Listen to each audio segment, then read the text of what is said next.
The story opens with a shot of birds snuggling together on a branch. The scenery here is incredibly peaceful, like a secluded paradise that makes you forget the way back. Beneath a small mound of earth is a deep mountain cave. Inside sits a man with white hair, his whole body enveloped in a blue light, huffing and puffing. He's meditating, circulating his cultivation technique with his hands, a faint blue light emanating from him. He suddenly opens his eyes, seeing a system panel appear before him, listening intently as it announces, "While watching the sunrise, your kidney absorbed the morning yang qi. Your kidney has completed the introductory cultivation technique, achieving a breakthrough to the first level of qi condensation." He points at the system panel, chuckling. Finally made it to the qi condensation stage. He strokes his chin, flicks his tongue out to lick his lips, saying, "Tomorrow is the final disciple acceptance examination for the Qing Sect. If I can't complete the introductory cultivation technique, I'll be kicked out." He stretches in front of the cave entrance, basking in the sunlight, as the system voice rings out, "Your kidney has absorbed the morning yang qi. Cultivation speed greatly increased." He crosses his arms, looks up at the sky, and says, "My name is Ye Qingba. I transmigrated here with this system. It can make my organs cultivate themselves under special conditions. All parts of me can." His entire body is enveloped in a faint light, and images of his organs appear. He smirks, revealing a faint smile, and says, "Including the 5 sense organs, the 6 viscera, the 5 internal organs, the 4 limbs, and the bihai." He hugs himself, thinking of the legend, and says, "Can't stay here for long. Rumor has it, a snake granny haunts this place. Gotta bail ASAP." He's startled and glances to the side, where he heard a small noise. He looks over there suspiciously, asking, "What's that?" A long purple tail quickly wraps around him and hoists him up high. Ye Qing lets out a piercing scream. An old, ugly hag with a snake tail coils tightly around him, cackling wildly. "Your flesh smells delicious, such a tender young thing, so fragrant." Ye Qing's face turns extremely ugly as he looks at her in horror, shouting, "Snake Granny!" She spits saliva and says with a cruel smile, "Granny's gonna eat you real good." His whole body trembles as he watches her approach, lamenting inwardly, "I'm done for. I'm so done." Suddenly he's jolted. He notices changes happening to his body, and the system's voice appears, stating, "Your kidney hasn't seen a woman in a long time, and is developing a strong interest in the snake demon before you." Another notice quickly appears, saying, "Your mouth feels your kidney is right. It also wants to taste the flavor of a woman." He glances around, shouting, "Wait, huh?" He looks down in embarrassment as he hears the system continues, "Your body expresses determined cooperation." Ye Qing's face darkens, and he puffs out his cheeks, muttering, "The hell?" She opens her mouth wide, her tongue quickly stretching towards him, saying, "Come here, it's been too long since Granny's had such tasty fresh meat." Suddenly she notices the problem on his body, and stops in surprise, letting out a cry of doubt. On the opposite side, his whole body is trembling. He tries to pout, and leans in to kiss her. Ye Qing closes his eyes in embarrassment, listening as the system notifies him, "Your kidney feels very excited. Your mouth has decided to begin action." He curses inwardly. Her head is full of question marks. Looking at his face up close, the system voice continues to notify him, "Your kidney is very excited. Your mouth feels the taste is also good." His eyes widen as his tongue automatically extends, and he can't believe what he is hearing as the system says, "Want to use your tongue to continue to go deeper into exploration to the end." His eyebrows furrow. Looking at his tongue moving continuously, he yells, "The hell? No, no, no, don't." Suddenly, the snake tail on him and Snake Granny is covered with black smoke. He takes a step back, exclaiming. The bones gradually disappear, revealing a smooth pink braid in front of him. When the bones completely disappear, revealing a girl with pink hair, who looks at him, not saying a word. That pink-haired girl is blushing, extremely angry, looking at Ye Qing. He sits on the ground, stunned, looking at her, muttering, "Transformed, transformed, too beautiful." She turns away, scoffing, not looking at him. Behind her back she glances at him, asking proudly, "Yo, what's your name?" He heard her question and answered with a cheeky grin, "Me, I'm Ye Qing." She pointed a finger at him, saying haughtily, "All right, I'll remember you." She waved her hand, creating a pink light that soared upwards. Before leaving, she looked at him and said, "I'll be back for you." Ye Qing tilted his head back, watching her disappear, leaving behind only a small whirlwind. He crossed his arms and smirked, replying, "Sure." His eyebrows furrowed, his mind a tangled mess.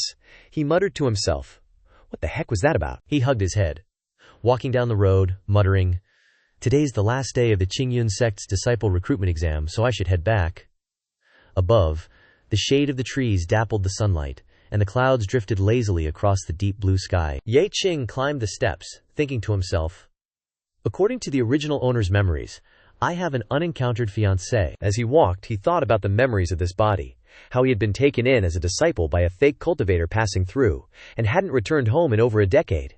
This time, if he couldn't become a cultivator, he glanced sideways, guessing, with the difference between immortals and mortals, this engagement will definitely be off. He closed his eyes, walking forward, thinking, the Qing family that the original owner was from, although not a prominent clan, is still a scholarly family, so they definitely won't accept this, which is why they spared no expense to send him to the Qing sect. In his mind, the image of the original owner's father patting his shoulder said, you must not fail the family's expectations, he muttered. But the original body's cultivation talent can't be called terrible. He wrapped his arms around himself, sighed, thinking, it can only be said to be trash. Wanting to pass the exam is really harder than ascending to heaven. Ye Qing braced his hands, looked up at the sky, exhaling confidently, and said, but now that I've transmigrated here, everything will change. He ran towards the great gate before him, saying, the urgent matter at hand is to find Senior Sister Su, confirm that I've passed the exam, and officially become a disciple of the Qing sect. Above, the shade of the trees blocked part of the sunlight, and the sun was obscured by the clouds, creating an extremely peaceful scene. In a large building, this place is the Qing Outer Sect's Dharma Transmission Hall. An extremely beautiful girl holding a longsword was walking in. Ye Qing hid behind a corner, licked his lips, and peeked at her. The system voice sounded, your eyes have decided to enjoy the beauty before you. A black-haired man behind him said to the brown-haired man, this kid's just joined the sect, right? Dares to stare at Senior Sister Su, the man replied. But it's normal. Senior Sister Su's appearance is like a celestial being. Anyone who sees her for the first time has to look longer. Su Qingyue seemed to notice him, glanced over here, and let out a questioning sound. Just as he was staring intently, the system voice said, your eyes feel it's too far away to see clearly, and have decided to get closer. Your legs feel it's very reasonable. Because he was too focused, he didn't pay attention to what the system said, so he just let out a sound in response. He looked puzzled, not understanding why he was automatically moving forward. Ye Qing quickly approached her, both of them startled, their eyes met. The black-haired man saw this scene and exclaimed, peeking is one thing, but staring so blatantly like that, isn't he afraid of getting beaten up? The man next to him also gasped in praise. This new junior brother is a bit brave. His face was covered in sweat. Looking at Su Qingyue's face right in front of him, he cursed inwardly, damn legs, you're gonna get me killed. Stop pandering to my own lustful desires, I'm not some pervert. She looked at him and opened her mouth, saying, junior brother. A purple light enveloped her, she coldly said. Please respect yourself. He looked embarrassed, and stepped back, saying, no. But the system voice rang out at this time. Your eyes feel that hair flying back and forth is blocking your view, and have decided to pull it out. Your left hand approves of this action. A blue light radiated from his entire body. When he heard the system say, your Dantian provided spiritual chi support, he stared down at his left hand. He closed his eyes tightly, watching it quickly make a move towards her, crying inwardly, damn it, don't cause trouble. Ye Qing's hand, carrying blue, true energy, quickly struck towards Su Qingyue, who was standing opposite him. His hand could easily pass through the layer of purple, true energy on her body. She was startled, staring blankly as that hand gently brushed her hair behind her ear. The brown-haired guy hiding nearby cursed angrily, damn it, does this bastard have a death wish? How dare he flirt with Senior Sister Su in front of everyone? The black-haired guy stamped his foot in dissatisfaction, yelling, I wouldn't even dare to dream of that. Another person next to him shouted, don't stop me, I'm gonna beat him to death. He quickly backed away, sweat pouring down like rain, stammering to explain, Senior Sister, let me explain. Her hand swiftly formed a seal, creating a purple surge of power, and with a wave he was sent flying backwards. He let out a painful scream. He fell to the ground, barely opening his eyes to look at her, thinking to himself, it's golden core magic power. Su Qingyue took a step forward, calmly saying, seeing that you've cultivated spirit chi. Her eyes darkened, filled with danger. She warned, you must have passed the entrance examination. For the sake of our fellow disciple relationship, I won't hold it against you this time. But if there's a next time, I won't be so lenient. Ye Qing stood up and looked at her, sincerely saying, thank you, Senior Sister. In his heart he secretly rejoiced. Luckily, this Senior Sister Su has a cold exterior but a kind heart. She only knocked me back and didn't cause any real damage. Her voice rang out, saying, one more thing. He was startled, looking at her questioningly. He thought to himself, if a golden core cultivator had attacked in anger, even if I didn't die, I would have been seriously injured. She waved her hand, throwing a token towards him, saying, "This is proof that you're an outer disciple. Take it, drip blood to acknowledge its ownership." He reached out and caught the token. He clasped his hands and bowed, saying, "Thank you, senior sister." He reached out and dripped a drop of his own blood onto the token, watching as the token emitted a blue light, with the two characters, Ye Qing, appearing on it. He couldn't help but exclaim, "Truly worthy of immortal magic." He held the token up to his waist, playfully saying, wear it on my waist." He was wearing a green jade pendant, and he pondered, deciding to just wear it on his hip, next to the engagement jade pendant. He was startled, looking towards her, curiously thinking, "Why is senior sister staring at me? Could it be she feels it's inappropriate for me to put the jade token and the engagement jade pendant together?" Su Qingyue touched her chin, staring at the engagement jade pendant, appearing thoughtful, wanting to say something but holding back. Seeing her like that, he thought to himself, "After all, it's proof of my outer disciple status. Hanging it on my waist like this doesn't seem too appropriate." He looked at her and smiled, stuffing the token into his chest, saying, "This is a precious item, I must hide it well." Her expression was calm, advising, "Ye Qing, with your talent you should focus on one thing. Choose one cultivation technique." She pointed to a spot, saying, "In there, in the most secluded spot on the bookshelf, there's a azure wood everlasting technique. You can take a look." Hearing this, he was startled, clasping his hands and saying, "Okay, thank you for your guidance, senior sister." He quickly left, feeling moved in his heart, saying, "This senior sister Su is truly a good person." He walked and smiled, thinking, "I was so terrible before, and yet she still kindly reminded me." But he didn't know, behind him she was still staring at his departing figure. She stared at him silently, as if deep in thought. Ye Qing gently pushed the door open and entered the room. He stood looking at the books carefully arranged on the shelves, and couldn't help but let out a surprised exclamation, sighing in admiration. Suddenly, he was startled when a man appeared next to him, introducing himself. "Hello, junior brother, I am Zhao Xulong." He held a book, clasping his hands behind his back. Continuing, "Inner disciple, responsible for managing the scripture pavilion. The scripture pavilion is divided into 3 levels. Outer disciples can only choose cultivation techniques on the first level." He turned to leave, continuing, "The selection time is half an hour. After you've chosen, come to me to register, and I'll arrange a place for you to comprehend the technique. Comprehending the technique only lasts 1 day, no matter how many techniques you choose, no matter how difficult the technique is. Therefore, know your own limitations." He clasped his hands and bowed, saying, "Thank you, senior brother Zhao." He walked around, calculating, "Just this first floor has dozens of bookshelves. There must be thousands of cultivation techniques on them." He closed his eyes, resolving in his heart, half an hour might not be enough. If inner disciples don't have special contributions, they only get 1 chance to choose a technique. This rare opportunity must be seized. He looked at the bookshelf in the corner of the room, muttering, "As expected, there's a bookshelf in the outermost corner." Ye Qing picked up a book, saying suspiciously, "This is the Qing Mu Changsheng technique that Su Qingyue mentioned. Yet it's covered in dust, no one cares about it at all." He glanced at the other books on the shelf, exclaiming, "No wonder, this place is all the most basic entry-level cultivation techniques." He scratched his head, saying, "Although they're all gentle, not prone to Qi deviation, and not difficult to cultivate, progress is slow.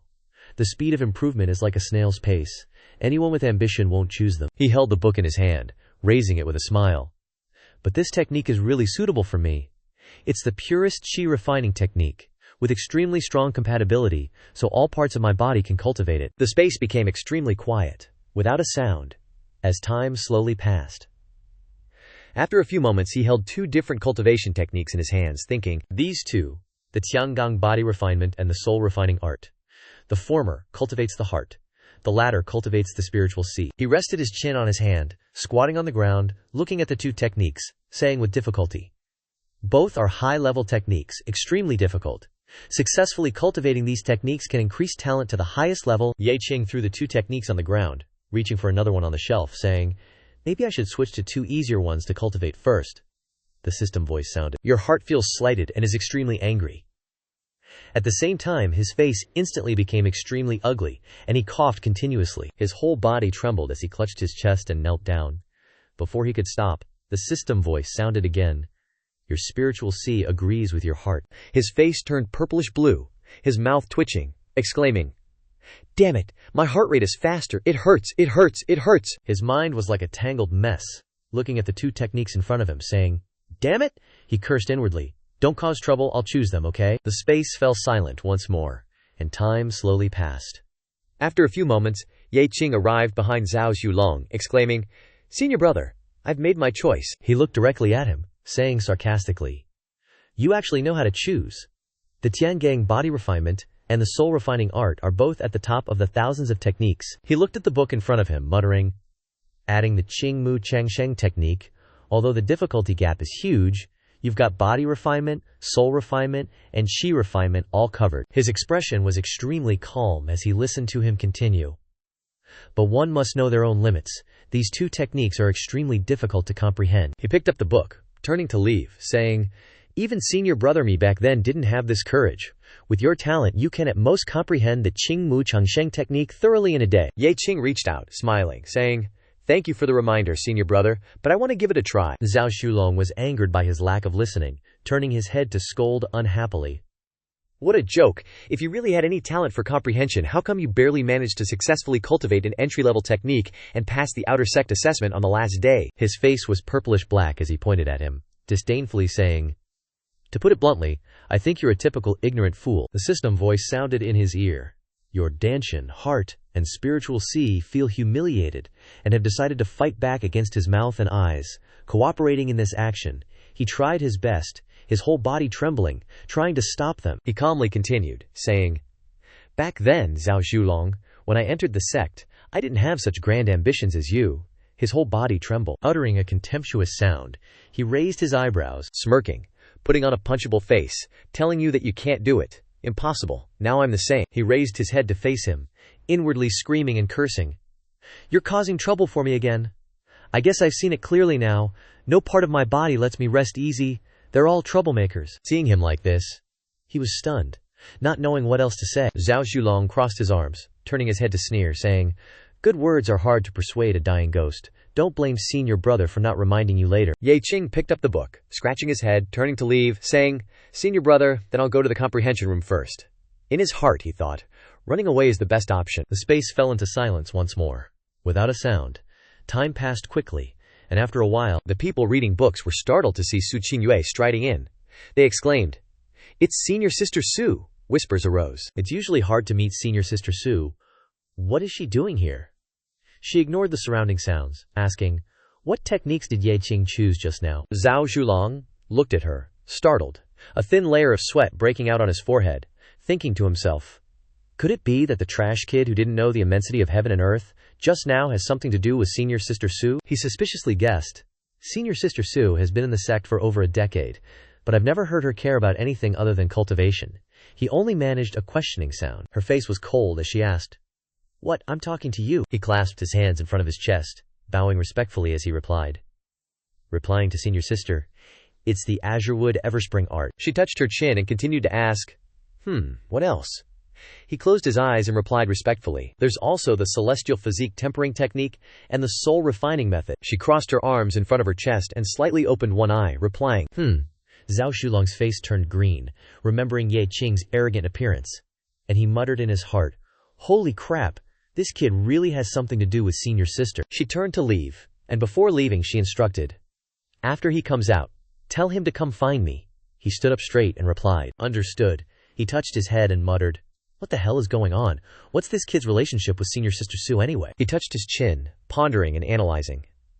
But even if they do have a relationship, the fact that Senior Sister turned around and left shows that this kid is overestimating himself. Choosing 3 cultivation methods at once, 2 of which are extremely difficult. Zhao Xulong looked at the tightly closed room in front of him and said with disdain, "He really doesn't know the immensity of heaven and earth, thinking he's a born Tao seed or something." He was startled and surprised to see a blue light rapidly flying out from inside the room. A male disciple with purple hair exclaimed in surprise, "Someone has achieved great success in a cultivation method." The person next to him also said, "A breakthrough with a vision of great success in a cultivation method." Zhao Xulong looked at the surrounding azure mist and exclaimed in his heart, "Right now, only that kid Ye Qing is in there. Has he really broken through?" He glanced inside, incredulously shouting, "Are you kidding me?" He cursed inwardly. "How long have you been in there?" Looking at the room before him, he repeatedly exclaimed in astonishment, "He's mastered it all in just half an hour. Is he even human?" The room was completely silent, without a single sound, the entire space enveloped in a faint blue light. Ye Qing let out a long breath. He sat in the chair, looking at the book that was being lifted by a blue force. and praised his body with a smile. Impressive. I understood the entire cultivation method after reading it just once. Very impressive. He glanced at the system panel and listened to its explanation. Because your Danshin previously absorbed the morning sun purple chi, it stimulated the wood energy, greatly increasing your cultivation speed. He pointed to the system panel in front of him and said understandingly. So that's how it is. The morning sun purple chi is the divine yang energy of heaven and earth, so a wood attribute cultivation method naturally gets twice the results with half the effort. He froze in place when he heard the system continue to announce.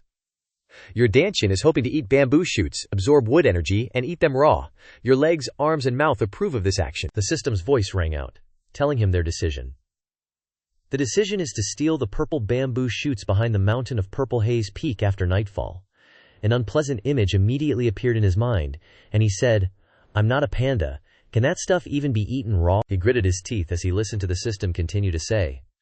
Your heart suggests that after eating the bamboo shoots, you can soak in the hot spring of Purple Haze Peak, as the hot spring has the effect of helping cue circulation. He supported his forehead in despair as he heard the system continue to say.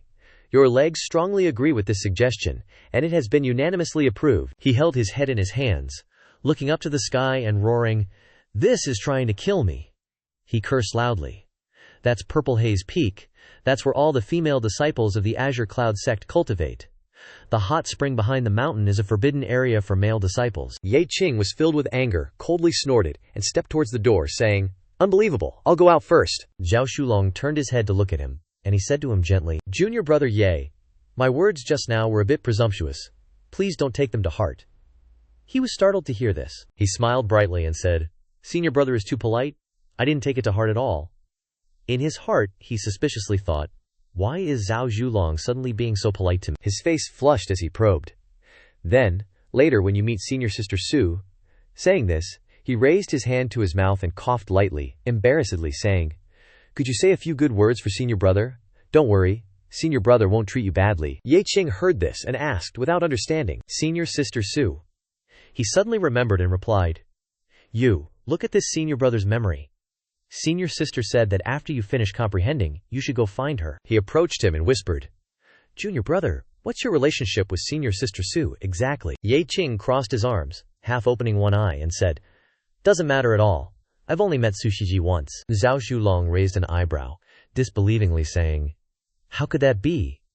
Shiji just now deliberately came over to ask what cultivation technique you chose.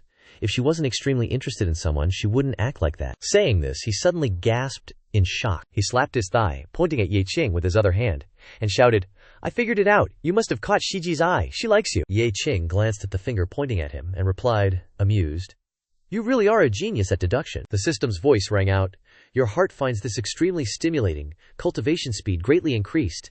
Ye Qing turned around, pressing his hand to his chest, and cursed inwardly, Stimulating my ass. How could Su Shiji possibly like me? Zhao Shulong looked at him suspiciously, Yi Qing's face full of gravity, and said, This is clearly settling accounts.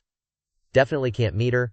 I'll go through the back door. Then Zhao Shulong watched Ye Qing's back as he tiptoed away, murmuring doubtfully, Isn't Su Shiji in the front?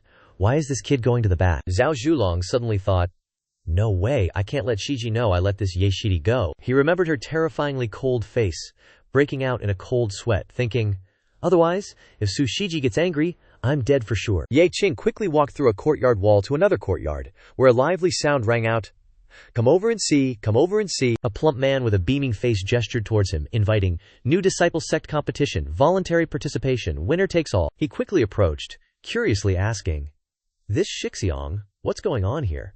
How can a sect competition have so many people?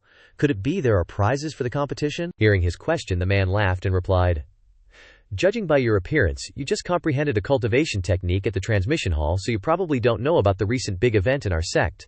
I wonder if this Shariri knows about the Magotian sect. Ye Qing crossed his arms and looked at him, saying, Matian sect, I've heard of them. Seems like they're near the Qingyun sect. Ye Qing turned his head, asking with surprise, Could it be that a great battle between good and evil is about to break out? The man put his hands on his hips, approaching Ye Qing, and said, You probably don't know.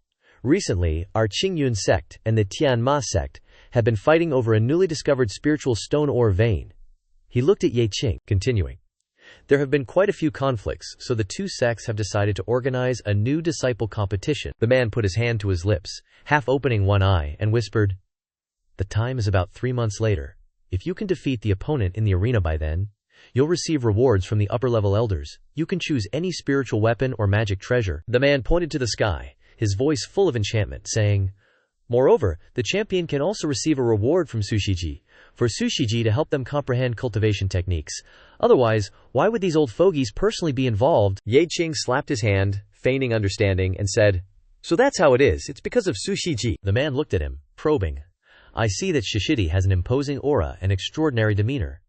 Want to try participating?" Ye Qing stroked his chin, pondering the pros and cons. His organs decided, "Tonight, I'm going to Ziha Peak to steal stuff. Oh, I mean that will definitely cause trouble.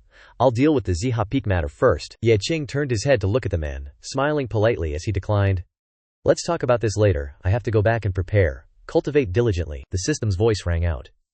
"Your heart thinks what you said is very reasonable, deciding to give you a little more blood and quit to prepare for tonight's trip to Ziha Peak. Thinking about going to eat purple bamboo shoots tonight, your mouth can't help but water, your legs want you to quickly take a bath, and it would be even better if you could meet a little miss." Hearing these words, Ye Qing forced a smile, not knowing what to say. The plump man watched Ye Qing's back as he left, regretting. Another disciple chicken to herd is gone. Oh well, never mind. The man's face turned purple as he grabbed a notebook and a pen, saying, "Having so many disciples participating is enough. This time I'm making a killing." The sky was clear without a single cloud. Looking from afar, the mountain peak was emerald green and crystal clear. Truly peaceful. Ye Qing walked step by step towards the top of the mountain, but was extremely unwilling. He shouted loudly, "Stop! This old man really doesn't want to go up Ziha Peak. It's so easy to get beaten up." The system's voice rang out. "Your legs feel what you said is unreasonable, so they resolutely continue to move forward." Hearing this, Ye Qing shouted unhappily, but his feet still didn't stop, stepping forward steadily. His face was sullen, unwilling. "To be honest, it's really troublesome. I can only scout ahead first." Ye Qing bent down and picked up a small branch, muttering, "In any case, Ziha Peak is heavily guarded." He waved his hand, throwing the branch forward with force, shouting, "Go!" He looked up as the branch collided with an invisible wall, instantly disintegrating. His face turned purple, feeling distressed as he watched the branch turn into tiny pieces and fall. Sweat poured down his body like a river, and he trembled, saying, "The formation is too strong. How am I supposed to get through?" He immediately turned to leave, groaning, "No way, this is suicide. I should just go back." The system's voice rang out. "Your heart thinks you're too cowardly. How can you retreat as its master? Your heart has decided to support you." After the voice finished, his whole body was quickly enveloped in a blue light. The blue light rapidly grew stronger, spreading outwards. System voice, "Burnus, your legs have gained a portion of natural spiritual energy so you won't be detected by the surrounding formation and want to see some beauty." He looked at his hands emitting a blue light and heard the system continue.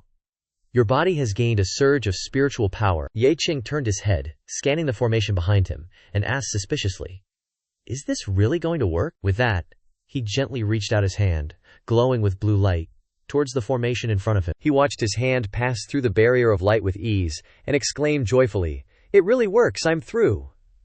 In that silent space he quickly passed through the barrier. A moment later, in a forest full of green trees, he held 2 branches in his hands. Moving swiftly forward, hiding his face behind the 2 branches, he peeked around, saying, "Careful, careful." Suddenly, Ye Qing stood up straight, and the system's voice rang out at the same time. "Your liver thinks you're too cowardly. Your heart has decided to work with the other organs to make you cocky. Your limbs have decided to treat this place as their home, free and comfortable. Your mouth agrees too." All the organs quickly took control of his body. Striding forward arrogantly, he could only let out a questioning cry, "What is this doing?" As his figure gradually moved away, only his cursing could be heard echoing in the air. "Damn it! You guys want to kill me, don't you? How can you be so arrogant when you're stealing stuff?" In the hazy mist, the image of bamboo gradually appeared in the distance. He rested one hand on his knee, sighing in relief. "Here it is. It's right here." Ye Qing stood up straight, looking at the bamboo forest in front of him, and exclaimed, "No wonder it's called the purple bamboo forest. The flowing spiritual energy is endless, like waves crashing continuously." He closed his eyes, feeling the gentle breeze blowing down the leaves, and said, "So comfortable. This place is even better than where I cultivate. No wonder so many female disciples like the purple bamboo forest." Ye Qing's eyes suddenly became extremely sharp, and he quickly drew his sword, charging forward, shouting, "Give it to me!" The sword in his hand had just slashed at the purple bamboo stalk when it immediately broke in 2. His face turned purple as he looked at the broken sword in his hand, saying, "Seriously? You want me to bite this thing with my teeth? Even an iron-eating beast might not be able to eat this." The system's voice rang out. "Your brain thinks you're a bit stupid and wants to personally guide you to steal purple bamboo shoots." The system's voice continued. "Your heart also agrees and is helping the brain find purple bamboo shoots around. Your hands want to help a bit too, just hoping your brain won't forget them later when it explores." He asked in disbelief, "What? I'm not just here to eat purple bamboo, I'm eating purple bamboo shoots." He looked up at his arm, which was emitting a blue light. The arm quickly grabbed a nearby purple bamboo stalk. Then he forcefully pulled it towards him. Ye Qing held the purple bamboo stalk high and wondered, how do these purple bamboos grow so arrogantly? It takes several hundred years, just pulling them up like that. He was startled as he looked at the bamboo shoots lying in the deep pit and heard the system's voice ringing in his ear. "Your heart has discovered the purple bamboo shoots you're looking for, preparing to take the purple bamboo shoots. Your brain strongly agrees with your heart's actions and has criticized your limbs for not being clean. Your limbs have decided to dig up a few purple bamboo shoots to soak your feet." Hearing this, he put his hands on his hips in panic and said, "Use purple bamboo shoots to soak my feet?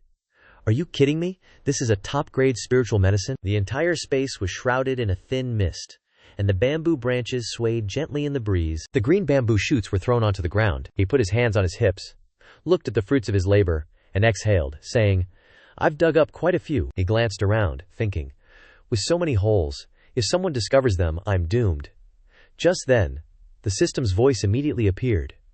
"Your heart feels that you're being cowardly again, so it has transferred a little heroic spirit to you." He was stunned as he heard the system's voice ringing out, "Heroic spirit, plus 1086.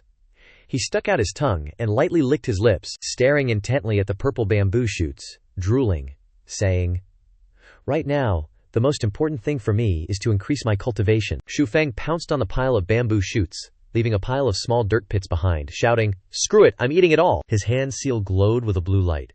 He closed his eyes and meditated, chanting in his mouth, "Shi refining stage 2, Shi refining stage 3, Shi refining stage 4. There were still small bits of bamboo shoot on the corner of his mouth he didn't even notice. Exhaled a breath and said with a smile, "Awesome! This cultivation is increasing too fast." The space suddenly became extremely quiet. Without a sound, the scene immediately changed. Su Qingyue was sitting alone in a pavilion, holding a small teacup in her hand, waiting for him. She raised the teacup and said coldly, "Waiting for a whole day, this kid Ye Qing still hasn't come." She closed her eyes, shook her head slightly and said to herself, "In recent years, my heart has only been on the Dao, wholeheartedly seeking immortality." She turned around and stepped down, approached the stone table, and muttered. Unexpectedly, Ye Qing didn't show up. She gently placed the teacup on the stone table, muttering, "If I didn't have immortal destiny." She remembered the half of the jade pendant hanging on him. She sighed to herself. Maybe I would marry Ye Qing, becoming a beautiful folktale. But now, Su Qingyue secretly decided, perhaps I can give Ye Qing some pointers, which can be regarded as ending this karma, ending this love affair. At that time I can also beg my master, and she probably won't blame me too heavily. A coldness appeared on her face. She said in a deep voice, "But this guy is really infuriating. He doesn't even think about seeing me." She turned and left, saying, "Forget it. I'll go to the back mountain to soak in the hot springs, adjust my emotions." Already in a silent space, darkness completely enveloped the ground. On Purple Haze Peak, Ye Qing lay sprawled on the ground, exhaling a happy breath, shouting, "Qi, refining stage 9. He gave a bright smile and said, "I've made a killing today, I should scram. If others find out, I'm done for." He sat up abruptly when he heard the system sound appear in his ears. "Your heart feels that you have forgotten something, so it decided to remind you. Maybe you need to take a bath. Your feet also feel that way, and your hands also advise. Anyway, there are hot springs on Purple Haze Peak. Why don't you go relax a bit?" Ye Qing listened to their instigation, feeling like he was struck by lightning, hugged himself tightly and trembled, saying, "You really want me to take a bath? Don't screw me over." He stood up with a serious face, saying, "No way, I have to go back." But his feet didn't listen to his orders, and ran quickly towards the lake. He cried out desperately, "Hey, hey, hey! Why can't I control you guys? Don't go! I'm gonna be played to death by you guys today." A moment later, in the dark sky, the stars twinkled brightly, making the space extremely peaceful. Ye Qing stepped closer to the lake in front of him, saying, "I'm here." He quickly looked around, luckily it's night, so there's no one. He quickly took off his clothes, ran to the steaming lake in front of him, shouting, "Let's try it out." Ye Qing's whole body sank into the water, letting out a sigh, shouting, "So comfortable." He jumped when he heard a female voice shouting, "Who's there?" He blushed and looked to the side, lamenting. I'm screwed. It's Senior Sister Sue. He quickly sank into the water, looking at the figure not far away, cursing. Damn it, it really is Senior Sister Sue over there. Su Qingyue quickly turned to look at him, his whole body completely submerged in the water, only revealing a pair of eyes looking at her, asking, would Senior Sister believe me if I said this was a misunderstanding? A light mist surrounded her, but her voice was full of murderous intent, scolding. Not talking. Right, want to die. His body was soaked, not knowing if it was from the bath or cold sweat. He said in fear, I'll talk. She didn't bother to listen to what he said, but released a golden stream of power. Shooting straight towards him, she shouted, Die! Ye Qing quickly ducked to avoid the stream of power, shouting, What? The light quickly attacked the spot, causing a violent explosion. A person in black clothes jumped out of the explosion, letting out a cold snort. The man in black looked at her and praised, Not bad, Su Qingyue. You actually noticed. He turned his head, clueless, and said, What's going on? There's someone else here. The man in black quickly unleashed a palm strike filled with blue light towards her, saying, Since you've discovered me, then die. He let out a cold snort and quickly channeled his power into the lake, causing it to freeze rapidly. Yu Qing was startled as he looked at the frozen water before him and exclaimed, So cold, he froze the entire hot spring with a single move. He's definitely an expert. Seeing Su Qingyue quickly leaving the frozen lake, he shouted, Trying to run. He quickly slashed an attack towards her, yelling, Don't even think about it. She swung her sword, shattering the ice. She yelled loudly. She brandished her sword. Blocking his attack, she questioned, Who exactly are you? She swung her sword, slashing fiercely at him, asking, What's your purpose for infiltrating my Qingyun sect today? The man in black struck a powerful palm towards her, arrogantly shouting, No matter what you think today, you're destined to die by my hands. The two of them exchanged blows fiercely. He gradually closed in, saying, Su Qingyue, the strongest senior disciple of the Qingyun sect, best known for her Qingyun swordplay. The two of their powers collided forcefully, causing them to retreat. He raised his hands to block, saying, You long body technique and Jing-Yun footwork. If I'm not mistaken, your spiritual energy is probably mainly wood, right? She also retreated, letting out a painful ooh. Su Qingyue held her Qingcheng sword, which emitted a purple light, and said to the man in black, I didn't expect you to know so much about me. It seems there's a spy in the sect. He crossed his arms before his chest, arrogantly saying, So, Su Qingyue, don't bother trying to resist anymore, she calmly said. Although you're powerful and know my background, you won't be able to stop me if I want to leave. Hearing these words, he burst into laughter, asking in return, Is that so? He brought a flute to his lips and began to play, and streams of ice and snow power emanated from the flute. The purple power on her body was affected by the sound of the flute, and quickly dissipated, she exclaimed. This is bad. My spiritual energy is dissipating so quickly. He quickly put away the flute, waved his hand, and laughed loudly, shouting, Kill! She raised her sword to block, unable to help but exclaim, My body's movements have slowed down. That icy aura quickly flashed past, cutting a small line on her arm, and fresh blood flowed from the wound. She cried out in pain. Her sword-wielding arm gradually loosened, and her legs became weak, causing her to kneel down. Su Qingyue's voice sounded, Damn it! There's poison on the weapon. More streams of cold air quickly shot out from his hand. The man in black said, Let's see how you escape this time. Ye Qing, hiding behind a nearby tree, watched this scene in silence. His face turned green, and looking in that direction, he thought to himself, Is it still too late to run? I'm just cannon fodder in front of these two. He stood up straight with a start when he heard her voice ringing in his ear. Ye Qing, I know you're nearby. I'm holding this person back. You quickly run and call the experts of the sect here, he exclaimed in surprise. It's Senior Sister Sue's voice transmission technique. One hand clutching her arm that was bleeding black blood, her expression unpleasant, she continued the voice transmission. Otherwise, you and I will both die here today. His face was covered in sweat as he pondered. This, Senior Sister Sue, actually wants me to run first. What should I do? What should I do? He was startled as he watched Su Qingyue being continuously forced back by the man in black's attacks. She knelt down on both knees, blood appearing on her face, and asked in a difficult situation, Who exactly are you? To be such a powerful expert and resort to such despicable tricks, only knowing how to launch sneak attacks in the dark. How did you infiltrate my Qingyun sect? He looked at her, who was about to die, and said, Forget it, I'll let you die. Knowing the truth, listen carefully. He reached out, pulled down his black hood, and introduced himself. I am Wang Tiansha, a direct disciple of the Tianmo sect. You must know who I am, right? Su Qingyue's eyes were full of disdain. So it's you.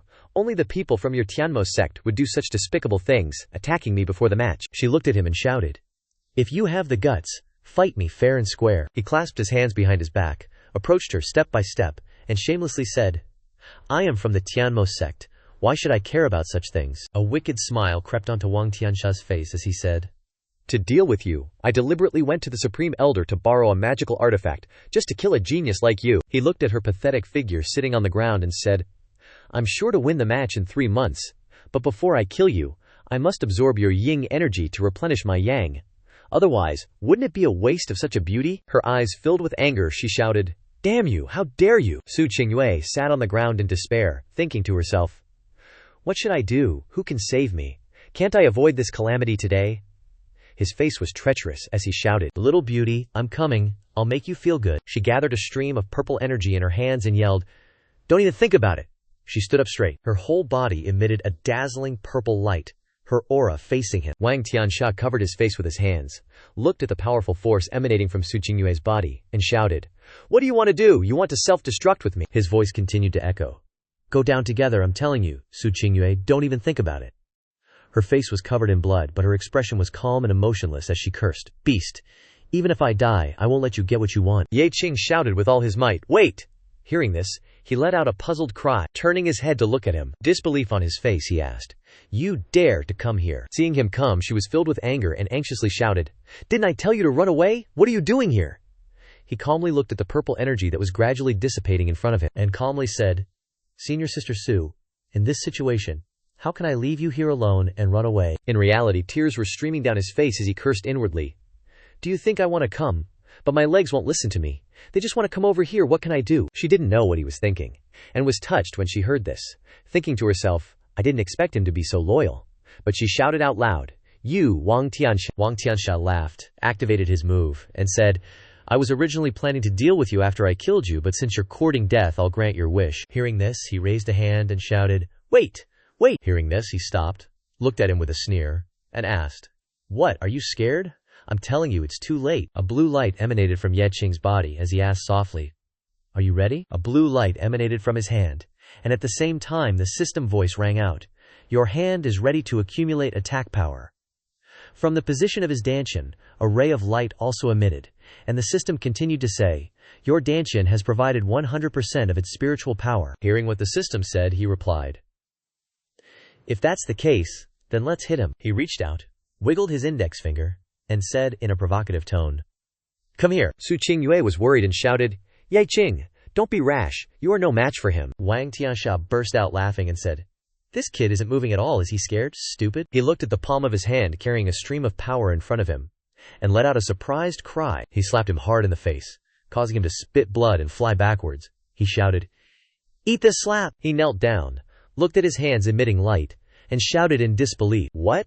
Ye Qing's face was full of wickedness as he cracked his wrist and laughed loudly. Then he used all his strength to slap him hard on the face, saying, I'll give you another slap. Ah! Su Qingyue exclaimed in surprise. This, Wang Tiansha's face was bruised and battered, blood trickling from the corner of his mouth as he gasped, I didn't expect you to be at the 9th level of Qi refining. She bent down to pick up the sword from the ground, saying, Junior brother, now's your chance, kill him. He rushed towards Wang Tiansha, shouting in response, Got it. Wang Tiansha was startled, seeing them surround him from the front and back. He raised his arms to block Ye Qing's attacks, retorting, You little punk, wait till. Before he could finish, a sword with a purple glow pierced through his chest from behind. Wang Tiansha only had time to let out a pained cry. Su Qingyue, with a cold expression, said from behind Wang Tiansha, Not a chance. She quickly pulled out the sword. Wang Tiansha's eyes rolled back as he let out a loud cry. No. She watched him fall to the ground, letting out a soft breath. Ye Qing wearily squatted down on the ground, saying, We won. That was close. He tilted his head up to look at her, a look of confusion on his face. He jolted up, asking in a panic, Senior Sister, why are you looking at me like that? Su Qingyue walked closer to him, her eyes fixed on him, and said, That's right, you are Ye Qing. He avoided her gaze, forcing a smile, and said, Of course I am. Then he let out an awkward laugh. She turned her head away, but glanced at him from the corner of her eye, and said, I remember your cultivation level was very low before, only at the 1st or 2nd level of Qi refining. A cold glint flashed in her eyes as she asked, You even went to the arts pavilion today, to take a cultivation technique, right? Ye Qing scratched his head, looking at her, and said, Well, Senior Sister, everyone has their own opportunities, and this isn't really something I can talk about. Hearing this, she didn't press the matter, but changed the subject, asking, Then talk about something you can talk about. Why did you come to the Zihua Peak? Su Qingyue crossed her arms in front of her chest, looking at him, and said, You probably know that Zihua Peak has never allowed male disciples in, let alone the hot springs. He looked at her with an awkward smile, answering, Well, senior sister, hear me out. She held out her hand, calmly saying, All right, I'm listening. Yi Qing was pale, as he muttered to himself, I'm screwed, how am I supposed to explain this? Just as he didn't know what to do, the system's voice suddenly rang in his ears. Your kidneys are a little interested, and feel they can answer the beauty's question. Your mouth doesn't want to listen to your kidneys, and only wants to express itself. His mouth suddenly opened, saying, Senior Sister Su, actually, you don't know. I am a peerless genius who only appears once in 10,000 years. He was startled, as it continued. I have been concealing my identity all these years. Hearing it say this, he thought in despair, I'm totally screwed. Su Qingyue crossed her arms in front of her chest, repeating doubtfully, Not known by anyone, secretly protecting humanity. A peerless genius who only appears once in 10,000 years. His mouth still didn't stop, continuing to brag. The reason I came here today is because I received information that disciples of the demonic sect have come here, so I ambushed them here to kill them. She touched her chin, saying, Such sophistry is not without reason. Hearing her say this, Ye Qing secretly breathed a sigh of relief, thinking, Luckily, this mouth is reliable. Although it talks nonsense, it doesn't say anything completely outrageous. She suddenly let out a cry of doubt when she heard Yi Qing call her senior sister. The two of us? He pursed his lips tightly towards Su Qingyue, saying, Give me a kiss. Yi Qing's head was full of black lines, and he cursed inwardly. Damn it, this mouth. Her expression darkened when she heard him say, Senior sister, I love you. Her face turned extremely cold when she heard him continue, Senior sister, come to my room tonight. Ye Qing used all his strength to cover his mouth, but it still let out a protesting sound. He continued, Senior sister, my blanket is super warm. In his heart he roared, Don't say any more. She raised her hand, quickly rewarding him with a slap that made him yelp in pain. His face turned to the side, quickly swelling up. Su Qingyue turned and left, leaving Ye Qing lying on the ground with a swollen face, weeping and lamenting. Out of the blue, in the middle of the night, a breeze blew through the tall bamboo, and time passed quickly. After a while he exuded an aura of despair and obediently knelt on the ground. She reached out to fix her hair, glanced at him, and asked, So, are you going to cause more trouble? He lowered his head and replied, I wouldn't dare to cause any more trouble. Her expression turned serious, and she said, No more joking around, let's talk business. He tilted his head back, looking at her with a face full of doubt, and asked, What business? Su Qingyue looked at him and asked, Do you think we should tell the elders of the sect about what happened today? Ye Qing raised his hand to stroke his chin, pretending to be thoughtful, and mumbled, With the current situation, I feel like we shouldn't tell the higher-ups of the sect. She looked at him and said, Tell me your reasons, he softly explained. Although the Tianmo sect fights with our sect, there are ups and downs between the two sides. She pretended to think, listening to him continue. But overall, the two sides are actually not too far apart. Ye Qing raised a finger and continued to explain that Wang Tiansha is just a core disciple of the Tianmo sect, not a top-tier powerhouse. How could he sneak in here so easily? Su Qingyue stood up straight, glanced at him, and replied, Reasonable analysis. You're saying that there are spies within our sect. His expression turned serious, and he replied, Yeah, that's right. He looked at her back and said, Other than that, there's no other explanation. I know very well how difficult it is to get in here. Wang Tiansha was able to get to the back mountain and assassinate you. There must be someone secretly helping him, she said in a deep voice. Then I'll just report to the sect leader. He was startled, and didn't say anything when he heard her voice ringing in his ears. The sect leader is completely trustworthy. We must investigate this thoroughly. Su Qingyue suddenly turned her head to look back when she heard him say, We can't report this matter to the higher-ups of the sect. We can't even let them know about this. If you tell the sect leader about this, the sect leader will definitely tell the elders of the sect. The spy has the ability to bring Wang Tiansha in here. Ye Qing slightly opened one eye and raised his hand to point to the sky, implying something. It's very likely to be one of the elders. She turned her head to look at him and said, You're right. I was blinded by anger. He sat cross-legged on the ground and replied, Yeah. She turned around and calmly called out, Then let's wait until the two of us find out who the spy is, before reporting this matter to the higher-ups. She turned her back to him, her face full of anger, and said, If I find out who is behind this, I will definitely make them pay. He raised one leg to stand up and said, Senior sister, if there's nothing else, I'll go back first. Secretly pondering in his heart, investigate spies, bullshit, I wouldn't bother with such a dangerous thing. She turned her head to look at him and said, It's fortunate that you reminded me this time. I didn't expect you to be such a thoughtful person. Su Qingyue calmly looked at him and said, "In a few days, you can come to my cave dwelling. I'll teach you some cultivation techniques." Hearing her words, his face turned red, and the system's voice immediately appeared. "Your heart has heard the senior sister's praise. Your heart has decided to confess to this beautiful senior sister in front of you, and wants to instigate other organs." Ye Qing quickly turned around, slammed his chest hard, and gritted his teeth and muttered, "No, big bro, don't mess around. Senior sister Su just changed her impression of me." She didn't hear his answer, so she asked, "Junior brother, Ye, you?" She was startled to see him quickly leaving, only leaving behind a sentence, "Senior sister, farewell." She supported her cold hands and breathed a sigh of relief, saying, "This Ye Qing is really a difficult person to understand, sometimes uninhibited, sometimes serious, sometimes rational, and his strength is not weak either." She intertwined her hands and said, "He can also be considered an excellent cultivator, should I?"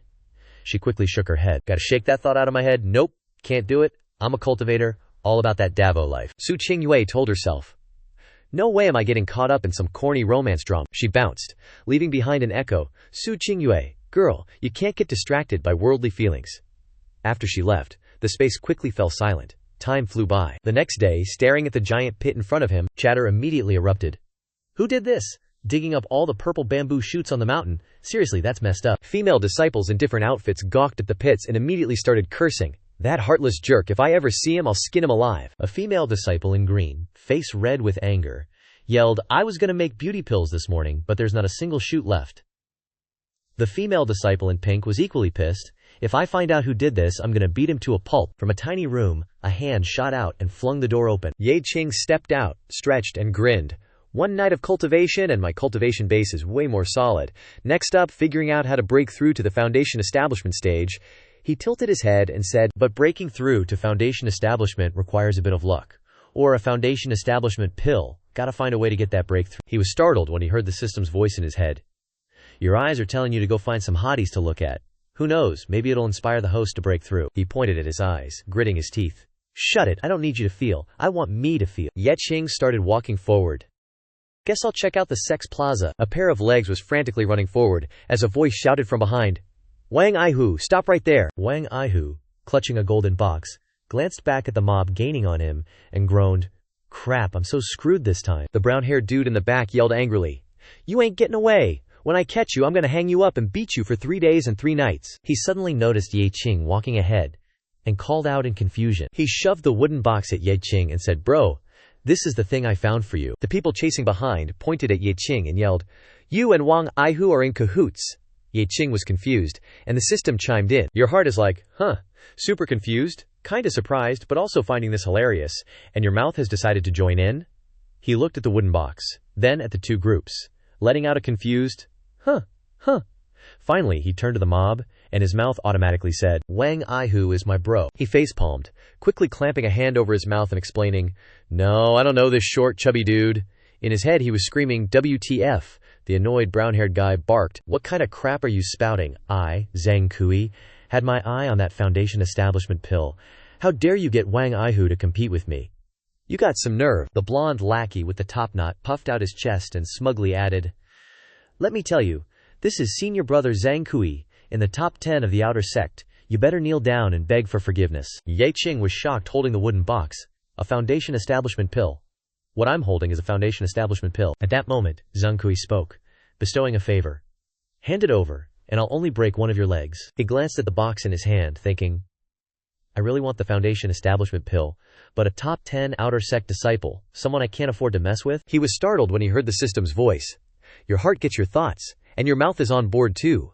Everyone's in agreement to take him down. The blonde lackey, hands on his hips, yelled arrogantly, "Are you deaf? Senior brother Zhang is talking to you." Ye Qing beckoned him over, saying, "Simon, come here."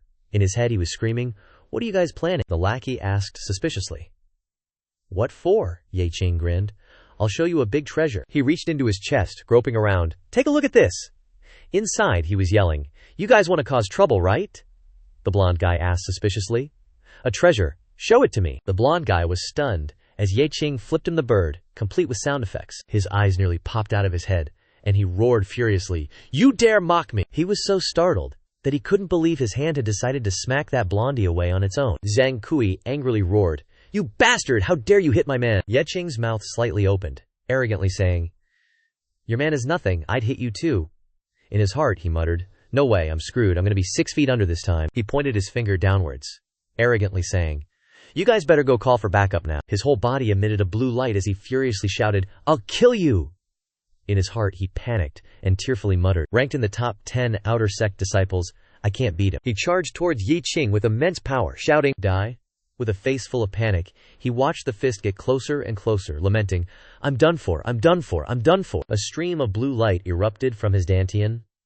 At the same time, the system announced, "Your dantian and heart have begun to gather a large amount of spiritual energy." A large amount of spiritual energy gathered on his hand. The system's voice continued, "Coordinate with your hand to unleash a super powerful move." Ye Qing raised his fist high, charging straight towards Zhang Kui. Seeing him dare to exchange blows, he sneered, "You want to fistfight me? You overestimate yourself." When their hands collided, he looked at Ye Qing's immense spiritual energy and exclaimed in surprise, "What?" Ye Qing quickly punched him in the face, causing his face to swell and turn red. Even as he was sent flying by Ye Qing's blow, he still couldn't believe it, and shouted, "What?" Zhang Kui was sent flying far away by Ye Qing. Ye Qing looked at his fist in surprise, letting out a questioning sound. He suspiciously asked, "He's only that powerful even though he is ranked in the top 10 outer sect disciples?" As he sat up, he reached out and wiped the blood from the corner of his mouth, saying, "You dare mock me." As he ran away, he turned his head to look at Ye Qing, threatening, "Just you wait, this isn't over. You hit the small fry, I'm going to find someone bigger to deal with you." Ye Qing put his hands on his hips, saying, "Going to find someone bigger? How can you say such a shameless thing so loudly?" Seeing him leave, Wang Aihu approached Ye Qing, saying, "Brother, you're awesome. You can even defeat Zhang Kui." He smiled, giving a thumbs up and praising, "I give you a thumbs up." Ye Qing angrily raised his middle finger, scolding, "I give you the middle finger."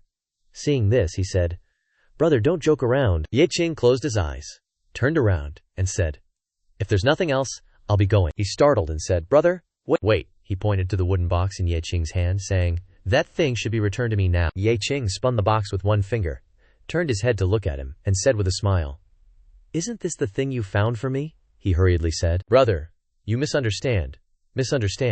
Return the item to me, and I'll treat you to a meal." Ye Qing waved his hand dismissively, saying, Go, whose brother's with you? You pushed me into the eye of the storm." Ye Qing's face turned green, and he gritted his teeth, shouting, "Right now I wish I could pull out my sword and kill you." Wang Aihu anxiously said, "Brother, this thing has a background, and it's reserved by a big shot. You're sure you want to pocket it?" Ye Qing held the wooden box, raised it, and said, "This was originally mine, so how can it be called pocketing it?" Wang Aihu's body blazed with anger. He clenched his fists and shouted, "If you put it that way." Ye Qing hid the wooden box behind his back, raised his other hand, and asked, "What, you still want to make a move?" He was filled with anger, raised his fist, and let out a loud shout. Ye Qing was about to raise his hand to block, but unexpectedly, he suddenly knelt down and kowtowed towards him. Ye Qing startled, staring blankly at the scene before him. He raised his hands above his head, tears streaming down his face, begging, "Bro, I was wrong. For the sake of being fellow disciples, please give my stuff back." Seeing him like this, he could only let out a gasp of surprise. He shoved the box forward, face twisted in a sneer, gritting his teeth. "Here, take it, HMPH, call me daddy." Wang Aihu clapped his hands, happily replying, "Okay, daddy." Then he quickly rushed over to snatch the wooden box from his hand, laughing as he ran off. "Thanks, daddy." He didn't even have time to react, standing there stunned. Ye Qing's head was filled with black lines, cursing with his eyes closed. "Holy crap, you have no principles at all." He crossed his arms, sighing. What a waste of a Foundation establishment pill. If I had it, I could immediately break through to the Foundation establishment stage. Supporting his chin with his hands, he muttered, "Although Foundation establishment is good, breaking through without relying on the Foundation establishment pill is the best choice for a cultivator. Your strength will be even greater." Just as he was sighing inwardly, the system's voice rang in his ears. Your Dantian heard your inner thoughts and decided to help you break through to Foundation establishment without relying on the Foundation establishment pill. Your eyes, nose, mouth, ears, throat, heart, liver, gut, lungs, and kidneys have also expressed their approval. He clasped his hands together, reciting the names of the gods, begging, "Okay, please don't mess around anymore, ancestors. Please be quiet." In the high sky, white clouds drifted lazily, and time quickly passed. A moment later, 2 male disciples were walking down the road, when suddenly, the gray-haired disciple stopped, exclaiming, "Why does it smell so good?" He looked at the small courtyard in front of him, saying, This is Su Qingyue's residence. Isn't Su Shiji known as the Cold Immortal? The purple-haired one beside him couldn't help but sigh. Indeed, there's a natural fragrance. Yi Qing startled, looking back, hearing the two continue to whisper, "Keep it down. Su Shiji hates being disturbed and having people make noise. Be careful not to upset her." He looked at the courtyard wall in front of him, muttering, just wandering around, and ended up at Su Qingyue's place. The system's voice suddenly appeared in his ears. "Your kidney has decided to go find Su Qingyue. Only women can activate his potential. Your legs and arms have expressed their agreement and are coordinating their actions." His limbs automatically ran towards the door, much to the shock of the crowd. He groaned inwardly. "I knew it." Again, he reached out and gently knocked on the door. The purple-haired guy exclaimed loudly, "This bro is legit. I can't believe he dared to knock directly on the front door of Su Qingyue's residence." The disciple next to him asked doubtfully, "Don't you know Su Qingyue's title of Cold Immortal?" Watching Ye Qing continuously knocking on the door, that guy at Tianyuan shouted, "He's so brave." After knocking for a long time without any response, he thought to himself, "Weird, is no one here? Could it be that Su Qingyue isn't home?" Thinking of this, he was overjoyed, slamming on the door with both hands, saying, "This is a good thing. These organs won't be able to cause trouble anymore." The purple-haired guy watched him still frantically knocking on the door, opening his mouth to advise, "Bro, don't overestimate yourself. Su Shiji's door isn't something you can knock on casually. I advise you to leave quickly, or you'll be done for if you anger Su Shiji," the guy added quietly. "Moreover, there's someone in the sect who's always been pursuing senior sister Su Qingyue. If he finds out, I'm afraid you won't be able to handle it today." Ye Qing wept bitterly in his heart, crying out, "I don't want to knock either, but these guys won't give me a break." Just then, the system's voice rang out. "Your leg feels that this isn't the way to go, so it has decided to kick down the door," and he heard this sound of doubt. He looked at the leg that was raised, shouting, "You can't play like that." Feeling doubtful, he turned his head to look back, when a voice behind him shouted, "Hey, what are you doing?" A man with golden hair appeared behind him. The purple-haired disciple behind him said, "Huang Xixiong, Huang Xinren, third place in the outer sect." The person next to him added, "I heard that Huang Xixiong has always been in love with Su Shiji, and has pursued her without success." Huang Xinren stood up straight, hearing the whispers behind him. "I also heard that it's not Huang Xiqiang who's in love with Su Shiji, but that there's a powerful figure behind Huang Xiqiang who's just sending Huang Xiqiang to guard this place, and not allow anyone to disturb Su Shiji." Ye Qing's hands didn't stop, continuing to knock, and he turned his head, trying to explain, "If I said I wasn't doing anything, would you believe me?" In his heart, he secretly decided, "It's best not to have too much contact with this girl Su Qingyue, otherwise I'll definitely attract countless troubles." He pointed at him, asking in a deep voice, "You think I believe that? A new disciple dares to come and disturb Su Qingyue Shiji." Hearing this, he quickly left, saying, "Sorry for the bother." In his heart, he thought, "I didn't do anything. It was all those organs acting on their own." Ugh! His eyes were filled with disgust and contempt as he said, "Get lost, you mediocre lizard brain." Upon hearing this, Ye Qing suddenly stopped. The system's voice rang out, "All your organs are upset hearing that. They've finally decided not to leave." He secretly tried to dissuade them. "This guy is one of the top 3 disciples in the outer sect. We just provoked someone in the top 10. Don't provoke the top 3, okay?" He tried to clench his teeth, but then he heard the system announce, "Your mouth has decided to curse back at him and let him know who's the real boss around here." Huang Shiren saw him standing still and asked, "Why are you stopping?" Ye Qing's face turned purple and green. "I'm stopping to hear you call me father," he groaned inwardly. "I'm screwed." He's super pissed. "What did you say?" He went into full trash talk mode, saying, "I said I'll leave if you call me father. Wherever I go, I gotta hear a dog like you call me father." Huang Shiren clenched his fist, questioning, "How dare you say such things to me? I think you're crazy. Are you finally gonna scram or what?" Ye Qing, with a calm expression, opened his mouth to mock. "What kind of short, stubby scallion are you? Look at your eyes and nose, people might think." He cursed inwardly. Does this trash-talking mouth have to be so ridiculously toxic? Huang Shiren's whole body trembled. So angry he couldn't speak, he could only shout, "You!" But Ye Qing's mouth still wouldn't stop, continuing, "What tombstone did you crawl out of? And besides, Su Shiji didn't say I had to leave. Are you speaking for Su Shiji? Aren't you being a little too thick-skinned?" Huang Shiren snapped his fingers and shouted, "Someone, tear his mouth to shreds for me." Suddenly, 2 men in disciple robes appeared from above. Ye Qing's eyes darted around. Huang Shiren stood behind the 2 of them, saying condescendingly, "Kid, kneel down for me, and I'll only break your legs." Ye Qing pointed behind them and shouted, "Huh? Is Su Shiji here?" Those 2 underlings followed the direction of his hand, and looked behind them, letting out a doubtful sound. He quickly flashed an evil grin. He quickly jumped up, looked at the 2 of them, and turned around to ask, Where's Su Shiji? Ye Qing grabbed the heads of those two and slammed them together. He clapped his hands with a happy face, watching the two of them fall to the ground. The brown-haired one outside said, "OMG, this kid knows strategy. Ah, this is kinda sus. Ah," the blonde-haired one added, "he hit Huang Shixiang's men.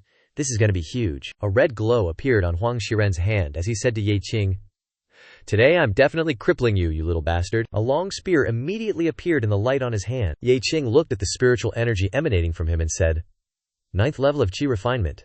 Same strength as me." He swung the spear, enveloping it in spiritual energy, and rushed towards Ye Qing, shouting, "Kill."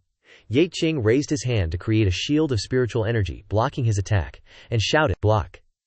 He looked at his spiritual energy shield being pierced by the spear and said, "Not bad, but I've only been at the 9th level of Qi refinement for too short a time, after all." He looked at the spear before him, murmuring, "My foundation is still not as strong as this Huang Shiren." Huang Shiren raised his spear, exclaiming in surprise, "You're still not dead." Ye Qing sat up from the ground, groaning, "This time, I'm in trouble." Huang Shiren quickly charged forward with his spear, shouting, "Take this!" Ye Qing frantically groped all over his body, urging, Hey, you guys are messing around?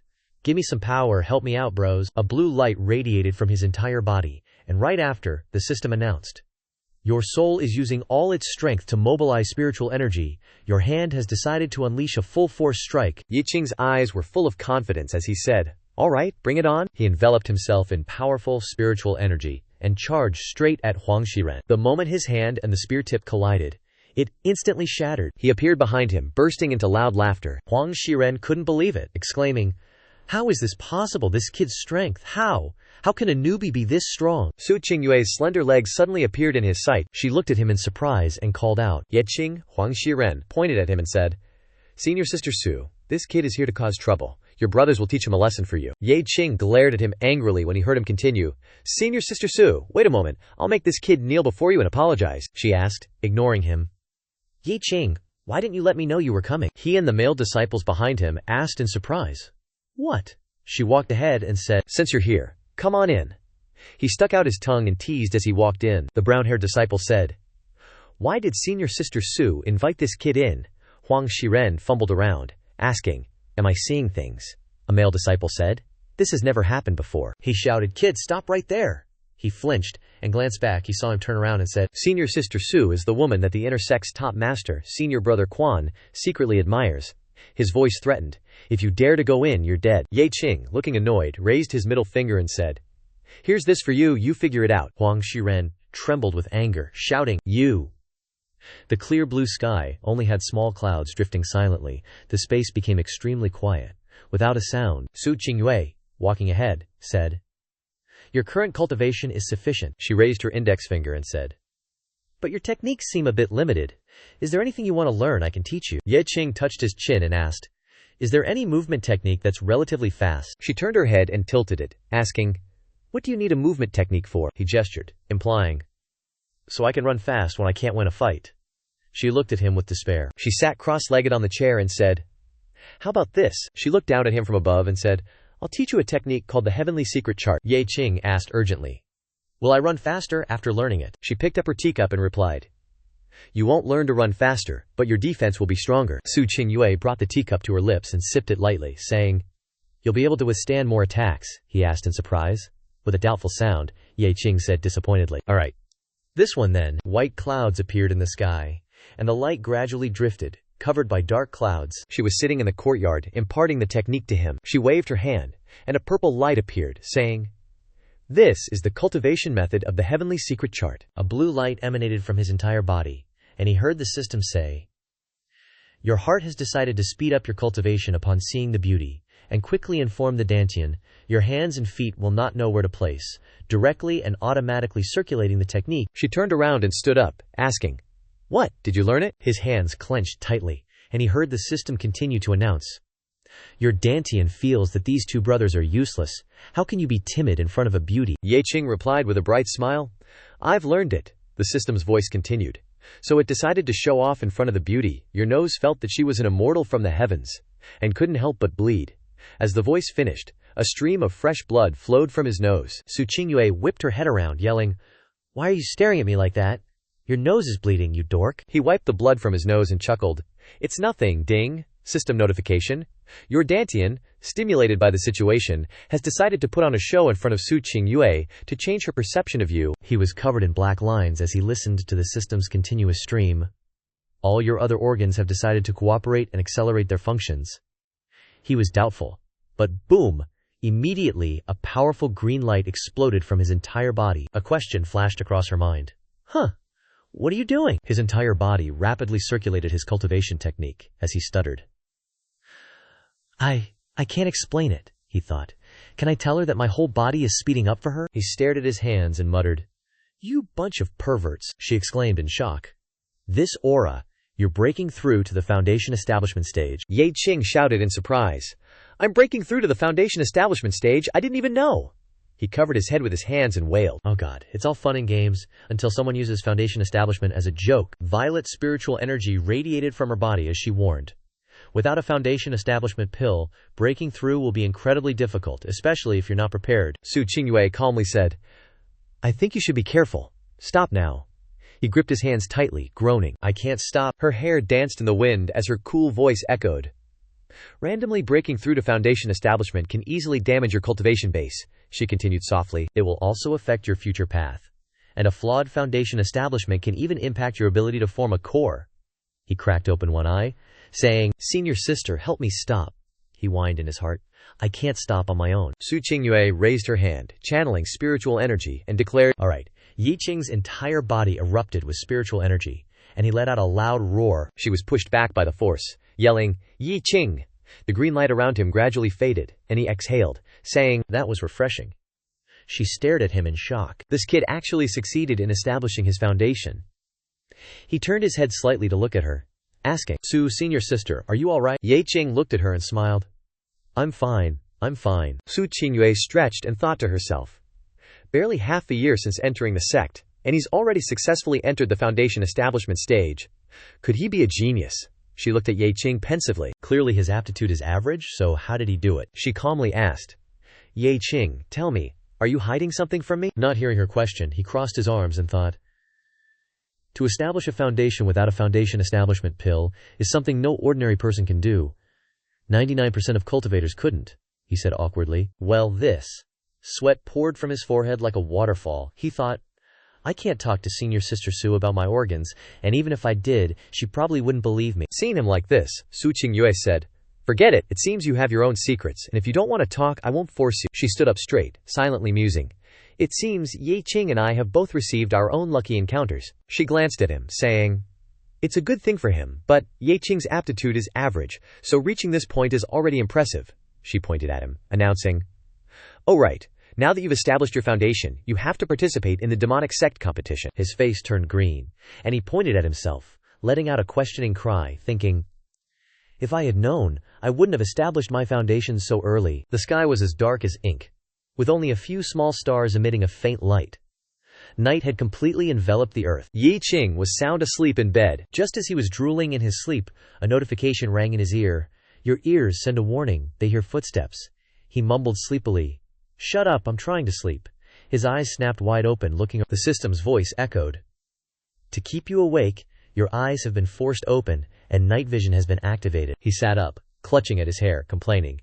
Before I even get old and die, you guys are going to kill me first. His eyes were bloodshot. He heard the system say, Ears are reminding, detecting sounds of two people sneaking up on your room, he asked suspiciously. What's going on? He stood up, frowning, and said, Someone's trying to sneak attack me. Two figures in black crept towards the room. He muttered to himself, This is Ye Qing's residence. The purple-haired guy said annoyedly, Daring to mess with senior brother Huang Shi, you're asking for death. The smoky-haired guy behind him said, Let's use sleeping gas to knock him out first. The purple-haired guy retorted impatiently, No need for that, let's just go in and kill him. The other guy stepped forward, pulling out a pipe, and said, Better safe than sorry if we really fight.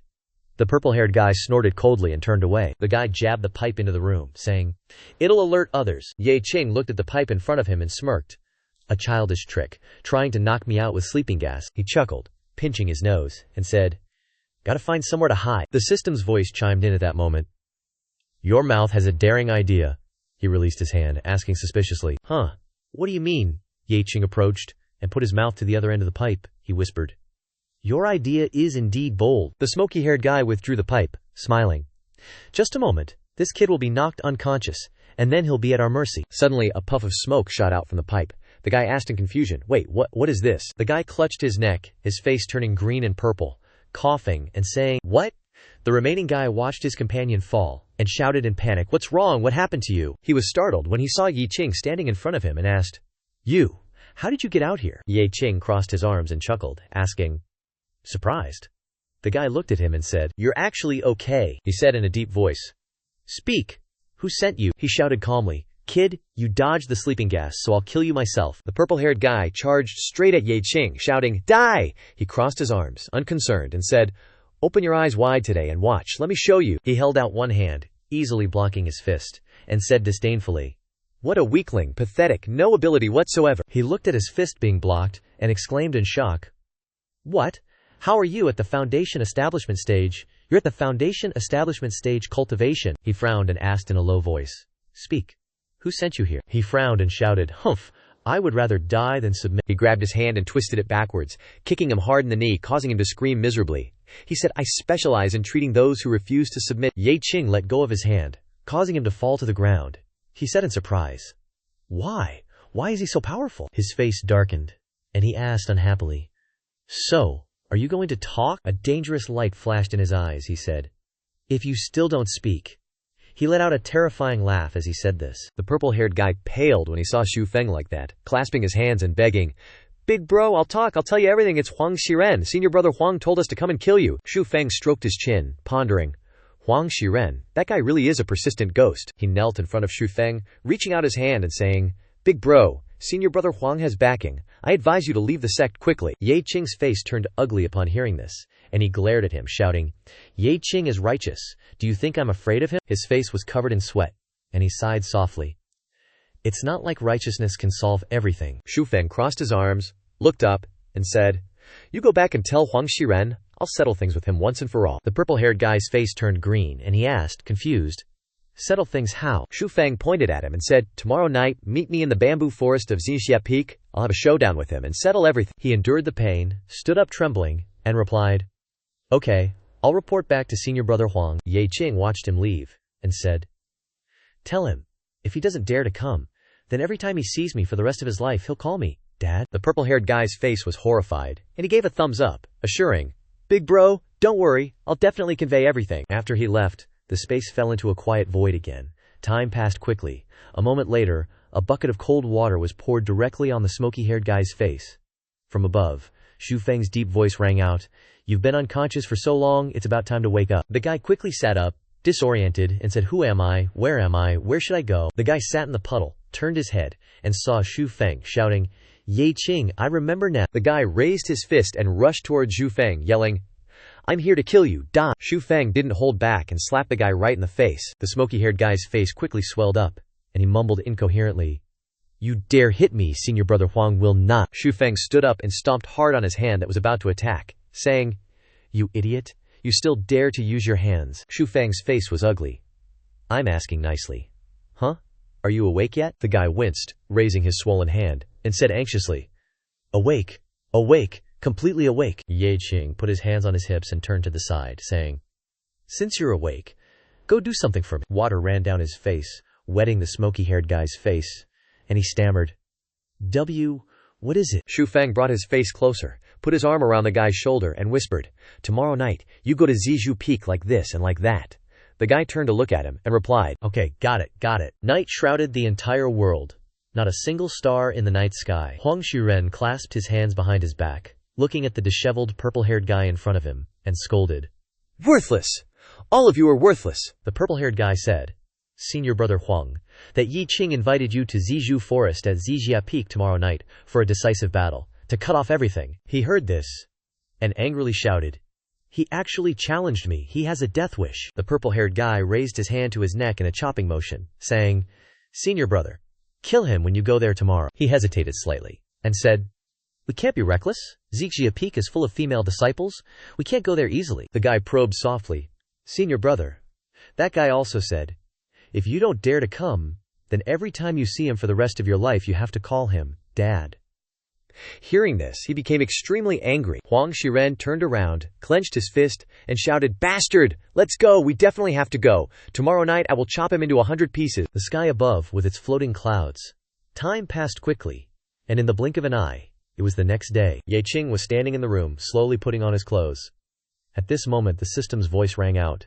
"Your kidneys are unbearably thirsty. Your eyes are unbearably thirsty." Shu Feng reached out and adjusted his clothes, pretending not to hear the system's voice echoing in his ears.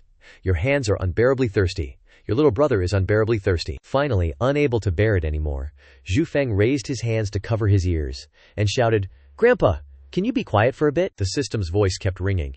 "Your kidneys want a little sister. Your eyes want a little sister. Your hands want a little sister. Your little bro wants a little sister." Hearing this, he froze, letting out an incredulous cry. "Ugh." Ye Qing held his forehead, sighed, and said, "What a horn dog." Suddenly, a knock sounded from the door. He looked towards the door in surprise, asking, who is it?"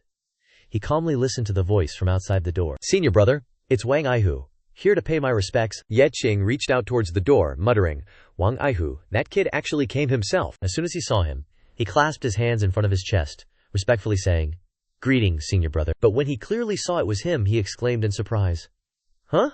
Why is it you?" He frowned unhappily, asking back, "Well, why wouldn't it be me?" He impatiently snapped, "Spit it out." He held out his hands, saying, "I've come to see senior brother Ye Qing." He pointed his thumb at himself, saying, "I am Ye Qing." Wang Aihu raised his index finger, shouting, "I can't believe it! Impossible! Senior brother Ye is already Foundation Establishment." Ye Qing stretched his back, replying, "I'm already Foundation Establishment, you blind brat." He raised his thumb and scratched his chin, squinting his eyes, saying, "No way, you don't have a Foundation Establishment pill. How could you be Foundation Establishment?" Hearing this, he waved his hand and unleashed a palm strike, replying with a smile, "Don't believe me, want to try." Because of his palm strike, he flew up high, his mouth letting out a pieft. He fell to the ground with a thud, letting out an exclamation, "Oh dear, it's real Foundation Establishment cultivation." He pointed his index finger to the sky, winking, asking, "How about it?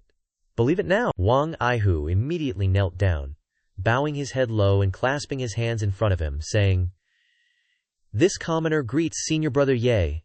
As expected of senior brother Ye, I was astonished the moment I met you." Ye Qing crossed his arms in front of his chest, looking at him, muttering to himself, "Damn, you've got a lot of lines." He continued his spiel, saying he knew senior brother Ye was a genius with talent, just as he predicted, senior brother Ye achieving Foundation Establishment without a Foundation Establishment pill. There aren't many like that in the sect. Ye Qing dug at his ear, annoyed, saying, "All right, enough with the nonsense. What do you want from me?" He immediately spread out his hands, with a beaming face, saying, "Senior brother Ye, I'm a new disciple. Although I'm not qualified to sign up for the new talent competition of the Heavenly Demon Sect, but the sect has a rule that Foundation Establishment disciples must participate." Ye Qing stroked his chin, pretending to think, listening to him continue. "I've come to inform senior brother of that." He asked with a serious face, "I'm asking you, is the new talent competition dangerous?" Wang Aihu raised his hand to scratch his head, hesitatingly replying, Seeing his expression, he understood, saying, "It's definitely very dangerous, right? This time, all the participants are talented. A small mistake, and you'll lose your life." He made a circle with one hand, and poked his index finger from the other hand into the circle, replying in a deep voice, "If you dare lie to me, I'll shove your head up your ass." Then he let out a peft. He jumped, saying, calm down, it depends on the situation." Sweat covered his forehead, his fingers pointing at each other, speaking softly. "To be honest, it's dangerous. Those little demon sect punks won't pass up the chance to kill our Qingyun sect disciples." Hearing this, Ye Qing blurted out, "Damn, that's dangerous." He immediately turned his head, waving his hand, saying, "Help me decline, I'm not gonna." He raised his hand, shouting, "Senior brother, it's a sect rule, you can't not go." He turned around, pointing at him, yelling, "You help me think of a way to decline." Wang Aihu crossed his arms in front of his chest, shaking his head, saying, "I have no way." His expression was extremely unpleasant, reaching out to gesture like before, threatening in a low voice. "You have no way, I'll shove your head up your ass, Wang Aihu. Don't forget you owe me a Foundation Establishment pill." He scratched his head with one hand and waved the other repeatedly, saying, calm down, I'll think of something." He turned and walked into the room, saying, "I'll be waiting for your news." That night, a plume of golden smoke dissipated, and Huang Shi instantly appeared in the bamboo forest. He looked at the scene before him and said, "This must be the place, right?" The purple-haired guy appeared behind him. He looked around and replied, "Huang Shixiong, this is the place. This is the purple bamboo forest. He glanced around, saying, "Where's that brat? Why isn't he here?" The guy's voice immediately rang out.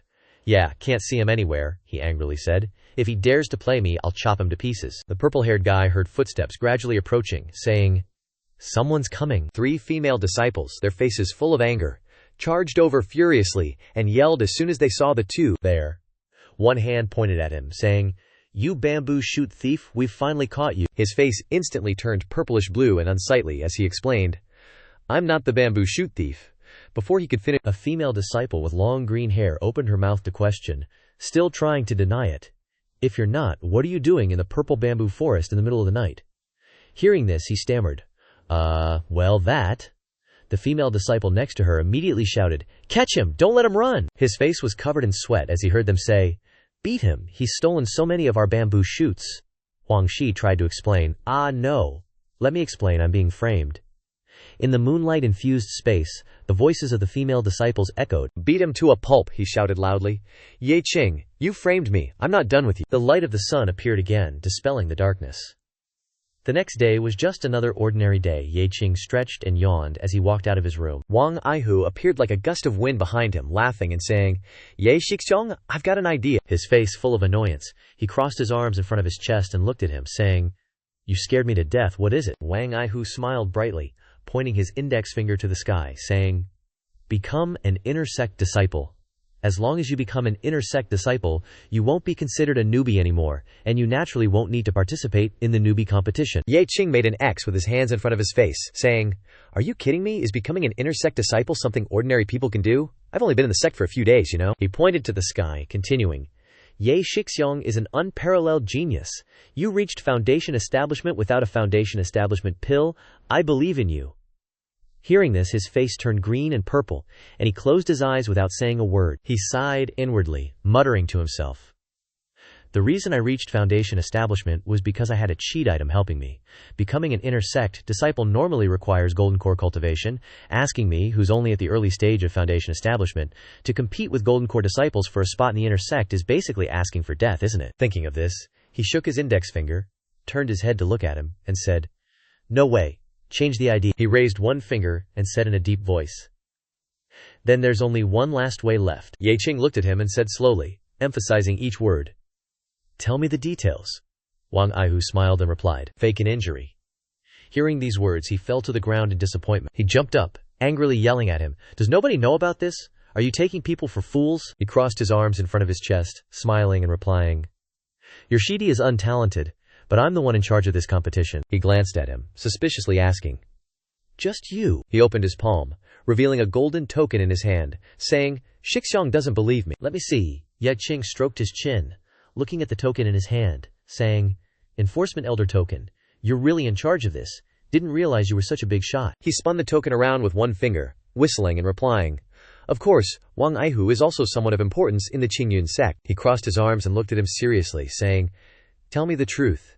He reached out and touched his head, smiling and saying, "Mainly because no one wants to handle this, because facing the demonic sect is too dangerous, and it's easy to be hated by them." He pointed at him, asking, "What kind of good conditions did they offer you to do this?" He scratched his head, replying softly, "It's nothing much, just that the next time the sect opens the secret realm, there's a spot for me." Hearing this, he was startled, asking suspiciously, "Seklet's secret realm?" He patted him on the shoulder, walking forward and saying, "That's not important. What's important is that I can help Shixiong arrange to be injured, so you don't need to participate in the competition, and can just lie around."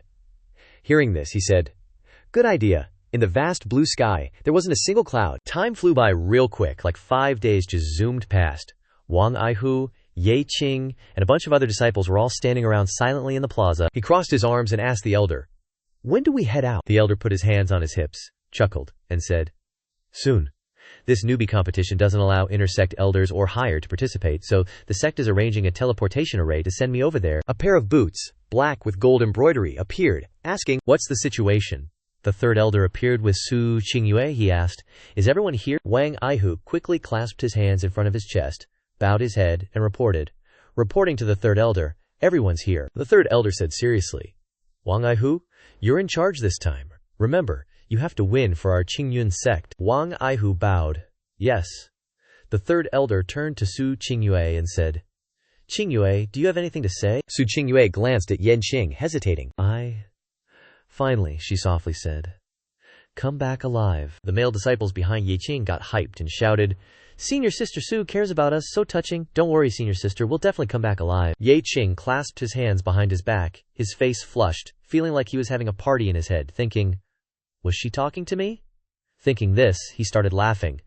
The system voice chimed in, your heart is slightly touched. Your hands want to give her a hug of love. The third elder raised his hand, and a golden light appeared. He said in a deep voice, before we leave, I want to emphasize one more time, if any of you can achieve results for the sect. He waved his hand, opening a golden portal, and continued, you will be greatly rewarded. Let's go. All the male disciples immediately lined up, stepping into the portal. Wang Aihu saw Yi Qing about to go in, and patted his shoulder, saying, Senior Brother Ye, wait up. Hearing this, Yi Qing looked back, puzzled, and asked, what's up? Wang Aihu smiled and replied, let them go first. Let them scout ahead. Hearing this, Ye Qing turned to look at him, puzzled, and asked, is it that dangerous? Wang Aihu crossed his arms and said, the demonic sect is full of tricks. Better safe than sorry. Ye Qing stepped into the portal, saying, all right, almost everyone's gone. It's fine now. Let's go. As he stuck his head in, he clicked his tongue and said, do we really need to be this careful? One of his legs quickly went through the golden portal. As soon as he went through, a bright red sword light appeared in front of him, slashing towards him. Ye Qing quickly dodged the attack from a brown-haired demonic sect disciple, shouting, kill. Ye Qing looked in shock at the Qingyun sect disciples being slaughtered by the demonic sect disciples, exclaiming, what's going on? Wang Aihu, following behind, saw this scene and shouted in surprise, this is.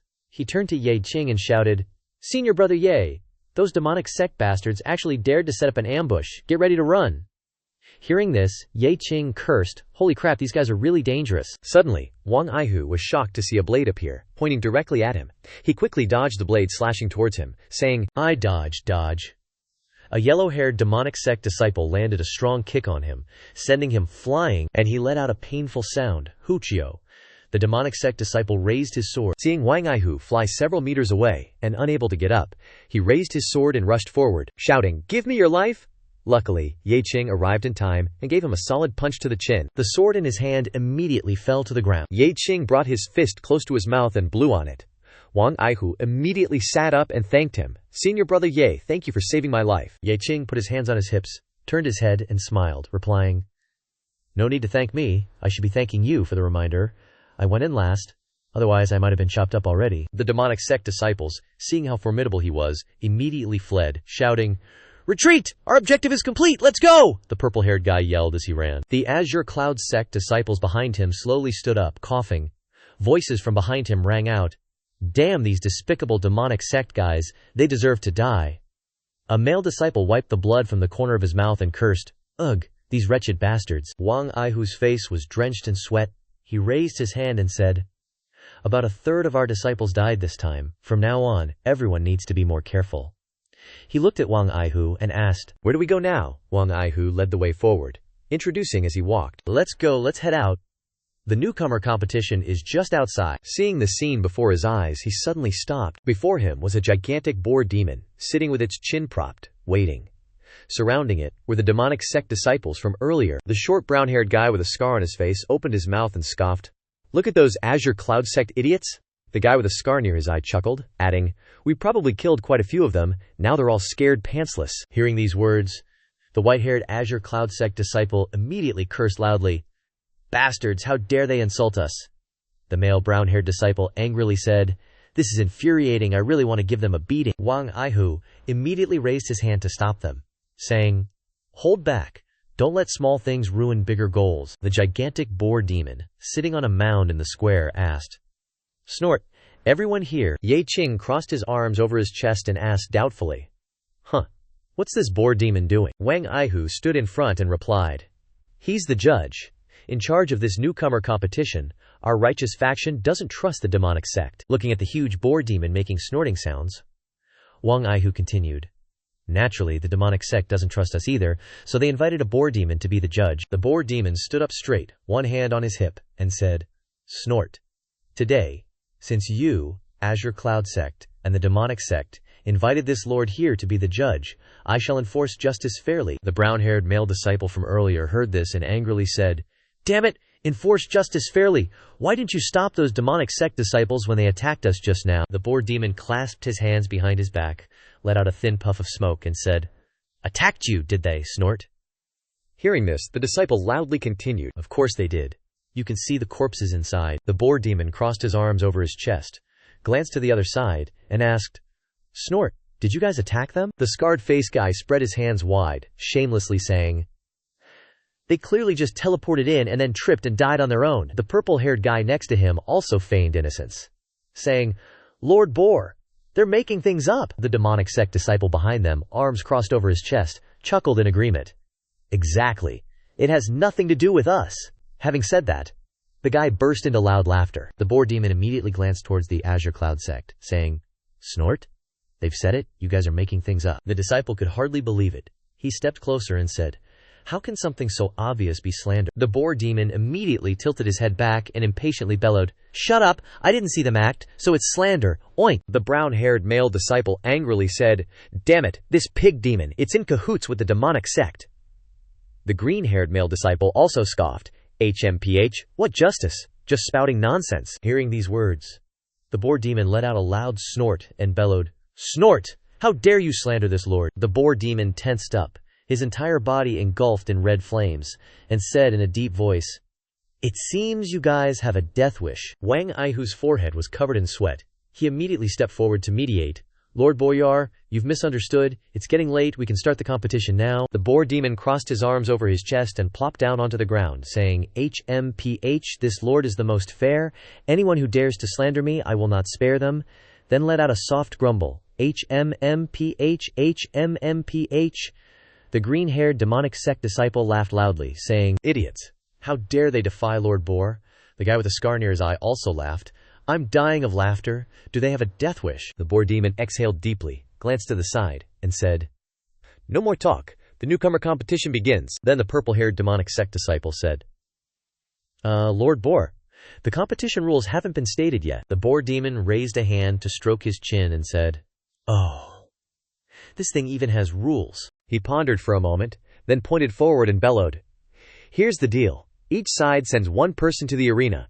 If they die, drag them off and send in a new one. We'll only stop when one side is completely wiped out. Hearing this, Wang Aihu roared in disbelief. What? Before the Qing sect disciples could even retort, he immediately crossed his arms, sat down, and said, Get started. This lord is getting sleepy. The scar-faced guy immediately laughed out loud, crossed his arms, and walked forward, saying, Let me kill a few of these punks first. He then immediately bellowed, Brother Yi Qing is injured. Rest for now. The rest of you, prepare for battle. The blue-haired male disciple spoke up, Who's fighting first? The brown-haired male disciple also asked, Who's up? That guy in the middle of the arena laughed loudly, spreading his arms wide in disdain as he bellowed, You brats from the Qing sect?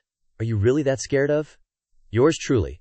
Hurry up and send someone for me to trample. Finally, the brown-haired male disciple, unable to contain his anger, stepped forward and declared, Damn it, I'm up. He condensed his internal energy in his hand, then charged forward, yelling, Take this! The scar-faced guy quickly clapped his hands together with a loud smack, then laughed. He rapidly lunged at the guy, but was astonished to pass right through his body. He turned his head to look, but the phantom image was gone, leaving only a bright red glow. He shouted, What? Just as he stared intently at that spot, from above, that guy reappeared, asking, What are you looking at? From his palm, a net woven from crimson threads appeared, and he flung it hard towards him, yelling, Gotcha. Instantly, he was tightly bound by those threads, only able to thrash and yell, What? He fell to the ground, watching the guy slowly approach, and choked out, You cheated! The guy neared him, letting out a cold snort. That guy raised his sword, which was covered in red bones, and said, Go die. Then he stabbed downwards with full force, laughing maniacally. One hit KO. Fresh blood splattered everywhere from the wound. A brown-haired disciple from the demonic sect watched the guy pull out his blood-dripping saber and scornfully sneered, I thought you'd last more than a few exchanges in a real fight. Dead already? What a wimp! Wang Aihu saw this scene and immediately yelled, Lord Zhu. They used hidden weapons. That's cheating. Aren't you going to do something about it? Zhu Yao crossed his arms, looked towards the demonic sect, and asked, Did you guys cheat? The brown-haired demonic sect disciple immediately retorted, No way! Was anyone actually stupid enough to say hidden weapons weren't allowed before the fight? The scar-faced guy, holding his blood-dripping sword, laughed along, Exactly. It's clearly their fault for not listening to the rules properly. After hearing that, he lifted his head high and announced, "They didn't cheat. Keep going." The remaining Qing sect disciples were filled with righteous indignation, yelling, "This is infuriating. It's clearly favoritism. Do they think we're blind or something?" A powerful surge of energy swept past, immediately knocking the two of them onto their butts. Zhu Yao's face was contorted in fury as he huffed, "Hurry up! Get on with the fight! Say one more word of nonsense and you're dead for sure." Wang Aihu, furious, clenched his fists, his entire body trembling, and hissed, "Damn it! Keep going! Keep the fight going!" Ye Qing raised a hand to his chin, thinking to himself, HMPH, this can't go on like this. The system's voice echoed in his mind. "You are slightly angered. Your Danshin approves." He had a look of utter resistance on his face. Hearing the system continue, "Your hands, eyes, ears, nose, and throat approve." He muttered under his breath, All right, you guys seriously need to shut up." The Scarface guy waved his finger, taunting them. "Hey, come on! Are you sending just one person for me to kill?" Scared now, that guy pointed towards the furious Qing sect disciples, saying, "Or, you could just kneel down, call me Grandpa, and I'll let you off." At this, the guy burst out laughing, then continued, "That's right, call me Grandpa, and I'll spare your lives." The shaggy, brown-haired male disciple quickly charged forward, yelling, "Damn you, I can't take this anymore, die!" He lunged in, one hand parrying the guy's saber-wielding arm, while his other fist, poised to strike, was snatched by the opponent. The guy then swiftly kicked him hard in the gut, making him release his grip in agony. That guy raised his broadsword high and said, "Die." Then he stabbed straight down into the guy's back, splattering fresh blood everywhere, and the guy quickly fell.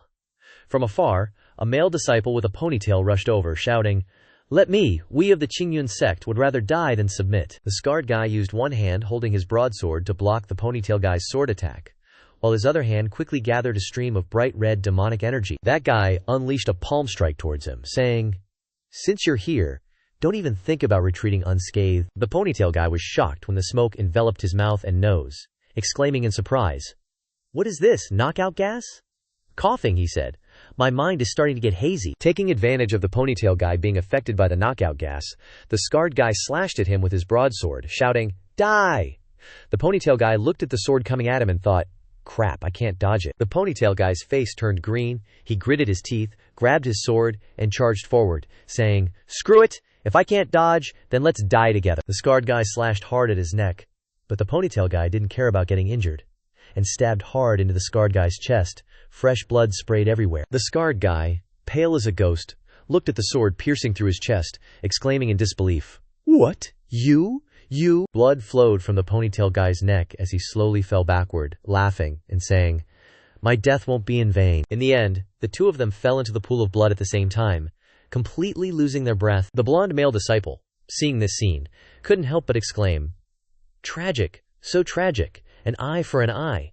Wang Aihu also let out a sigh, saying, A bald disciple of the demonic sect appeared in the middle of the arena, saying disdainfully, HMPH. "So this is all the Qing sect is capable of." The bald disciple's lips curled up slightly, saying, "Trading lives for those Qing sect brats? Send one out here, I'll crush him to death." That blonde male disciple was furious, circulating spiritual energy in his hands, and shouted, "I'll open your eyes for you." The bald guy raised his hand, which had a golden bracelet on it, blocking the attack. The blonde guy was upset, saying, "What? Hidden weapons again?" The bald guy raised his other hand towards him, then grabbed his neck and lifted him high. The blonde guy couldn't breathe and could only struggle, making meaningless noises. The bald guy snapped his neck, saying, "You don't even have a chance to trade lives with me." After that, he threw his body to the ground, laughing loudly and saying, "Couldn't even withstand a single blow. Hey, don't keep me waiting for too long next time." The blonde male disciple trembled all over, standing behind the trembling Wang Aihu, saying, "Going up there is just dying, and it's a meaningless death. I'm not willing." That Zhu Yao guy rested his chin on his hand, looking at the crowd, urging, "Hey, didn't you guys hear me? Hurry up and send someone else. Hurry up, Zhu Ge is losing his patience." Seeing that no one was coming up, a giant arm phantom appeared from behind him. He opened his mouth, saying, "No one's coming up, huh?" He voiced. "In that case, Zhu Ge will choose randomly." That hand quickly grabbed a black-haired disciple into his palm. His voice rang out, "It's you, Wang Aihu." Seeing this scene, he was upset and shouted loudly, "Damn it, how dare you treat my Qing sect disciples like this?" That hand quickly dropped him in front of the bald guy. Wang Aihu was surprised and let out a cry of doubt. The bald guy smirked, saying, "Be scared, tremble." Then he laughed wildly. Wang Aihu clenched his fist tightly, gritting his teeth and cursing loudly. I spit on you. If I'm going up there to die anyway, you want me to be scared and tremble. Dream on. He jumped up, clenching his fists and shouting, Die. One punch landed squarely in his chest, causing his eyes to turn bloodshot, and he let out a scream. The bald guy looked at him like that, opened his mouth and laughed, saying, Killed with a single punch, you still gotta look to our demonic sect, kid. You can close your eyes now. Wang Aihu raised his hand to grab tightly onto his arm, fresh blood staining the corners of his mouth, saying, Even if I die, I'll tear off a piece of your flesh. As he spoke, he kept making retching sounds. Huck! Huck! After speaking, he used all his strength to bite hard into his arm. The bald guy felt the pain and struggled with all his might. He was so angry that he shouted, Get off! Get off! Get lost, you hear? Finally, he roared and flung the black-haired disciple backward with a violent wave of his hand. Wang Aihu covered his face and groaned. The disciples of Qingyun's sect are so miserable. The blonde disciple behind him chimed in. Too tragic. He stared at the body on the ground, panting. Damn Qingyun's sect. He turned his sweaty face to the crowd, snarling, Bastards, you dare bite me, I'll make you all die. A hand shot out, accompanied by a voice. Let me do the making. He paused, confused. A pink-haired disciple clenched his fist and stepped forward bravely. Even if I die, I gotta be like that senior brother. He gritted his teeth and pointed at him, yelling, Tear off a piece of flesh from this demon's body. He bit down on the bandage on his injured arm, sneering, Still dare to bite me, then I'll twist your head off. Suddenly, Wang Aihu shouted, Hold up. He squinted, saying, Go back first. Don't throw your life away. He turned to look at him, replying, Senior brother Wang, someone has to die anyway. He glanced ahead, retorting, Shut up, I know, I'm next. He hesitated. Senior brother Wang, how will you fight? You're the leader this time. We. He brushed past him and walked forward. Me, Wang Aihu, just wants to eat and wait for death. Trying to get some small advantages, but today I don't want to let it go, just because I'm really pissed off today. Golden light radiated from his body. Ye Qing crossed his arms, watching the scene and sighing. Didn't think Wang Aihu had it in him. Just then, the system voice sounded. Your heart is surging with passion. Your Dantian agrees. Your eyes, ears, nose, and throat agree. Hearing this, he sighed. Orange gold light radiated from his body as he looked at the bald dude opposite him, saying, If everyone has to die, then count Wang Aihu in. Come on, let's fight. He quickly raised his hand and charged, yelling, You're just relying on clowning around to get brave. Fine, one punch from me will kill you. He retreated, letting out a loud shout, raising his hands to block. He chuckled, raising his fist. You actually blocked it. Color me surprised. Wang Aihu's arm trembled, he continued. But it just means I have to throw a second punch. Seeing the fist approaching, he clasped his hands together and twisted them, chanting, Qian Kun righteous art, shrink to an inch. The bald dude punched through, but he was gone. He disappeared from his sight. He turned his head to look around, shouting in surprise. What's going on? Where is he? Get out here. His voice sounded in his ear. Grandpa is here. He immediately turned his head but saw no one, and let out a questioning cry, Huh, down below. Wang Aihu raised a fist and punched upwards hard between his legs. He sweated bullets in pain, clutching his crotch and yelling, My foundation, my descendants, you shameless bastard, I'll definitely deal with you. The brown-haired Qingyun sect disciple who saw this exclaimed, Is that even allowed? Unbelievable, the pink-haired disciple said. Who cares if you believe it? Beating the demon sect disciple is all that matters. In the Qingyun sect disciples, praise. Senior brother Wang's move was beautiful. He raised two fingers and waved them. Smiling brightly, Yan Qing couldn't help but chuckle, saying, Didn't think Wang Aihu had some tricks up his sleeve? The bald dude's face turned green as he raised his fist and shouted, I'm going to smash you to death. Wang Aihu quickly jumped to dodge, yelling, I dodged it. His fist landed on the ground, shattering it. He jumped back, looked at his butt sticking out, and burst out laughing. Then he made a gun shape with both hands, shouting, Great 1,000-year kill. He raised his hand, jumped up and stabbed down hard, letting out a loud cry. Ouch. He felt pain from behind. His eyes widened and bloodshotted. His mouth gaped open, and sweat poured down like rain. The brown-haired male disciple, sweating profusely, said, Is that even allowed? The black-haired disciple also broke out in a cold sweat. He can fight like that. The pink-haired disciple touched his forehead, his face pale, and said, His shoal's gonna explode. Ye Qing, drenched in sweat, cried out softly, Ayo, sounding very painful. The bald guy stood up straight and looked at Wang Aihu. Too big, you bastard. I'm gonna tear you apart. He let out a small cry, then quickly grew back to his original size. He unleashed a move. A stream of power split into many different streams flying towards him. He shouted, 10,000 flowers bloom. Instantly, Those golden, heroic energies quickly shot through him. The Qing Yun sect disciples, seeing this scene, excitedly shouted, "We won! We actually won, Senior Brother Wang, go go go!" He looked at him falling to the ground, panting and saying, "Phew, phew, that wasn't easy. Finally won a round." From behind, a voice rang out, "I'm next."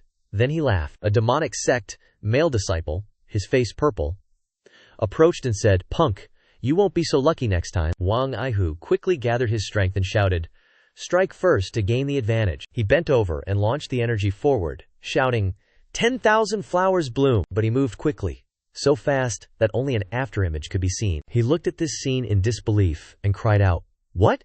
He dodged them all. He stuck out his tongue and licked his finger, letting out a nasty laugh, and rushed forward, saying, "My turn." He looked, and in the blink of an eye he was in front of him. Needless to say, the speed was too fast, so he had to turn his hand and say, "Body shrinking technique." He leaned over and jumped up to dodge his attack. A red light flashed in his eyes, and he shouted, "Want to run?" The brown-haired demonic sect disciple could easily grab him in his hand. He laughed and said, "Can you escape?" he exclaimed in surprise. "What? I've been caught?" He held him in his hand and said, "I'm the speed type. Your little tricks." He threw him hard into the small pit in the ground, saying, "Are useless against me." The blue-haired male disciple immediately worriedly shouted, "Senior Brother Wang." The brown-haired disciple also said, "Not good, this time, Senior Brother Wang." He raised his foot and kicked hard at Wang Aihu, who was lying in the small pit, saying, "Die." He awkwardly clasped his hands together, shouting, "The law of expansion."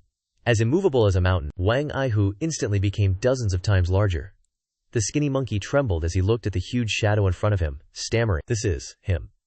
He reached out and grabbed him tightly, lifted him up, and said, "How does it feel to be looked down upon?" He lay in the palm of his hand, struggling, and yelled, "Damn it, let me go!" The pink-haired male disciple raised his fist and said, "Senior Brother Wang is mighty. Not only can he shrink, but he can also enlarge." The brown-haired male disciple also raised his hand and cheered, "Turns out Senior Brother Wang still has a trump card." The blue-haired male disciple touched his chin, blushing, and said, "I have a bold idea." The other two immediately had black lines all over their heads and shouted in unison, "You better act normal." Ye Qing, watching from behind, grinned with amusement. Wang Aihu hoisted the skinny monkey high in the air, crushed him, and then tossed him to the ground. He exhaled, slowly shrinking back to his normal size. The pink-haired male disciple instantly cheered, "Wang Shixiong is mighty, awesome." The demonic sect brats didn't expect that, did they? A green-haired demonic disciple with a dark expression said, "Didn't realize this guy had some skills. You don't actually think Skinny Monkey's dead, do you?" The seemingly dead skinny monkey suddenly opened his eyes wide, let out a sinister laugh, then turned and sat up, hurling a dart in his hand towards him. Turning around, he noticed the dart flying towards him and exclaimed, "What? Not good?" He jumped back, watching Wang Aihu get hit by the dart, retreating a few steps. The brown-haired male disciple anxiously shouted, "Wang Shixiong." The pink-haired male disciple pointed at him, yelling, "Damn it, he faked his death to ambush." Ye Qing exclaimed in worry. Wang Aihu, Skinny Monkey cackled, turning to leave, saying, "Told you, the demonic sect will win in the end." Just as he turned his back, Wang Aihu suddenly charged forward, coming from behind him. A blade pierced through his chest from behind, fresh blood trickling from the corner of his mouth. He couldn't believe it, shouting, What you?" Wang Aihu squatted down, watching him fall to the ground. "You're done for," Ye Qing said in surprise. Wang Aihu is so brave. At this moment the system's voice rang out. "Your heart wants to go on stage and kill them. Your Danchin agrees. Hands, eyes, ears, nose, throat." Wang Aihu stood still, his heart a tangled mess, saying, "Hey you guys." The pink-haired male disciple looked at him, asking worriedly, Wang Shixiong, are you all right?" He turned his face, covered in wounds, towards him, and replied with a smile, "I'm fine. I can still fight." The green-haired demonic disciple said uncomfortably, "Damn it. The righteous sects are using underhanded tricks too." The green-haired disciple next to him replied, "Why are you panicking? Just send one person to kill him." A pink-haired female disciple stepped forward, extending her hand and saying, "Let me," she arrogantly said. "How do you want to die? I'll let you choose." Fresh blood flowed from the wound on Wang Aihu's abdomen. Soaking his clothes, he spat. Then, he quickly gathered his spiritual energy and charged forward, shouting, "I can take one of you down with me." "Take this." Wang Aihu looked in shock as a hand rapidly approached him. His face took a hit from the pink-haired female disciple, sending him flying backwards. She extended her hand, summoning her weapon, disdainfully saying, "You're half dead already, how can you fight me?"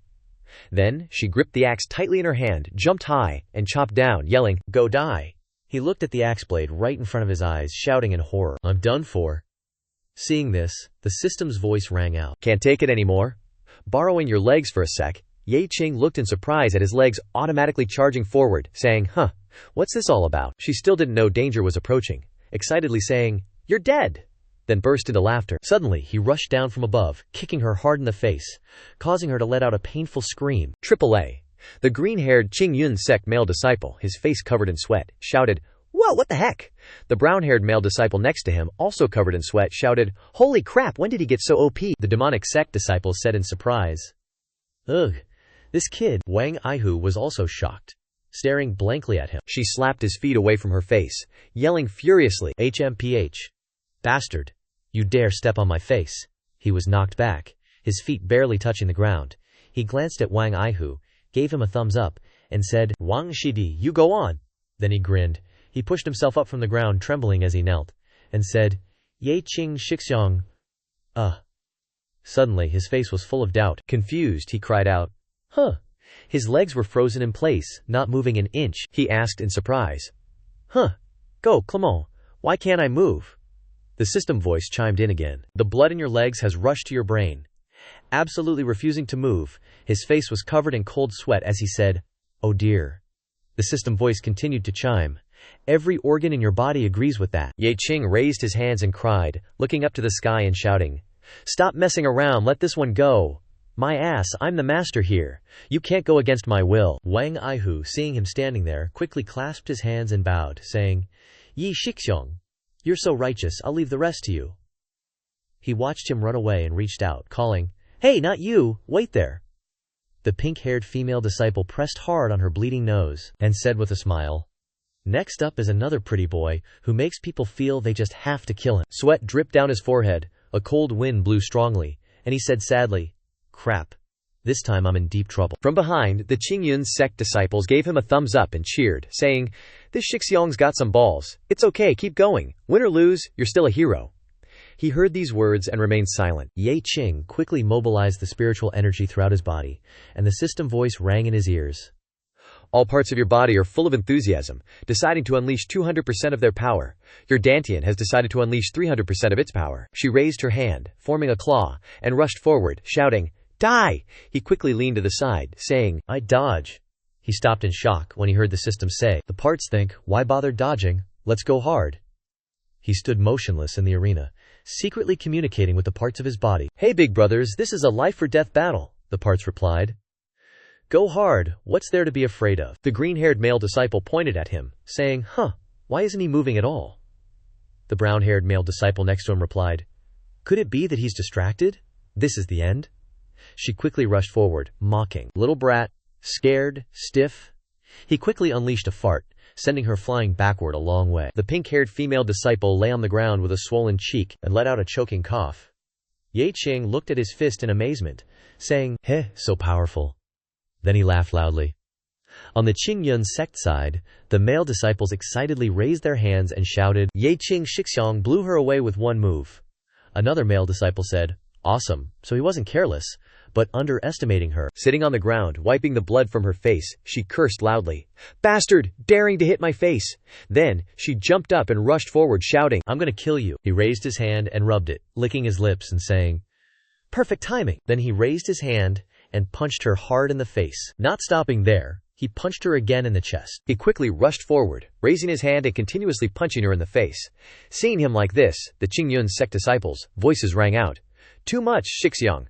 Beat her up for us, hit her hard." The green-haired demon sect disciple shouted, "What's going on here, damn it? This is an undisguised humiliation of our demon sect." The purple-haired male disciple excitedly said, "Yi Qing Shixiang is mighty. Press them to the ground and slaughter them." Ye Qing stood in front of her, reaching out and holding her face, asking, "So, do you admit defeat yet?" She let go, revealing her swollen face, and screamed, "Damn talisman, you only hit my face, bastard. I'm gonna fight you to the death."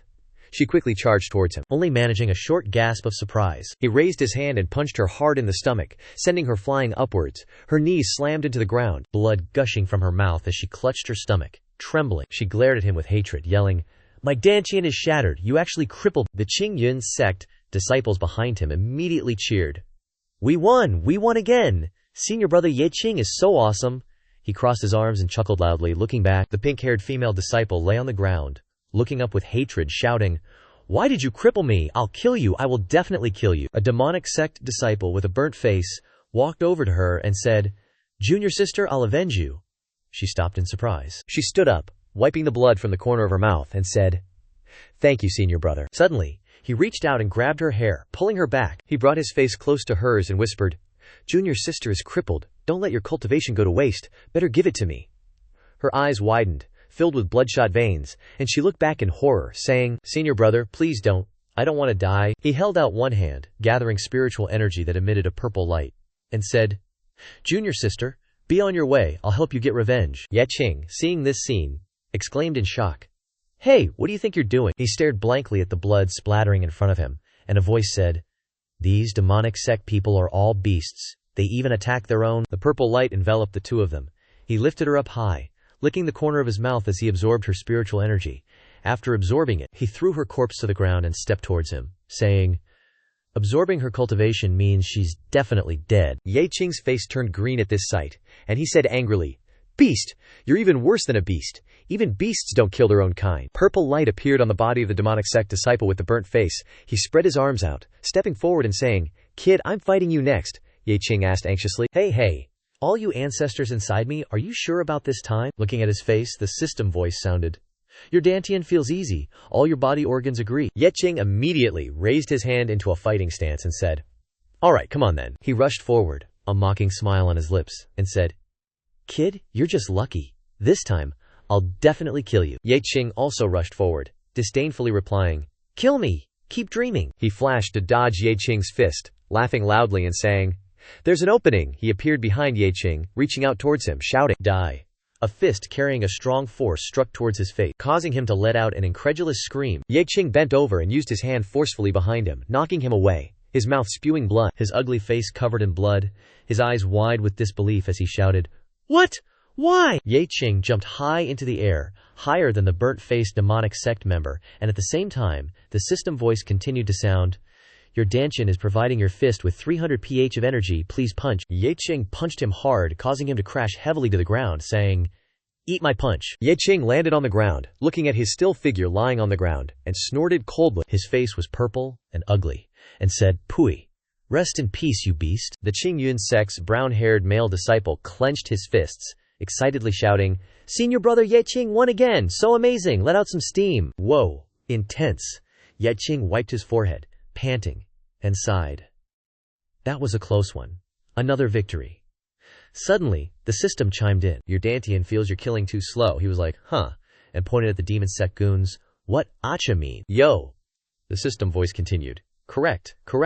All your organs agree." He gritted his teeth and muttered, "Oi. What do you guys want? Hands off. What are you planning?" Then a blue-haired demon sect disciple clutched his chest, staring at the pointing finger, and asked, "What's this kid doing?" The green-haired disciple yelled, "Yeah, what do you want?" A smirk crept across his face as he spat. "You damn demon sect bastards!" he roared. "Come at me, bros. All of ya." The green-haired disciple's head filled with black lines as he shouted, enraged, "What? How arrogant!" "He's asking for it," Wang Aihu, face full of shock, yelled, "Oh my god, is this guy nuts?" Ye Qing's eyes welled up as he lamented inwardly, "If Dad finds out, I'm so screwed." The Qing Yun sect disciples' eyes lit up, giving a thumbs up and worshipping him. "Senior brother Ye Qing, awesome. A role model for our generation. Even if he gets beaten to a pulp, he's still a hero in our hearts," he thought. "Well, you're not the ones getting beat, so easy for you to say." A pair of black-booted feet stepped forward, declaring, "If this kid's begging for death," the demon sect disciples quickly surrounded him, yelling in unison, "We'll grant his wish." Watching the green-haired disciple charge at him from behind, he figured, "Looks like it's do or die." He threw a punch straight into the dude's face, thinking, "Guess there's no other choice." Ye Qing kicked a demon sect disciple flying, muttering, "If that's how it is, then let's fight. Might as well die trying." Two more demon sect disciples rushed in, yelling, "Let's get him!" Instantly, blue light shot from his legs, and the system announced, "Your legs are outputting 300 points of power." The two demon sect disciples gaped as their fists missed, exclaiming, "What?" He dodged. "What kind of speed is that?" He suddenly appeared behind them, announcing, "I'm over here." The system blared, "Your arms are outputting 200 points of power." He punched down with both hands, sending them flying far, far away. The purple and blue-haired disciples stood back to back, the blue-haired one grumbling, "Damn it, how is this kid getting stronger?" The demon sect disciples instantly gathered demonic energy, charging towards him. The blue-haired one yelling, "No more holding back, everyone, kill him!" The purple-haired one added, "Unleash your ultimate moves together." Wang Aihu squeezed one eye shut in fear, exclaiming, "Such a fierce attack, even the elders can't withstand it, let alone senior brother Ye Qing." Seeing this, Ye Qing sighed slightly and closed his eyes. Just then the system blared. "Your Dantian is erupting with 800 points of power. Immense power surged through him," he roared. "If that's how it is, bring it on." His face was calm as he watched the demonic, energy-infused fists hurtling toward him. Everything exploded in a massive blast, cracking the ground beneath into huge fissures. The demon sect disciples immediately retreated, the blue-haired disciple staring at the explosion and asking, "Is he dead?" Another disciple yelled back, "You gotta ask? He's gotta be a Tish." The green-haired one added, "Gotta give it to him, the kid had skills. To be surrounded and killed by so many of us, he can brag about that." The blue-haired disciple stepped towards the Qingyun sect group, yelling, "We won! Anyone else from Qingyun sect want to come up and die?" A brown-haired male disciple pointed angrily and cursed, "Damn it, you jumped him! What kind of victory is that?" The blue-haired one wiped blood from his nose, replying, "That kid was asking for it. You guys can jump us too, we'll gladly send you all to hell." Then, he turned to the demons and said, "My lords, the Qingyun sect is scared stiff. You can announce the results." He immediately shouted, "Okay, I announce, you win, the dem." A pair of feet emerged from the mist, interrupting his announcement. "Hold up," Ye Qing, covered in ash, pulled down his tattered cloak, saying, "Who said I was dead? Who said we were scared?" The green-haired dude's face turned super ugly, shouting, "How is this possible? He's not dead." The light green-haired guy was dripping with cold sweat, saying, "This, no way!" Eyes flashing with a bloodthirsty red light, saying, "I'm not dead yet, keep going." The brown-haired disciple jumped up and down with joy, shouting, "Awesome! Senior brother Ye Qing is still alive." Wang Aihu also clenched his fists, excitedly yelling, "Senior brother Ye Qing is amazing." The light green-haired dude was gathering a huge amount of demonic energy in his hand, yelling, "Even if that kid isn't dead, he's already weak and exhausted." That hand instantly turned into a claw, grabbing towards him, his voice ringing out, "Let me send you to your death, straight to the Yellow Springs." Not only did he easily dodge, but he also reached out and grabbed his neck. He couldn't breathe, letting out a meaningless cry. He was lifted high by his neck, only able to struggle, letting out an unbelievable cry, "You! Let go!" After dealing with that guy, he casually slammed him into the ground. Ye Qing turned his head, a red light flashing in his eyes, saying, "Next? Bring it on, bitches!" Ye Qing cast his red-lit eyes around, shouting loudly, "No one's coming up, right?" A demonic sect disciple wearing an eye patch said, "Go, what's there to be afraid of? There are so many of us." The purple-haired guy next to him immediately added, "This kid is a bit weird, clearly only at the Foundation establishment stage, but his strength far exceeds it." Waiting, and they still didn't rush up, he impatiently said, "If you guys aren't coming, then I will." He quickly pierced through that group of demonic sect disciples, those he passed through. He sent them to the other world. The purple-haired guy saw him stop right in front of him, panicking and shouting, "Crazy! This guy is crazy! A god of death! This is a god of death!" Ye Qing turned to look at the remaining demonic sect disciples, sticking his tongue out to lick the bloodstains on the corner of his mouth. Seeing him like that, those demonic sect disciples fearfully ran away, one running and looking back, shouting, "No way! Quick, run!" The brown-haired disciple running in front yelled, "Scatter! Run!" His eyes flashed with a bloodthirsty light, chasing after them and shouting, "Run! You think you can run?" The system's voice rang out, "Your legs are providing you with 500 points of speed." He quickly jumped up, chasing after the group of demonic sect people fleeing ahead. He quickly passed through the group of disciples in front, one of them shouting in disbelief, "What is this? What kind of speed is this?" After eliminating the last one in front, he landed. The male disciple with smoky hair praised, "Too fast, too strong of an attack." Wang Aihu also happily said, "Senior brother Ye Qing is so scary." The smoke-haired disciple looked at the splattering blood behind him, fearfully shouting, "We're done for. We can't run at all." A demonic sect disciple in the back saw him in front and immediately knelt down, shouting, "Surrender, surrender, I surrender." Seeing the scene before them, the voices of the Qingyun sect disciples rang out. Senior brother Ye Qing actually forced the demonic sect to surrender. Awesome, that's cathartic. So refreshing. The remaining demonic sect disciples all knelt down and kowtowed to him, begging, "I also surrender." Ye Qing's eyes flashed with a bright red light, glancing at the group, and said in a deep voice, "Surrender. Did I say you could?" The dark green-haired demonic sect disciple turned back to look at the pig demon, saying, "Lord Zhu, save us. We've already surrendered." He immediately replied, "Okay, fine." He quickly rushed forward, punching through the stomach of the demonic sect disciple who had just spoken, causing him to let out a painful cry. The pig demon excitedly shouted, "Stop. If the demonic sect has surrendered, then this competition is over. Seeing Ye Qing ignoring his words and continuing to kill demonic sect people, he immediately yelled, "You little brat, impudent! Didn't you hear what I said?" His eyes flashed with a sharp light as he said to him, "These beasts used any means necessary to kill my Qingyun sect disciples, and now they want to surrender. No way in hell," he angrily yelled. "You." Looking at his knees touching the ground, he thought unhappily, "Damn it! This is still the competition phase, I can't interfere." After wiping out that whole crowd, he collapsed on the ground, panting, and said, "Finally, it's over." Wang Aihu, leading the Qingyun sect disciples, rushed to where he was lying and asked with concern, Senior Brother Ye, are you all right?" Ye Qing barely opened his eyes and said wearily, "I'm fine, just let me rest for a bit," the system voice chimed in. "Your Danshan is completely depleted of spiritual energy, requiring a deep sleep temporarily. Your limbs are overexerted, requiring a deep sleep." He clutched his chest, listening to the system's continued notifications. "Your heart, stomach, and kidneys require a deep sleep." He sighed, saying, "Great. After this fight, all my organs are exhausted." Seeing the scene of him surrounded by the Qingyun sect people, the demon beast clenched his fists in disbelief. His eyes gleamed with bloodlust as he pondered, "This guy actually killed all my demon sect disciples by himself. Crap. This guy will definitely be a major enemy of the demon race in the future. Crap, can't let him live." Wang Aihu turned his head, extended his hand, and said, "Everyone, it's time to announce the winner." He immediately raised his face to the sky and shouted, Crap! This round of the competition, the Qingyun sect wins." He turned to the remaining disciples and exclaimed excitedly, "We actually won! This is a miracle," the green-haired male disciple happily said.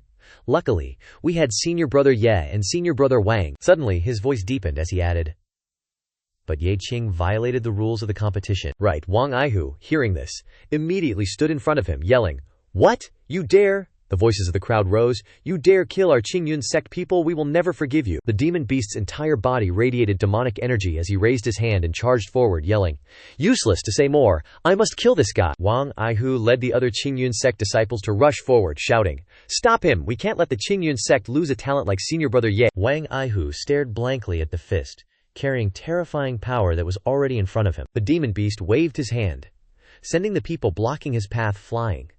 With blood splattering everywhere, he yelled, "Get out of my way!" Ye Qing, seeing this scene, had a grim expression and said, "Damn it, this bastard wants to kill me, but I can't move right now." He knelt down, trembling all over, reached out to touch his stomach, and cried out, "Dear big bosses, stop sleeping, help, save me." The system voice responded, "Your organs are all in deep sleep and cannot react," he said disappointedly. Speechless, the demon beast's enormous body appeared before him. He grinned, saying, "Kid, if you want to blame someone, blame yourself for being too monstrous. A human prodigy like you can't be allowed to live." Ye Qing looked up at the figure before him and groaned inwardly. It's over. What should I do?" Just at this critical moment, the system voice appeared. "Your liver has heard your call." Deciding to explode the liver, a stream of spiritual energy condensed from his chest. He raised his hand, gathering all his demonic energy into his fist, aiming at him, and shouted, "Die!" Wang Aihu, his face covered in wounds, lay on the ground, shouting, "Damn it, Senior Brother Ye!" A green light appeared in his eyes, and he shouted, "Explode the liver!" He unleashed a punch that sent the demon beast flying high into the air. He couldn't believe it, and yelled, "What? You can still resist?" He raised his fist, his eyes full of sinister ruthlessness, and shouted, "If you dare to make another move, I'll make you pay dearly, even if it costs me my life." Hearing this, he was slightly intimidated, and stood still with his arms crossed, looking at him, snorting coldly, and said, "My grandpa will not be threatened." Finally, he turned and left. Before leaving, he said, "It's just that I'm tired today. Forget it, I'll kill you another day." Ye Qing collapsed, completely exhausted. Before passing out, he said, "Finally, it's over." In his vision, the last thing he saw was Wang Aihu's worried face as he shouted, Senior Brother Ye, wake up." The green-haired male disciple also cried anxiously, "Senior Brother Ye." Hearing this, he thought to himself, "What's wrong with you guys? My eyelids are so heavy." The sky was a deep blue, without a single cloud.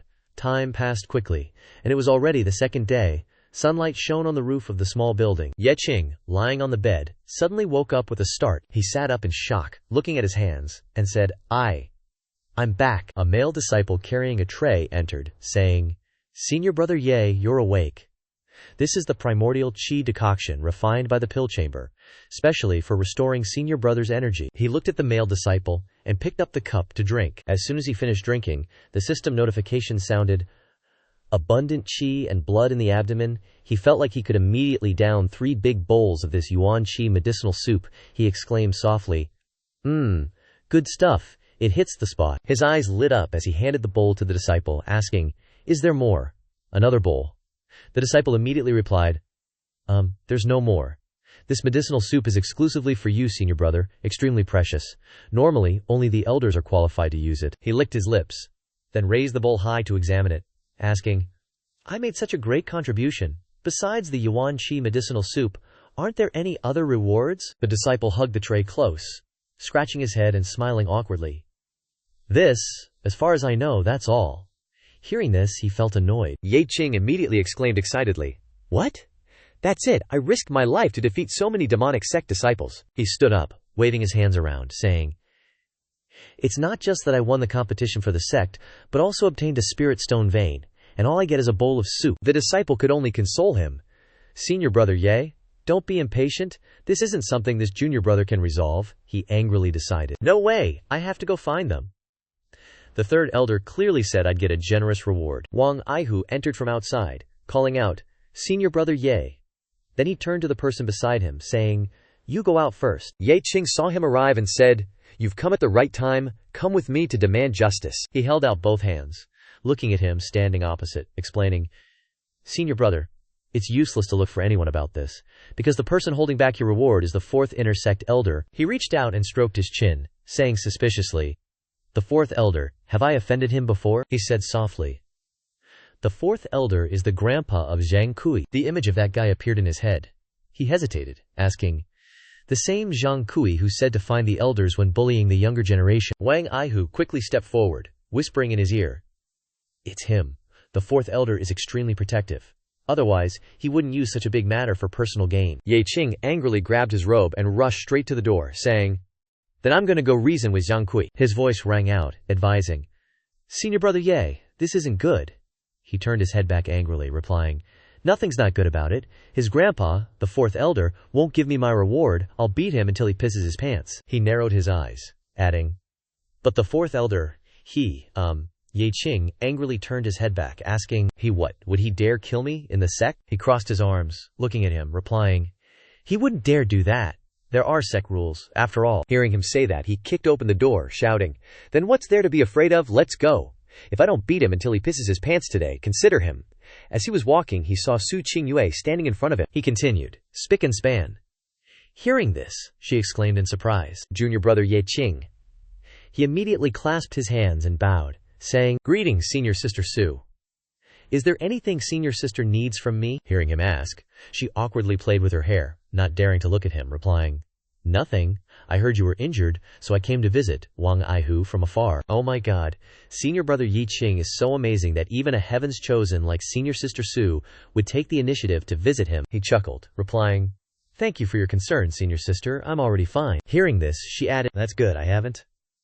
Before she could finish speaking, Ye Qing had already turned around, scratching his head, saying, senior sister Su went through the trouble to make a trip, I'm busy so I'll head off first. She reached out, calling out to him, Ye Qing, I.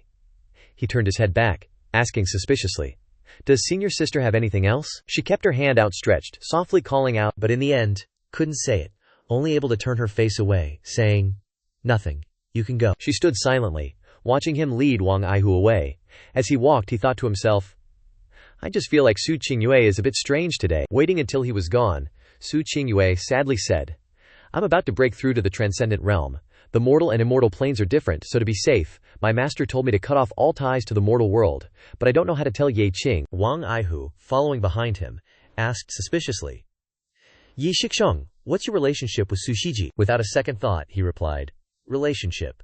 No relationship. Hearing this, Wang Aihu didn't believe him and said, no relationship, then why did Su Shiji come looking for you?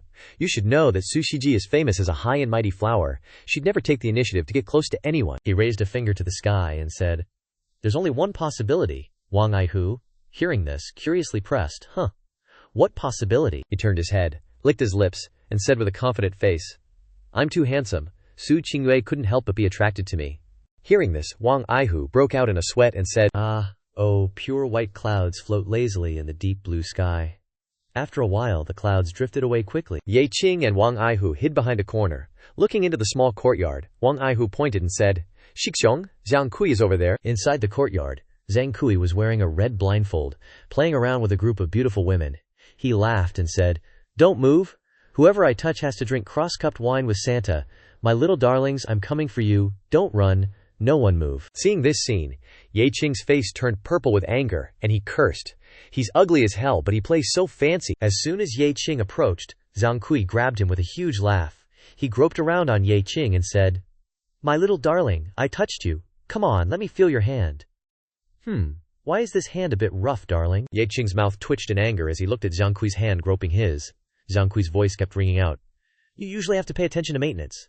When you get back, CACA will give you a bottle of beauty pill." Not stopping there, Zhang Kui reached out and felt Ye Qing's chest, saying, "Let CACA feel your chest." Zhang Kui suspiciously pulled down the silk ribbon from his eyes and said, "Huh, why is it a flat chest?" Ye Qing's angry voice rang out, happy, satisfied. Not seeing that the person in front of him was Yi Qing, Zhang Kui shouted, "Yi Qing, you! Aren't you disgusting? Who would want to touch a man like you?" Ye Qing hugged his chest and asked, looking at Zhang Kui's retreating back. "Do you know why I'm here?" Zhang Kui snapped impatiently. "What you do is none of my business. Don't forget our leader's orders, scram." Ye Qing frowned and said, "I'm here to chin you." Hearing this, Zhang Kui burst out laughing and said to the two girls in front of him, "Did you two hear what he said? He said he wants to chin me." Suddenly, an enormous surge of spiritual energy struck him. Zhang Kui surprisingly let out a cry of confusion. Ye Qing had already given him a punch. Immediately, Zhang Kui was sent flying. Zhang Kui looked at Ye Qing in disbelief and shouted, You dare hit me!" Looking for death, Ye Qing raised his fist, his face ugly, and asked back, "I'm hitting you, so what?" "Oh, so you're pissed?" Zhang Kui touched the wound on his cheek caused by Ye Qing and asked, "You little punk, you think I, Zhang Kui, am easy to bully?" Ye Qing clenched his fist, mobilized all his spiritual energy, and said, "Laozi is already foundation establishment." He also mobilized all his spiritual energy and said disdainfully, "Like anyone isn't foundation establishment." Zhang Kui rushed towards Ye Qing and shouted, "You're already foundation establishment too. No wonder you dare to hit me. Do you know who my grandpa is?" Ye Qing raised his hand and gave Zhang Kui a slap so hard that his face turned to one side, and said, "The more you mention your grandpa, the harder I'll hit." Zhang Kui reached out with his claws, grabbing towards Ye Qing, and shouted loudly, "My grandpa is the fourth elder. How dare you disrespect my grandpa?" Ye Qing reached out and grabbed Zhang Kui's arm in front of him, and said, "I'm hitting you precisely because I'm respecting your grandpa." With one hand grabbing his arm, the other hand gave him another slap, saying, "It was fine if you didn't say anything, but the more you talk, the angrier I get. Shut your mouth." An unfamiliar green-haired male disciple appeared behind Wang Aihu and said, "Isn't that the newly joined disciple, Ye Qing? His moves are really vicious." A blonde male disciple added, "He's too arrogant, daring to hit Zhang Kui. He's the fourth elder's grandson." Hearing this, Wang Aihu immediately turned his head and said, "You guys don't know, Ye Qing Shixiong and Su Qing Yue Shiji are very close." The green-haired disciple immediately changed his attitude, saying, "Oh, I see. Then let's fight without holding back." The blonde disciple added, Yeah. He let out a joyful laugh. Zhang Kui immediately brought out a shining tower, saying, "Damn it, you forced me to do this." "The Linglong Pagoda," Wang Aihu hurriedly explained. "Senior brother Ye, be careful. This Linglong Pagoda is the treasure of the fourth elder." "I didn't expect it to be in Zhang Kui's hands. This pagoda is a Xuan-grade weapon with immense power." Ye Qing calmly said, "I didn't expect this kid to have a trump card. The system is currently under maintenance, so I can only rely on myself." Zhang Kui raised the tower high, shouting, "Crush him to death for me!" Ye Qing clasped his hands together, using his spiritual power to create a Tai Chi symbol, shouting loudly, "Heavenly secret diagram." Zhang Kui, with one hand raising the tower to activate spiritual power, and the other pointing directly at him, disdainfully shouted, "Overestimating yourself, trying to use your flesh to resist the Linglong Pagoda." Looking at the streams of spiritual power approaching him, he added, "You're just asking for death." As soon as he shouted block, a blue barrier appeared around him, blocking all those attacks. Cold sweat broke out on Zhang Kui's forehead, and he cried out in disbelief, "What? How did he block it?" Seeing this, Ye Qing praised inwardly, "Excellent. As expected of the technique that Senior Sister Su taught me, it's truly powerful. I didn't have the chance to use it during the competition with the Devil Sect, but now it seems it's indeed useful." Zhang Kui immediately shouted, "Explode for me." He held the tower floating in the air, while his figure disappeared, leaving only a voice behind. "Do you have another chance?" Then he suddenly appeared in front of him, delivering a punch to his stomach, causing him to spit out a mouthful of blood. He loudly said, "Still exploding! Today I'll beat you until you sub—" Zhang Kui knelt on the ground, shouting, "Wait! Don't hit me yet, I have something to say!" He stood in the air, yelling, "Speak, you old fart! I'll just keep hitting you!" He looked up at him in the air, asking, "My grandpa is the fourth elder, don't you want to live anymore?" Hearing this, Ye Qing angrily scolded, "You really know how to talk. I'm beating you precisely because of your grandpa. I ask you, do you submit?" Zhang Kui immediately stood up, cursing, "Submit your mother, you hit me, and I'll definitely chop you into pieces in the future." He cracked his knuckles, saying, "Still acting tough, I have to give you a taste of your own medicine." Seeing this, he panicked, shouting, "Where did you guys come from? Get him. Are you just going to stand there and watch me get beat?" Two people wearing Qing Sect disciple robes appeared in front of him, saying, "Young master, leave him to us." He looked at the two of them, scornfully shouting, "Huh! You guys are just farts. If you saw the previous spar, why aren't you running away yet?" He knelt on the ground. As the two ran away, they shouted, "Senior brother Zhang, we're not his match."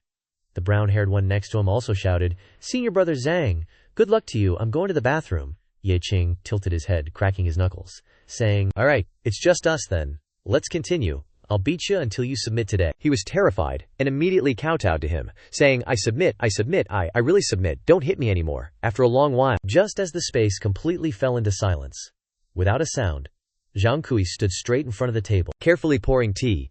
Ye Qing was sitting cross-legged on the chair, propping his chin up and sighing, saying, "Beating him made my mouth dry, quickly pour me a cup of tea to drink." He brought the cup of tea to his mouth to drink, and heard him say, "Big brother, please have some tea." He immediately spat all the tea in his mouth onto his face, saying with a disgusted expression, "What kind of terrible tea is this? It's not sweet at all." His face was covered in tea, and he asked in confusion, "Big brother, is there a sweet kind of tea leaf?" His expression was extremely frightening, and he patted his shoulder, asking, "Really, there isn't?" HMPH. Zhang Kui immediately turned around and ran away, saying, Yes, big brother, wait a moment, I'll go get it for you now." Seeing this, Wang Aihu worriedly asked, "Senior brother Ye, aren't you afraid of him, the fourth elder, if you keep beating him like that?" Hearing this, he turned around and asked, "Does being scared even matter? Fourth elder has already set his sights on me.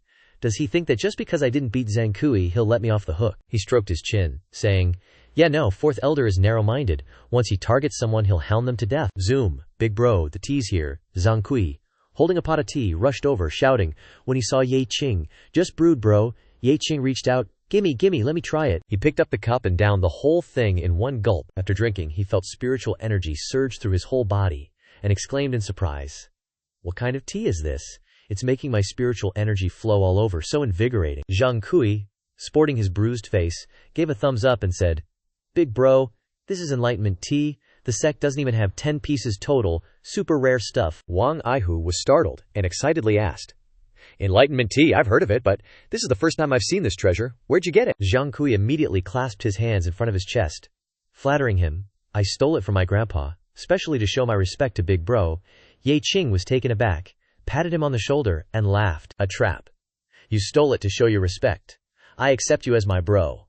From now on, in the Qing sect, I've got your back." Zhang Kui immediately knelt on one knee, raising his hand high, respectfully shouting, "Yes, big bro, please accept this one's bow." Ye Qing was surprised, but still responded, He raised his hand, looking awkward, and muttered, "You doing this makes me feel a little bad about beating you earlier." As the sun sets and rises, 3 days quickly passed, and the entire space was filled with tranquility. Ye Qing was floating in mid-air, cultivating with his eyes closed. Just then, the system's voice sounded, "Your hands and feet have awakened. Your stomach has recovered, wanting something to eat. Your dantian has recovered. Your kidneys have recovered, wanting to stir up some trouble." Ye Qing smiled and sat on the bed, saying, "These big shots have finally recovered. They may be a little unreliable, but things were a bit boring without them." Wang Aihu pushed the door open from the outside and burst in, yelling, Ye Shixiong, I'm here again." Ye Qing calmly asked, "Why the rush? What's up?" Wang Aihu said urgently, "The sect issued a mission, and I want to invite Shixiong to come with me." Ye Qing walked with him, asking, "What mission?" Wang Aihu walked quickly forward, saying, "Let's talk as we go. I'm afraid someone else will snatch the mission." Ye Qing muttered, "So mysterious. What kind of mission is it that you're so afraid of it being stolen?" The space was covered in a light pink hue, and time quickly passed. A moment later, in front of the door of a small courtyard, a crowd of people gathered, clamoring, "Give me one! I want to accept the mission too." Ye Qing, seeing the scene, asked in surprise, Why are there so many people? Wang Aihu quickly squeezed into the crowd, saying, "Make way! Give me a mission tag!" Wang Aihu quickly ran forward, but still didn't forget to say, "Shixiong, wait for me, I'm gonna snatch a mission." Wang Aihu squeezed into the crowd, raising his hand and shouting, "Esteemed elders, give this little one a mission." Ye Qing, seeing this scene, couldn't help but mutter, "Is this really okay?" Wang Aihu held a mission token and ran out happily, saying, "It wasn't easy to snatch a mission tag." Ye Qing clenched his fist and said, "Awesome." Wang Aihu opened his hand to reveal the words on the tag, "Flower Protector Envoy." A doubtful voice rang out, "Flower Protector Envoy? What kind of mission is this?" Ye Qing stared at the mission tag, asking suspiciously, "Is this reliable?" Wang Aihu softly explained, "This is a great mission. In Qingyun Sect's Holy Land, there's a princess of an ancient kingdom cultivating here. This time, we're escorting the princess back to her ancient kingdom to visit her family. Most importantly, the mission rewards are 100 times higher than other missions." Hearing this, Ye Qing's eyes lit up, and he gave a thumbs up, saying, "All right, this is the one, we'll take it." A pink light appeared, covering the entire space. Time passed quickly, and soon it was the next day. Third Elder, with his arms crossed, stood straight, looking at Ye Qing, Wang Aihu, and the others, instructing, "You all know the mission, I won't say much more. I'll remind you one more time, you must ensure the princess's safety. Set off." A male disciple in purple clothes blushed and said, "I heard the princess is very beautiful, comparable to Shigtpp, and this mission is easy with generous rewards." A black-haired male disciple next to him also blushed and replied, "So lucky to be able to snatch the mission." Looking at Ye Qing's departing back, Third Elder called out, "Ye Qing, stay a moment." Ye Qing turned his head in surprise and asked, "Third Elder, is there something you need from me?" Third Elder opened his hand, revealing a sphere surrounded by golden light, saying, "This is for you." Ye Qing looked at the sphere close to his eyes, asking, "Third Elder, what is this?" Third Elder's voice rang out, "Last time you fought the demonic sect, turning the tide. But because of Fourth Elder's," Third Elder frowned and continued, "You suffered unfair treatment. This Elder couldn't stand it. But Fourth Elder's power is great." Ye Qing smiled, taking the bead, saying, "Thank you for Third Elder's concern, but I've already resolved this matter." Third Elder closed his eyes, crossing his arms in front of his chest, saying, "Resolved? You're young but already boasting. Not good." Ye Qing held the bead in his hand, laughing, "I'm really not boasting." Third Elder looked at Ye Qing, urging, "Take it. Either way, this elder has already given the gift, so I can't take it back." Finally, Ye Qing could only cup his hands, accepting it, saying, "If that's the case, then thank you, Third Elder." A voice sounded from behind, "You're Ye Qing." The two of them heard the voice and were shocked as they looked behind them. They saw a man walking over with his hands clasped behind his back.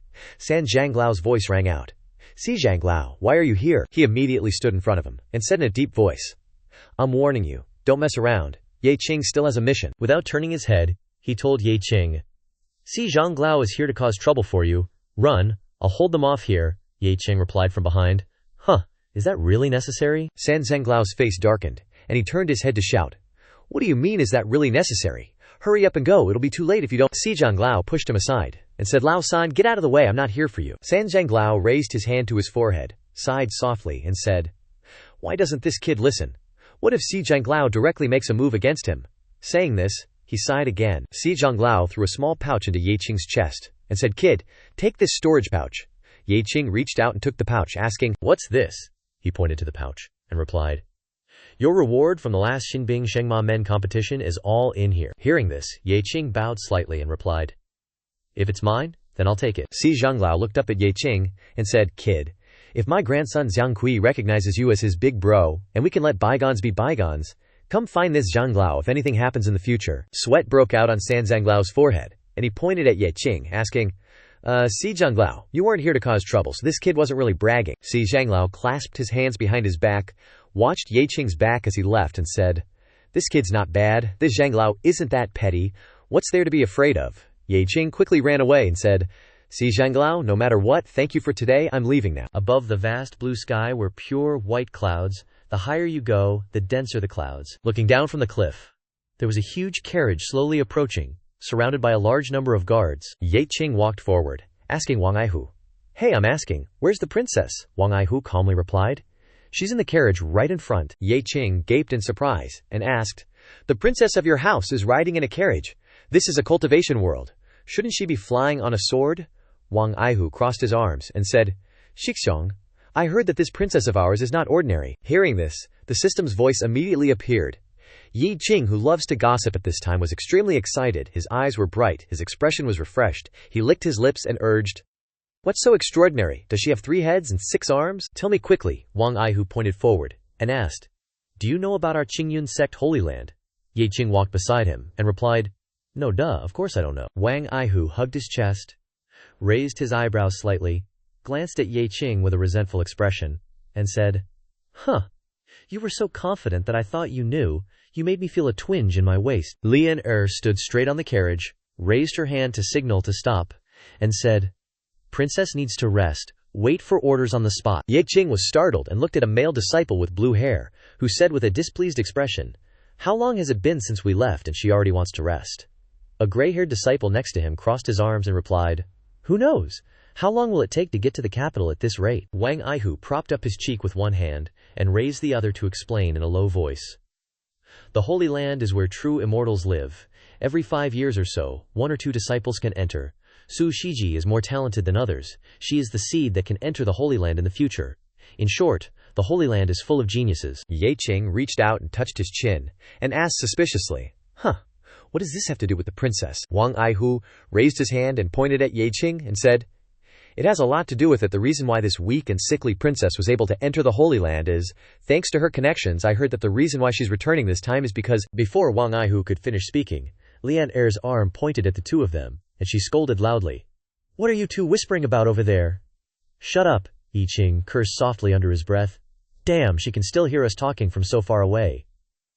The green grass here once again became extremely silent. Time passed. After a while, on the roof of the carriage, Lian looked at the side of the carriage and raised her hand to shout, "Set off! Everyone hurry up!" Yi Qing looked at the crowd and asked in a low voice, "Why are there so many of us protecting the princess on her way back? Could it be that someone wants to harm the princess?" Wang Aihu replied in a low voice, "I don't know about that, but I heard that things are very complicated." While they were on their way, 2 men with weapons appeared on the cliff, standing on the cliff and shouting loudly, "Stop! This tree was planted by me, this mountain was opened by me. If you want to pass this road, leave the princess behind." Yi Qing heard these words, looked up. He crossed his arms, his face full of black lines, and pouted, asking, "Are these 2 going out to learn how to rob? How can it feel so funny?" Lian stood on the carriage, pointed at the green-haired disciple in front, and shouted, "Hey, send someone to deal with them." The green-haired disciple quickly replied, "Ah, okay." The white-haired robber stood up straight, shouting, "Dude, these guys really don't think we're anything." The brown-haired bandit, who was sitting and listening, yelled, "Looking for death?" That dude, holding 2 battle axes, quickly charged down, shouting, "Let them see the awesomeness of Blackwind Fort's big boss." The green-haired disciple gathered spiritual energy in his hand and rushed towards that guy, yelling, "Don't be so cocky!" His hands, gathering spiritual energy, pierced through that guy, saying, "Eradicate." That guy cried out in disbelief, "What? Too fast?" Li Qian glanced in surprise at the side where the bandit's blood had splattered. "Ugh, I'm pissed." Pointing at that green-haired disciple, I scolded loudly, "Couldn't you guys be a bit more careful? The blood splattered on the carriage." The green-haired bandit, seeing his boss get killed, grabbed his weapon with both hands, jumped down quickly, and shouted, "Bastard! I'll avenge my boss." Wham! She jumped up and kicked him hard, sending him flying down, shouting, "Get lost!" He was kicked, and let out a scream. "Ew!" I spotted the bandit's weapon stuck in the carriage next to us and exclaimed, "Seriously!" I crossed my arms in front of my chest and angrily shouted, "You guys are clumsy and careless. Disturbing the princess is a capital offense. The carriages are all dirtied." He just landed and was shocked to hear this. He quickly ran back to grab his weapon, replying, Yes, it was my recklessness. I'll clean the carriage now," I sighed and said, "Seriously, everyone take a break. The princess can't stand the smell of blood, so we have to clean the carriages a bit." Yi Qing folded his arms, annoyed, and said, "The princess is such a weirdo. Can't a cultivator stand the smell of blood?" I peeked out of the carriage and pointed at him, shouting, "You still won't shut up, will you?" He fearfully clasped his hands and bowed, saying, I'm quiet. Yi Qing turned and pointed to one side, whispering, "Hey, Wang Aihu, let's go wander over there." He heard him call and asked suspiciously, "Senior brother, where are we going?" He calmly replied, "We're going to check out that bandit's lair." He was calm and without emotion, adding, "It doesn't make sense to only send 2 people to a bandit's fort, no matter how you slice it. In the vast blue sky, not a single cloud." After a while, Yi Qing and Wang Aihu stood straight, looking at the fortress before them. He happily said, "Found it. It's right here."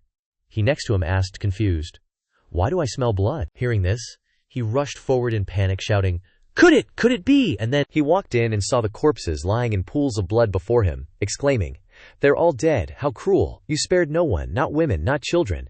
Who did this? He looked at him beside him with a cold sweat, asking, considering the fort was slaughtered, did those two bandits really have the mood to rob us?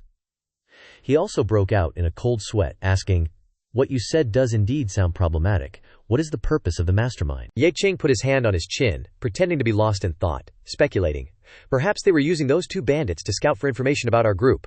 The mastermind, no matter what they want to do, is no good person, willing to slaughter an entire family for a small purpose. Saying this, Ye Qing quickly turned to leave, saying, Let's hurry back, in case something happens to the princess. Wang Aihu glanced behind him and replied, Okay. The space here was enveloped in silence. Without a single sound, he and him stood straight not far from the carriage, waiting. After a long while he crossed his arms in front of his chest and cursed under his breath, This princess is such a pain, she's still not done yet. Li and suddenly rushed out from behind the two of them, saying, You're talking bad about the princess, I heard you. He was startled and cursed loudly. Where the hell did you come from? A voice sounded from inside the carriage. Leon, call the person who was talking to me over here. She quickly stepped forward and replied, Yes, princess. She turned and pointed at him, her voice commanding, Hey, you! Come over here, the princess is calling you. He turned his face away, using his arm to nudge Wang Aihu, urging, Go over there, the princess is calling you. He scratched his head awkwardly, pointing at himself, asking, Me? Hearing this, she was very angry. Lian transformed into a fierce demon, her face red with anger, pointing at Ye Qing, shouting, Calling you. He had a gloomy face, striking a pose he thought was handsome, saying, All right, as expected. A handsome person is like a firefly in the night, you can't hide it. She angrily scolded. Good for nothing, madman. He stepped up to stand in front of the carriage, saying, Hey, princess, I'm here. My dissatisfied voice came from behind. Hey. When talking to the princess, don't stand so sloppily. A voice sounded from within, calling out, It's okay, little Lian. What is this young master's name? Seeing this, he replied, Ye Qing. That voice continued to sound, saying, Ye Qing, the road is quite boring, could you talk to me? He looked thoughtful, then said, Talking is fine. In that quiet scene, time passed quickly, and before long, half an hour had passed. Ye Qing sat outside the carriage, saying, That's the end. That was the story of the white-bone spirit thrice mocked. The sound from inside the carriage was full of anticipation, asking, And then, did Sun Wukong go and cause chaos in the heavenly palace again? He crossed his arms, tilted his head back to look at the sky, leaned against the back of the carriage, and replied, After that, I was a little tired. A voice inside the carriage hesitantly asked, Or would you like to come inside the carriage and continue talking? Hearing this, his face brightened, but he still pretended to say, Wouldn't that be inappropriate? Hearing this, she replied, Indeed, it would be inappropriate. He lifted the curtain and stepped into the carriage, saying, Actually, there's nothing inappropriate about it. I'm coming in, Lian walking beside the carriage, angrily pointed at him and shouted, You, get out here, that's a princess, you can't disrespect her. Ye Qing looked at the princess inside, and let out a sound. Oh, he thought to himself, so this is the princess. Fang Yunkar sat kneeling in the carriage and said, Hello, Ye Qing. I am Fang Yunkar. You don't need to call me princess, you can call me junior sister, or you can call me by my name. He blushed and replied, Ah, okay, Yunner. In his heart, he exclaimed, She's only in her teens. Already so beautiful. She asked in surprise, Just call me by my given name. He rushed over and sat down next to her, laughing as he said, Calling you that is quite intimate. Next, I want to tell you the story of Dream of the Red Chamber. Her eyes lit up and she exclaimed, Okay, sounds good. The system voice rang out at just the right moment. Your eyes feel brighter, this little miss is very comfortable, your kidneys are now very chaotic, your heart now wants to burst. Ye Qing angrily punched his chest and shouted, Shut up, you unruly bunch. She looked at him in confusion, not understanding. The sky was clear, without a single cloud. The clouds quickly drifted away. Half a day had passed. Feng Yunye quickly rushed over and asked, Did Jia Baoyu and Lin Daiyu not end up together? He wearily tilted his head back, slumped to the floor, and replied, No. In his heart, he sighed, I didn't expect telling stories to be so tiring. She asked doubtfully. Then he ended up with Pan Jinlian.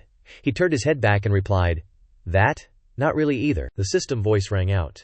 Your ears hear danger. Lie down immediately. He startled, sat up abruptly, and muttered, What? Could it be? Yi Qing quickly rushed over and pushed her to the ground, shouting, Lie down. An arrow quickly landed right next to the two of them, causing them both to stare in shock. He tilted his head to look at her, and asked with concern, "Princess, are you okay?" Fang Yunyur raised her hand to block, turned her face to one side, and said, "I'm fine. Could you get up first?" Hearing this, he stood up, embarrassedly turned his face to one side, and pretended to cough, saying, "I'll go outside and take a look."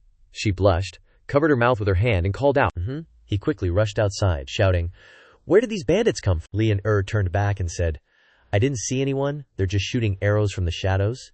Hearing this, he continued, "Looks like we've been targeted. I'm afraid it won't be safe on the road ahead." Suddenly, he was surprised to hear movement beside him. Ye Qing reached out and grabbed an arrow that was flying towards him. He raised the arrow, examining it, and said, "Just a normal arrow. Seems like it's just a test attack." He turned to look at her, waved his hand, and said, "Next, increase the speed of the journey. It's best to disrupt all previous arrangements, so the enemy won't be able to react in time." She hugged her chest with both hands and asked, "Why should I listen to you?" He replied wearily, "I didn't tell you to listen to me, just giving you an opinion." Ye Qing turned around to prepare to climb into the carriage, saying, all right, I'll go inside first." Lian angrily shouted, "Get down here, you can't go inside." His foot was about to step up.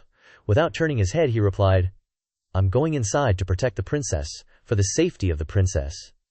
She grabbed the end of his hair from behind, using all her strength to pull him back, puffing out her cheeks and saying, "If you go inside, the princess won't be safe." She startled when she heard Fang Yunyer's voice ring out, "Lian let Ye Qing come in." She startled and replied, "Ah, yes." He raised two fingers with a bright smile, turned his head to tease her.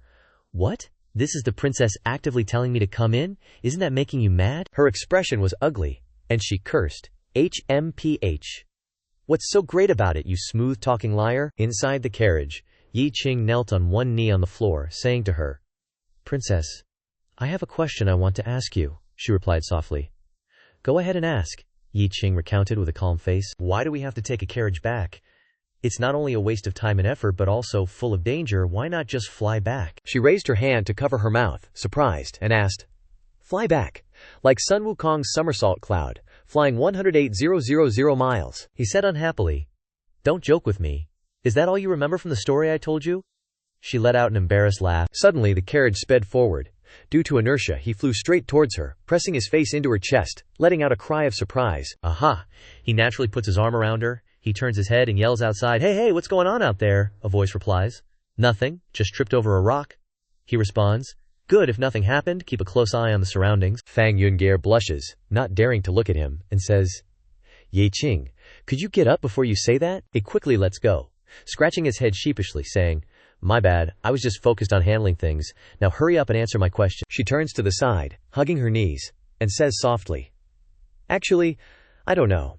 It was my royal brother's decision.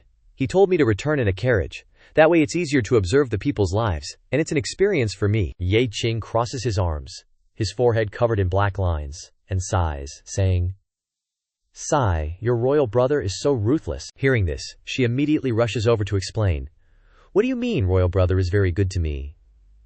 Hearing this, he turns his face away and sighs, saying, "You airhead, I'm talking about you." Suddenly, the carriage becomes unsteady.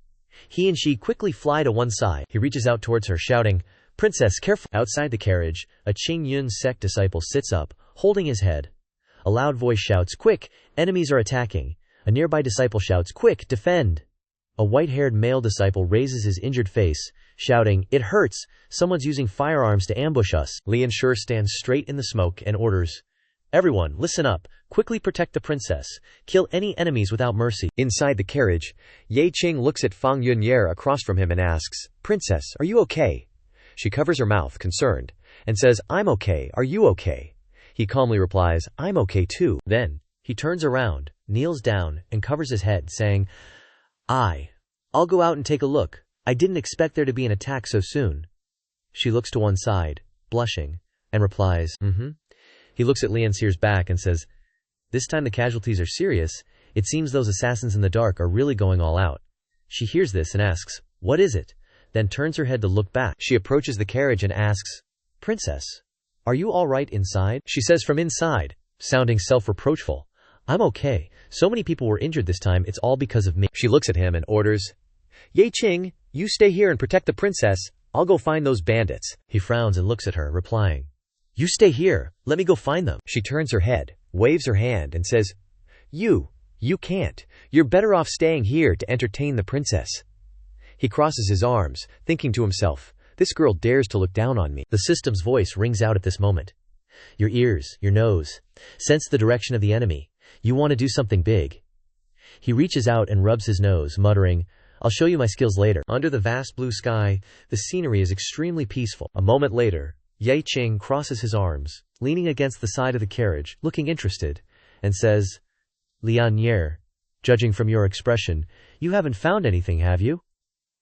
She closes her eyes, walking forward, and replies, "HMPH, none of your business." Lian Fair clasps her hands in front of her chest, respectfully reporting, "Princess, we haven't found any traces of the bandits. It's likely that the assassins in the dark have already retreated." Ye Qing covers his mouth from behind, snickering, and says, "What use are you then?" She glares angrily, widening her eyes, and turns her head, shouting, "Who are you talking to?" Hearing this, he winks and replies, "Of course I'm talking to you. I'll go find those bandits." With that, he puts his arm around Wang Aihu's shoulders, pulling him away before her eyes. He asks in surprise, "Ye Shixiong, where are we going?" He laughs and replies, "To find those assassins in the dark." Lian Gayer crosses her arms, disdainfully saying, "Princess, this kid's skills aren't much, but his boasting skills are quite something." He looks towards him and asks, "Can we really find them? They've probably already run away." He replies with a smile, "Don't say too much, just follow me." The two people said nothing. The space fell into an extremely stillness, so quiet that there was not a sound. The two are walking on a steep slope, then suddenly he asks, "That's right, what's the casualty situation this time?" He walks behind, and replies, "Half of the brothers are injured, but there are no deaths. But this time the firearms are not ordinary. It is a spiritual weapon specially used to target cultivators." Ye Qing looks up at the sky and murmurs, "Spiritual weapon? This is not common. This mission is getting more and more extraordinary." Hearing this, he said, "Spiritual weapon, let's go back first. There are no bandits in the deep mountains and old forests here." He crosses his arms, closes his eyes, and mutters, "My two friends, ears and nose. It's time for you to show off." He suddenly jolted awake, eyes wide open, and exclaimed, "Found them." A system notification chimed in. "Hosts, 8 directional listening ear, skill activated, detecting movement southeast." Wang Aihu chased after him in surprise, asking as he went, "Found them? Where? I don't see anything." He took the lead, running in a direction, and said, "Follow me, let's go get M." The other man ran after him, adding, "Get who? How can you tell? I don't see a thing." "Oh well, I'll just follow along and see. Ye Shixiong, wait for me." Suddenly he stopped in his tracks. "Here it is, it's right here." In front of the two, a guy with blue hair and another with brown hair were squatting down. The brown-haired guy looked at them and said, "That kid's coming towards us." The person next to him said, "Why are you panicking? We have stealth talismans on us. He can't see us. Shut up." Ye Qing raised his hand to his ear, listening intently. The system said, "According to the ear's guidance, those bandits are probably around here." The brown-haired guy, sweat beading on his forehead, asked, "What now? That kid seems to know we're here." The blue-haired guy next to him yelled, "Why are you panicking? The stealth talisman is unbreakable. He can't find us." Wang Aihu said from behind, "Ye Shixiong, what are you looking at?" "There's nothing here," he said softly. "There's no sound. Now, those bandits are probably holding their breath." He stood up straight, observing carefully, and muttered, "Ears, give me some hints." The system sound rang. The ear temporarily did not detect any movement. The other man stood there looking at him, thinking, Yi Shixiong is just muttering to himself. He reached out and said, "Ye Shixiong, we really can't find them. Let's go back first." He raised his hand to stroke his chin, saying, Wait a minute, what's that smell?" The system's sound rang. Host's nose smells the aura of infidelity. The location is about 30 meters in the south. He turned his eyes in that direction, laughed loudly, and shouted, "Finally found you!" Looking at the figure approaching step by step, a voice sounded, "That kid is approaching us." Another scolded, "Don't talk, he can't detect us." He folded his arms, looking ahead with a smile, thinking, "It's right here, but those bandits are probably in the bushes. They're just in a state of stealth. For now, we can't see them." The brown-haired guy was sweating bullets, cursing inwardly. "He's getting so close, it's probably just a coincidence. There's no way he could have found us." Wang Aihu looked at him from behind and asked, "Ye Shixiong, what are you looking at?" He didn't answer but asked back, "Are there any stray dogs here?" The other man was startled and suspiciously asked, "Where are the stray dogs? I don't see them." Of course, he didn't believe him. He threw a dart forward, smiling brightly, and said, "Stray dogs, reveal yourselves." The two quickly and awkwardly dodged the dart, knocking down a lot of green leaves. The brown-haired guy shouted, "Not good, get out of the way."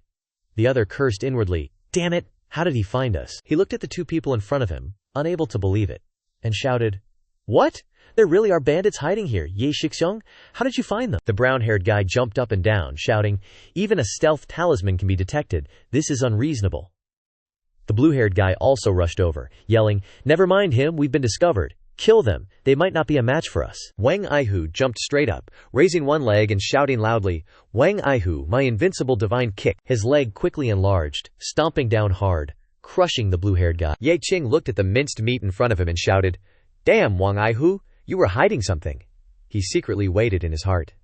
This Wang Aihu has a lot of tricks up his sleeve. He must have some kind of opportunity behind him. The brown-haired guy immediately appeared behind him, shouting, You're asking for death. The system sound rang. Host's fists are itching. Prepare to unleash a one-hit kill. His fist automatically gathered spiritual energy, raised, aiming at the other man. This punch quickly punched the other man's face hard, causing him to spurt blood and fly backwards into the sky, unable to believe it, screaming, What? What kind of skill is this? The other man ran up from behind, shouting, I'll capture these two bandits for Ye Shixiong. He glanced back slightly and replied, Oh, okay, then I'll leave them to you. The sunset was gradually dyeing the earth, and the space was shrouded in silence. The two men, with bruised faces, were tied up, silent and unmoving. Wang Aihu pointed at the two of them and said, The next words Ye Shixiong asks you, you must confess honestly. He folded his arms in front of his chest and nodded in agreement. The brown-haired man, with one cheek swollen, asked, You want us to confess? What kind of trash are you? He slapped the uninjured cheek of the other man straight away, to the point of distortion, and shouted, Say that again! He let out a cry of pain. Ugh.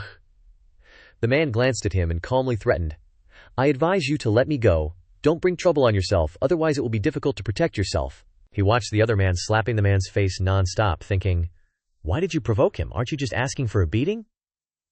He slapped the man's face hard while cursing loudly, Motherfucker, you dare to talk. After a long time, he stood up and looked at the man, asking, So, can you talk now? That dude's face was swollen like a pig's head, mumbling incoherently, I did say something, but I need to think first. Hearing this, Zhao Zhulong got pissed, raised his hand and shouted, You dare think! Today I'm gonna. Ye Qing crossed his arms, closed his eyes and said, Hold up, how long will it take to interrogate these guys like this? Let me. Ye Qing, with a menacing look, raised a sword and said, I'll ask the questions, you answer. Whoever answers first gets spared, otherwise you're gonna get it. The green-haired guy scoffed. HMPH. You're wasting your breath, the brown-haired guy chimed in. Threatening us is useless. Ye Qing raised his sword to the sky and asked, First question, who sent you here? Wang Aihu said softly, Shixiong. Neither of them answered. Ye Qing stabbed the green-haired guy in the chest without hesitation.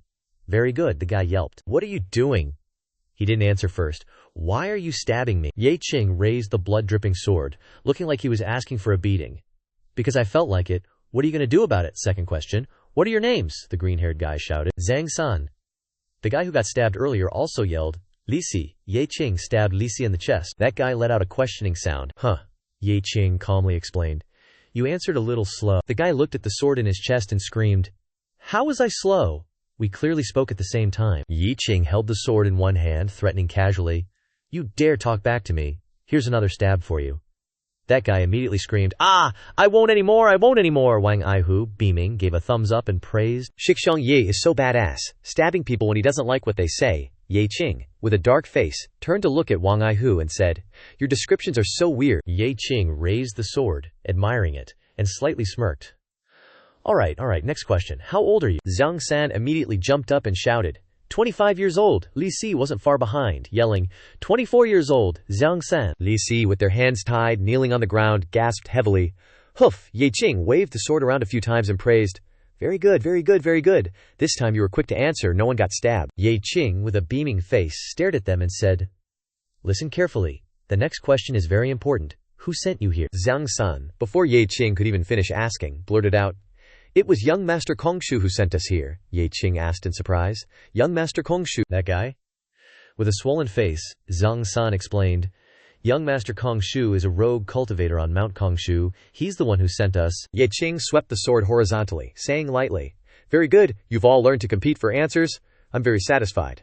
Wang Aihu, seeing this scene, couldn't help but exclaim, He got the mastermind so quickly. Shixiong Ye's teaching methods are truly admirable. Ye Qing chuckled and continued, Next, you guys compete to answer. I won't ask anymore. Zhang San scrambled to say, I'll speak first. Li Si is young Master Kongshu's subordinate.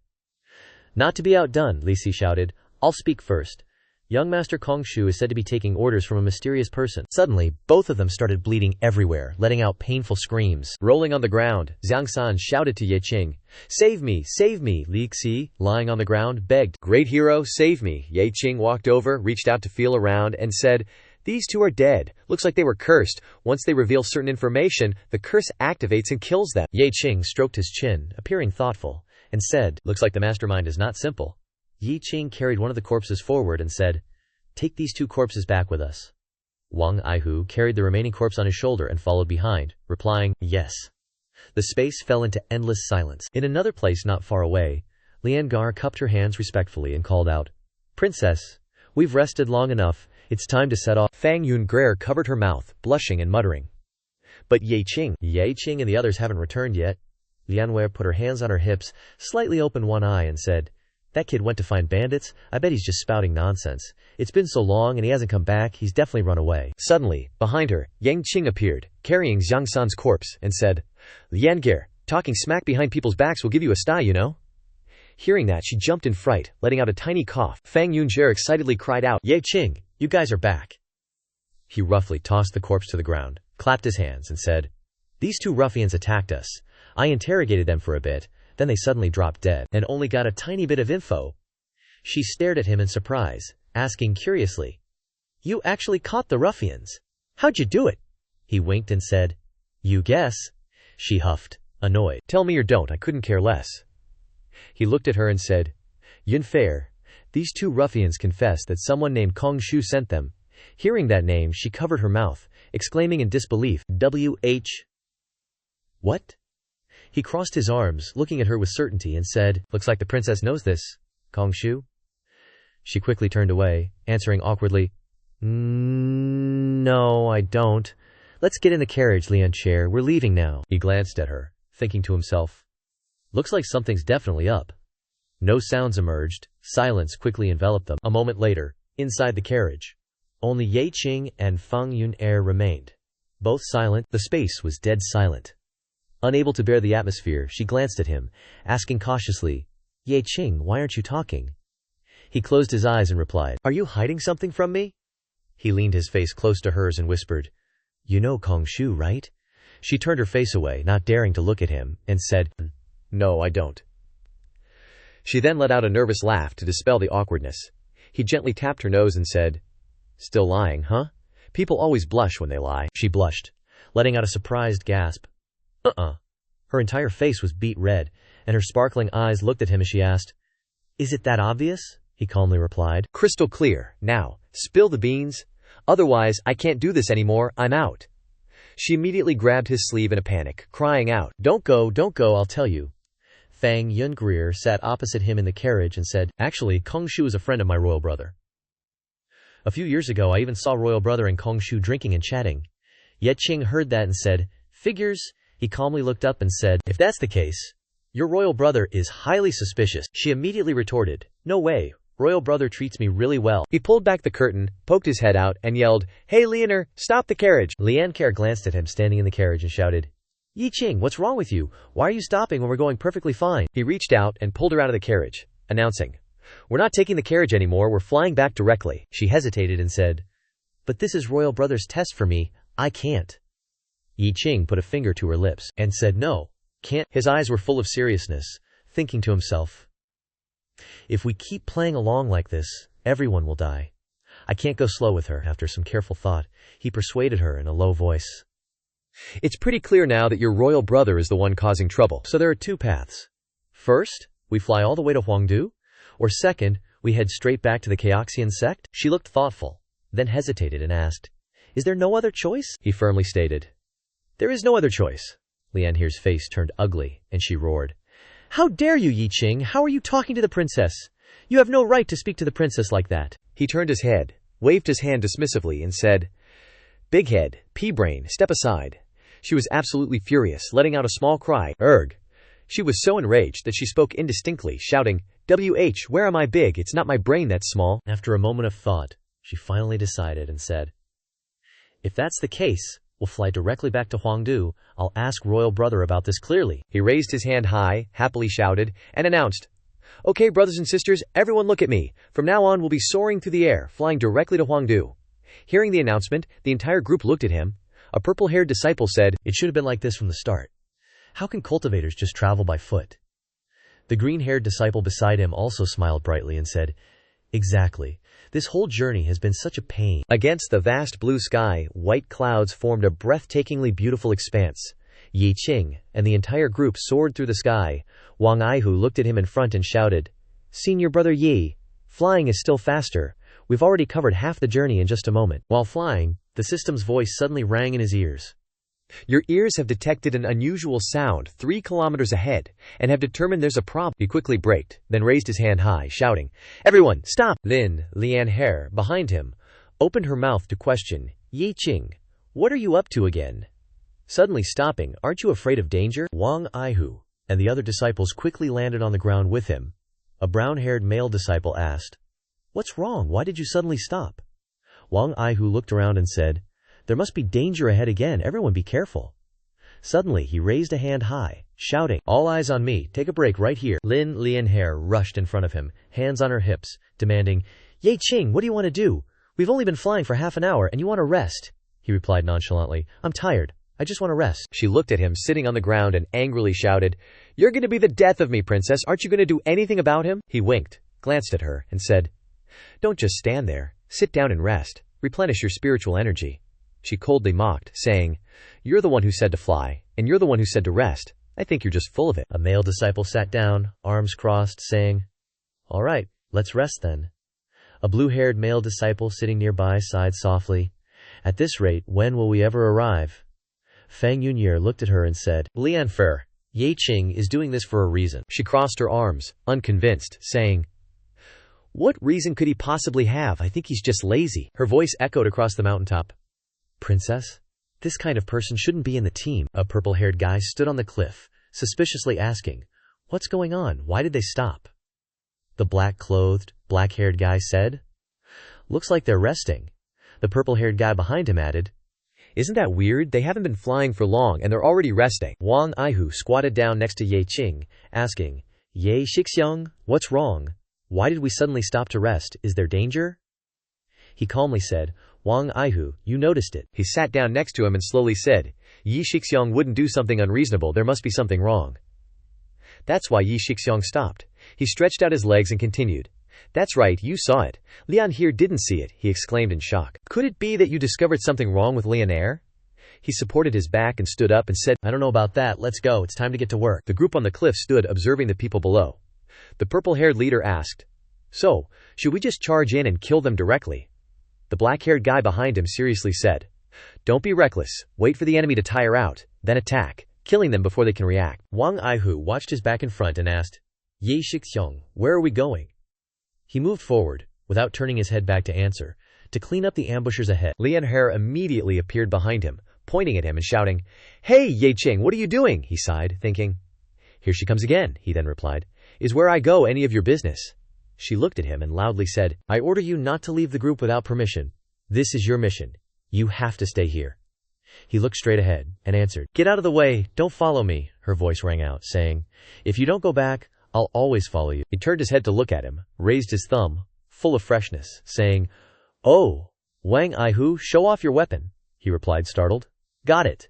He raised the machete in his hands, asking, "Ye Shixiang, what do you think I should do?" She looked at the sharp blade in front of her, shouting in disbelief, "You guys actually dare to rebel? I'll make the Qing Sect punish you." Ye Qing knocked hard on his head, making a loud sound, scolding loudly, "Put it away! Who told you to show off your knife?" He had a big bump on his head, turned his head and asked, Didn't Ye Shixiang tell me to show off my weapon?" He pulled him to the side, whispered in his ear, saying, "I told you to show off this. Real weapon?"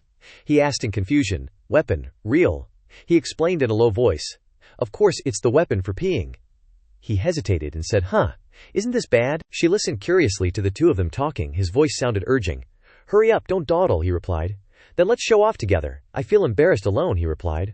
"What's the point of having you come on?" Ye Qing turned his head to look at her, smiled, and shouted, "Hey woman, I'll ask you again, are you going or not?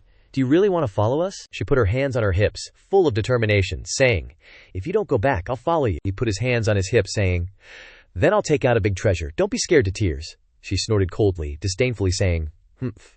As if Likianer hasn't seen the world. Being scared to tears by cats and dogs, ridiculous. He quickly reached out and unbuckled his belt, revealing his toned abs, and said, Okay. Starting to take off my pants to take out the treasure, Wang Aihu also quickly unbuckled his belt, shouting, Got it. Her face turned red, covered her face with her hands, looked, and yelled, You guys. What are you doing? He licked his lips with a perverted look and said, We need to take a leak. If you want to admire it, we won't stop you. Look to your heart's content. He watched her running away, and laughed out loud continuously. She ran while cursing. You pervert! You pervert! I'm going to tell the princess to kill you, you scoundrel. He put his belt back on and said, As if you can even touch her, you little brat. Wang Aihu also put his belt back on, saying nothing. Just then, the system's voice rang out. Your little darling feels a bit dissatisfied because you haven't taken it out. It hasn't seen the sunlight in ages, and it fervently requests that you take off all your clothes. He was startled and cursed inwardly. What the hell, if I strip naked I'm afraid I'll get beaten to death. All the noise vanished. Time passed quickly. A moment later, Wang Aihu followed behind him, asking doubtfully, Yi Shixiong, which way are we going? He continued walking forward and said, The enemies are in front. We'll go around and deal with them from behind. The purple-haired Mo Tu squatted down, looking below, and said, I'm getting a little impatient waiting. Should we just go straight for them? The smoky-haired guy behind him said, With your impatient nature, how can you achieve anything great? All you know is kill, kill, kill. Ye Qing sat behind a rock not far away, arms crossed, and asked, Well, did you see clearly? Wang Aihu replied, Crystal clear. I didn't expect there to actually be ambushing bandits. Ye Shixiong is truly like a god. He clenched the two knives in his hands, stood up, and shouted, Let's go butcher them. He was startled, reached out to grab him, and shouted, Get back here, don't act rashly. He asked doubtfully, Ye Shixiong, aren't we going to kill them anymore? Ye Qing pointed at Wang Aihu's face and said, Reckless. Of course we're going to kill them, but do you know their strength? What if we can't beat them? He turned to face backward and shouted loudly, I understand. Shixiong means to call for backup. Call all the other Shixiong goddess over here, quick! He was startled, his face darkened as he looked at him. His head was full of black lines, and he covered his mouth with his hand, saying, Shut your damn mouth! You almost ruined my big plan. He was surprised and said nothing. He probed quietly, Ye Shixiong, if that's not okay, then what should we do? He held up a set of black clothes, smiled slyly, and said, Take these, and put them on. He hugged the clothes, smiled, and said, The clothes are exactly like those three guys. Ye Shixiong, I get it. He chuckled and said, You get it. Complete silence enveloped the place. Time passed quickly. A moment later, Ye Qing and Wang Aihu had finished changing into the black clothes. He crossed his arms and said, All right, let's go meet those three. The black-haired guy clasped his hands behind his back and said, Those guys really know how to relax. They still haven't made a move. The purple-haired guy looked below and said, I'm getting so sleepy waiting. Should we just take a nap first? A pair of feet wearing black shoes appeared, asking, Hey, what are you three doing? The smoky-haired guy was startled and turned his head too quickly. The purple-haired guy pointed at Ye Qing and Wang Aihu, asking, Who are you two? He raised his thumb and pointed at himself, shouting, How dare you? Who do you think we are? Can't you even recognize us? The purple-haired guy was startled and said, The clothes are the same as ours. You're also the great prince. The black-haired guy raised his hand and yelled, Shut up! Don't talk nonsense! The purple-haired guy exclaimed in surprise. The smoky-haired guy glanced over and said, Don't talk nonsense, you don't even know who they are. Wang Aihu shouted loudly, Can't you tell who we are from our clothes? Why are you asking such obvious questions? The black-haired guy said. You two, try stating your identities, the purple-haired guy asked. Who exactly are you? The other guy added. What are you here for? He raised his fist, planning to roll up his sleeves, saying, I have such a hot temper, and I can't believe you guys don't trust us. Are you rebelling? He raised his hand and pushed him, saying, You two, if you don't believe these clothes of ours, then I'll just say it straight. We, like you, are all people of the Gere, the princess, and the first prince. The black-haired guy pointed at them and said, You're also people of the first prince. The smoky-haired guy next to him added, With the clothes, it seems like there's no problem. He resisted the urge to retaliate, saying, What I have already say, that it's our man you guys suspecting ghost black hair hand, Tiger added. I asked you, if you are the first prince's men, what are you doing here? He put one hand on his hip and pointed at the group of people below, saying, What are we here for? Isn't it because of those people in front of us? Specifically because of the princess. The purple-haired guy crossed his arms and said, If you say so, I believe you. Then let's act together next. Ye Qing crossed his arms and looked ahead, asking, "Tell me, what's the situation up ahead?" The purple-haired guy put his hand on a rock and said, "Those people are in front now." He was startled and shouted loudly, "Careful, the people in front have noticed us. Lie down and hide." Then he said, "Everyone, quickly lie down." The purple-haired guy shouted loudly, "You're right, caution is paramount. Brothers, let's lie down. This brother, we've lied down, you can talk now." The purple-haired guy turned to look at them and said, "Hey, brothers, we're down. What are you waiting for? Hurry up and join us." Ye Qing grinned. "Don't rush, we're coming down right now." With that, he raised his blade and charged forward, shouting, "Let's move!" Wang Aihu also rushed up with his weapon. The black-clothed dude was sweating bullets, yelling, "You bastards, how dare you!" A piercing scream rang out. "Ah!" Fresh blood splattered, echoing on the huge rock beside them. It was all over, and the space returned to silence. The two black-clothed guys were goners. Ye Qing pointed his blade at the remaining one. He panicked and shouted, Who the hell are you guys?" Ye Qing calmly replied. "We're the guys you were planning to ambush up ahead. Now, tell me everything." He yelled hysterically. "Just kill me. The First Prince will never forgive you. Sooner or later, the First Prince will make sure you die without a burial place. None of you will escape." Ye Qing turned to leave, ignoring him. Grabbing him by the collar, he said, "Dying isn't that easy, Wang Aihu. Take them to see the princess." The air was utterly silent. Meanwhile, not far away, Lian Er looked at Fang Yongxi, who was sitting in front, with two guards beside her, and said, "Princess, Ye Qing still hasn't returned. We can't wait for him any longer. Let's set off immediately," Fang Yongxi replied. "Maybe something happened to Ye Qing. Let's wait a bit longer." Lian Er urged anxiously. "Princess, even our hiding place is dangerous now.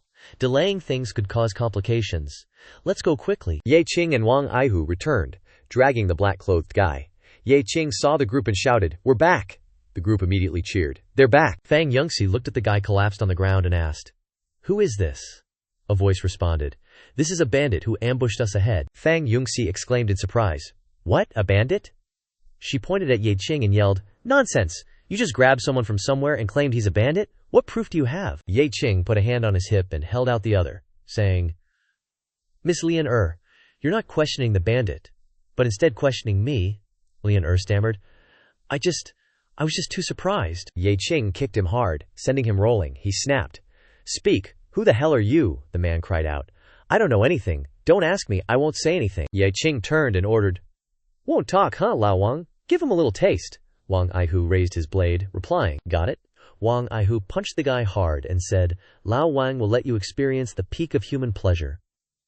The air fell silent, with only the screams of the black-clothed bandit remaining. The sound filled the entire area. Before long, the black-clothed man was covered in wounds, bleeding. With tears streaming down his face, he raised his hands and pleaded, Stop, please stop, I can't take it anymore, don't stab me again." Lian Er pointed at Ye Qing and shouted, "Ye Qing, you're using torture to extract a confession. Even if he talks like this, it won't count. Stop it now." Ye Qing ignored her and crossed his arms, instructing, "Keep going, don't stop." Not long after, the man knelt on the ground and raised his hands, shouting, Stop, don't stab me anymore, I'll talk, I'll tell you everything." Only then did Ye Qing raise his hand and shout, "Stop, I'll ask a question and you answer." The man looked at Ye Qing, sweating coldly, and begged, "Please don't torture me anymore, I'll tell you everything." "Anything?" Ye Qing calmly asked. "Question number 1, who sent you?" The man reached up and scratched his face, asking, "Don't you already know?" Wang Aihu slapped him across the face, sending him crashing to the ground, and yelled, "Why are you wasting time with words? Tell us what we asked." The man immediately cried out, "I'll talk! The first prince sent us." Fang Yongxi was struck dumb by this news, her face pale, and she exclaimed, "What? That's impossible." Ye Qing quickly rushed to her swaying figure, asking with concern, "Princess, are you all right?" She closed her eyes in pain and cried out, "Ye Qing, Garage, is this true? I can't believe it's true. Garage has been so good to me." Lian Er clenched her fists behind her back, saying, "Princess, this man is lying. Don't believe his words. The First Prince has been so good to you, he couldn't possibly harm you." Ye Qing looked at the tear in the corner of her eye and said, "Princess, don't be so naive. Everyone can see who's behind this, only you refuse to believe it," Fang Yongxi said sadly. "But," Ye Qing turned and pointed at the black-clothed man, saying, "No buts. Question number 2, is there a spy of the First Prince among us?" The man looked at him hesitantly and said, This. Wang Aihu threw Qing Dao at him, yelling, "What this? Speak up!" The man cried, I'll talk!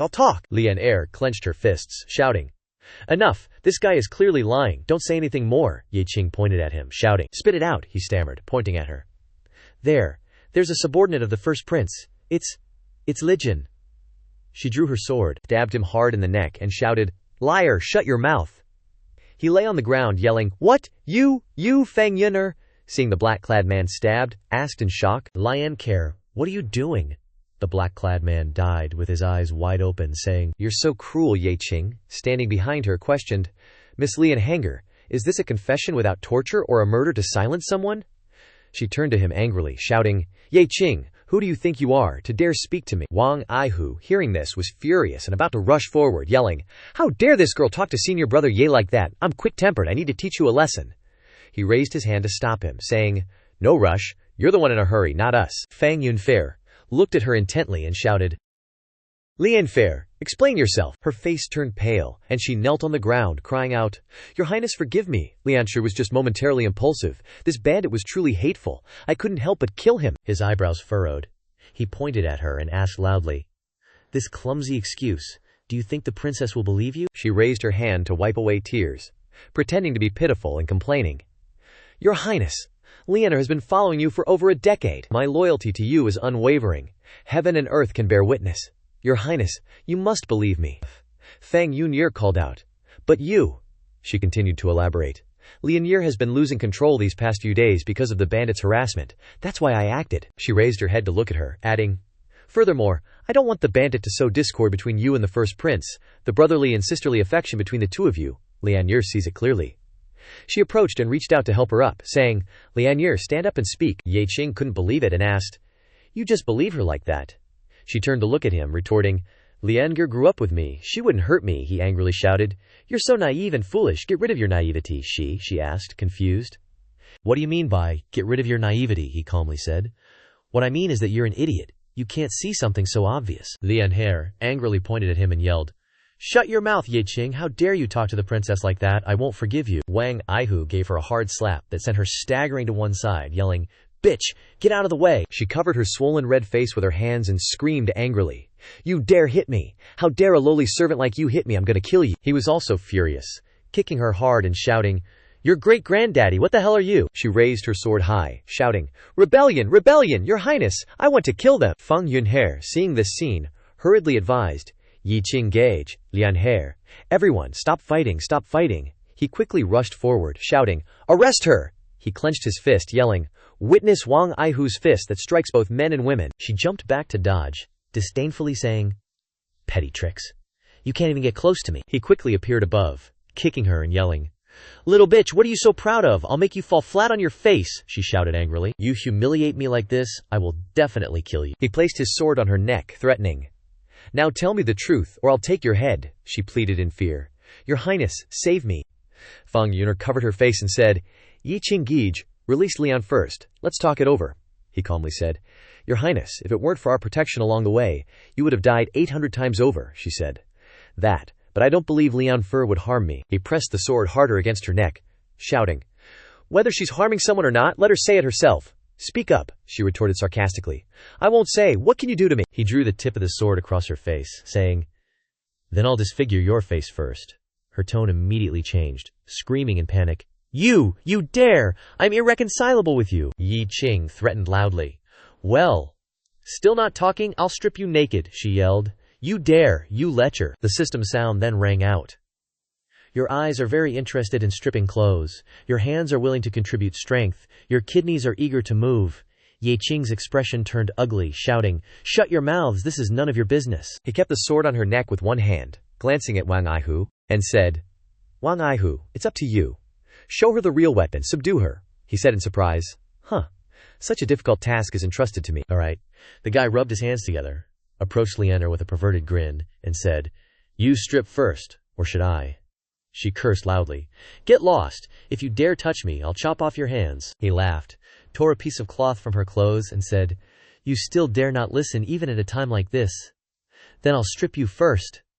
She cried miserably, turned her head towards her, and begged for help. "Let me go, princess, save me, princess, save me." She couldn't bear it. To think Ye Qing Gerge would treat Lianher like this. Ye Qing raised a hand to stop her. "Don't say anything, just watch from the side." Time passed, and after a while she finally gave in, saying, "Don't torture me anymore, I'll talk, I'll say whatever you want." He gave him a thumbs up and shouted, Yi Shixiang, all good. Yi Qing stood opposite her and asked the first question. Who are you a spy for? Lian Zuer didn't dare to hide anything and said, The first prince. It's the first prince who told me to monitor the princess's every move. Fang Yunkar couldn't believe it and blurted out, What? Garage? Really, Garage? Why would he do this? He looked at her and asked the second question. Did the first prince tell you to kill the princess? She glanced at her and replied, Yes, the first prince wants to kill the princess. He tried to get me to poison the princess several times, but I didn't do it, princess. I really haven't completely betrayed you. Hearing this, she widened her eyes and said in disbelief, Garage wants to kill me. Why would he want to kill me? He used to love me so much. He put his hands behind his back, looked at her, and guessed, Not completely betrayed. Which means you've betrayed her a little. You're the one who told the first prince our location, right? So he can find the princess at any time. She honestly replied, That's right, I used a magical artifact to send the location to the first prince. His voice rang out. Where is the magical artifact hidden? Lianer pointed to the carriage. In the treasure box, in the wheel of that carriage. Wang Aihu followed her finger and replied, I'll go find it. He looked at her and asked the third question. Why does the first prince want to kill the princess? Fang Yun Sher, standing beside him, also said, I don't understand. Why would he want to kill me? Her expression became serious as she replied, Does the princess even need to ask? It's very obvious. Because your talent is too strong. Moreover, your talent is getting better and better. Although you haven't officially started cultivating yet, once you do, you'll be incredibly amazing. She looked at her hands, hardly believing it, and exclaimed, My good talent means he wants to kill me. I don't understand. He glanced at her and thought to himself, No wonder I felt like the princess didn't have any cultivation. Turns out she hasn't really started cultivating yet. She raised her fist and shouted, Because after your cultivation becomes powerful, the position of ruler will be yours. The first prince's years of ambition will be shattered, she calmly shouted. But I've never wanted to be the ruler, she yelled. Just because you don't want it doesn't mean you can stop others from thinking. Princess, wake up. Yan Qing glanced at her and asked, The situation is very clear now. What do you plan to do next? She shook her head and replied, I don't know. I still don't want to believe that Genj would do something like this. Jiang put her hands together to persuade, Princess, go back. You can't go to the imperial capital. Going there would put you in the hands of the first prince, and who knows what would happen then. He glanced at her and advised, I think so too. Turn around now and the team will go directly back to the sect. She lowered her head, appearing thoughtful. Let me think. I'm a little confused right now. He pointed at her and asked, So how do we deal with her? She hesitated and asked, Yi Qing Gage, what do you think? He calmly said, What's the use of keeping her around? Just kill her. She cried and pleaded, Bao Ye Qing, my crime doesn't deserve death. I've said everything. Why are you killing me, princess? Spare my life. An arrow pierced through her from behind. She excitedly screamed, Lianer! She looked at her and shouted, Princess, run! The first prince won't let you off. Ye Qing raised his Qingchang sword high, turned his head to look at the other Qing Yun sect disciples, and shouted, Everyone, strengthen your defenses and prepare for battle. Thousands upon thousands of arrows rushed towards the other disciples. They quickly shouted, Ah! Be careful! Wang Aihu raised two sabers and slashed away the incoming arrows, shouting, Ye Shixiong, the enemy is in the dark. Shooting arrows isn't easy to deal with. He used his sword to block the arrows, saying, Let me take the princess away, Duanhao. He looked at the incoming arrows and muttered, This isn't good. These arrows aren't ordinary, and they have such power. He quickly raised his sword to block the advancing arrows and shouted, Run! But these arrows have spiritual energy. We can't resist them. Dodge them. Don't let the arrows hit you. Wang Aihu pulled Fang Yunyer and ran away, turned his head to look at the arrows chasing after them, and shouted, What the heck is this? Ye Shixiong, save me. He swung his sword and chopped the arrow in two, saying, Break! His voice rang out, exclaiming, That was close, lucky. Ye Shixiong arrived in time. Gripping the sword tightly, he yelled, Where did you thieving bastards come from? Get your asses out here. Stop hiding, or I'll fucking kill you all. Two guys in black rushed forward, shouting, Big mouth brat, die! He turned his head and told everyone to go first. The guy grabbed her hand and pulled her along, saying, Let's go, princess, she asked worriedly. Will Yi Qing Gage be okay? The guy gave a thumbs up, proudly saying, Two insignificant worms are no match for Yi Qing Shixiong. Let's hurry up and go. Don't cause trouble for Yi Qing Shixiong. A black-haired dude appeared behind him, shouting, Kill him! The other black-haired dude stood in front of him and said, Kid, let's see how you dodge this. He tilted his head to dodge the incoming fist, saying, Dodged it! The black-haired dude threw a punch that sent Ye Qing flying. He said, Kid, you're too naive. With our combo attack, there's no way you can dodge. He couldn't believe it, shouting, What? He landed on the ground, looking at his sword stuck in the ground, saying, Damn it, dodged one but not the other. At this moment the system's voice rang out. Your hands are feeling very excited. The system's voice continued to announce. Your legs also want to join the fight. Your eyes, ears, mouth, and nose are fully supporting you. He smiled and said, since my bros have spoken up, then I'll fight again. The purple-haired dude leaned on his hand, coldly offering a favor. Kid, surrender, hand over the princess, and we'll spare your life. He raised his hand, saying, cut the crap. You two snake-bodied losers, bring it on. The purple-haired dude raised his fist, saying, seeking death, daring to provoke us. The brown-haired dude also rushed forward, shouting, we'll grant your wish, brat. The brown-haired dude appeared in front of him, saying, I'm in the front. The other dude jumped behind him, saying, I'm in the back. He cursed inwardly, damn it, surrounded again. The brown-haired dude raised his fist, shouting, this time you're so screwed. The other dude also rushed forward, yelling, see how you dodge this? He stood still when he heard the system's voice appear in his ear. Your hands have found an opportunity to attack. Your legs are also confident of victory. He raised his leg and kicked the black-haired dude in front of him, flying. He couldn't believe it, shouting, what? His hand then turned backward, punching him. He shouted, take this. The dude was pushed back and also couldn't believe it, shouting, how is this possible? Ye Qing looked at his fist, laughed loudly, praising. Awesome, bro. He happily asked, are you two still acting tough? The purple-haired dude behind him asked puzzledly, what's with this kid?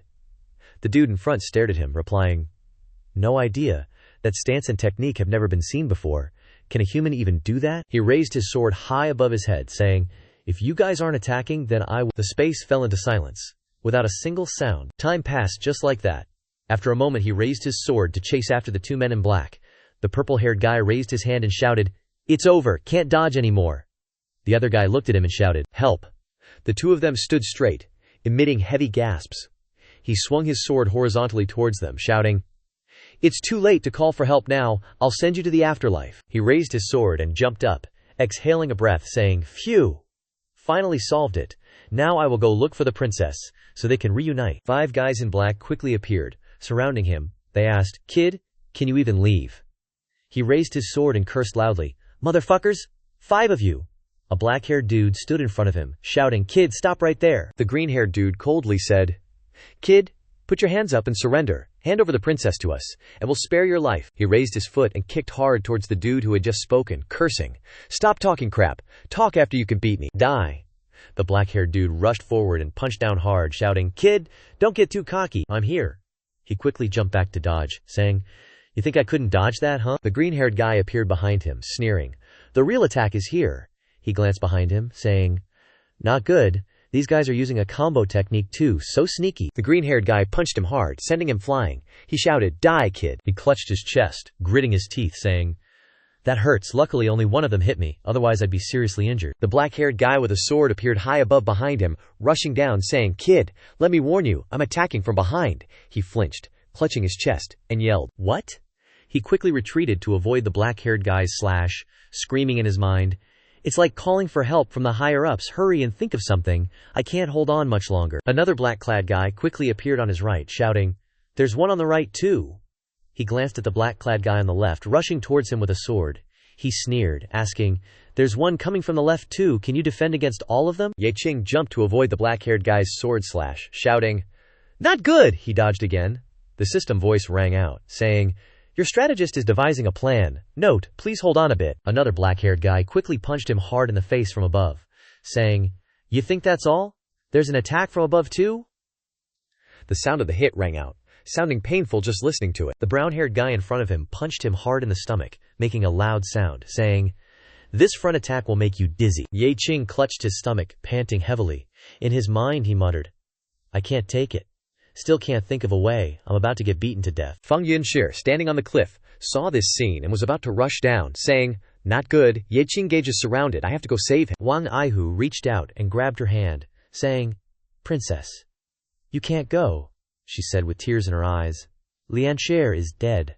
I can't watch Ye Qing die before my eyes. Wang Aihu said loudly, if something happens to you, how can I face senior brother Ye Qing? Princess, stay here, I'll go save senior brother Ye Qing. Fang Yun-Gare watched his retreating figure, blaming herself.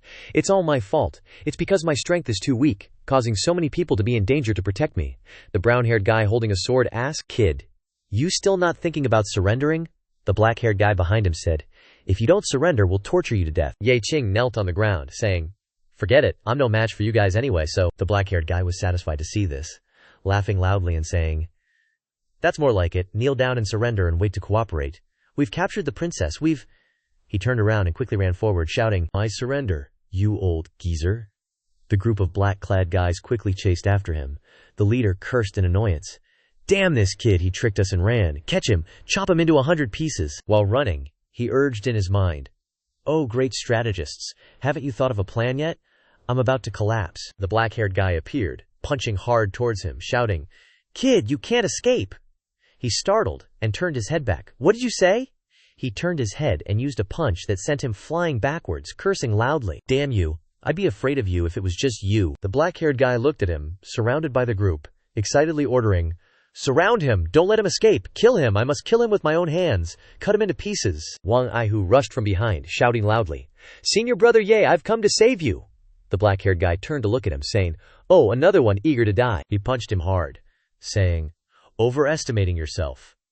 He flew backwards, exclaiming, "Damn, that's powerful." He stepped on him with his sword, saying, "If you came, then I'll satisfy you. Let you die comfortably." Ye Qing watched him raise his sword high to stab down, widening his eyes and shouting, "Stop, let him go, aim for me if you have any problem." He sneered, saying, "Don't worry, you'll die even if you come." His whole body was covered in green spiritual energy, and the system voice rang out, announcing, "Your strategist has found a plan, and is mobilizing all the power in your body, preparing to fight." His whole body emitted a green light, rushing forward and shouting, "Stop it!" The purple-haired guy stood upright, tauntingly saying, "You can barely protect yourself, and you still dare to save others. You die first." He raised his hand and punched hard, sending those two flying, shouting, "Get out of here!" The sound of flesh impacting rang out with a splurt. The other guy who was hit couldn't believe it, shouting, "What?" The black-haired guy stepped on Wang Aihu, raising the katana high, saying, "Kid, don't meet me in the next life." He struggled to escape from below, making uncomfortable noises. He jumped over and kicked the guy away with one foot, shouting, "Get out of here!" Ye Qing reached out to help him up, asking with concern, "Are you okay, Junior?" He looked at him, saying, "I'm okay. Senior brother came just in time. I was so scared I peed myself." His face turned green and white, and he covered his nose, pushing him away, saying, "Stay away, stay away. Why do I keep smelling pee?" He blushed and said nothing. A whole bunch of guys in black appeared behind him. The big guy with blue hair grumbled, "Kiddo, you still have the nerve to chat your dead meat today." The black-haired guy raised his sword and yelled, "Kill him!" Wang Aihu, standing behind him, anxiously said, "Senior brother Ye, if it's too much, just run first." He raised a hand to stop him from stepping forward, saying, "Step back. Next up is my showtime." He quickly charged forward, shouting, "A man never says no." Wang Aihu watched his retreating back and warned, "Senior brother Ye, be careful." The brown-haired guy raised his hand and yelled, "Combined strike technique, tear him to shreds." The black-haired guy holding a saber roared, "Attack from all directions." His legs instinctively kicked away two black-clad figures, while he shouted, "Let me show you the 18 spiral kicks of the ancient mechanisms." The smoky-haired guy's face turned pale, and he exclaimed in shock, "What the hell? This kid broke our combined strike technique." 5 black-clad guys surrounded him and charged at the same time. The smoky-haired guy yelled in disbelief, "No way, keep killing." The black-haired guy with a knife charged forward, declaring, "I don't believe it." He charged in, sent the group flying, and calmly said, "The 18 spiral kicks, plus a left-right pouncing fist combo." Ye Qing reached out, grabbed the neck of the scummy brown-haired guy, lifted him up and said, "Only your left." The guy struggled, saying, "What? How is this happening?" He sneered, crushed the guy's neck, and said, "Die for me. Just like you said, don't ever cross me in your next life." Wang Aihu cheered excitedly, "Senior brother Ye is so badass." The remaining guys clutched their chests and stood up. The gray-haired guy clutched his chest, got up, and said, "Third bro is dead." The black-haired guy also covered his chest, saying, "If I hadn't seen it with my own eyes, I wouldn't believe it. How did this kid suddenly become so formidable?" The 4 remaining guys grabbed their weapons and charged forward, yelling, "That hateful bastard! Avenge third bro!" Another one added, "We must kill him." Ye Qing instantly snatched the sword from the black-haired guy's hand, shouting, "Give me that!" The guy cried out in disbelief, "My sword!" He swung the sword, sending the guy straight to King Yama. The guy only managed to utter a reluctant gasp. "What?" The 3 remaining guys looked at him warily. The light pink-haired guy cried out, "Fourth bro is dead too." He calmly looked at him and said, "Next up, are you 3 brothers?" The black-haired guy screamed in fright, "Don't come over here!" The light pink-haired guy yelled, "Quick, run!" He violently hurled the sword, impaling one of the black-clad guys, and said, "Think you can run? Leave your head for me." Wang Aihu cracked his knuckles, a appeared in front of the two remaining guys, and chuckled. Senior brother Ye said to finish you off, so you guys better stay put. The dark purple-haired guy forcefully pushed the other one forward, saying, "Brother, shield me for a bit." The guy who was pushed cried out in disbelief, "Second bro, you're not human," betraying trust and justice at a crucial moment. Wang Aihu's punch ripped through that guy, and he said, "You're all about to die, yet you're still so chatty, I'll give you a push, then go be vengeful ghosts and find him." The last remaining guy quickly leaped over his head and escaped, not forgetting to threaten, "Kid, just you wait. The first prince won't let you off. You'll be chopped into 1,000 pieces," Wang Aihu exclaimed in surprise. "What?" He glanced at Ye Qing and said, "Senior brother, one got away." Ye Qing, arms crossed, replied, "It's fine. I'll rest for a bit first, then call the princess back here." He slightly frowned, pondering, "Why is my body so weak after this fight? That's really weird." The area was enveloped in a pink aura. Time seemed to speed up. A moment later, Fang Yunquer, with a worried expression, reached out and hugged him, asking, "Big brother Ye Qing, are you okay?" In the distance, Wang Aihu covered his mouth and snickered. With a look, as if he had nothing left to live for, he said, "Princess, I'm fine." Then raised a hand and continued, "Princess, could you go check if you recognize any of these bodies?" She agreed, saying, "All right, I'll go check." She then reached up and removed her black veil. Her face turned ashen, and she exclaimed in disbelief, "What? This is my royal brother's personal guard." She looked at the other bodies and continued, "And this one too. A personal guard of my royal brother, who even protected me before." He calmly continued to ask, "So princess, do you still harbor any illusions about the first prince now?" She turned her head to look at him, and seriously said, "I must go find him and get to the bottom of this."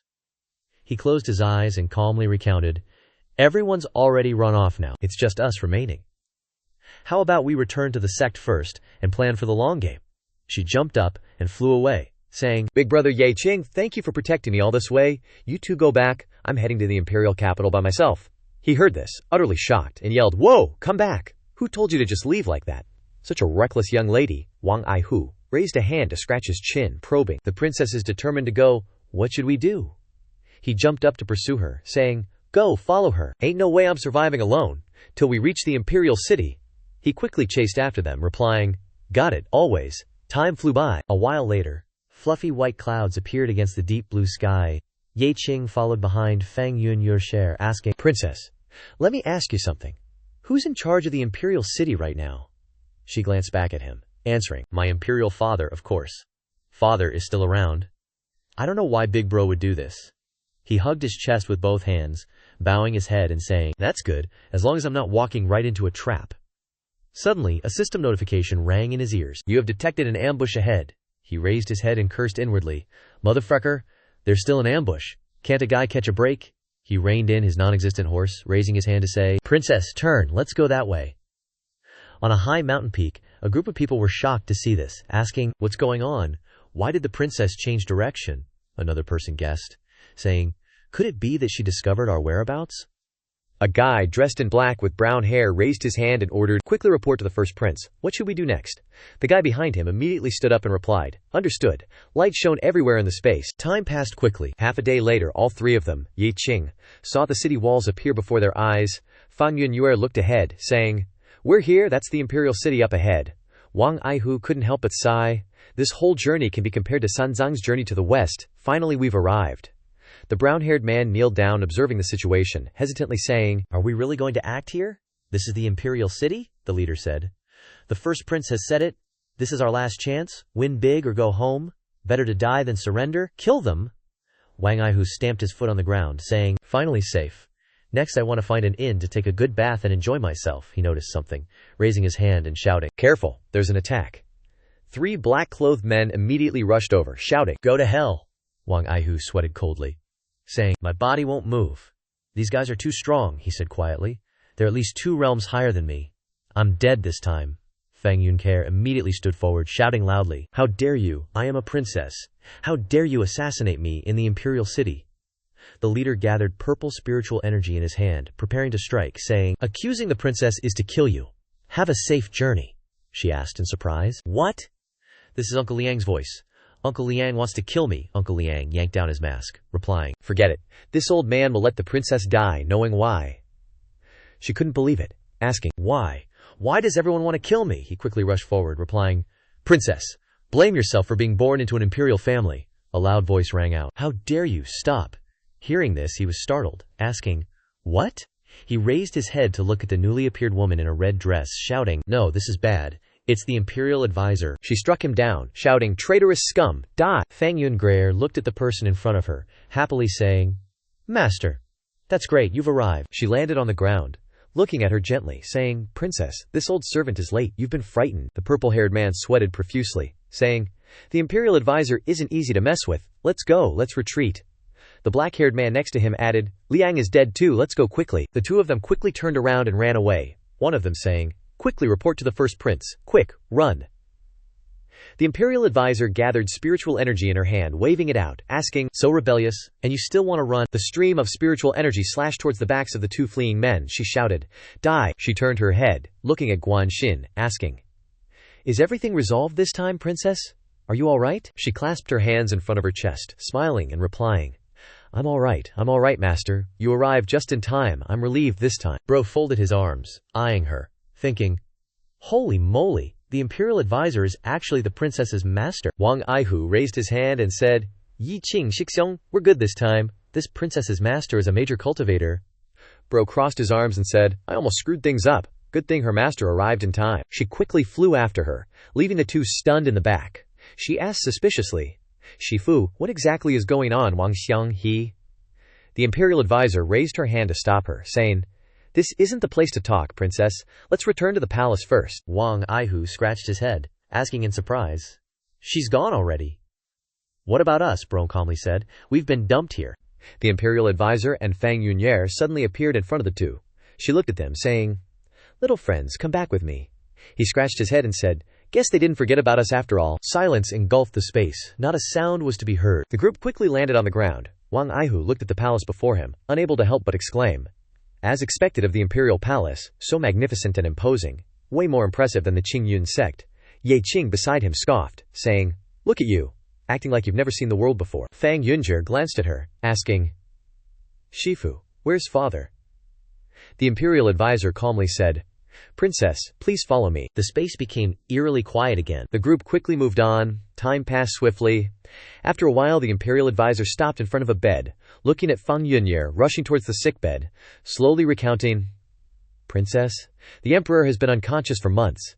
She hugged the person on the bed, crying out, What's going on, father? Father, wake up, it's Yunyer. She approached her, saying, Princess, now isn't the time to grieve. The urgent matter is how to wake the emperor. She looked up at her, asking, Tell me, what exactly happened to father? The imperial advisor softly said, Princess, follow me. Too many people around, it's not convenient to talk. Bro watched the two disappear before his eyes, throwing his arms up and yelling, Are you kidding me? They disappeared again.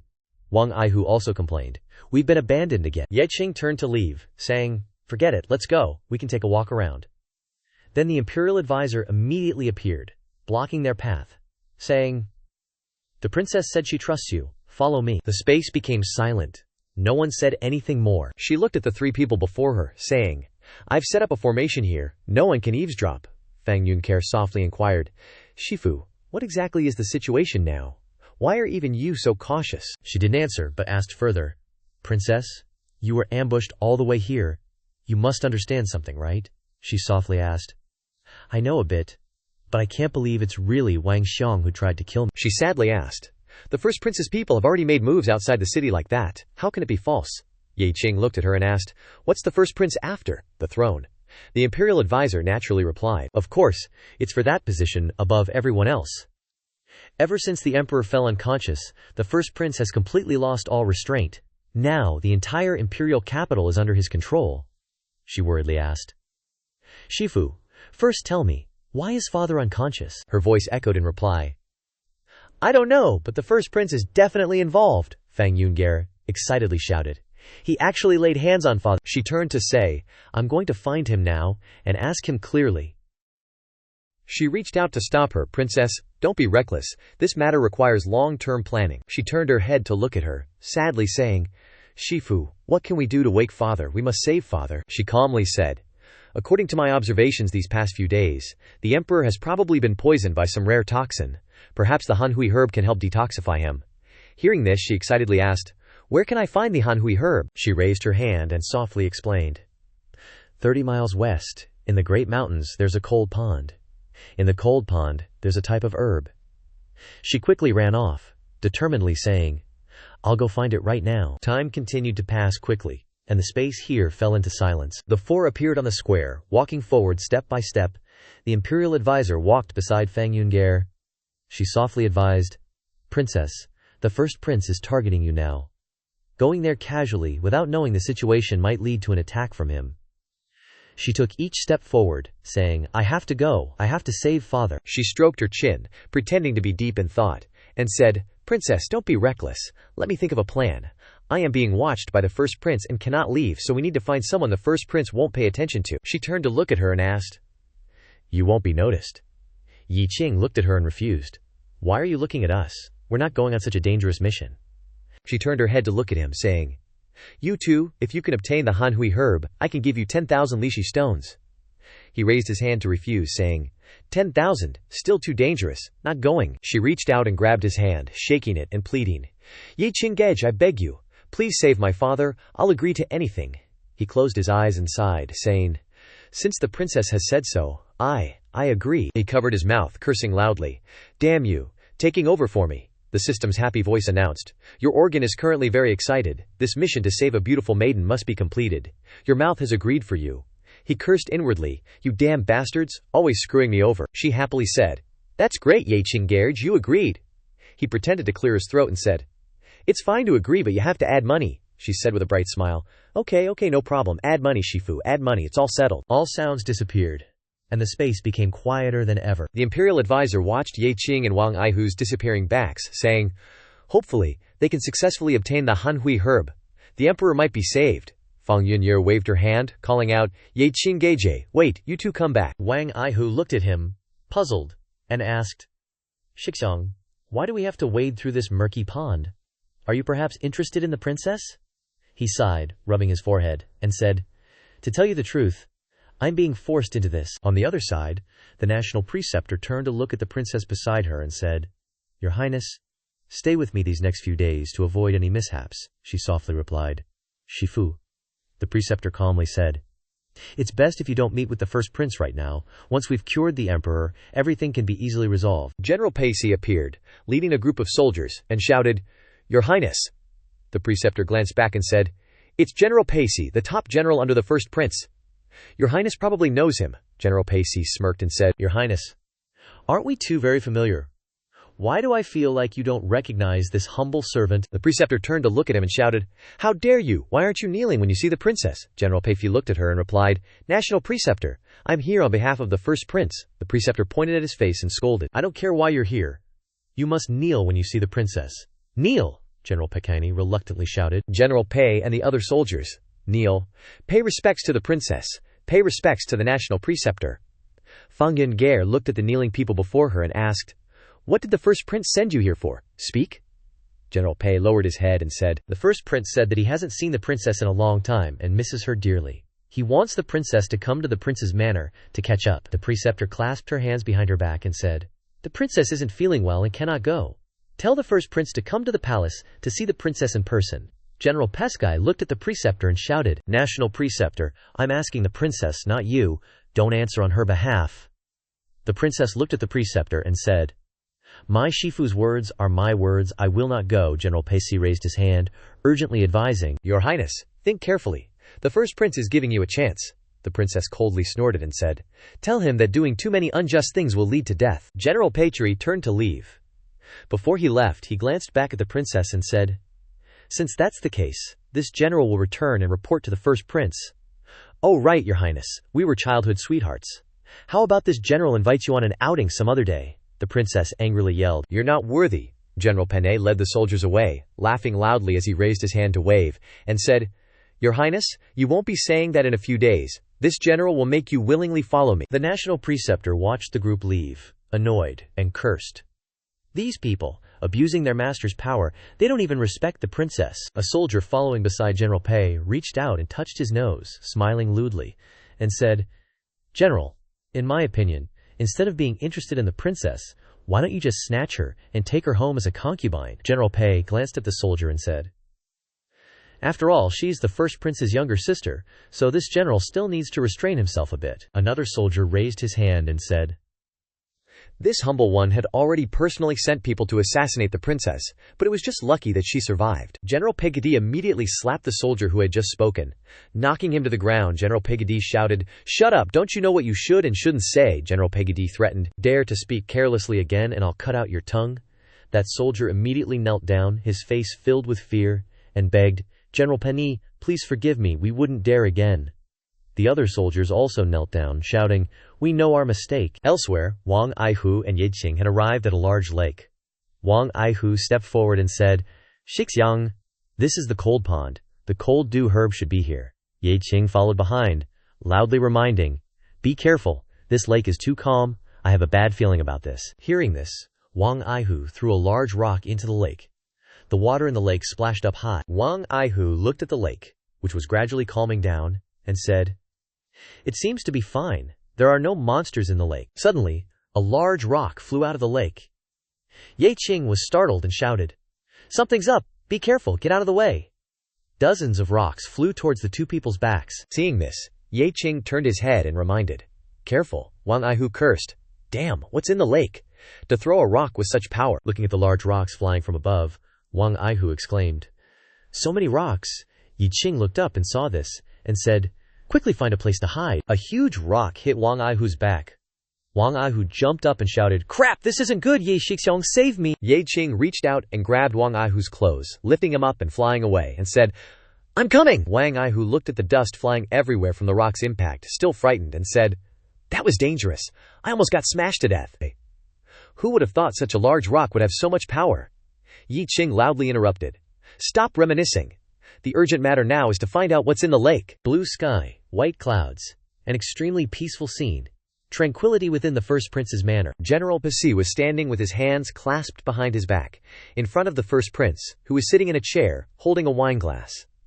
The first prince held the wineglass in his hand, savoring it, and asked, "Did the princess say anything?" General Penki clasped his hands respectfully and reported, "First prince, the princess refused to meet with you, and instead asked you to go see her." The first prince crushed the wineglass into many pieces, calmly saying, "It seems my little sister has grown up." General Peifi looked at the first prince, seeking his opinion, and asked, "Should we capture the princess and bring her to you?" The first prince stood up straight and said, "There's no need. It's been a while since I visited our royal father, so I'll just enter the palace and take a look." The first prince glanced to the side and asked, "Oh right, I heard that this time the princess brought back 2 Qing Sect cultivators." General Pega's voice rang out in response. "That is indeed the case, but those 2 haven't been seen." The first prince walked towards the door and said, "They've probably gone to find the cold dew herb." General Piquet walked beside him and replied, "That place is a death trap. They're simply seeking death." The first prince calmly added, "So there's no need to worry about those 2. Let's go, I'll go see that little sister of mine, and the national preceptor." Elsewhere, Wang Aihu and Ye Qing were hiding behind a large bush.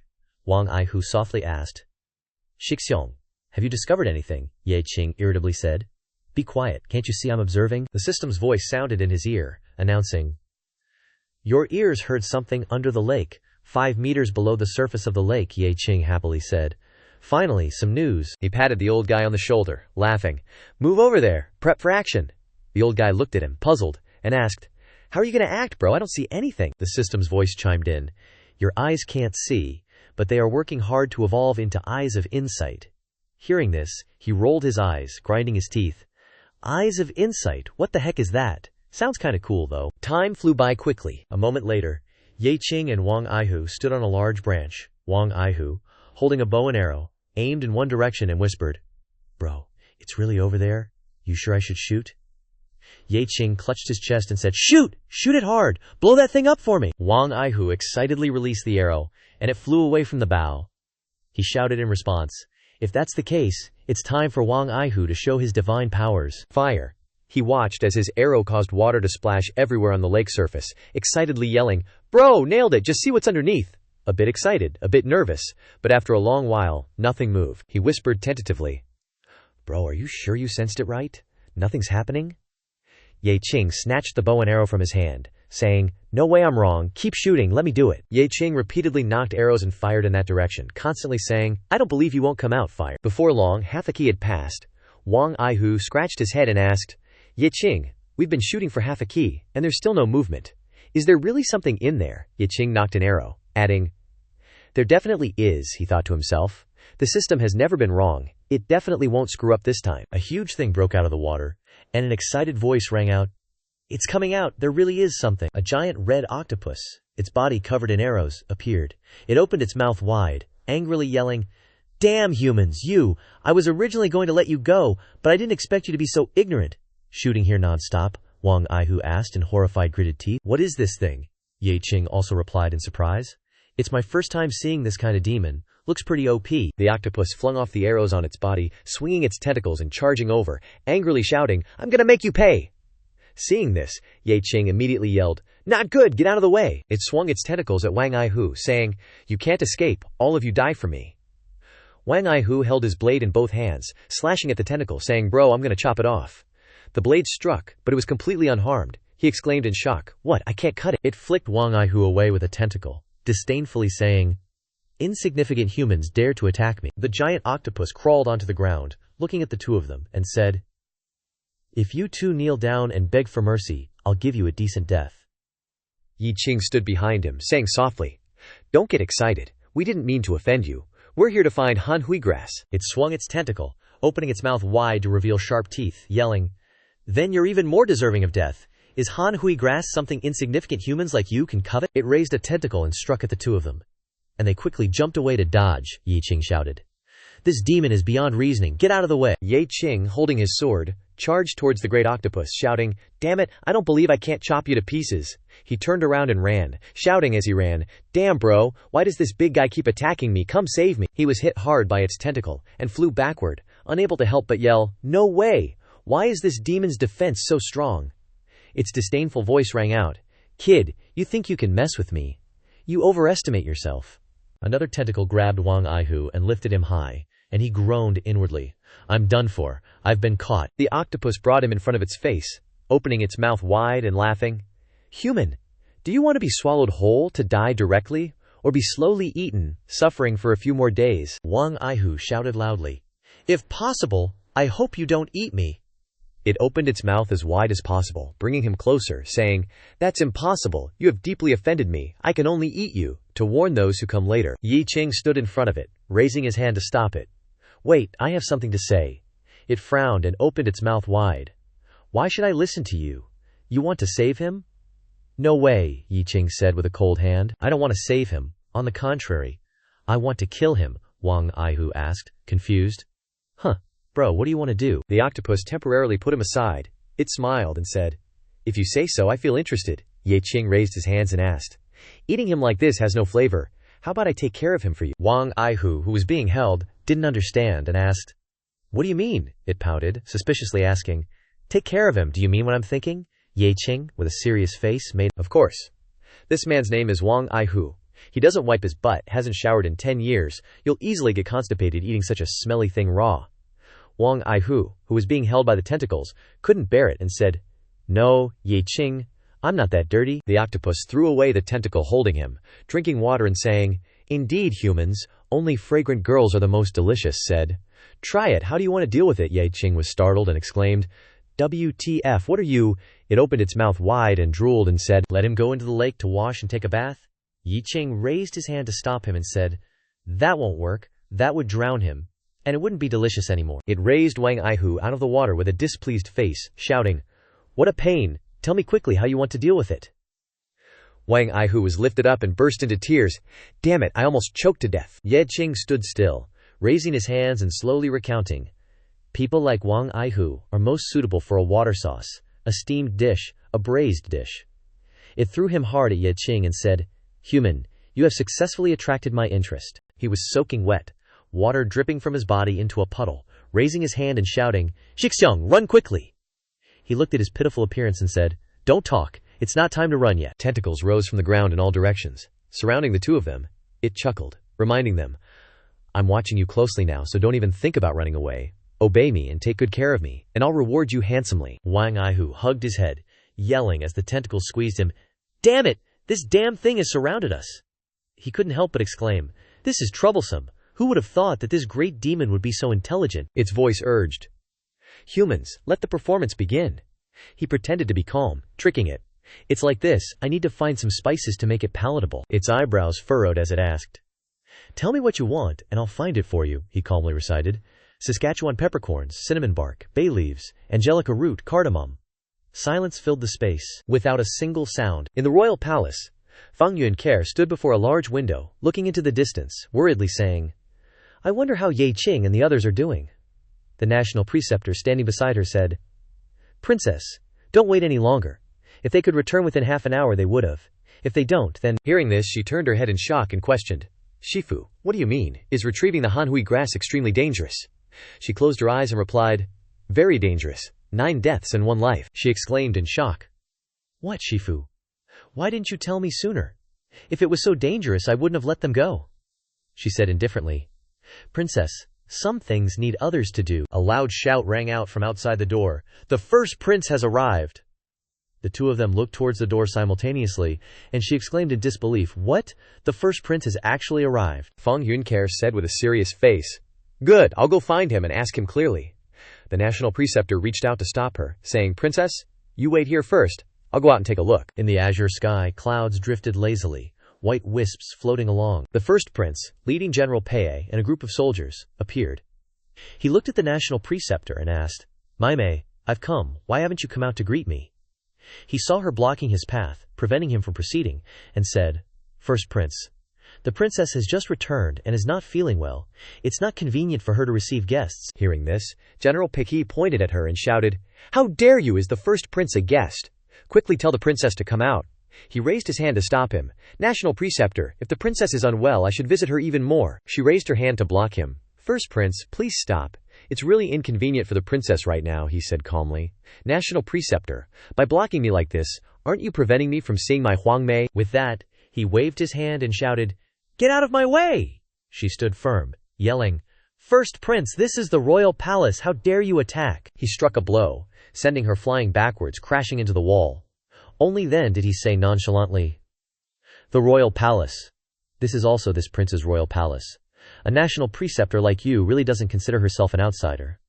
Begging for a beating, she stood up and said, Despicable. This first prince's cultivation has increased quite a bit. General Pei drew his sword, leading the soldiers closer, threatening, If the national preceptor dares to resist, kill her directly. Fang Yunke pushed open the door and stepped out, shouting, Stop! This princess is here. Don't even think about making things difficult for the national preceptor. In the blue sky, a cloud was gradually forming, slowly drifting forward. The giant octopus used its tentacles to throw the ingredients that Ye Qing had requested in front of him. Its voice rang out, Human, I've found all the spices you wanted for you. Wang Aihu scratched his head, saying, This great demon is really fast. He looked at his Shixiong's back, at a loss for words. Shixiong, can we still run out of here? He glanced at the tentacles and added, It's like this, I'm still missing a pot, bowls, a ladle, a wooden basin.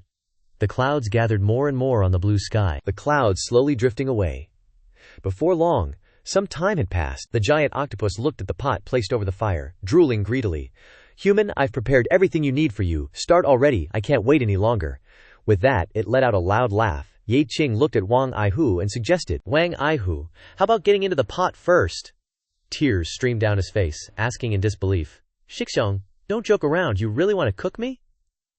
In the silent space, the clouds continued to drift lazily. On the other side, the first prince spread his arms, approaching Fang Yunke, saying, Maimei, it's been a long time, she pointed at his face, questioning.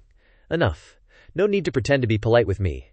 I'm asking you, did you send people to assassinate me? He smiled, admitting. That's right, she exclaimed in disbelief. You actually admitted it. Did you poison Father Emperor? His eyebrows furrowed, patting his chest. So what if I admit that I poisoned him? Tears welled up in her eyes, shouting, You actually admitted it? How can you shamelessly admit these things? The national preceptor behind her, holding a sword, said, Princess, don't talk to him anymore. Let's attack together. Today, we must kill him. General Pei drew his sword, leading a group of soldiers holding swords, shouting, How dare you? The world now must listen to the first prince. You're courting death. On the other side, Ye Qing was stroking his chin, lost in thought, saying, What to do? Can't run away, can't talk either. The giant octopus kept urging, Human, hurry up, I can't stand the hunger anymore. I want to eat or else I'll eat you first.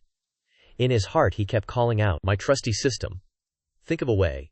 If you can't come up with a plan when I'm in trouble, I'm doomed. The system's voice responded, Your system has no solution. A tentacle stabbed down towards him, but luckily he dodged in time. The monster's voice boomed. Hurry up! Are you deaf to my words? Wang Aihu frowned, looking at him, and asked, Senior brother, do you have a plan? He glanced at him and said, Don't rush me, I'm still thinking. Or should you go in the pot first? He jumped in fright, shouting, Senior brother, you really want to cook me? He slapped him on the head, scolding.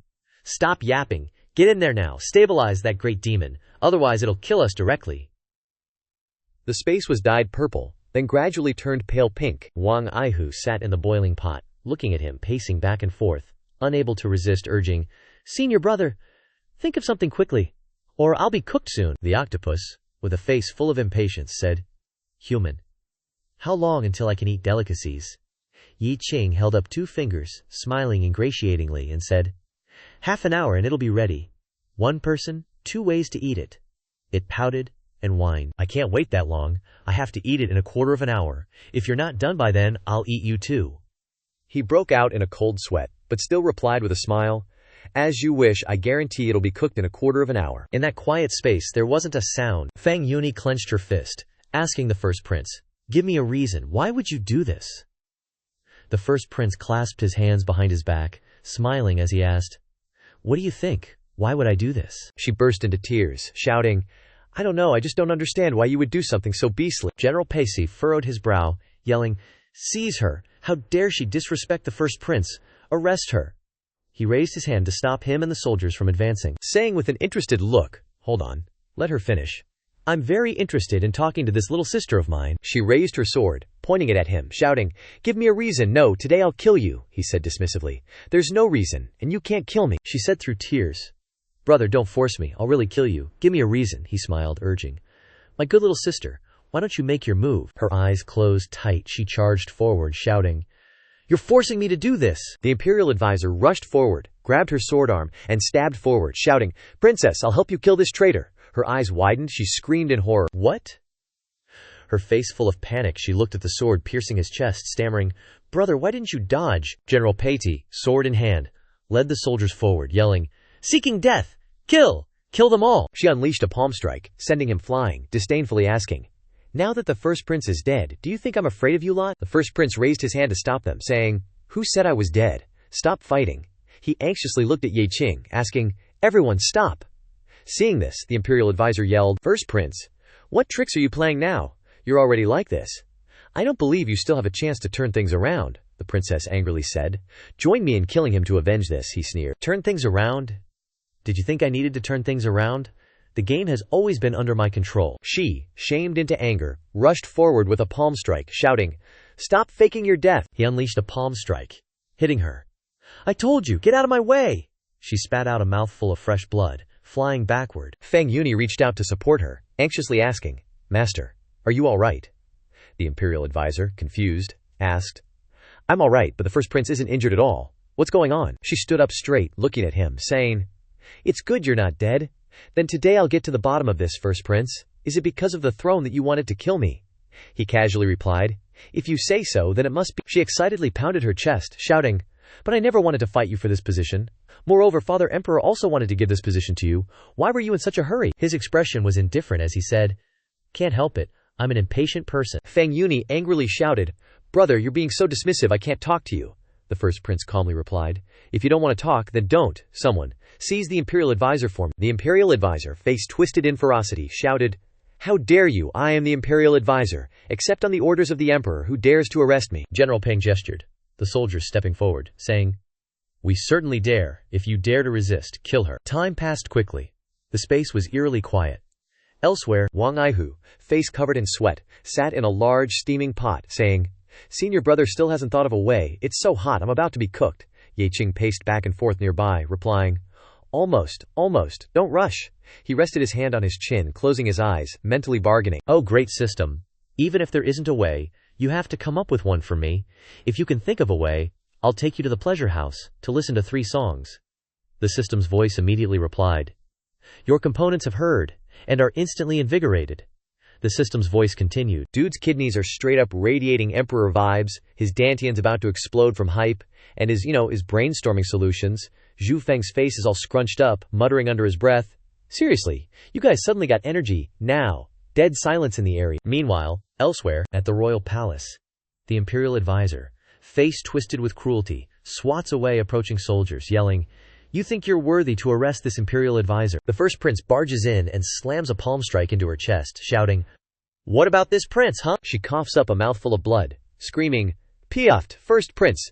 Are you plotting a rebellion? How dare you?" The first prince lunges forward, roaring, "What do you think I'm doing, Dai?" Fang Yunyer throws her arms out to stop him, yelling, "Stop, stop it." The first prince's rage is off the charts. "Get out of my way." She looks up at him, pleading, I won't let you kill my master." He glares down at her, threatening, "Then I'll kill you too." Unyielding, she yells back, "Go ahead and try. You think I'm scared of you?"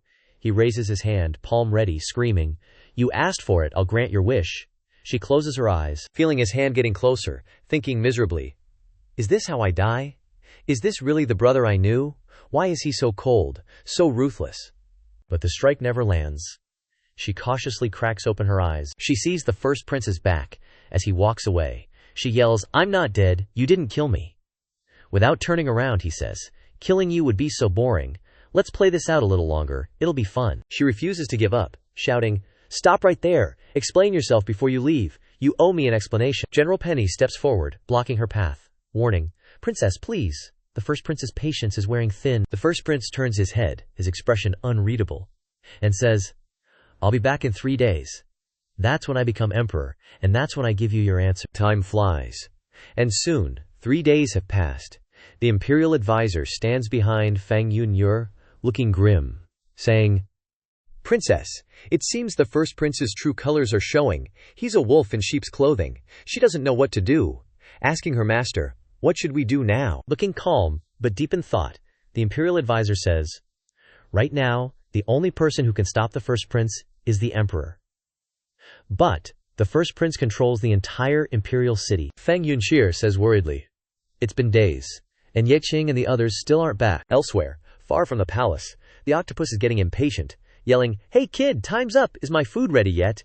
Yi Qing is huddled by the fire, and on hearing the octopus quietly asks, "Are my ahem parts ready?" At that, the system voice responds quickly, "The ahem parts are in progress, but some time is needed." Ye Qing, looking despairing, says, troubled, "There is no more time, I'm gonna die." The octopus raises a tentacle towards Ye Qing, saying, "Kid, silence equals no. Whatever, I will endure a little more, and eat you first." Shocked, Yi Qing turns to look at the octopus, and exclaims, "Huh!"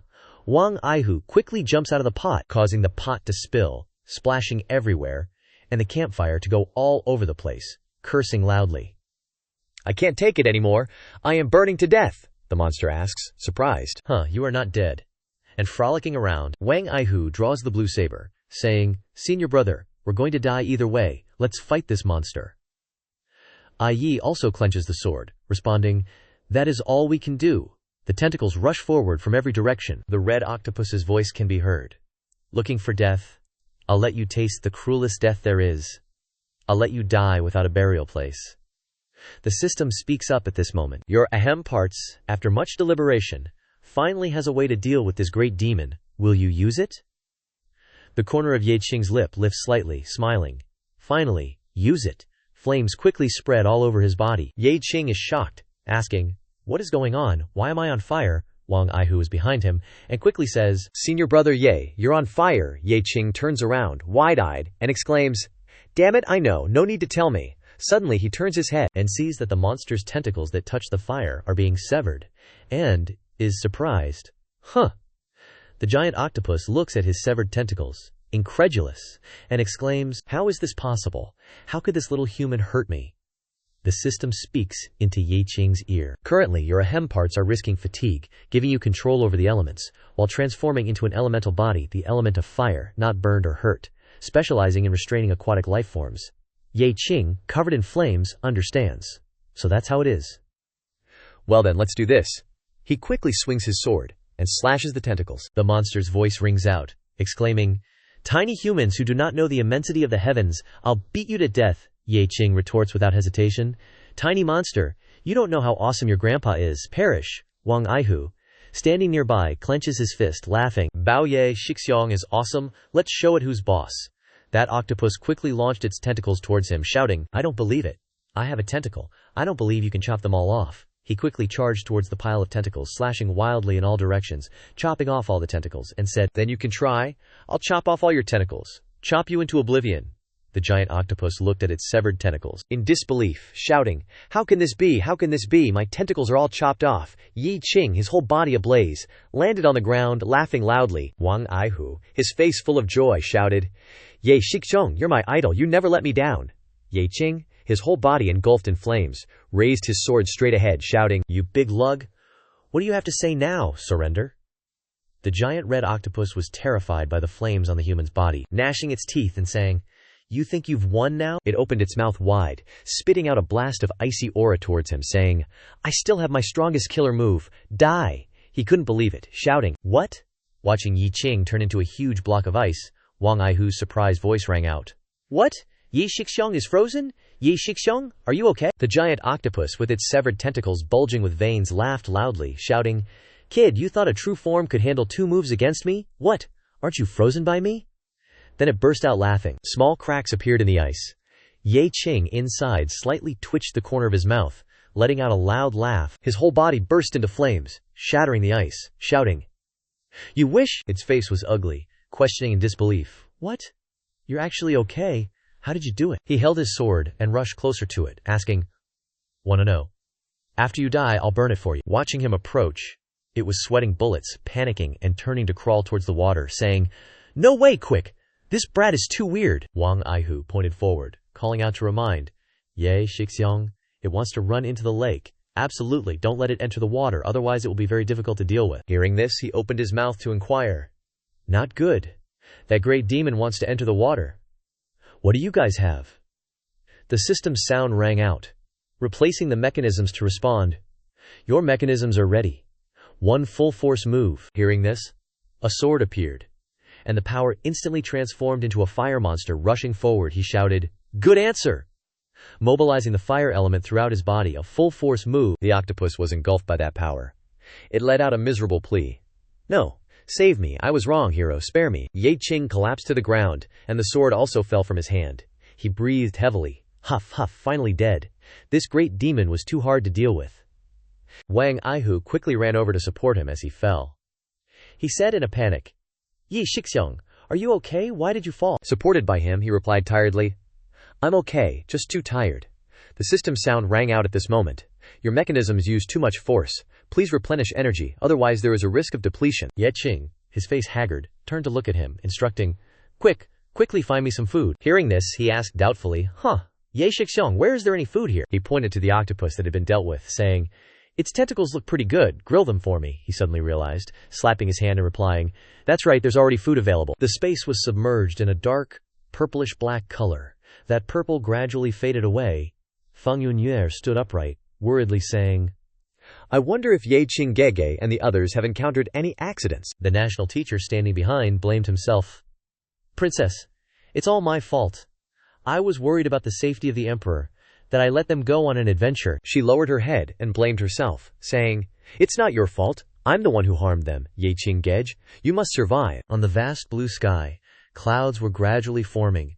They were getting bigger and bigger. Wang Aihu looked at the grilled pieces of tentacles, smiling and saying, "Not gonna lie, these tentacles smell pretty good. My mouth is watering before I even eat them." Ye Qing, his eyes shining brightly, looked at it, urging, "Quickly give me a skewer so I can try it." As soon as he took a bite, the system sound rang out.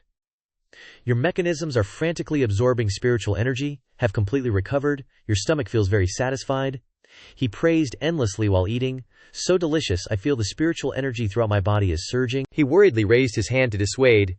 "Yi Shixiong, don't eat anymore. You've already eaten several hundred pounds, that's several times your own weight in food." In his heart, he thought anxiously, what is Shixiong's stomach made of? He can eat too much. He stood up, rubbing his stomach, asking doubtfully, "Really? Have I really eaten that much?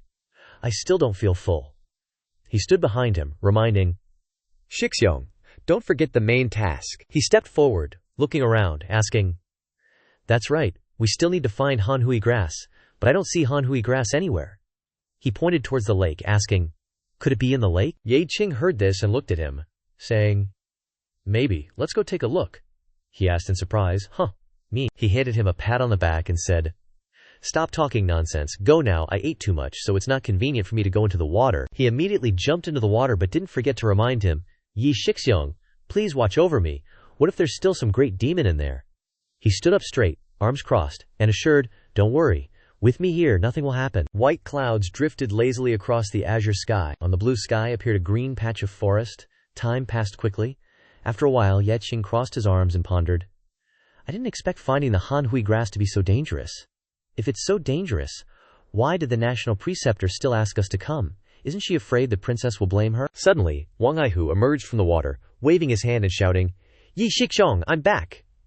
He looked at him and asked, Did you find anything? He stepped ashore, pointed at the lake, and replied, Shixiong, the Hanhui grass is indeed down there. Besides the Hanhui grass, I also found something good down there. Yi Qing asked curiously upon hearing this. What good stuff? He reached out and pulled him towards the lake, saying, Let's go, Ye Shixiong, you'll know once we go down there. Under the water were pale green patches of grass that swayed with the water, gradually tinging the water with a pale blue color. Ye Qing looked at the palace at the bottom of the water and exclaimed in surprise, I didn't expect there to be a palace at the bottom of the lake. He walked in front, leading the way, and said, Shixiong, there's good stuff inside. He looked at the piles of jewels in front of him and said, Awesome, this great demon's accumulated wealth of hundreds of years is all here. Wang Aihu held a long sword in his hand and introduced, Shixiong, this is the gang sword. Only direct disciples of the Qing sect can use it. It's good stuff. Then he raised a bottle of elixirs and said, There's also Bu Ling Dan, a high-level elixir. If your spiritual power is exhausted, one pill can restore you to full strength. He stood with his hands on his hips and said, Stop talking. Pack it all up and take it away. The underwater space gradually quieted down, with only a few small bubbles appearing from time to time. Wang Aihu threw a small bag toward him and said, Shixiong, I've packed everything up and put it in the storage bag. Yi Qing reached out to catch it, but still asked with doubt, Where's the Hanhui grass? Why can't I see it? He waved his hand, leading the way, and said, Shixiong, follow me, it's over here. He led him to a large pit, inside which lay a purple flower. He exclaimed in surprise, This is the Hanhui grass. As expected, it's extraordinary. This spiritual power fluctuation is very unusual. He pointed at the bundle and said, Shixiong, this is a high-level elixir. I have a suggestion. His voice full of doubt, he asked, What suggestion? Wang Aihu reached out and grabbed the Hanhui grass. This Hanhui grass is extremely precious, Ye Qing replied. In my opinion, we risked our lives to get it, so why should we give it to some emperor to treat his illness? We should just take it back to the sect. Wang Aihu slapped him hard on the face. Bao Tui said so, but don't say it next time. He didn't stop, continuing. No, Shixiong, think about it. That old hag national preceptor almost killed us, and we're still risking our lives for them. Ye Qing crossed his arms, sighed, and said, Now that things have come to this, we can only give face to our fellow disciple, the princess, and help her. Upon hearing this, he gave him a thumbs up, praising, Ye Shixiong, you truly have a kind and reliable bodhisattva heart. Ye Qing quickly turned to leave, saying, Stop talking nonsense. Let's go back and give the Hanhui grass to the princess, then we'll go straight back to the sect.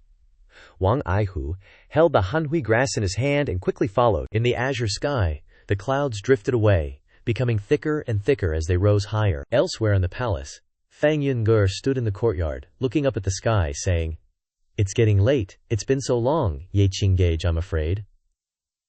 Suddenly Ye Qing's voice rang out, Princess.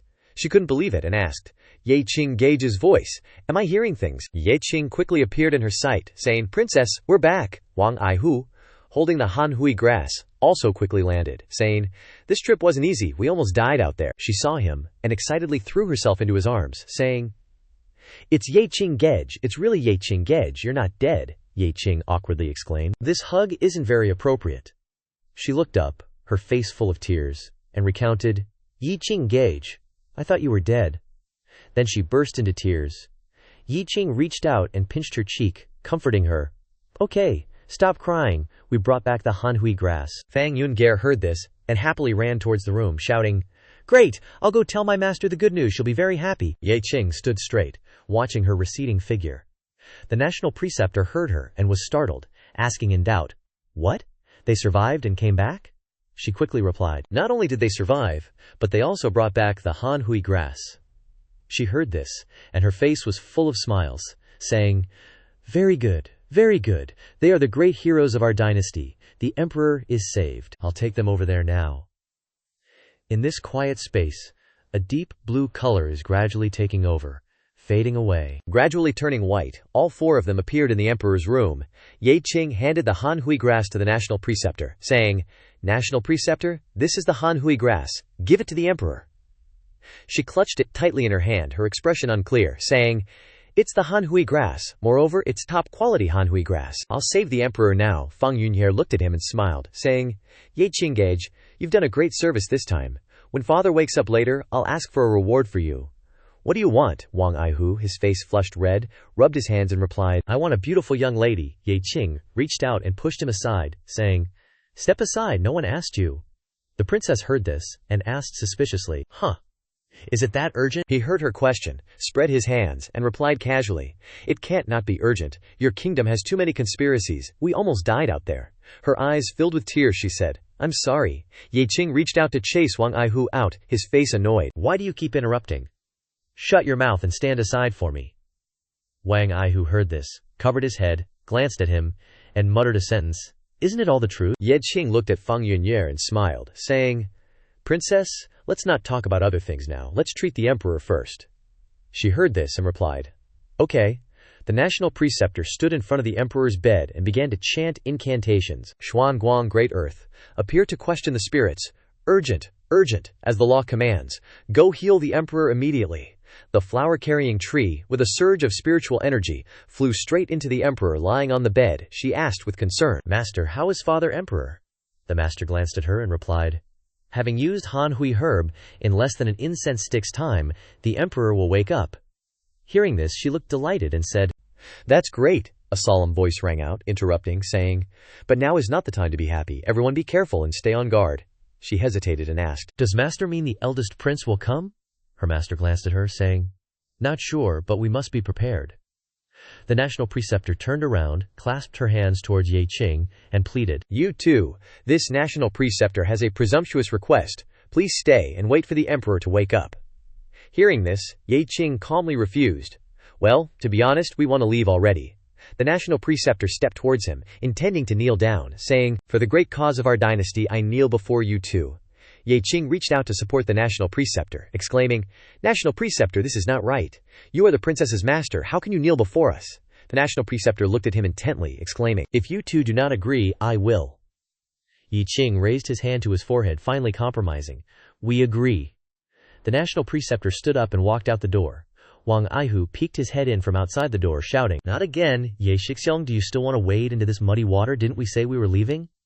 Hearing him say that, Ye Qing got annoyed, cursing in his heart, "This guy, I really want to kick him." "Send him flying," Ye Qing angrily yelled. "Get out of my sight. Shut your mouth and don't talk to me." The national preceptor clasped her hands, bowed, and said sincerely, "Ye Qing, valiant hero, our dynasty will remember this kindness in our hearts, and will surely repay it in the future." In the quiet, gray space, small, faint white lights suddenly appeared. The eldest prince was sitting on a high chair, taking a sip of wine and lamenting, "I, as the eldest prince of the dynasty, was born with everything, but I cannot control everything. Therefore, in this world, even the things I want to be the sole arbiter of, let them end." A pair of panicked feet ran in, accompanied by urgent cries, "Eldest prince! Eldest prince! Something bad! Something bad!" Sitting on the high chair, he asked with dissatisfaction, "What's the panic? Speak slowly."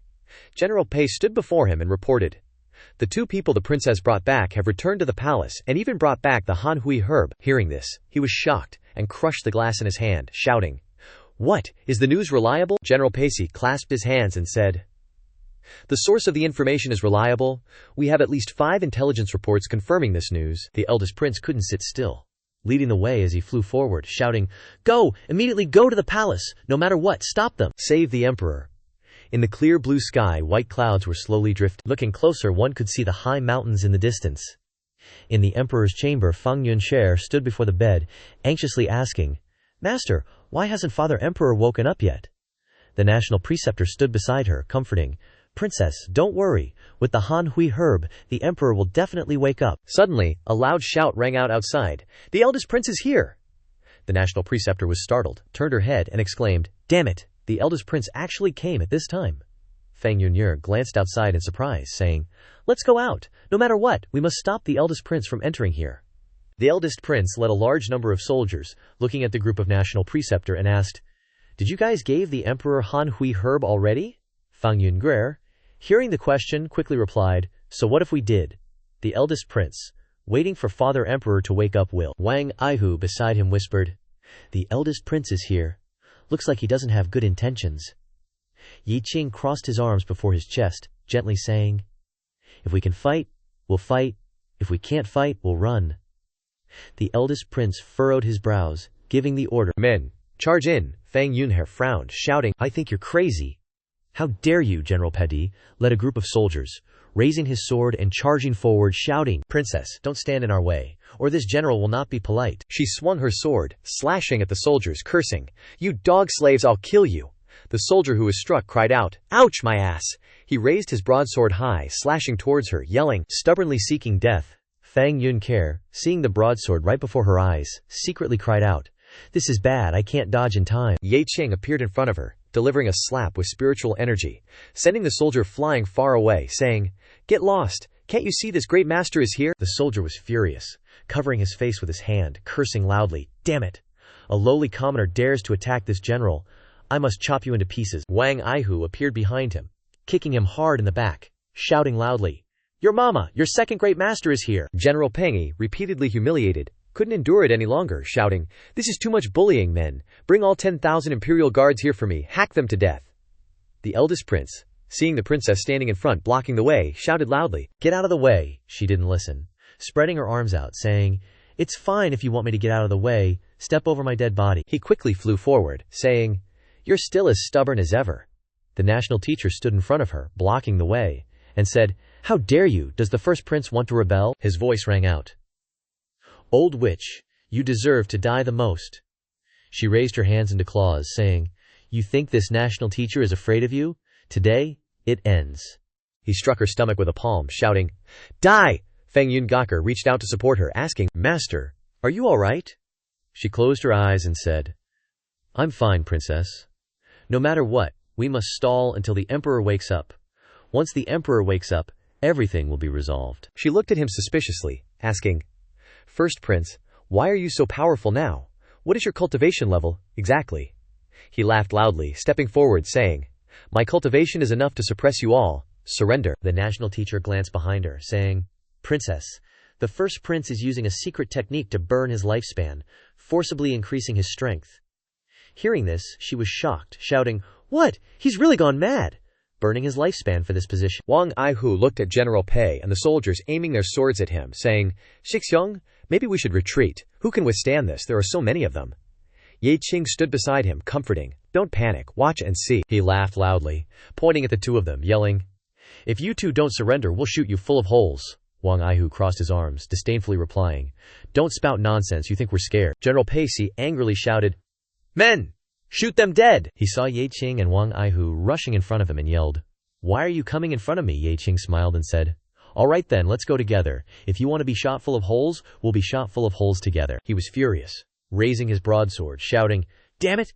You guys have no martial ethics?" A soldier glanced at his comrade beside him, asking, "Should we still shoot?"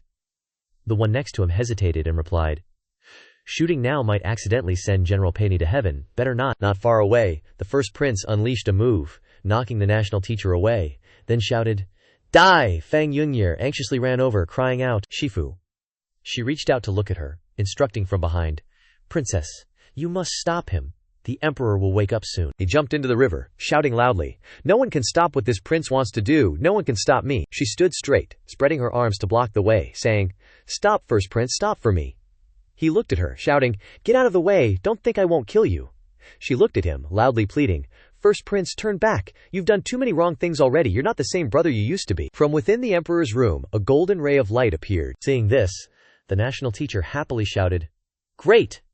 This is a sign that the emperor is about to wake up." The first prince pushed Fang Yunye aside with one hand, shouting, "Get out of my way!" She still didn't forget to shout, "Stop him!" Ye Qing rushed from behind, shouting, "First prince, stop!" He swung his sword at Ye Qing, shouting, "It's you guys who ruined my good plan. Get lost." Wang Aihu reached out to support Ye Qing, worriedly asking, "Ye Shixiong, are you all right?" Ye Qing softly replied, "I'm fine. The first prince's power is so profound, it's probably as easy as flipping his hand for him to kill us." Hearing this, Wang Aihu immediately turned and ran away, saying, "It's so dangerous, let's run."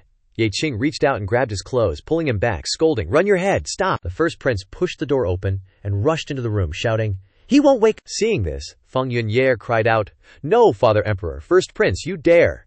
The national teacher also exclaimed in panic, "Emperor!" Suddenly, the first prince flew backward out of the room and into the courtyard. The emperor appeared at the door, with his hands clasped behind his back, shouting, "Rebellious son, you are so audacious." Seeing this, the first prince gritted his teeth and shouted, "What? You're awake!" "Damn it," Feng Yunye cried out with tears in her eyes, "Father Emperor!"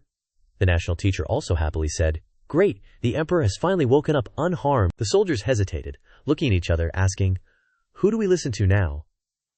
Another soldier glanced back, saying, "How would I know what to do?"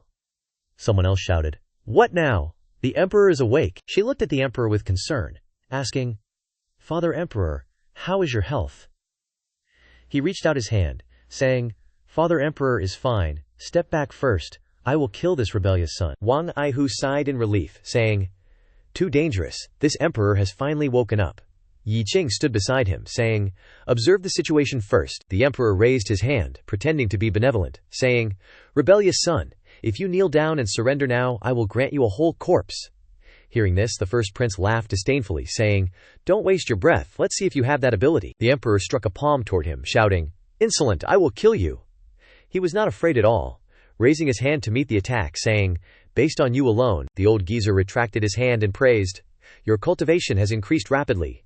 Yi Qing also withdrew his palm and replied with a smile, "Same to you, your progress isn't slow either." The emperor glared at the soldiers, yelling, "What are you doing?" The soldiers immediately threw down their weapons and knelt down, begging, "Your Majesty, please forgive us. We, your servants, know nothing. Your Majesty, spare our lives." General Pei kicked a soldier hard, shouting, "You bastards! All of you, get up! Don't forget you are soldiers of the first prince." The old geezer gathered his strength and flew over, shouting, "Stubborn! Die!" He swung his sword, striking hard at the old geezer, saying, "In my heart, only the first prince is worthy of being emperor. Die!" The emperor punched General Petit in the stomach, resulting in a splurted sound. He cried out in disbelief, "What is this?" The old geezer quickly grabbed his neck, gathering his power, sucking him dry, then saying, "This emperor is still weak, so I'll use you, traitor, to replenish myself." He struggled, crying for help. "Ah, save me," Wang Aihu, seeing this, asked with a grim face. "This fake emperor is actually sucking General Pei dry." Yi Qing, standing next to him, added, "That's why we observe first and then adapt." The first prince rushed over, raising his fist to punch the old geezer, saying, "Today I must kill you, you old dog." The old geezer also raised his fist to block, saying, "Little brat, you're still too green." Feng Yunke pointed at the old geezer, asking, "National teacher, master, what cultivation technique is father practicing? Why haven't I seen it before?" She looked at her and replied, "The emperor received guidance from an expert and learned this immortal technique." The old geezer unleashed a surge of red power, blasting him away, and said, "Die! You think you can kill me based on just that?" Wang Aihu, seeing this, said, "Looks like the first prince is out of chances," he continued, arms crossed. "Let's keep watching." The old geezer raised his sword, stepping toward him, shouting, "You rebellious son, now you shall die." Ye Qing opened a porcelain bottle and threw 2 pills into the first prince's mouth, exclaiming, "How could I die so easily? If I die, I'll take you with me." The first prince, carrying immense power, flew quickly toward the old geezer, laughing loudly, shouting, "The feeling of power is truly too magical." The emperor was startled, asking, "Rebellious son, what did you eat again? Your cultivation actually increased so quickly." The first prince, with a punch carrying mighty power, sent the old geezer flying. The old geezer cried out in disbelief, "What?" The first prince punched hard, saying, "Damn old man, go die." The national teacher reached out to support the old geezer, asking, "Your Majesty, are you all right?" Feng Yunye also reached out to support the other side, asking, "Father, are you all right?"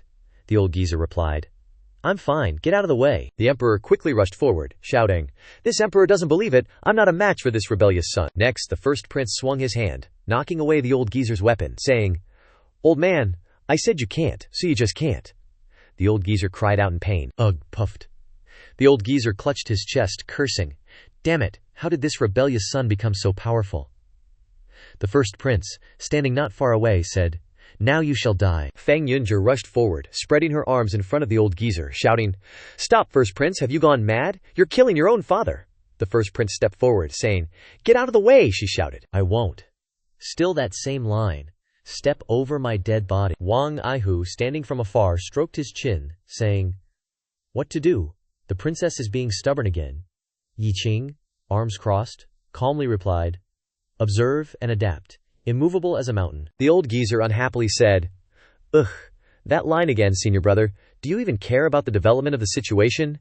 Ye Qing pointed a finger to the sky, saying, "If nothing unexpected happens, a good show is about to begin." The emperor turned his head to look at the national teacher, asking, "National teacher, is there another way?" She raised her hand, saying, "There's no other way. This first prince is too heaven-defying." The old geezer raised his hand, grabbing forward, shouting, "If that's the case, this emperor will play a big game. Come here for me." The first prince instead raised his hand, rushing forward, shouting, "Junker, be careful! Quick, get out of the way!"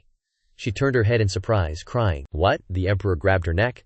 Raising her high, she reached out to grasp the hand squeezing her, asking, "Father, what are you doing?" The old geezer said indifferently, "Daughter, don't blame your father. This is your fate." Wang Aihu's eyebrows furrowed, confused. "What is this? I don't understand anything. Why did the emperor suddenly attack the princess?" Ye Qing, seeing this, understood, saying, "So that's how it is." The first prince angrily shouted, "Release the princess, otherwise I will kill you."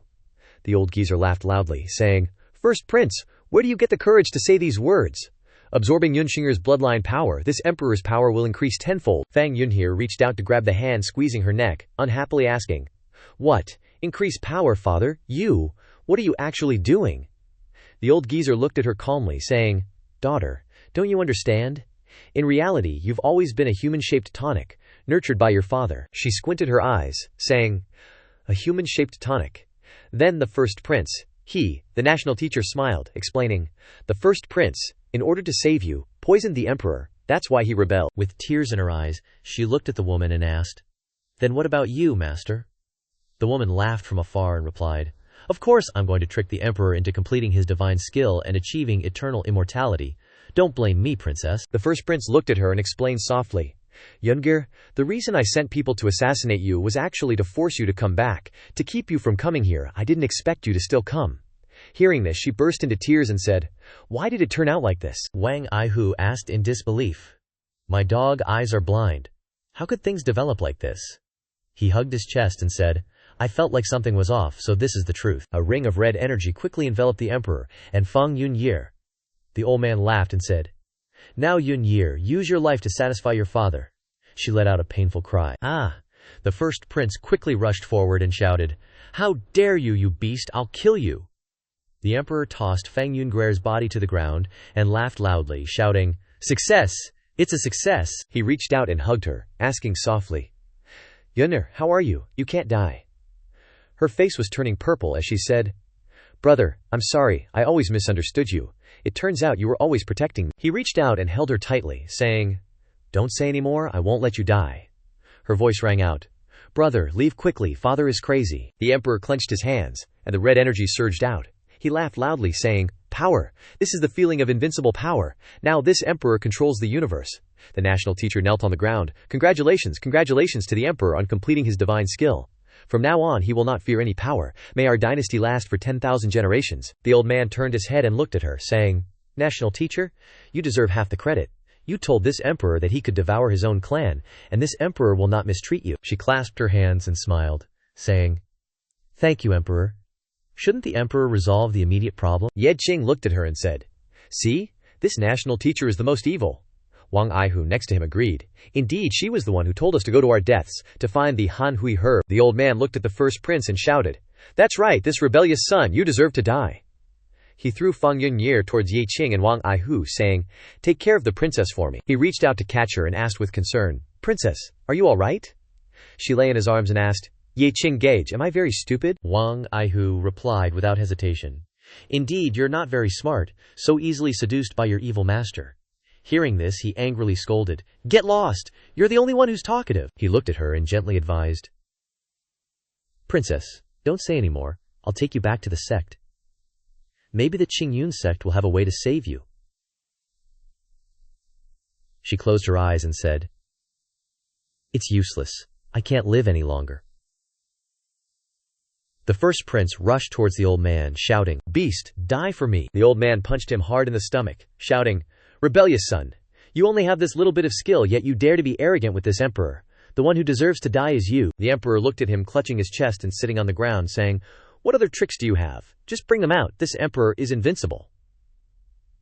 The first prince clutched his chest with one hand and began to use a forbidden technique, shouting, "Burn all my lifespan, forbidden technique, fully activated." The national teacher stood behind him, pointing and shouting, "Emperor, the first prince is crazy. He's burning himself, trying to drag you down with him." The old man's eyebrows furrowed tightly, and he shouted, "Rebellious son! You really are a rebellious son. I'll kill you." The first prince was enveloped in golden light, striking towards the old man, shouting, "You think you're very powerful. You're nothing." The old man cried out in disbelief. What forbidden technique are you cultivating? How is it even more powerful than me?" He reached out and grabbed the old man's neck, causing him to spit out fresh blood, saying, "You die first. If you want to know, wait until you die and I'll burn it for you." The old man cried out in disbelief. "What? Impossible?" He threw the old man hard to the ground, saying disdainfully, "Beast, this is your retribution. You are not worthy to be the emperor, to be a father." Seeing this, the national teacher cried out, "What? The emperor is dead. Impossible. How could the emperor die? Something must be wrong." The first prince approached step by step, saying, "Little sister, I've come to save you." Hearing this, Fang Yunxie refused. "No, brother, I don't need you to save me. I want you to be safe." He touched her head, saying, "Be good, don't talk." She looked up at him, shouting, "Brother." He placed one hand on her chest and the other on her head, beginning to cast a forbidden technique, saying, "Burn my blood, burn my bones, burn my skin, burn everything of mine. I will transform into pure power. Forbidden technique, activate." She cried out in horror, "Brother, no, brother, stop." His face gradually turned gray, and he said softly, "Yunder, you'll get better soon. I said I would protect you." Qing looked at the scene before him and said, "The affairs of the world are impermanent. The affairs of the world are unpredictable." That is what this is talking about. Wang Aihu behind him sighed. This first prince is truly a man of loyalty and righteousness. The sound of a sword entering flesh rang out, "Prift!" The first prince looked in surprise at the sword piercing through his chest, shouting, "What?" The emperor held the hilt of the sword behind him, laughing loudly. "You thought this emperor was dead? This emperor was just tricking you? Devouring my own clan means I have another life. You can't kill me." The national teacher clenched her fists, laughing loudly. "As expected, he's not dead.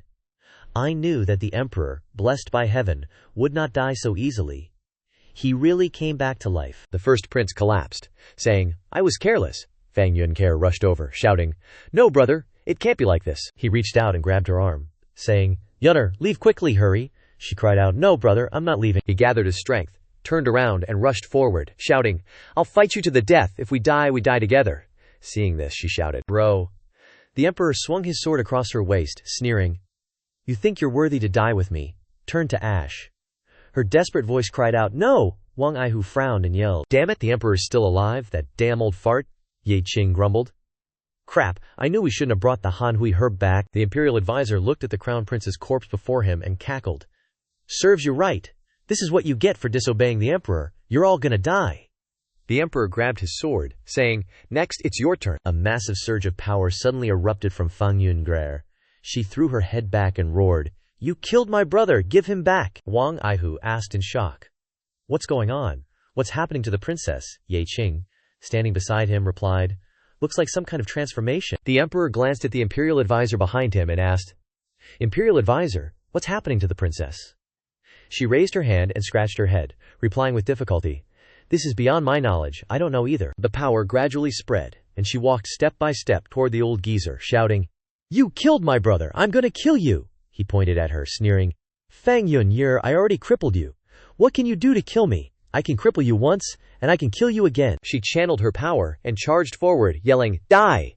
He raised his sword to meet her, scornfully saying, "You're overestimating yourself." The power released from her struck him hard, sending him flying backward and spitting out a mouthful of black blood. Wang Aihu asked in astonishment, "What the hell?" The emperor got knocked back. Qing also asked in surprise, and with just one move, this princess seems to have awakened something. The emperor trembled and collapsed to his knees, cursing, "How is this possible, this little bitch? How can she be so strong?" Fang Yunge gathered a surge of bright red power, striking toward him and shouting, "Die!" The imperial advisor cried out in disbelief, "What? The emperor was defeated? Impossible!"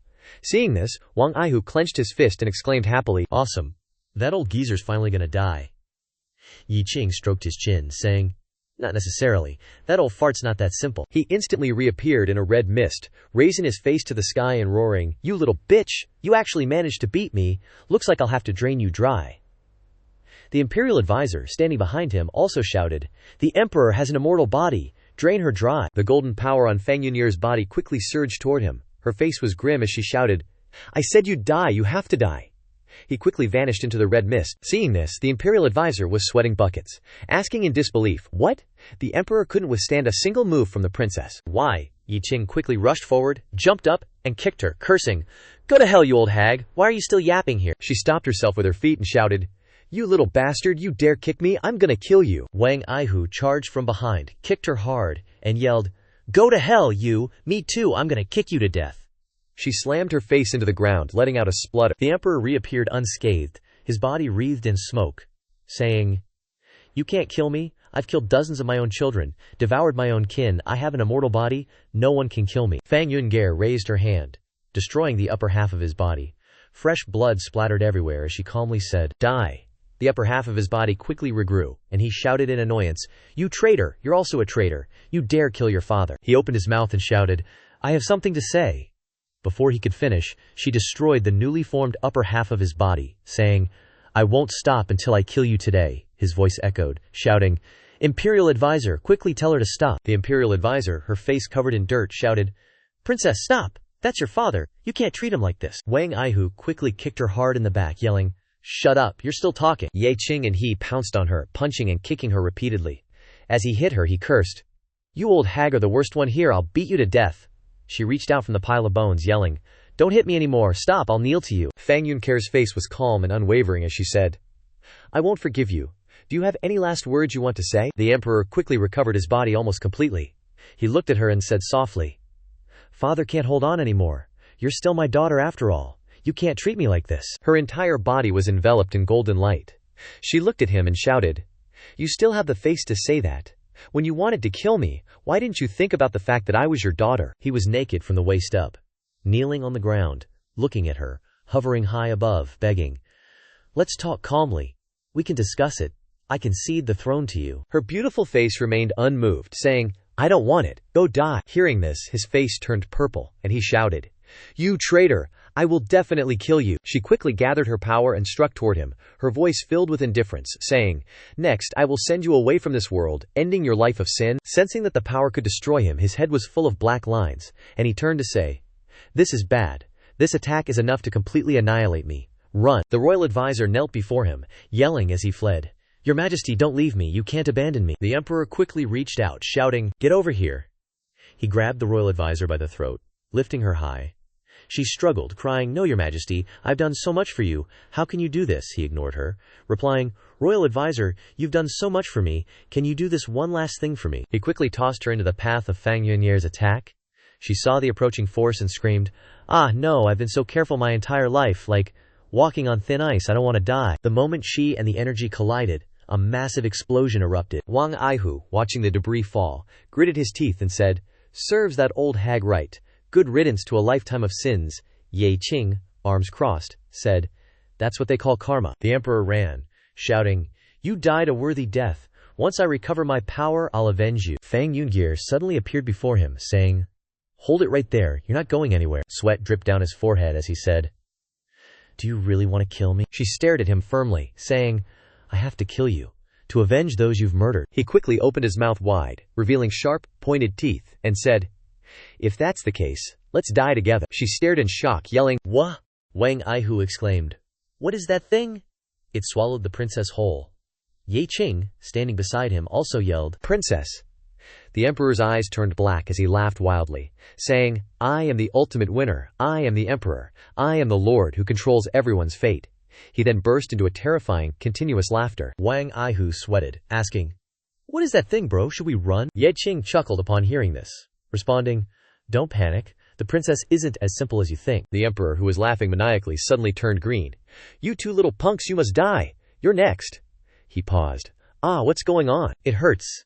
He knelt on the ground, crying out in pain, "Ugh, my stomach hurts so much." Wang Aihu, seeing a golden light, asked in surprise, "What's going on? What's wrong with him?"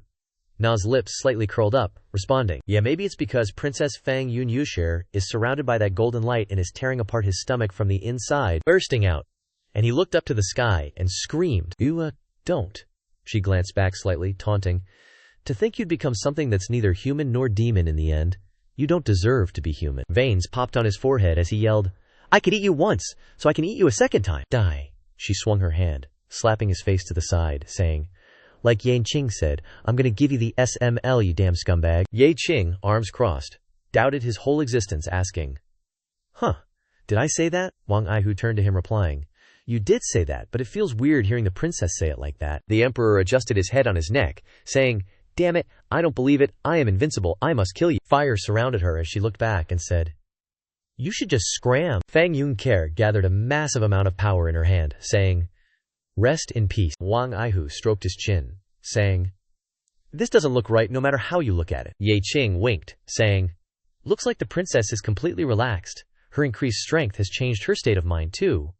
Wang Aihu heard this and exclaimed in surprise. The emperor with black eyes turned around to run, yelling, I must run, just you wait, sooner or later I will kill you. Fang Yunhe turned her head to look at the explosion behind her, saying, You can't escape, you must die. Wang Aihu crossed his arms and watched him, saying, It's over. This old man has also ended his sinful life, Ye Qing said softly. Dying like this seems too good for him. Feng Yunge hugged her head and cried, It's over, it's all over, brother is also dead. Yi Qing reached out to support her, asking, Princess, are you okay? She turned around, jumped up, and hugged his waist, crying and wailing, Ye Qing Girij, I've lost everything, I have nothing left. He reached out and patted her head, comforting her. It's okay, you still have me. Wang Aihu laughed and gave a thumbs up. Good idea, Shixiong. In this situation, you're the princess's only support. Why not get together? He turned around and kicked him away, scolding loudly. Get lost! Are you going to keep talking nonsense? He shouted. Did I say something wrong again? Against the clear blue sky were white clouds. The weather was incredibly beautiful today, and time passed quickly. 3 days had already passed. Wang Aihu followed behind Ye Qing, asking, Shixiong, are you just leaving without saying goodbye to the princess? He clasped his hands behind his back, asking, still calling her princess. He slapped his head, saying, Ah, I forgot. We should call her empress now. He walked forward, saying, Never mind, Yunxir hasn't been on the throne for long. She still has a lot to deal with. From behind, Fang Yunye raised her hand and waved, shouting, Yi Qing Gej, wait for me. Both of them turned to look at her. He exclaimed in surprise, Yunye, what are you? She approached and said, Ye Qing Gej, I'll go with you. He hesitated and said, But you just ascended the throne. The court still has many things for you to handle. Hearing this, she replied, I've already arranged everything, so you can rest assured. Wang Aihu took the lead and flew up, saying, If that's the case, let's go. She flew along, saying, I find cultivation more suitable than dealing with politics in the court. He looked at her, saying, Yun Xiaoji, I have a question I'm very curious about. I don't know if I should ask it, she said softly. We are friends who have gone through life and death together. Just ask whatever you want to know, he whispered. It's just that at the very end, why did you suddenly erupt like that? Your cultivation was so high that even we couldn't see it. She patted her chest in response. I don't know either. I've had a special constitution since I was little. That's also why I was sent to the Qingyun sect. Hearing this, he murmured thoughtfully, Special constitution. It seems Yunye's aptitude is extraordinary. The white clouds floating in the blue sky became fainter and disappeared as they drifted further away. Time passed quickly, and 3 hours had passed. In the blink of an eye, Wang Aihu looked at the large mountain in front of him, saying, We're almost at the sect. We'll be there after we pass the mountains ahead. Yi Qing looked at the mountain and couldn't help but sigh. Compared to the mortal world, the sect is still much simpler. Suddenly, a group of people from the demonic sect appeared in front of the three of them, shouting, Stop! He gently reminded from behind. They're from the demonic sect, be careful. A leader with light gray hair laughed, raising his thumb and pointing at the people behind him, saying, You two little brats don't recognize us. Last time when you competed with us, you won, causing the demonic sect to lose a mineral vein, suffering heavy losses. Ye Qing crossed his arms and laughed, saying, So you're looking for us because of what happened last time? Your demonic sect sure holds grudges, huh? Speak, how do you want to settle this? The group quickly rushed forward and surrounded the three. The gray-haired man shouted, Nonsense! What kind of demonic sect would we be if we didn't hold grudges? Brat, today you are definitely going to die. Charge, kill them, and leave quickly. He crossed his arms with disdain, saying, I, Yi Qing, don't even need to make a move against such mediocre people. Wang Aihu stood beside him, saying, Let me show off a bit too. I, Wang Aihu, don't even need to make a move. Just a few words from me will make you disappear like smoke. She stood in front, staring blankly at the brown-haired man holding a knife, grinding her teeth and scolding loudly. 2 pieces of trash letting a little girl stand in front. So useless. I'll kill this female cultivator first. Fang Yunyer waved her hand, and a burst of power struck the group. The group let out unbelievable cries. Now, now, kill! Wang Aihu looked at the eliminated group of people and praised. Yunyue Xiaoji's move is truly extraordinary, defeating everyone with just one move. He stood watching the scene, saying, "This matter must be reported to the sect. The demonic sect ambushed us right outside the Qingyun sect's encirclement. It seems they're very arrogant." Two people wearing black robes watched the backs of the three people, saying, "We thought we were 100% sure to kill the Qingyun sect's favored disciples, but unexpectedly, I killed them all with one move." Another person exclaimed in surprise, "That little girl doesn't look like she has any real power. She's very powerful." The person in black robes looked at the backs of the three people walking away, saying, "I didn't expect there to be a favored disciple even stronger than Yi Qing. Send the message down. We must kill them by any means." The person in black robes next to him replied, "Don't worry, I'll arrange it." A white clouds floated in the sky, fading as they drifted further away. In a large courtyard, Yi Qing looked at Fang Yunye and said, "Yunye, we'll separate here." She waved her hand, saying, "Yi Qing Gij, come visit me when you have time." Wang Aihu stood beside him and laughed, saying, "Shixiang, to be honest, Fang Gunyang is really good, beautiful, kind, and very strong." He waved his hand, saying, "Go wherever you want to go." Su Qingyue stepped forward from behind him, calling out, "Ye Qing?" He turned his head in surprise, asking, "Su Shiji, why are you here?" She crossed her arms, asking back, "Why can't I be here?" He whispered in his ear, "I forgot that Shixiang still has." Su Shiji, it seems like Su Shiji is jealous. With that, he quickly ran away, saying, "Take care of yourself, I'll take my leave first." He glanced at his back, cursing inwardly. This guy, Su Qingyue, looked at him, asking, "I'm asking you, where have you been these past few days?" He scratched his head, saying, "Let me explain this to you slowly." In the clear blue sky, there was only a small cloud, and it was slowly taking shape. Time passed quickly, and a moment later, Su Qingyue pointed at Ye Qing, saying, "So that means you and Feng Yunge are in that kind of relationship?" He waved his hand, saying, "No way, absolutely not. What are you thinking?" She huffed, turned around, and left, not forgetting to say, "Whatever. Hope you find your Dabio companion soon." He scratched his head, watching her go, muttering, "Weird woman. Comes and goes as she pleases. What's going on in that head of hers?" As she walked, she touched her chest, wondering, if Ye Qing really finds a Dao companion, I should be happy for him. After all, it's the best outcome for both of us. I can focus on my cultivation, but why do I feel a little uneasy? The azure sky was clear, without a single cloud, when suddenly white clouds gathered from nowhere. Ye Qing reached for the door, thinking, "Finally back. Time for some R&R." Suddenly, the system voice chimed in, transferring a message. "Your ears detect an ambush in the courtyard, with 3 people." His eyes widened. "Say what now, people?" He turned around, his face darkening, and clenched his fist, cursing, "Damn it! Whoever you are, you're toast." The black-robed figures inside were surprised. "What's going on? Why isn't Ye Qing coming in? Why is he leaving?" Another replied, "Don't know, hold your horses. He just got back to the sect. Probably has some stuff to deal with." Night fell, and a full moon appeared in the sky. The brown-haired guy in black scratched his head. "It's late. Why isn't Ye Qing back yet?" The guy next to him crossed his arms. "I'm getting antsy." "Nah, I'm dipping first." Ye Qing descended from above, sword in hand, shouting, "You're getting antsy, I'm just getting started." Another looked up, exclaiming, "Crap, this kid figured us out, hide." He landed, creating a massive explosion that sent the 3 flying. His voice echoed, "Nowhere to run." He glanced at the trembling figure, saying, 2 dead, 1 left alive." The guy trembled, saying, "Damn it, not only did the ambush fail, but we got counter-killed." The surviving brown-haired guy gritted his teeth, cursing, "That cunning brat, how did you know we were here?" He pointed his sword at the guy. "Now I ask the questions. You don't get to ask me, got it?" The guy grabbed the sword, piercing his chest. "You'll get nothing out of me," Ye Qing exclaimed in shock. "What? You're killing yourself." The guy grinned maniacally. "Kid, you won't last long. The great god is descending, and you'll face divine punishment." He looked at the bodies that were disappearing, saying, "These guys died without leaving a trace, turning to ash. That's definitely the demonic sect's MO. But the fact that these 3 could sneak in proves that the Azure Cloud sect has a demonic sect mole." Silence fell again, without a sound to be heard. He was meditating on his bed when the system voice chimed in. "Your client is feeling unwell. Either give him a woman or a cold shower to cool him down." Ye Qing got out of bed, stretching and cursing. "Find a woman, bite me. Where am I going to find a woman like that? I'll take a cold shower." Suddenly, the door opened from the outside. He looked at Fang Yungxi in surprise. "Huh, what are you doing here?" She smiled sweetly at him. "Big brother Ye Qing, I came to play with you." The system voice echoed in his ears. "Your kidneys say the woman has arrived. Seize this opportunity and be a real man. He was forced to hear it repeat again. Your kidneys say the woman has arrived. Seize this opportunity and be a real man. He looked at her, smiling. Yangxi, what do you want to play? She raised her hand, smiling. Let's play with birds. Yi Qing immediately blushed, waving his hand. Cool it. Suddenly exclaiming, that's not a great idea.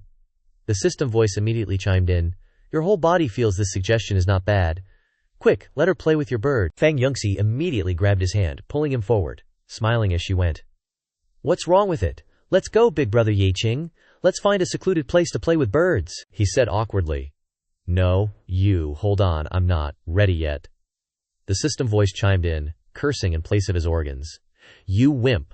What do you need to prepare? Your bird has already agreed to let her play. Silence immediately fell, with no one saying anything more. Fang Yangxi led him into an extremely deserted forest, smiling as she said, Big brother Yi Qing, this is the place. Yi Qing looked around, saying, This place is indeed very quiet, with no one around. She looked at him expectantly. Big brother Yi Qing, lie down. He blushed, scratching his cheek, asking, Are you sure, Yangxi?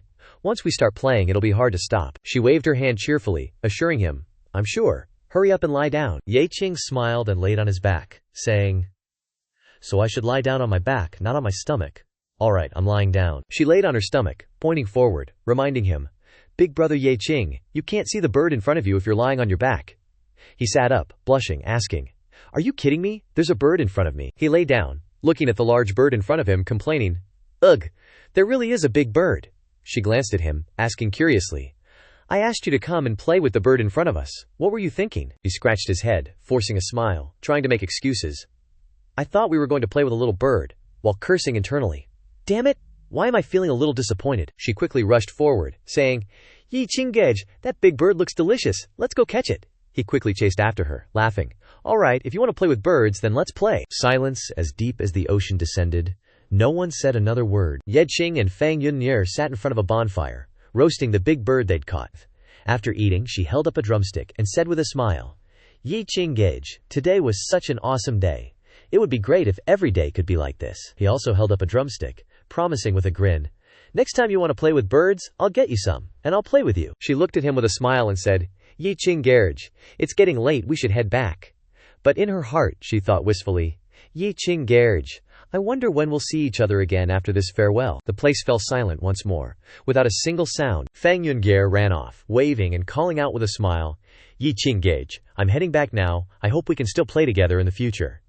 Yi Qing waved back, but thought to himself, why does Fang Yunnier seem so strange today? He stood in front of his courtyard gate, pushing it open and saying, Whatever, I'll head back first. The system's voice rang out. Your ears sense someone in the courtyard, but you don't sense any danger. Hearing this, he was surprised and wondered, who's in there? Could it be Wang Aihu? He stepped inside and saw Su Qingyue sitting and waiting on a stone bench in the courtyard. He asked suspiciously, Su Shiji, why are you here? She glanced at him, not answering but instead asking, Went out playing with female cultivators again. He explained with a bright smile. Don't get the wrong idea, we just went to play with big birds. She was taken aback for a moment, then asked, Play with big birds? He raised his hand to the sky, laughing. It's not what you think, we just play with real birds behind the mountain.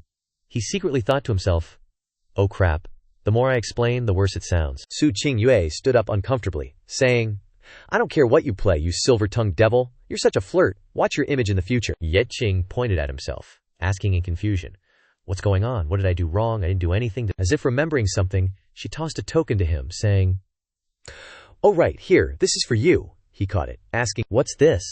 She turned and walked away, instructing, Come to the mission hall tomorrow morning. I'll take you on a mission, so you don't have to go playing with birds every day. He watched her leave, sighing, Women? I really don't understand them. Why would she suddenly take me on a mission for no reason? All was silent. Before long, the next morning arrived. Yi Qing was walking down the road when he saw Wang Aihu. He immediately spread his arms, asking, Wang Aihu, what are you doing here? He came up to him and answered, Shixiong, I have good news. I'm going to take you to an awesome place. Yi Qing sighed and declined. I can't go. Su Shiji wants to take me on a mission. He was startled and asked suspiciously, What, Su Shiji? You mean Su Qingyue Shiji? Yi Qing brushed past him, saying, No duh. How many Su Shijis are there in the Qingyun sect? It's almost time, I have to hurry. Wang Aihu watched him leave, laughing. As far as I know, Su Shiji has never taken a male disciple on a mission before. Looks like Su Shiji isn't treating Yi Shixiang like a normal disciple. The space was engulfed in a white expanse. There was nothing at all to be seen. Ye Qing saw Su Qingyue waiting for him ahead, and asked tentatively, Su Shiji, I'm here. Are we setting off now, or should we grab some snacks first? She quickly flew off with him, turning back to instruct, Let's go, we need to hurry, follow me closely. The two quickly set off. Without another word, Ye Qing panted as he chased after her, saying, Su Shiji, slow down a bit, I can't keep up. Su Qingyue stopped and waited for him, mockingly asking, How can someone as weak as you play with birds? Ye Qing sat down on the ground, gasping for breath. Su Shiji, can you not mention that, Aya? What kind of mission are we going on? She looked at him intently, saying coldly, To kill birds. Yi Qing looked up at her, replying, Whatever, as long as you're happy. The two looked at each other in silence, and the space became eerily quiet once more. Su Qingyue chased after some chickens with her sword, shouting, No matter what kind of bird you are, I'll kill you with a single strike. Ye Qing watched her chasing and killing the chickens in the distance, secretly groaning, I'll endure. Seriously, all the birds here are about to be wiped out by Su Shiji, one strike per bird. What kind of hatred is this? After finishing them off, she turned her head to look at him, asking, What are you standing there for? Follow me. Ye Qing quickly replied, Okay, coming. He looked at the gloomy mountain cave before him, curiously asking, Shiji, what is this place? The yin energy is so heavy. She walked beside him, answering, This is the territory of the Kun Yao. Hearing this, Ye Qing asked suspiciously, Kun Yao. It clearly looks like a chicken. Why not call it Ji Yao instead? She turned her head to look at him, replying, That's because you don't know. Both Ji and Kun can refer to chicken. Either word works. Ye Qing stepped into the mountain cave, muttering, Strange knowledge acquired. Behind Ye Qing, a large number of Kun Yao suddenly appeared, and Su Qingyue's voice rang out in warning. Careful, there are many Kun Yao coming. Her face was cold as she exclaimed, I hate creatures like Kun Yao the most. Moss covered the walls of the cave. Time flew by, and after a while, Su Qingyue glanced at the Kun monster corpses and said, All dead. Let's move on, Ye Qing, standing next to her, whispered, Shiji, are we just going to walk right in? She glanced at him suspiciously and asked, What's wrong, are you? A big man? Scared? He was startled by her words and exclaimed, Huh. He put his hands behind his back and said, I am a man who stands between heaven and earth. How could I be afraid? I just want to know, what exactly are we here to do? A massive Kun monster burst out from the inside. Its mouth wide open, revealing sharp teeth, it roared, You all must die. All who invade my territory must die. He immediately hid behind her, shouting loudly, Oh, Su Shiji, save me. She glanced at him, her eyes hinting at something, and asked, Is this the man who stands between heaven and earth? She charged towards the Kun monster, sword in hand, shouting, Kill! All Kun monsters must die. It opened its mouth wide and roared, Humans! Why are you invading my territory? She leaped lightly, and with one slash severed one of its wings. Her voice rang out, Perhaps you've forgotten what you've done, beast. It opened its mouth wide and spat out blazing flames, roaring, You're going too far, I'll burn you to death, you bitch. His worried voice rang out, Shiji, be careful, that's the blazing yang flames. She lightly waved her sword and shouted, Ice art, freeze. It was quickly frozen solid, only able to utter an incredulous sound. What? How can you wield such powerful ice magic? Why? She raised her sword and said, Now I'll make you understand clearly. The Yen family's grain convoy in Jinjiao was attacked by you. The smoky bones gradually dissipated. Her face emotionless, she recounted how 15 members of the Ye family had died unjustly, all because of you. She turned and left, leaving the ice that sealed the Kun monster to shatter. She asked, I haven't wrongly killed you, have I? Ye Qing emerged from the mist, chasing after her, asking, Su Shiji, wait for me. How do you know about the Ye family? Divine decree, no. Su Shiji said my family. Su Qingyue walked forward and said, Let's go, there should be some things in the Kun monster's lair, let's go see. He quickly chased after her, asking, Wait for me, Su Shiji. What did you mean just now about the Ye family in Jinzhou? She continued forward, replying, You'll know later. The full moon had risen high in the sky. Time passed quickly, and it was later.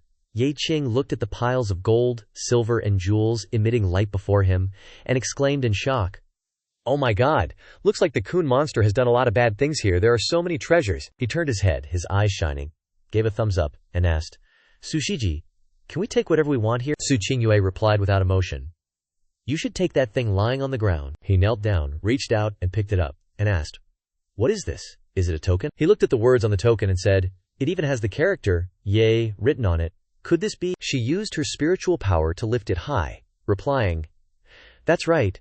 "This is the Ye family's ancestral token, the Ye family divine decree," he asked in surprise. "The Ye family divine decree." He looked up at the sky, reminisced, and then slowly recounted. The Ye family divine decree. It said that once, my fourth uncle was attacked while out, and the entire group was killed by demons, and the Ye family divine decree was also lost. Could it be? Su Qingyue nodded in response. "That's right, this is the divine decree that was stolen by the demons years ago." She turned and left, saying, "The Ye family divine decree is a symbol of the Ye family." Afterwards, the Ye family put in great effort to find the divine decree, but it was never found. They have been searching non-stop for years. I never expected to find it today. Return the divine decree to the Ye family. I should also return. Hearing this, he called out in doubt. "Su Shiji, wait for me. How do you know about the Ye family divine decree? That's not right. How do you know I'm from the Ye family in Jinzhou? I don't quite understand." She turned her head to look at him and asked, "Want to know?" Ye Qing nodded affirmatively in response. "Very, extremely, definitely must know." She turned and left, saying, "I won't tell you." He chased after her, saying, "Ugh, you're so stubborn." The entire place was immersed in a gray void, which gradually became brighter. Su Qingyue walked forward, telling Ye Qing, "If you want to know everything, then return to the Ye family and you will know." He said doubtfully, "Can't you just tell me directly? Returning to the Yi family is such a hassle." She firmly replied, "No, go find out for yourself." He winked slightly, muttering, "How strange. Oh well, I'll call Wang Aihu to come along." Ye Qing glanced at the command token in his hand and said, "Su Shiji gave me a riddle. Looks like I have to make a trip back to the Ye family." Time flew by, and a moment later, Ye Qing kicked open the door, yelling, "Wang Aihu, get out here!" Inside, he was groping the hand of a female disciple, saying, "Come on, come on." He turned his head in surprise, asking, "Yi Shixiang, why are you here?" The girl shyly pulled her hand back and ran off, saying, "Ah, Wang Shixiang, I'll go first." He turned his head and shouted, "Shimei, wait, don't go." He put his arm around his neck and asked, "Wang Aihu, what are you doing?" He replied, "Shixiang, I'm reading this Shimei's palm, such a beautiful scene, and you had to come and ruin it." He whispered, "Is your palm reading on the up and up?" He calmly replied, "Palm reading is an honest profession." Hearing this, he sneered, "You're one hungry dude." Ye Qing quickly flew away from the Qingyun sect. Only then did he say, "Come with me for a trip home, gotta take care of some stuff." He chased after him, and upon hearing this, asked suspiciously, "What? Home?" In the vast expanse of white, filled with silence, the moment soon arrived. Ye Qing quickly descended in front of a large city, introducing it. "This is Jinzhou City, the residence of the Ye family." Wang Aihu looked around and praised, "Shixiang, your family's got some serious clout. Jinzhou is a well-known big city, and the Ye family is a famous clan." He pushed open the large gate, calling out suspiciously, "Strange. Why is the gate tightly closed? The Yi family always welcomes guests from all directions." From inside the mansion, a group of people in official uniforms walked out. The man at the back carrying a large bag, saying, "Not bad, the Yi family truly lives up to its name. As a great family, we've made over 10,000 taels of silver." The bearded guy laughed, "Awesome." The leader laughed, "Yeah, so awesome. Enough for us to have some fun." Wang Aihu looked at the group of people coming out in surprise, asking, "Someone's coming out. Huh, why are they government officials?" Uncle Lai, with white hair, followed behind, shouting, "Officers, you can't do this. The Yi family has never treated you badly. Aren't you just robbing us today?" A yamen runner kicked him straight to the ground. He scornfully scolded, "Get lost. Dare to ruin my good deed, I'll kick you to death." The bearded guy turned his head and shouted, "If you try to stop us again, I'll stomp you to death, you old geezer who doesn't know what's good for you." The blonde guy next to him added, "Stomp him to death and throw him in the mass burial ground." He quickly grabbed the leg of a yamen runner, begging, "You can't go. Leave the silver. This is the life-saving money for the family head." The bearded guy angrily yelled, "You still dare to stop us? I see you're really tired of living. Today, I'll make your old bones fall apart." Ye Qing appeared behind that guy, shouting, "Hey, stop right there." That guy immediately turned his head to look, his expression unsightly, asking, Kid, who are you? Daring to tell us to stop, you looking to die?" Uncle Lai saw him and exclaimed excitedly, "Young master? Is that you, young master? You're back. That's great." He quickly helped him up, asking caringly, "Uncle Lai, are you okay?" He looked at him happily, shouting, I'm fine. It's good that young master is back. Good that you're back." He looked at him suspiciously, asking, "What's going on?" He immediately waved his hand, saying, "Young master, this place has nothing to do with you. You should quickly return to the sect." The group of people immediately rushed over, questioning loudly, "Hold on, Now that you're here, don't even think about leaving. You're the Yed family's young master, he asked nonchalantly. So what if I am? The bearded guy immediately burst out laughing. So you're that good for nothing. The famous good for nothing of Jinju City has returned. The guy with the mustache took the lead, pointing at him and laughing, "Haha, this good for nothing used to be famous." Wang Aihu angrily rolled up his sleeves, shouting, "Daring to talk to Ye Shixiong like that? So annoying, you guys are really an eyesore." Ye Qing held him back, saying, "Wang Aihu, step back first, don't rush to teach them a lesson." He looked at Uncle Lai, asking softly, "Uncle Lai, tell me what's going on here first." He looked at him and recounted, "Young master, since you left, the family head has fallen seriously ill."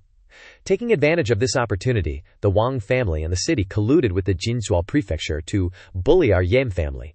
They want to completely destroy the Yam family. He was shocked when he heard this, widening his eyes, asking, "What? Father is sick." He closed his eyes and sighed, saying, "The family head has been bedridden for a long time. These beasts are taking the opportunity to plunder the Ye family's assets." The 10,000 taels of silver in their hands were originally meant to buy spirit medicine for the family head. The mustached guy put his hands on his hips, laughing loudly. "HMPH, your Yi family head is beyond saving, just wait for death." The bearded guy pointed at him and said, "To be honest, there won't be a place for your Yi family in this Jinzu city anymore. Get lost soon, and you might be able to save your lives." He looked at him coldly, asking, "Uncle Lai, my father, why did he get sick? Why didn't anyone tell me?" He looked at him and explained, "The cause is unknown. The family head fell seriously ill. Not informing you was also, according to the family head's wishes, afraid of disturbing your cultivation." The mustached guy, being ignored, angrily pointed at him and yelled, "Kid, said enough yet? We're still here. You have to kneel down and kowtow to me." Ye Qing grabbed the finger pointing at him, bending it backward, asking, "Who are you pointing at? You dare point at me?" The mustached guy screamed in pain, You little brat, you dare to attack, charge and beat him to death. We have the Wang family and Lord Prefect backing us." The bearded guy drew his saber and charged forward, shouting, "You little brat, I'll kill you. You don't know the immensity of heaven and earth." Wang Aihu immediately kicked the guy away, cursing loudly, "Your grandpa, I've been holding back for too long. Finally, I can make a move." The remaining guys grabbed their weapons and charged forward, shouting, "Dare to fight back. Go, beat them to death." Another guy drew his saber and shouted. He punched the guy in the chest. He couldn't believe it, shouting, "What? How is that possible?" Another guy behind him yelled, What? What is this power? How is he so strong? Wasn't he supposed to be a useless scrub?" Ye Qing rushed over, grabbed another by the neck, and said, "You're next. No one gets out of this alive." The guy instantly panicked, begging for mercy. "Young Master Ye, please spare me." He casually snapped the guy's neck, saying without a care, "Too late to beg now. Be a better person in your next life." The pink-haired lackey turned and ran, shouting, "He's a demon! He's a demon! Run!" He quickly chased after him, saying, "I told you, you can't escape." He quickly jumped and stomped hard on his leg. He screamed in agony, begging, I was wrong. Please don't kill me, young master, grandpa. Yay, please don't kill me." He stomped his head into the ground, making him cough up blood. He calmly said, "From the moment you stepped into the Yi family, your death was already decided." Li Shushu exclaimed in disbelief, "What's going on here? Am I seeing things? Has the young master, who's always been weak, suddenly become so powerful? Could it be that his cultivation has finally succeeded?" He cracked his knuckles, looked at the last lackey, and said with a smile, "Now you're the only one left. Guess if I'll kill you." He trembled and replied, You will kill me." He laughed in praise, smart. He immediately clasped his hands together, crying and begging, "Master Ye, I have an old mother and young children, and 7 middle-aged wives. What will they do if I die?" He kicked him hard, replying, "I'll take care of your 7 wives for you, so you can rest easy on your way." Li Shushu behind him looked at him in astonishment, asking, "Young master, how did you become so powerful?" He turned to look at him and replied, "Li Shushu, we can talk about it later. Let's go see my father first." The space quickly fell silent, the whole area devoid of any sound. Ye Qing sat in front of the sickbed, asking, "Father, how are you feeling now?" He thought to himself, "Even though I haven't been transmigrated to this world for long, the memories in my head still make me feel a sense of closeness to this father." The Yi family head, lying on the sickbed, ordered Li Shushu, "Butler, help me up." He leaned on Li Shushu's arm to sit up, stroking his beard, and said, "Qing Shurir, you shouldn't have come back. Our Yi family is currently surrounded by the Wang family and the prefect, and the situation is already difficult to bear. I'm afraid the Yi family is about to be destroyed." He patted his chest in reassurance. "Father, don't worry. Now that I've returned, I won't let the Yi family be destroyed. Tell me about the specific situation." In this quiet space, he softly recounted the situation. Time passed unconsciously, and soon it was a while later, the Yi family head finally said, That's roughly the situation. The Wang family and the Jinzhou prefect have joined forces to deal with our Yi family, and I'm sick, so I no longer have the strength to resist. Ye Qing raised his hand, and a beam of light enveloped him. He softly asked, "Father, first I will examine your condition." Li Shushu next to him asked quietly, "Young master, how is it?" He turned back and said, "Father has clearly been poisoned." Li Shushu was shocked when he heard this, asking, "What poison? Who is so cruel as to poison the family head?" The Yi family head lying on the bed snorted coldly. "You don't need to think to know it must be the Wang family, no doubt about it. They have long wanted to harm me in secret," Li Shushu asked anxiously. "Then what should we do? Is there any way to cure the family head? Should I use money to buy elixirs now?" He crossed his arms and replied, "Li Shushu, ordinary elixirs won't work, and you can't buy them anyway." He heard this and asked in disappointment, "It's useless. Then is the family head just waiting to die?" The Yi family head resigned himself and comforted. "Life and death are destined, and wealth and glory are also determined by heaven. This family head has already taken life and death lightly, so don't worry too much. I just can't bear to leave the Yi family." Ye Qing took out a bottle of pills in his hand and said, "Father, you don't need to worry either. I brought pills from the sect. Taking this medicine will cure you immediately." He took the medicine bottle in his hand and exclaimed in surprise, "Is it really that miraculous?" His voice rang out in assurance. "Father, you only need to take this medicine. I guarantee it will work." A white space quickly enveloped everyone. Time quickly passed. After a while, Li Shushu raised his hand to ask with concern, "Family head, how do you feel now?" A puff of green smoke appeared. The Yi family head raised his fist, his face refreshed, and said, "It's amazing. It's really amazing. This family head now feels like his body has been reborn," Li Shushu said happily. "It seems that the young master's elixir really has a miraculous effect. It's truly worthy of being brought from the Qing sect." The Yi family head got off the bed, patted him on the shoulder, and said happily, "It seems my son is doing quite well in the Qing sect, able to bring back such precious medicine." Li Shushu happily showed off, "Family head, you don't know. Just now outside, the young master killed 4 people alone." He heard this and exclaimed in shock, "What, killed 4 people? Is that really so?" Ye Qing looked at his father's worried expression and asked, "Father, what are you worried about?" The Ye family head heard this and replied, "It's troublesome, you killed 4 people. I'm afraid the Wang family's people will come looking soon." As soon as he finished speaking, a group of people rushed in, the leader shouting, "That brat from the Yi family, come out here!" The Yi family head frowned and scolded, "Damn it, I didn't expect them to come so quickly, Qingger. You should hide first, I'll go meet them." He calmly replied, "Father, let's go into battle together. Let's go together." He heard this and laughed, leading the way forward, saying, "Very good. Worthy of being a descendant of the Yi family, none are ordinary. Let's go. Today, father and son will face them." He pretended not to know, and asked, "Wang family head, what's the matter that you're so angry about?" The old man saw him and asked, "Yi family head, how come you're not dead yet?" He heard this and laughed loudly, replying, "Even if you die, I won't die. Not only am I not dead, but I'm also living healthily."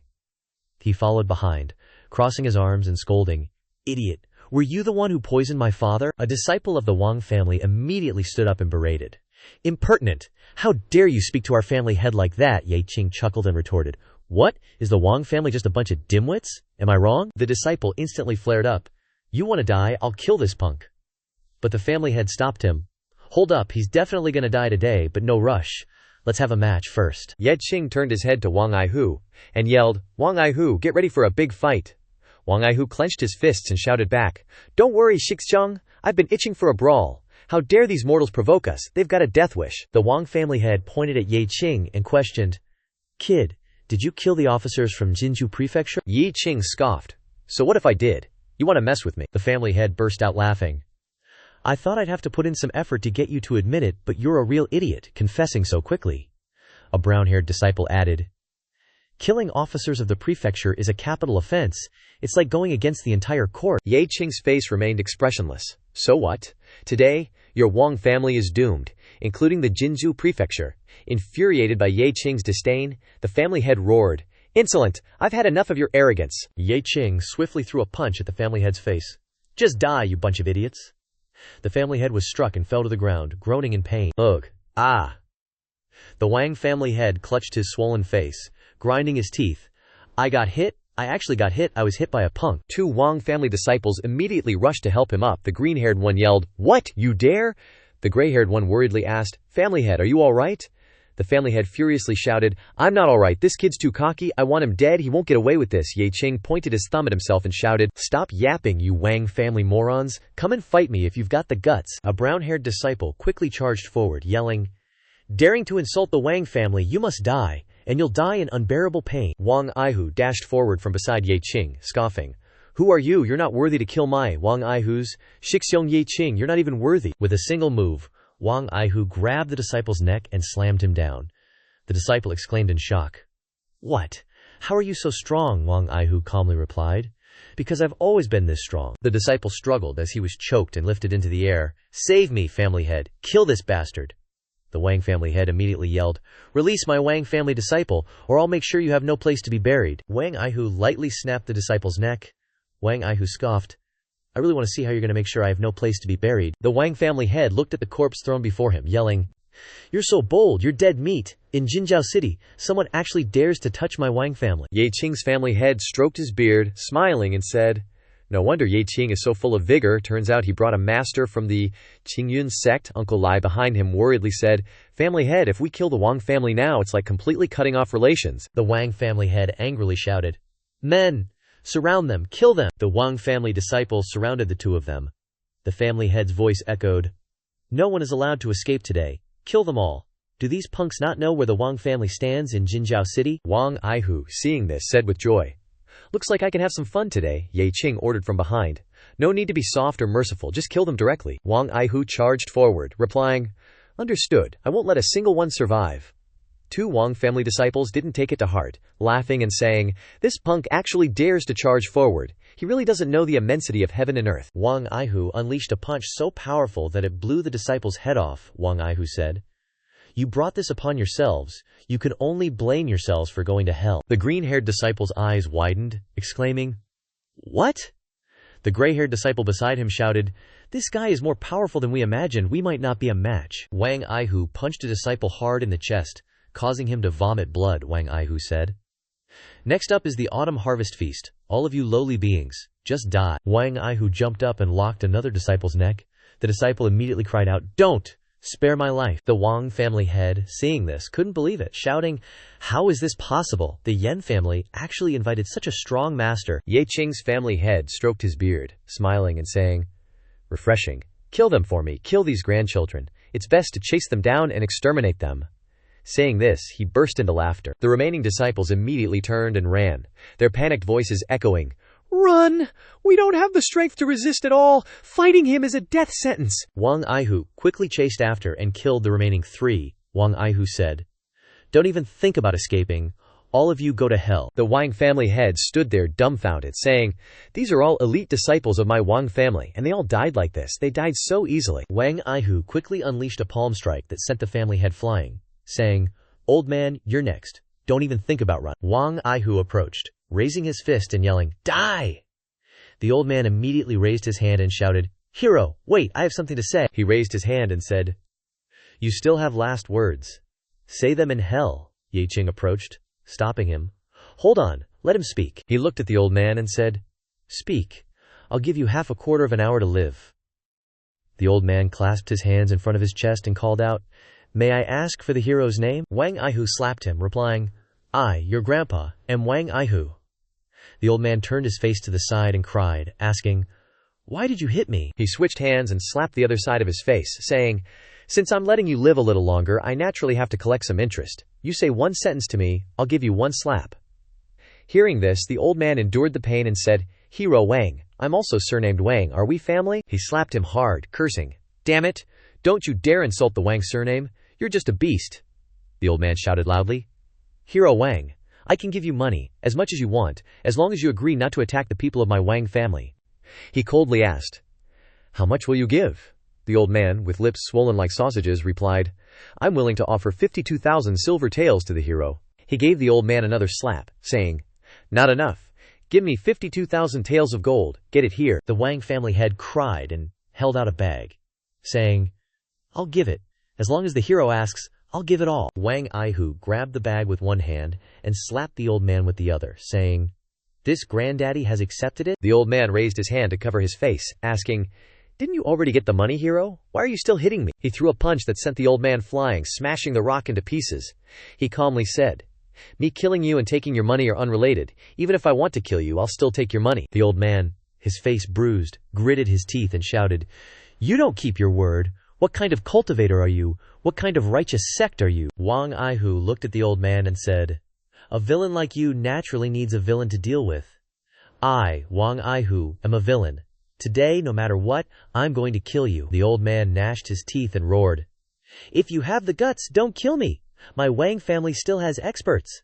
If you have the guts, wait for my Wang family's experts to arrive." He raised his hand and shouted, "Wait until your grandpa kills you." Yan Qing immediately opened his mouth to stop him. Wang Aihu stopped. He turned back and shouted, "Shixiong, you really want to leave this guy for me to talk to? Why not just kill him swiftly?"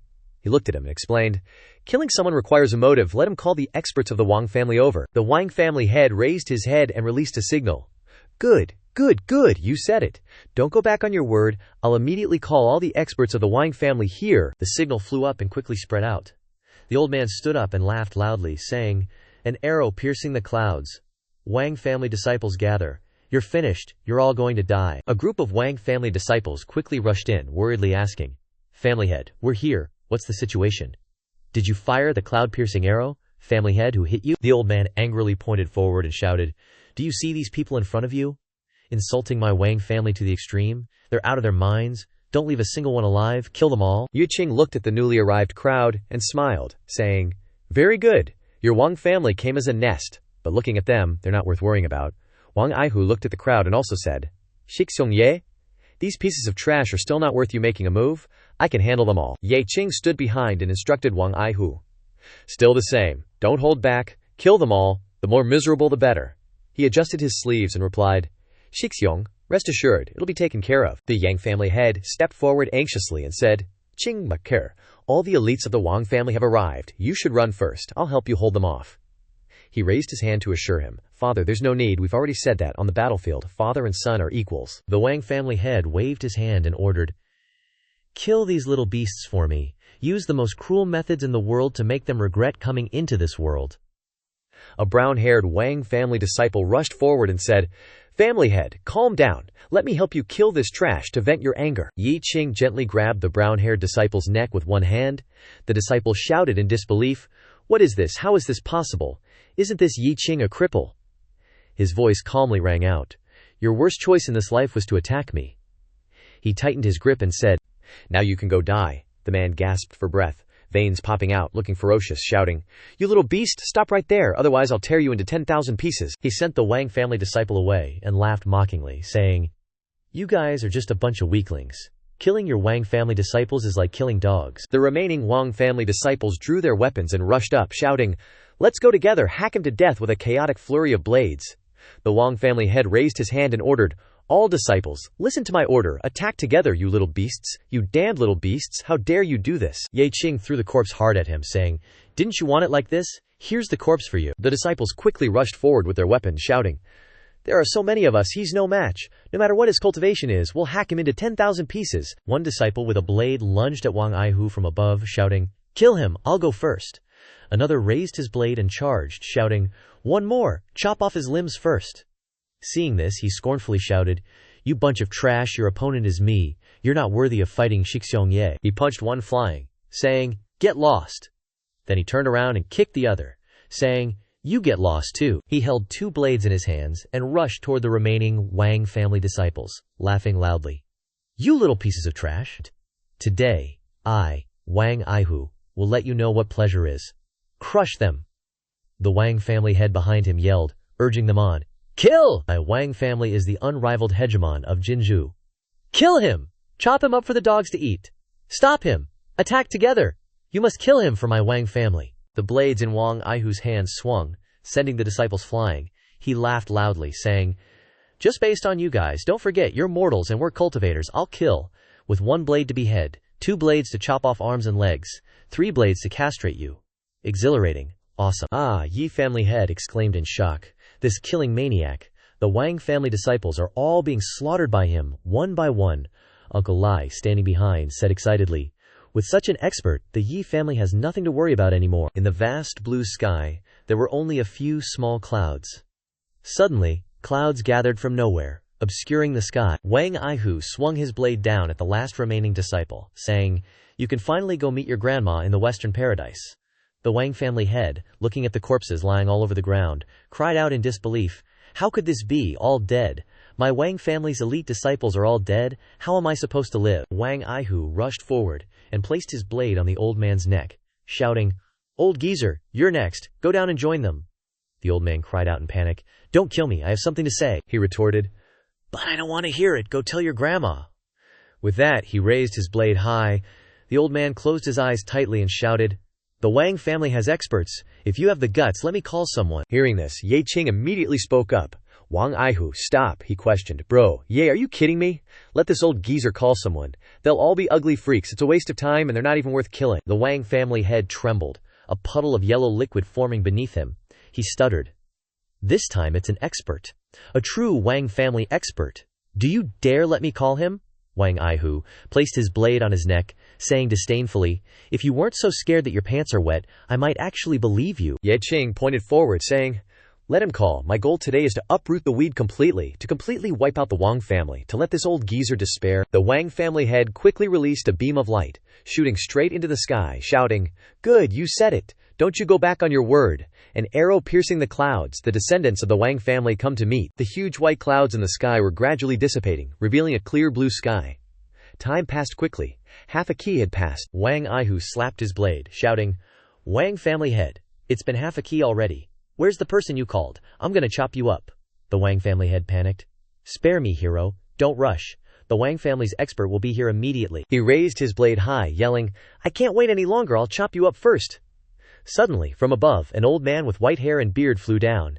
Seeing him raise his blade, the old man shouted, "Which little thief dares to be so impudent? Stop right there." The Wang family head looked up and smiled brightly. "Father, you finally arrived. If you hadn't come, I would have died. Kill them all, father, don't leave a single one alive." Wang Aihu, displeased, kicked the old man away, shouting, "Nonsense, what's this? Get out of my way." The Wang family head's father rushed in, shouting, "Courting death, you dare hit my son in front of me. Do I have no face anymore? Die." Wang Aihu, unafraid, charged forward, yelling, "Who are you trying to scare? I ain't afraid of your grandpa. Break." A red illusory palm print rushed forward, hitting Wang Aihu, sending him flying backward. He yelled, "Erg! Damn it, how can he be so strong?" Ye Qing ran over to support him, asking with concern, "Wang Aihu, are you all right?" He said softly, "I'm okay, bro, Ye. This old geezer is too strong. I'm no match for him." The Yi family head, seeing this, worriedly shouted, "Chinger, don't push yourself too hard. This Wang family head's father used to be a cultivator. I thought he was dead. I didn't expect him to still be alive. Leave now and return to the sect immediately." He turned his head to look at his dad, promising, "Father, leave the rest to me. Just watch here." The Wang family head looked at his father landing on the ground, pointing at him and sneering, "Ignorant child, you still dare to stand up. Don't you know your own strength? Father, kill him. This little bastard is the most annoying." He slapped the old man away, shouting, "Get out of my way. This isn't a place for you to talk." The Wang family head's father released another illusory palm print towards him, shouting, "Courting death. My son is my darling. You dare hit him, I'll kill you." The Ye family head shouted, "Qing sour." Uncle Li also shouted in panic. Young master, Wang Aihu, remained calm, saying, "No need to panic, bro. Ye knows what he's doing." The Wang family head, standing behind, laughed loudly. "Arrogant brat, you'll die a horrible death," the Wang family head's father shouted. "One has died. Who's next?" Ye Qing stepped out from the thin mist, shouting, "Old geezer, you're not dead yet. How can I die?" The Wang family head exclaimed in shock. "What? You're actually okay?" The Wang family head's father couldn't believe it, shouting, "How is this possible? My strike was extremely powerful." The Yi family head smiled. "That's great. Qing Shekar's okay," Uncle Lai excitedly shouted. "Young master is mighty." Wang Aihu also happily replied, "I told you, no need to worry." Ye Qing extended his hand, saying, "Fake old man, if you have any more moves, just use them, or you won't have another chance." The Wang family head's father heard this and shouted, "Then I'll let you die a miserable death." With that, he waved his hand, summoning energy to strike him, saying, "Earth, fire, heavenly lightning." He waved his hand, easily dissolving it, then calmly asked, "Earth, fire, heavenly lightning, indeed not ordinary, Wang family head. Today you've witnessed my, Ye Qing's, abilities, so you should know I'm not some ordinary guy." That old geezer gathered a stream of purple power and blasted it towards him, saying, "Little punk, your tone isn't small at all. If you can take this move, this old man will acknowledge you a little." He stood still without moving, letting the old geezer's power surround him. The Wang family head exclaimed in shock. How is this possible? Wang Aihu and the Yi family head also shouted in shock. What is it? The surrounding people saw this and shouted. This kid actually withstood the earth fire heavenly lightning. A green-haired man in the crowd exclaimed, "That's right. The earth fire heavenly lightning can instantly turn mountains into dust, but he's unscathed." A bald man asked in surprise, "Is this the power of cultivation? It's truly terrifying." Yi Qing stood still looking at the old geezer and said, "Patriarch Wang, got any more high-level moves?" Patriarch Wang's father gnashed his teeth in anger and shouted, "Good, very good. Today this old man will let you see the true strength of my Wang family," he sneered and said. "Oh, I'm all ears." The old man was covered in a huge purple energy. He gently said, "My Wang family has a 1,000-year inheritance. Our ancestor once received the grace of heaven and earth and obtained a supreme secret technique, the 9 Netherworld Flame Art. Once this secret art is used, it can summon the 9 Netherworld Flame, which will burn the heavens and the earth. No one can resist." Hearing this, he laughed and said, 9 Netherworld Flame? I heard that this flame is extremely evil. Ordinary cultivators will turn into ashes if they touch it. Patriarch Wang, do you really want to use this forbidden technique? The power on the old man's body quickly spread out, covering everywhere, and the old man shouted, "What's there to not dare?" Wang Aihu saw this from afar and shouted in shock, "It's over. This old man has really used the 9 Netherworld Flame." He worriedly reminded from afar, "Senior brother Ye, be careful." He didn't turn his head back and replied, "It's okay, I have a way to deal with it." Patriarch Wang's father released a purple fire dragon and rushed forward, and the old man shouted, 9 Netherworld Flame, appear!" That power rushed towards Ye Qing, who was surrounded by blue spiritual energy. The old man's voice rang out, "Ye Qing, if you can withstand this move, my Wang family will retreat 3 steps from now on, and will no longer oppose the Ye family." He reached out to receive that power. A brown-haired passerby exclaimed in surprise, "What kind of person is Ye Qing to be able to resist the 9 Netherworld Flame?" "That's right." The white-haired passerby next to him covered his eyes with his hand and excitedly replied, "I have never seen such a fierce battle. It's really like immortals fighting." Patriarch Wang's father coughed while holding his chest and said, "Senior Ye Qing, you won." He looked at the old man and demanded, "From now on, your Wang family must withdraw from Jinzhou City and never invade again." The old man exhaled and agreed. "Okay, I agree with you." Ye Qing turned around and walked towards the crowd. Wang Aihu shouted, "Aihu, let's go." He quickly replied, "Yes, senior brother." He turned to look at Patriarch Ye and said, "Dad, we should go back too." He smiled and agreed. "Okay, let's go home." A loud cry rang out from the crowd. "Ye Qing, what kind of person are you?" He turned his head to look at the crowd and replied, "Me? I'm just an ordinary cultivator." The crowd looked at each other and repeated, "An ordinary cultivator." He quickly stepped forward and said, "Let's go, Aihu." A loud discussion rang out from the crowd. "Ye Qing, who exactly is he?" Patriarch Ye looked at him and smiled, asking, "Ye Qing, what kind of technique did you use just now?" Hearing this, he didn't hide anything and replied, "This is an ancient technique that I accidentally obtained, called the Golden Yang Bodyguard Art. Today is the first time I've tried it, and it seems to be very effective," he exclaimed in surprise. Golden Yang Bodyguard Art, that's the legendary top-level defensive secret technique. You actually obtained this opportunity. He happily placed his hand on his shoulder and praised with a smile, "Yi Qing, your actions this time have consolidated the foundation of our Yi family in Jinzhou City. Those forces eyeing our Yi family will probably have to recalculate." He looked ahead with a serious face and shouted, "Dad, I'm just fulfilling the responsibility of the family. The real challenges are still ahead. We can't be careless." Patriarch Ye lowered his head and said, "You're right, Qinger. Our Yi family needs to quickly consolidate our strength." He raised his hand and announced, "To prevent other forces from taking advantage of loopholes to invade, I have decided to convene a family meeting tomorrow to discuss a plan to improve the overall strength of the family and announce your promotion to elder of the family, to honor your status and contributions." An old man with white hair and beard appeared from behind Ye Qing, leaning on a cane and said, "Little friend, Ye, this old man is really impressed." He turned his head in surprise and looked at him, praising. To have such cultivation and courage at such a young age is truly the blessing of Jinzhou. He cupped his hands humbly. "Senior is too kind. This junior doesn't dare to accept it." He quickly introduced, Not at all. This old man's surname is Li, and I'm the owner of the medicine shop in the city. If you have any needs, this old man is willing to use the full strength of the medicine shop to support the Yinik family." He looked at him and softly refused. "Li Lao's kindness is remembered in Ye Qing's heart. If there is a need in the future, I will definitely come to your door for help." Li Lao quickly turned his head and laughed loudly, shouting, "Wonderful! Everyone, listen up, I have an announcement." He looked at his back and thought to himself, "This old man is really something." Saying this, he laughed. A voice rang out from behind him. "Hey, are you Ye Qing?" Startled, he turned his head. A young man dressed in expensive clothes introduced himself. "I am the young master of the Liu family in Jinzhou City, Liu Chengcheng. Meeting you today proves that the rumors are true. But we are all young talents. When can we compete with you?" He chuckled, replying, "If young Master Liu is offering, this Ye is always willing to oblige." Hearing this, that guy quickly turned his head, instantly took off, laughing loudly. "When I'm fully prepared, I'll definitely invite you to a duel." Ye Qing stroked his chin, musing, "Looks like Jin Province's younger generation isn't lacking in powerhouses either. The road ahead will probably be even more turbulent." A girl with purple hair appeared, responding to him. "Young Master Ye, I'm a student of the Jin Province Academy," she said softly. "I'm Sun Qing, and after witnessing you saving the situation today, I feel immense admiration. I have a request, and I was wondering if you could spare some time." The system's voice then chimed in, saying, "Your beauty is feeling all hot and bothered and wants you to listen to her." He mentally cursed. "You're always so noisy, shut up." Ye Qing looked at her and smiled in agreement. "Miss Su, please speak."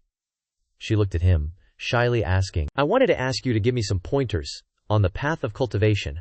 I don't know if young Master Ye would be willing." He chuckled, putting his hands behind his head, saying, "Sure, leave it to me. If there's an opportunity, I'll come to the Yi residence to give you direct guidance." The space was bathed in a light purple hue. Not a sound was made. Inside a large room, the Wang family head slammed his hand heavily on the table, roaring, "I can't accept this. How could a useless nobody cause our Wang family to suffer such a crushing defeat?" The Wang family head's father glanced at him, saying, "Yi Qing once cultivated in the Qing sect. It's as if he's been reborn. Our Wang family is no match for him." The Wang family head turned back, furiously clenching his fist, shouting, "Use the demonic pill from the secret realm. As long as a member of the Wang family swallows the demonic pill, they'll receive the power of a demon king, and will definitely be able to destroy Ye Qing and the Ye family." The old man, hearing this, hesitated, saying, "But this method is very easy to lose control. The entire Jin province would suffer the consequences. Our Wang family would probably have a hard time protecting itself." The Wang family head furiously shouted, "Father, what time is it? If the Wang family is destroyed, then there's no need for this world to exist." The old man raised his hand, stroking his beard, saying, "Then let it be as you wish." The space was plunged into darkness. Time passed quickly. Before long, a moment later arrived. The Wang family head's father led him into a dark place, asking, "We're here? This is the place. Will you eat it, or should I?" He replied from behind with a smile, "Father, you eat it. I still have to handle the Wang family's affairs. After you become an unparalleled powerhouse, the Wang family will continue to benefit from your legacy." The old man, hearing this, smiled, asking, "Are you inviting me to die?" The old man reached out, taking the black pill that was hovering in the air, saying, "Not bad. Worthy of being the Wang family head. To do this at this time is the right thing." The old man quickly swallowed the pill, saying, "It's divine. Both demons have finished eating." Continuing, "I'm swallowing." The Wang family head's father was enveloped in immense power, raising his face to the sky, challenging, "Ajia. This feeling. It's so painful." The Wang family head excitedly shouted, "Father, father, how is it? Do you feel like you've become stronger?" The Wang family head's father gradually grew long, sharp fangs. That old man continuously shouted, "Strong, strong, I'm becoming extremely strong. Ugh, this feeling." Seeing that the old man was quickly growing a long black tail, the Wang family head asked in confusion, What is this, father?" The old man grew 2 horns and a 3rd eye, his fingernails also lengthening. That old man reached out, grabbing his throat, shouting, blood, fresh meat. I want it all." The Wang family head's father had completely transformed into a monster. He turned his head, shouting, "Blood." He quickly rushed forward, biting hard into the Wang family head's back. He screamed in agony, "Ah, no, I'm your son, I'm the Wang family head, father, no." The old man quickly threw down his son's corpse, raising his head to the sky, yelling, "Humph, humph, Yi family. Yi family, kill Ye Qing. Eradicate the Yi family." In an extremely quiet space, in the courtyard of the Ye family, Ye Qing stood looking at the Ye family head sitting on the chair, asking, "Father, you said the Wang family is a 1,000-year-old clan, always with a deep foundation." He wrapped his arms around his chest, replying, "That's right, what's wrong?" He reached out, stroking his chin, musing, "Then that's bad. The Wang family probably still has an ace up its sleeve. Quickly prepare to face the battle." Wang Aihu, holding a chicken leg in his hand, munching away, comforted. Senior brother doesn't need to be so tense. You already beat the Wang family head's father away before. Suddenly, in the middle of the courtyard, the Wang family head's father appeared in his monstrous form.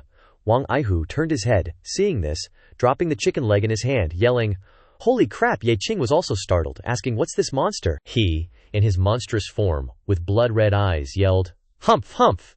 Your Yi family is destined to be destroyed. This world belongs to the Wang family." Wang Aihu quickly rushed forward, yelling, "Ugly monster, die! Let me personally fight you." He raised his hand, calling out, "Wang Aihu." He was quickly blown away by the old man. The old man bellowed, "Wriggle around, die!" He reached out to support the wall, standing up, saying, "Oh man, Shixiong's getting wrecked, totally outmatched. This guy's a pro, a real pro." Hearing that, Ye Qing exclaimed in shock, "What the?"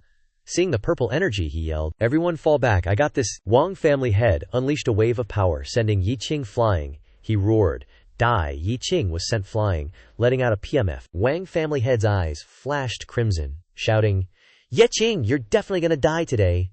Fresh blood streamed from his mouth and nose. Ye Qing pleaded in his mind, "Hey organ bros, please don't fail me now. Gotta step it up."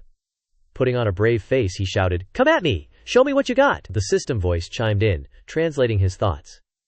"Your heart needs beauties to power up, your kidneys perk up at the mention of beauties, and your brain's just humming along," Wang Aihu shouted from behind. "Ye Shixiong is so badass. He's spacing out in a crisis.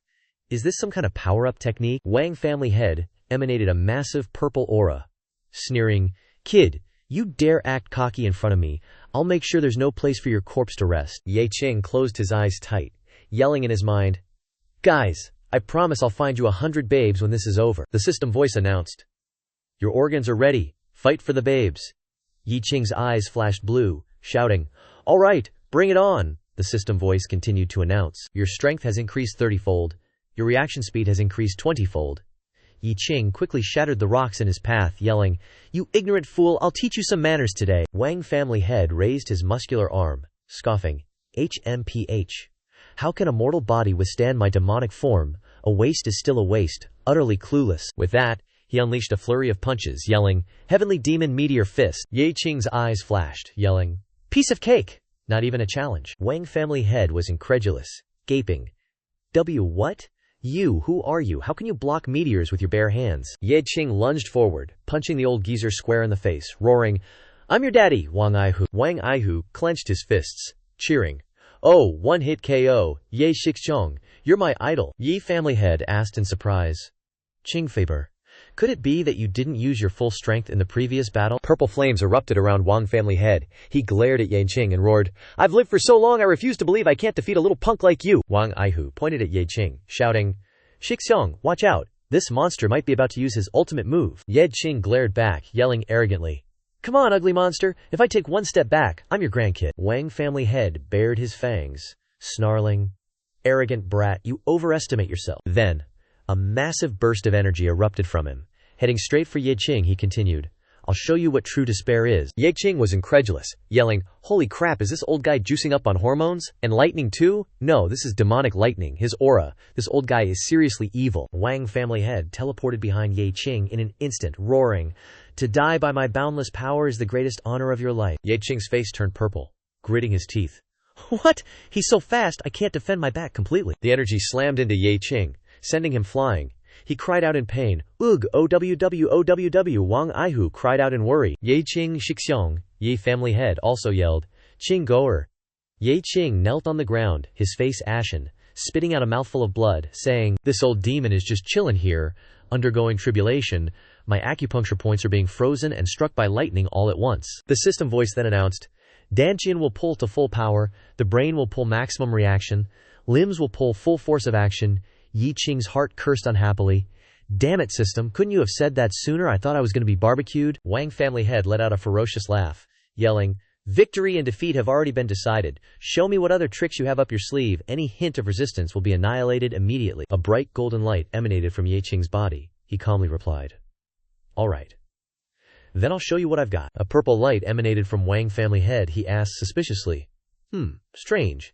Could he have something else?" Ye Qing rushed forward, unleashing a punch right in Wang family head's face. Blood splattered from Wang family head. He was sent flying backwards, letting out a yell, Ugh! Triple A! Wang Aihu jumped up and down, laughing loudly, saying, Awesome, I knew it. Senior brother Yi is the best. completely engulfed in immense power, he yelled. Is that all you got? Living your whole life and still suck this bad? Go home and farm? Patriarch Wang's father collapsed, shouting, You, how could you? In his heart he thought, My body feels like it's about to fall apart. I can't move. What kind of power is this? Wang Aihu shouted from afar, annoyed. What? If you don't have the strength to talk, shut your mouth. Be careful. One more word and you'll die. Ye Qing raised a sword and said with a smile, Is it my turn now? The old man knelt on the ground, watching him approach in horror, and immediately shouted, Wait a minute. Hold on, Patriarch. Ye, hurry up and stop your son. In the end, he could only scream, saying, Don't kill me. I am the most respected cultivator in Jin province. Patriarch Yi said expressionlessly, You brought this on yourself, Qingrecker. Quickly send him on his way. He raised his sword and stabbed forward, saying, Let me take care of it, father, you ugly monster. I'll send you on your way right now. He closed his eyes and chopped off the old man's head, saying, Die? Watching the fresh blood splatter, he said, Now you can rest in peace. The system's voice rang out, relaying, The brain is really the main character in a Shuangwen. My heart feels for the first time that the host is a man. Another organ annoyedly shouted, Hey, show some respect, will ya? He's not the only man here. And I always have to. Wang Aihu excitedly rushed over, shouting, I gotta say, Senior Brother Ye, you're just too awesome. I'm about to fall in love with you. Want to try something like that? Hey! Ye Qing's eyes gradually closed, shouting, Get lost! He put his hand on Wang Aihu's shoulder, who gradually slumped down. He immediately raised both hands and shouted, I totally won't. I won't do that with you. Did I scare you to death? His eyes closed, and the system immediately rang out. Alert! The host's body is overloaded. Warning, warning! The space was immediately immersed in a pure white color. The space was extremely quiet. Without a sound, Yi Qing lay on the bed, slowly opening his eyes. Seeing him open his eyes, a caring voice immediately rang out, Son, you're awake. You scared me to death. Wang Aihu happily said beside him, No way. You woke up so fast. I only gave you one elementary spirit replenishing pill. He sat up, holding his head and shouting, Damn it, every time I fight hard I faint. It's so annoying. The system's voice relayed, My kidneys can't take it anymore either. Quickly find a beauty to make up for it. That voice continued to say, My heart is circulating blood too fast. I need 5 high-level spirit replenishing pills. Hearing this, he turned his head and glared at him, shouting, Fatty Wang, quickly take out all the pills in your storage bag. Hearing this, he exclaimed in surprise, All of them? I say, bro, are you trying to kill yourself? These pills are not just for replenishing your body. He looked at him with an ugly expression and shouted, Hurry up if you don't want to die. Seeing this, he turned his head and left. I'm going. Patriarch Ye looked at him and asked in a deep voice, Qing Golker, tell your father the truth. Have you lost your way? He just pointed at himself, jokingly asking back, Does getting lost in admiring beautiful women count as losing my way? He looked at him with a serious expression and asked, I know your talent best. In just a few short months, how on earth did your cultivation skyrocket like this, as if you were reborn? Ye Qing sat on the bed and said seriously, Father, this is a stroke of luck. I can't say it, he urged worriedly. Qingher, if you want to cultivate, I'm very happy, but you must not go against your conscience. He looked at him and said calmly, Father, wasn't my fiancé accepted as a disciple by a cultivator back then? That's called a stroke of luck. A stroke of luck can't be explained clearly. He brought the token from Kun Yao in front of him and asked, Stop talking about these things, Father. What do you think this is? He reached out and grabbed it, shouting, This is the Yi family's personal token? He held the token with both hands and shouted, This is the symbol of the Yi family in Jin province. Father has sent people to search countless times. How is it in your possession? The space fell silent. He quietly recounted, and finally he concluded with one sentence. Then I discovered this token in Kundiao's cave. Patriarch Ye raised his hand and stroked his beard, saying, So that's how it is. It's really fate. He sat on the chair, looking at his father, asked, What are you thinking, father? His father, arms crossed over his chest, asked, Qingrui, what's the name of that senior sister you mentioned? His voice echoed in response. Su Qingyue. He was startled, describing, She's over 20, beautiful beyond compare, and also from Jinzhou. Ye Qing stood up, walking towards him, said, Is senior sister that famous? Even father, all the way in Jinzhou, knows about her, his father replied. That's right, but I don't know if she's from Jinzhou, he continued to probe. Have you ever shown her your jade pendant? He reached out, holding his jade pendant, and asked, Senior sister seems to have seen it before. Ye Qing clutched his head and said, Father, just spit it out already. I haven't fully recovered yet. Just thinking a little gives me a headache. The system's voice cut in, replacing his words. System voice. Brain, come on, I haven't even told you to ache. You're just being lazy and don't want to think. He stroked his chin, pondering, I feel like the relationship between Senior Sister Su and the Yi family isn't simple. Hearing this, his father pointed at him and bluntly replied, Su Qingyue is your fiancée, the one you've never met. With a shocked expression, he yelled, fiancé. In his heart, a realization dawned. So Senior Sister Su is my fiancé. No wonder she said I'd understand everything once I returned home. He stroked his chin, feigning deep thought, hearing the system tell his brain, a peerless beauty. This is your fiancé right here. What a heaven-sent blessing. Your kidneys are blessed, truly blessed. The system, imagining Su Qingyue with a mischievous grin, said, Go. Quickly say you're very satisfied with this marriage. Hurry up and get married, he replied, still feigning contemplation. Get married? What are you even talking about? Senior Sister and I are fellow disciples right now. The system, irritably exclaimed. Mouth, ignore him. If he won't say it, I'll say it for him. His mouth immediately acted, loudly declaring, Father, the first time I met Senior Sister Su, I felt she was different from everyone else. We're practically a match made in heaven. Let's get married soon. Patriarch Ye let out a sigh and said, Your engagement with Qingyue was set when you were children, that's true, but Qingyue has outstanding talent and embarked on the path of cultivation very early. Your fate together. He placed a hand on Ye Qing's shoulder, patting it, and said, Anyway, now that you've joined the Azure Cloud Sect, the first thing you need to do is cultivate. As for the matter with Qingyu, that depends on your fate. Hearing this, Yi Qing muttered in his heart. So even my own father looks down on me, thinking I'm not worthy of Su Qingyu. The system's voice cut in again. Mouth, hurry up and tell him you're not useless like you used to be, now you have us.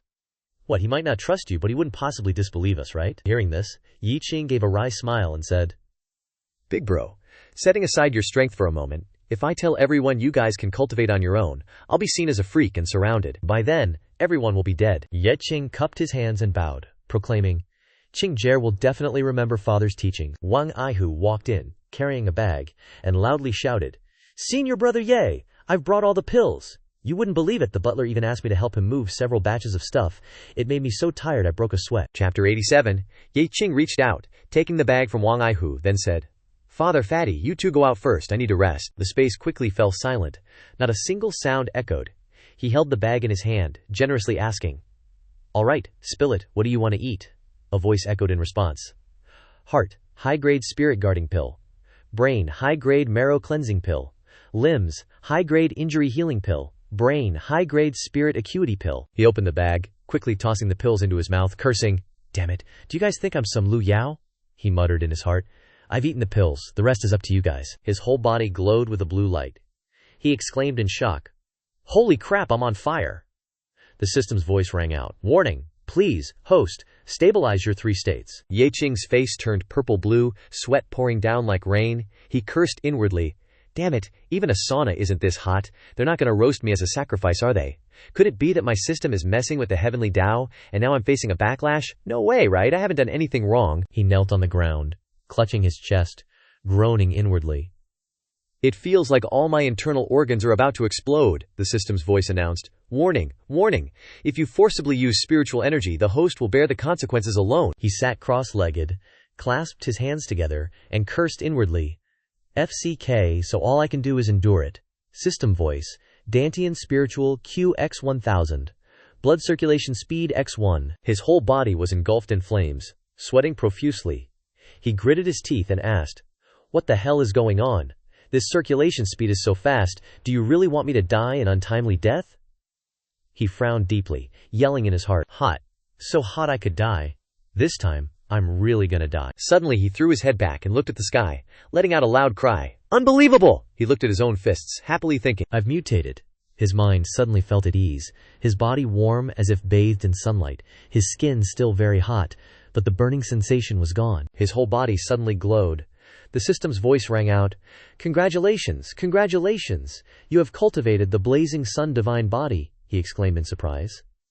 Blazing Sun Divine Body? Looks like I've awakened the fire attribute. Ye Qing looked at his fist, pretending to ponder, and said, It must be that the fire element in my body activated during the fight with the demonic squid beast, plus the stimulation from a large amount of pills, directly led to a grand sublimation. The system's voice interjected, Your Dantian feels it has absorbed too much spiritual energy, and needs to continuously consume high-grade spirit-guarding pills for 20 days. His face turned pale, and he asked in his heart, No way! You guys made me eat so many pills, and now you're full. a voice from one of his organs rang out saying, "Dude, aren't you seriously dense?" After that old geezer died, we, your brothers, automatically absorbed his spiritual energy. We originally felt it wasn't even enough to stick between our teeth. But turns out your physical constitution is too weak, you simply couldn't handle it. He threw up his hands, asking in his heart, "Whether my constitution is weak or not, don't you guys know already?" He rummaged in his bag, let out a sigh, and said, "Seriously, I'm raising a bunch of living ancestors here." He picked up a blue pill, softly negotiating. "I only have one medium-grade spirit guarding pill left here.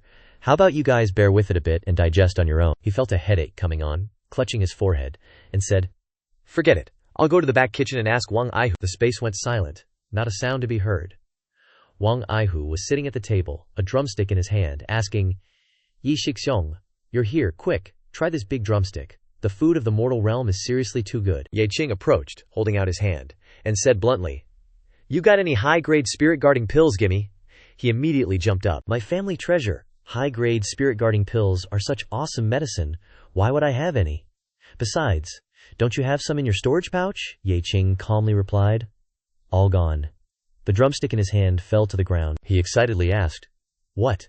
There were at least a dozen in there? You're telling me you drank them all?" He quickly appeared around Ye Qing, staring him up and down, saying, "You're not messing with me, right? A normal person drinking so many pills would definitely die because their body couldn't handle it, or at least be unconscious for days." Ye Qing impatiently charged forward, groping all over him, shouting, "I don't believe you don't have even one spirit-guarding pill on you. Hurry up and hand it over. Don't force me to beat you up." Wang Aihu felt ticklish and laughed through his tears, replying, Okay, I'll give it, don't get so worked up." Ye Qing held out his hand in front of him, saying, "Give me however many you have." Wang Aihu, with tears in the corner of his eyes, replied, "2 pills. This is really my entire fortune." He clenched his fist, starting to lament. "Do you know how hard I had to work to get these 2 pills?" This was the reward. After completing 3 dangerous missions, Ye Qing brought the golden pill to his nose to sniff. Xing Ying approached, grabbing both of Wang Aihu's shoulders. "Sniff test." Wang Aihu immediately panicked, shouting, Ye Shixiong, why are you sniffing me?" "I was just joking when I said I wanted to play gay with you.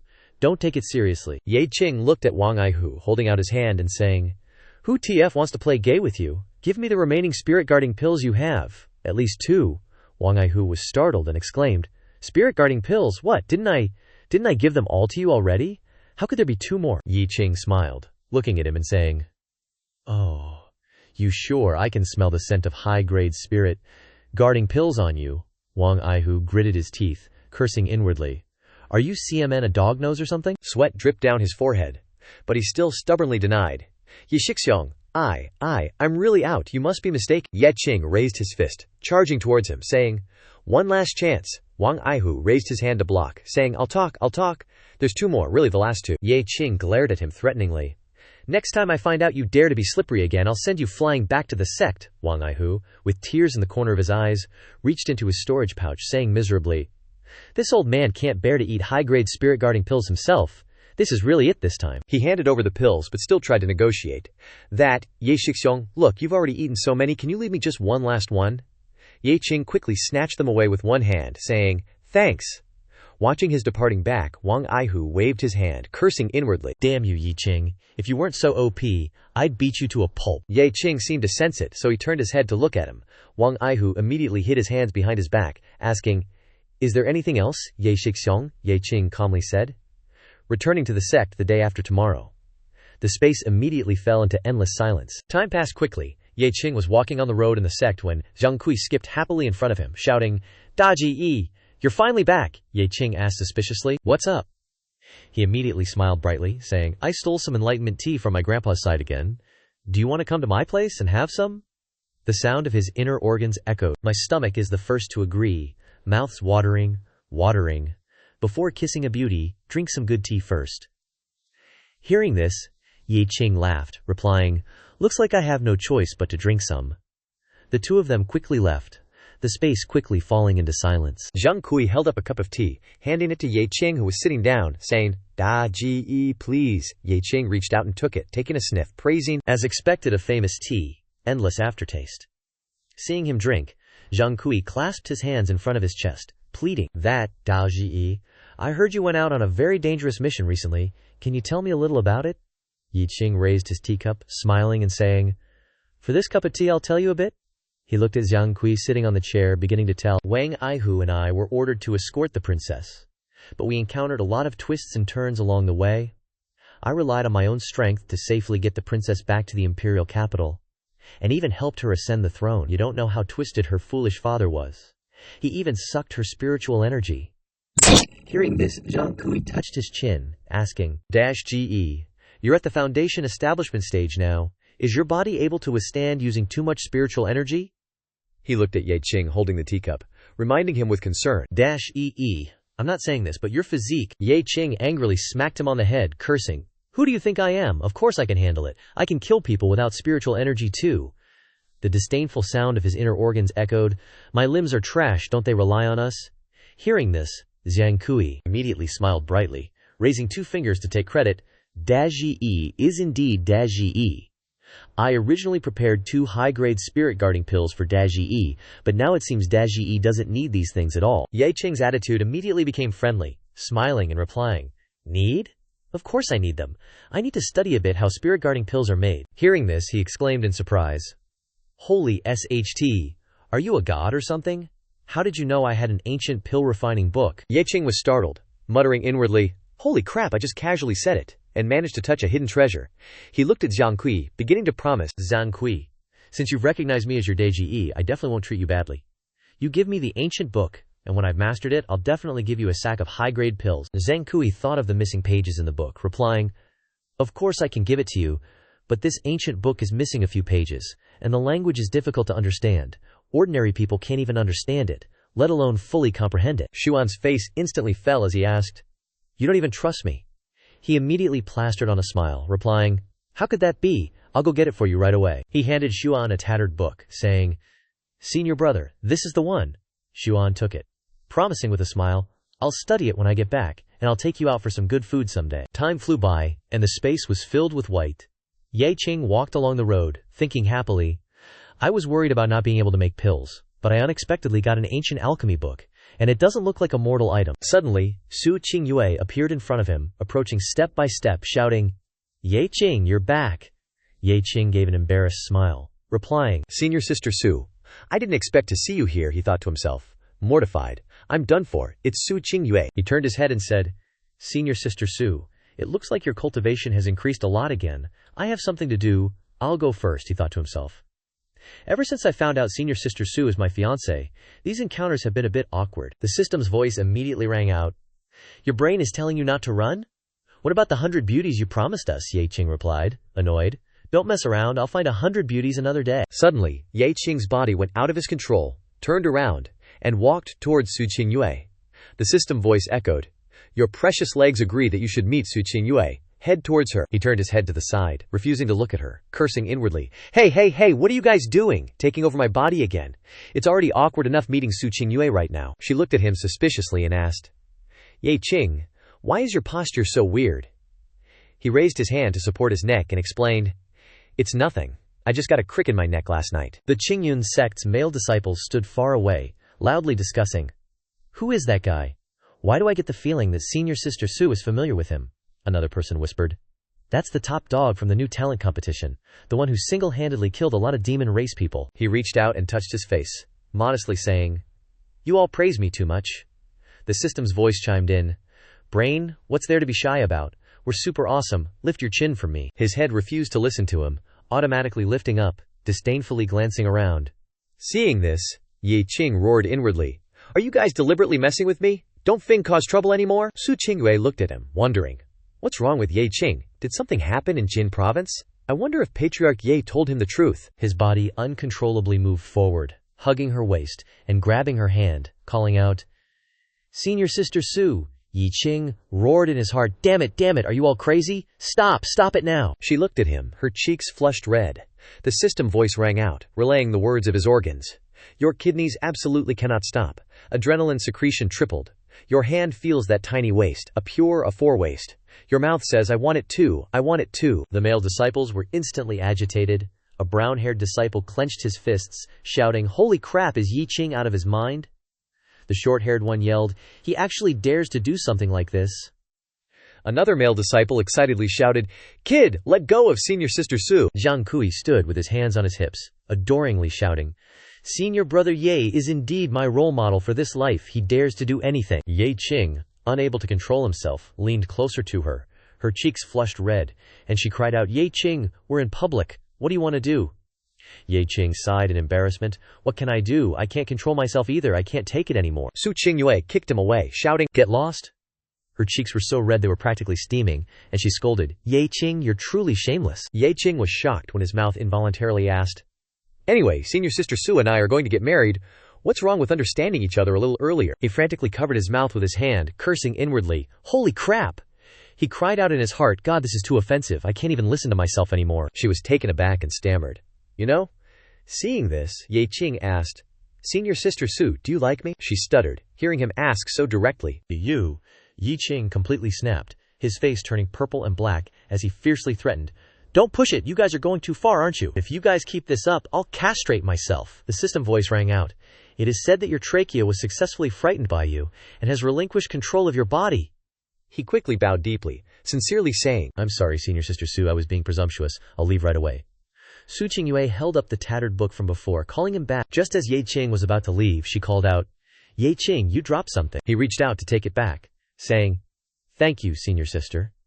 She opened the book and glanced at it, asking, You want to learn alchemy? Ye Qing scratched his head, replying, Yeah. He thought to himself, Aren't they saying that ordinary people can't understand the words in it? How can Su Qingyue recognize it? She looked at him and instructed, Alchemy isn't a game. If you don't master the techniques, it will lead to the explosion of the pill furnace, and the power is not to be underestimated. Ye Qing replied with a smile. Yeah, senior sister is right. I'll be careful. She looked at him intently, saying, Only inner Sect disciples can enter the alchemy hall. I can take you with me, but you have to promise me one thing. She held out her hand, stating her requirement. Before you are completely proficient, you can't refine pills on your own. I have to be there every time you refine. He smiled brightly and agreed without hesitation. No problem. What Shiji says goes. I'll definitely do what I say. She handed the book back to him and said, All right, you can go now. He took the book and immediately said, See you later, Shiji. In a snow-white space, without a single sound, Ye Qing sat in his room reading a book. He looked at the book and couldn't help but sigh. I gotta say, this ancient book is really hard to understand. He had no choice but to close the book, throw it heavily on the table, take a breath, and curse loudly, WTF, what language is this? Need a translation god to save me. A system notification sounded, detected that the host's cultural level is extremely low. A huge pile of books quickly appeared, flying around in front of him, the system voice announced. Forcibly transferring thousands of years of culture before and after, he exclaimed in shock, Holy crap! My brain has become a database, containing so much stuff. Ye Qing watched in astonishment, as the words he had looked at before were quickly translated, and he exclaimed in surprise, Awesome! Who am I now? He quickly picked up the book from before, happily glanced through it, and kept praising, This system is way over the top, it's like cheating. Suddenly, he looked at a page and blurted out, There it is! This book really lets you practice whatever you want. The sound gradually disappeared, and everything was silent in a glossy white color. Su Qingyue startled and looked at him, asking, What? You want to refine pills right now? She squinted one eye at him and said, Do you know that it usually takes 10 years just to get started? Even I can only refine some intermediate-level pills. He scratched his head and stuck out his tongue, saying, Su Shiji, I stayed up all night reading the ancient book yesterday, and I'm eager to try it out today. Can you not discourage me? She turned her head, closed her eyes, and said, I already told you, pill refining is not a joke. You don't listen at all. Ye Qing grabbed the corner of her sleeve, pouted, begged, and said, Help me out, Shiji. I'm really interested in pill refinings. The system voice sounded, saying, The nerve of this guy. He thinks the host is King Zhao reborn. He used to have some shame, calling me vulgar. Tsk, tsk, tsk, tsk. She crossed her arms over her chest, closed her eyes, took a breath, and said nothing. Finally, she turned back to look at him, and replied, But I'm afraid something unexpected will happen to you. I won't be able to protect you then. He raised 3 fingers to the sky, making a vow. Don't worry, Shiji. If you tell me to stop, I'll stop immediately. Absolutely nothing will happen. She sighed and replied, All right then, you have to listen to me. Seeing his goal achieved, he secretly laughed in his heart, saying, Women are still easy to coax. In a quiet green space, they arrived at the pill refining pavilion. In just a moment, the pill refining pavilion floated alone in the air. 2 male disciples of the pill refining pavilion saw Ye Qing wanting to enter and stopped him, saying, Halt! Who are you? What business do you have here? He exclaimed in surprise. Yo! Su Qingyue spoke up, saying, I brought him here, it's fine, you guys step aside, he and I will go in together. He followed her in, saying, Shiji, where are we going to refine pills? I've never been here before. She walked up the stairs, stood in front of a room, and said, On the 3rd floor, my private pill refining room. Hearing this, he said with admiration, As expected of the best. You even have a private pill refining room, so impressive, it really makes people admire you. He was startled when he saw the huge pill refining cauldron in front of him and exclaimed, Oh my god, isn't this a diamond-made pill refining cauldron? She didn't turn her head and replied, Yes. Su Qingyue approached the pill refining cauldron and said, You actually know your stuff. This is called the indestructible diamond cauldron. It can withstand extreme pressure, ensuring the quality of pill refining. Ye Qing knelt down in front of the cloth, on which various ingredients were laid out, and he said with a smile, All right, let's try out some of the ingredients I've collected. She looked at the ingredients in front of him and asked curiously, Judging from the ingredients you've collected, you want to refine intermediate-level meridian-protecting pills. He picked up a branch and replied with a smile, That's right. Since I happen to have the ingredients to refine intermediate-level meridian-protecting pills. She looked at him, trying to remind him tactfully. Well, what I mean is, you should start from the low level. He raised his thumb, winked, and replied, Don't worry, Shiji, I have my own plans. Hearing this, she could only remain silent. In his heart, he said confidently, It's just intermediate-level pills. I have the system protecting me. Even if it explodes, I can retreat unscathed. Okay. Su Qingyue lowered her head and sighed, thinking to herself, Yi Qing is much more stubborn than I thought. Watching him throw the ingredients into the refining cauldron, she thought to herself, When I was young, I heard my parents talk about Yi Qing. I don't know why I always feel that Yi Qing and this Yi Qing now are different. He stretched out his hand to control a stream of red power flying towards the refining cauldron. Seeing this, she pondered, Maybe it's just growing up, or maybe it's another reason. She looked at him and said, Yi Qing, you can only say the second half in your heart. You must not let anything happen. Yi Qing's whole body was covered in flames. Looking at the pill furnace emitting a blue light, he said, Next is the moment to witness a miracle. Suddenly, he exclaimed in shock, What's wrong? The raging flames are too fierce. Seeing this, Su Qingyue panicked and shouted, Ye Qing, stop now. The furnace quickly fell to the ground, emitting a small explosion, and he was blown backward. Su Qingyue ran over in horror and asked, Ye Qing, what did you promise me? Didn't you hear me telling you to stop just now? Do you even know how dangerous that was just now? Ye Qing turned to look at her, winked, and gave her a thumbs up, saying, Senior sister, it's done? Then he burst into a bright smile. She was startled, looking at the blue light that appeared, and exclaimed in surprise, It actually succeeded. You? She looked up at the pill furnace in shock, wondering, a self-taught person with no practical experience actually succeeded in refining a mid-grade vein-protecting pill in one try. The system's voice sounded, Activate your brain's boasting function. Quickly brag and make her worship you. Ye Qing crossed his arms, arrogantly raised his chin, and said, Ahem, well yeah, I am the legendary genius. Hearing this, she looked at him in surprise. She looked at him, gently pursed her lips, smiled faintly, and thought to herself, This guy is both narcissistic and cute. Ye Qing turned to look at her and asked, By the way, senior sister, do you know where to find dragon essence grass? Su Qingyue asked doubtfully. Dragon essence grass?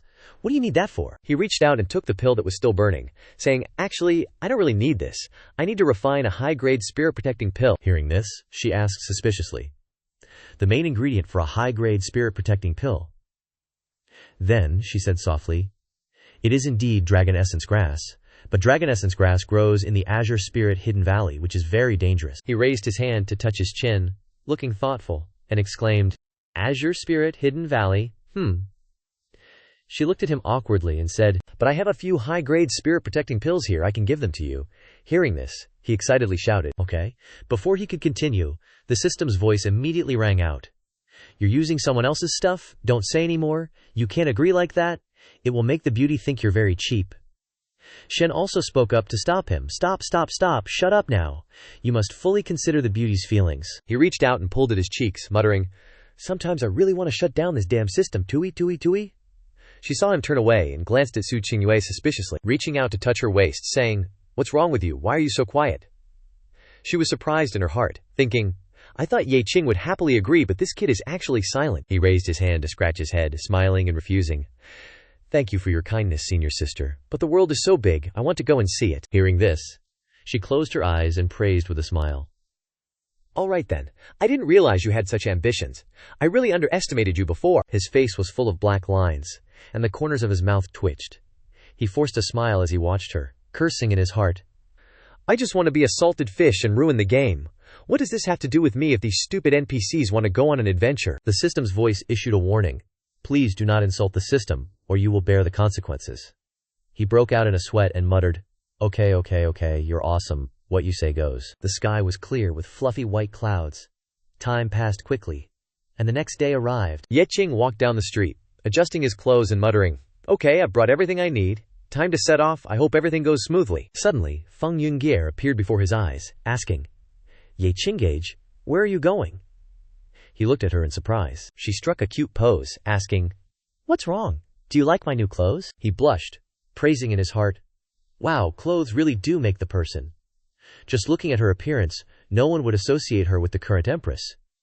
He repeatedly praised, Oh, beautiful, beautiful. Shen's voice came from the system.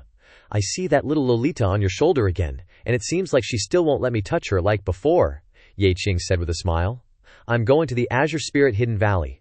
In his heart he complained. This is really tough. Is it going to be a yandere again? Feng Yunjie reached out to touch her cheek, tilting her head to recall, saying, Azure Spirit Hidden Valley. When my imperial father ruled the court, it was a restricted area, and only those who were allowed could enter. She put her hand on her chin, adding, But it's not certain that you'll survive and come back. Hearing this, he asked suspiciously, Not certain to survive and come back? Are there monsters there? Or are there other reasons? She explained slowly as he asked, I don't know exactly what it is, but there are rumors among the people that strange roars are heard every year on the second day of the second month. He raised his hand to touch his chin and thought, the 2nd of February. The dragon raises its head. He looked at her, speculating. Plus the name. There's probably a dragon in there, right? Hearing his speculation, she cheerfully pointed to the sky and exclaimed, Dragon? I've never seen a true dragon before. Aren't dragons supposed to be extinct for thousands of years? Qing thought. The dragon race was small in number from the start, so they were wiped out by demons over 1,000 years ago. Feng Yunxi sighed softly, replying, Guess I'll never see one in my life. Against the clear blue sky were small clouds, growing thicker the higher they went. Qing and Feng Yunxi flew on their swords to a high mountain. She looked at the trees below, saying, The trees here are lush, only ordinary beasts live here. He glanced around, muttering to himself, The spiritual energy here is weak, not the kind of place dragon egg grass grows. He softly said, Let's keep going. Suddenly, he spotted a strange place, and called out, There's a barrier. Let's check it out. White clouds quickly rolled in, obscuring the sky. The clouds gathered, and then slowly dispersed. Feng Yunxi glanced to one side, saying, The scenery here is completely new, surrounded by rare and exotic flowers. The shades of green everywhere. It looks like paradise. He took a deep breath, saying, So refreshing. The spiritual energy around here is so pleasant. He turned his head and blurted out, Is that the sound of running water?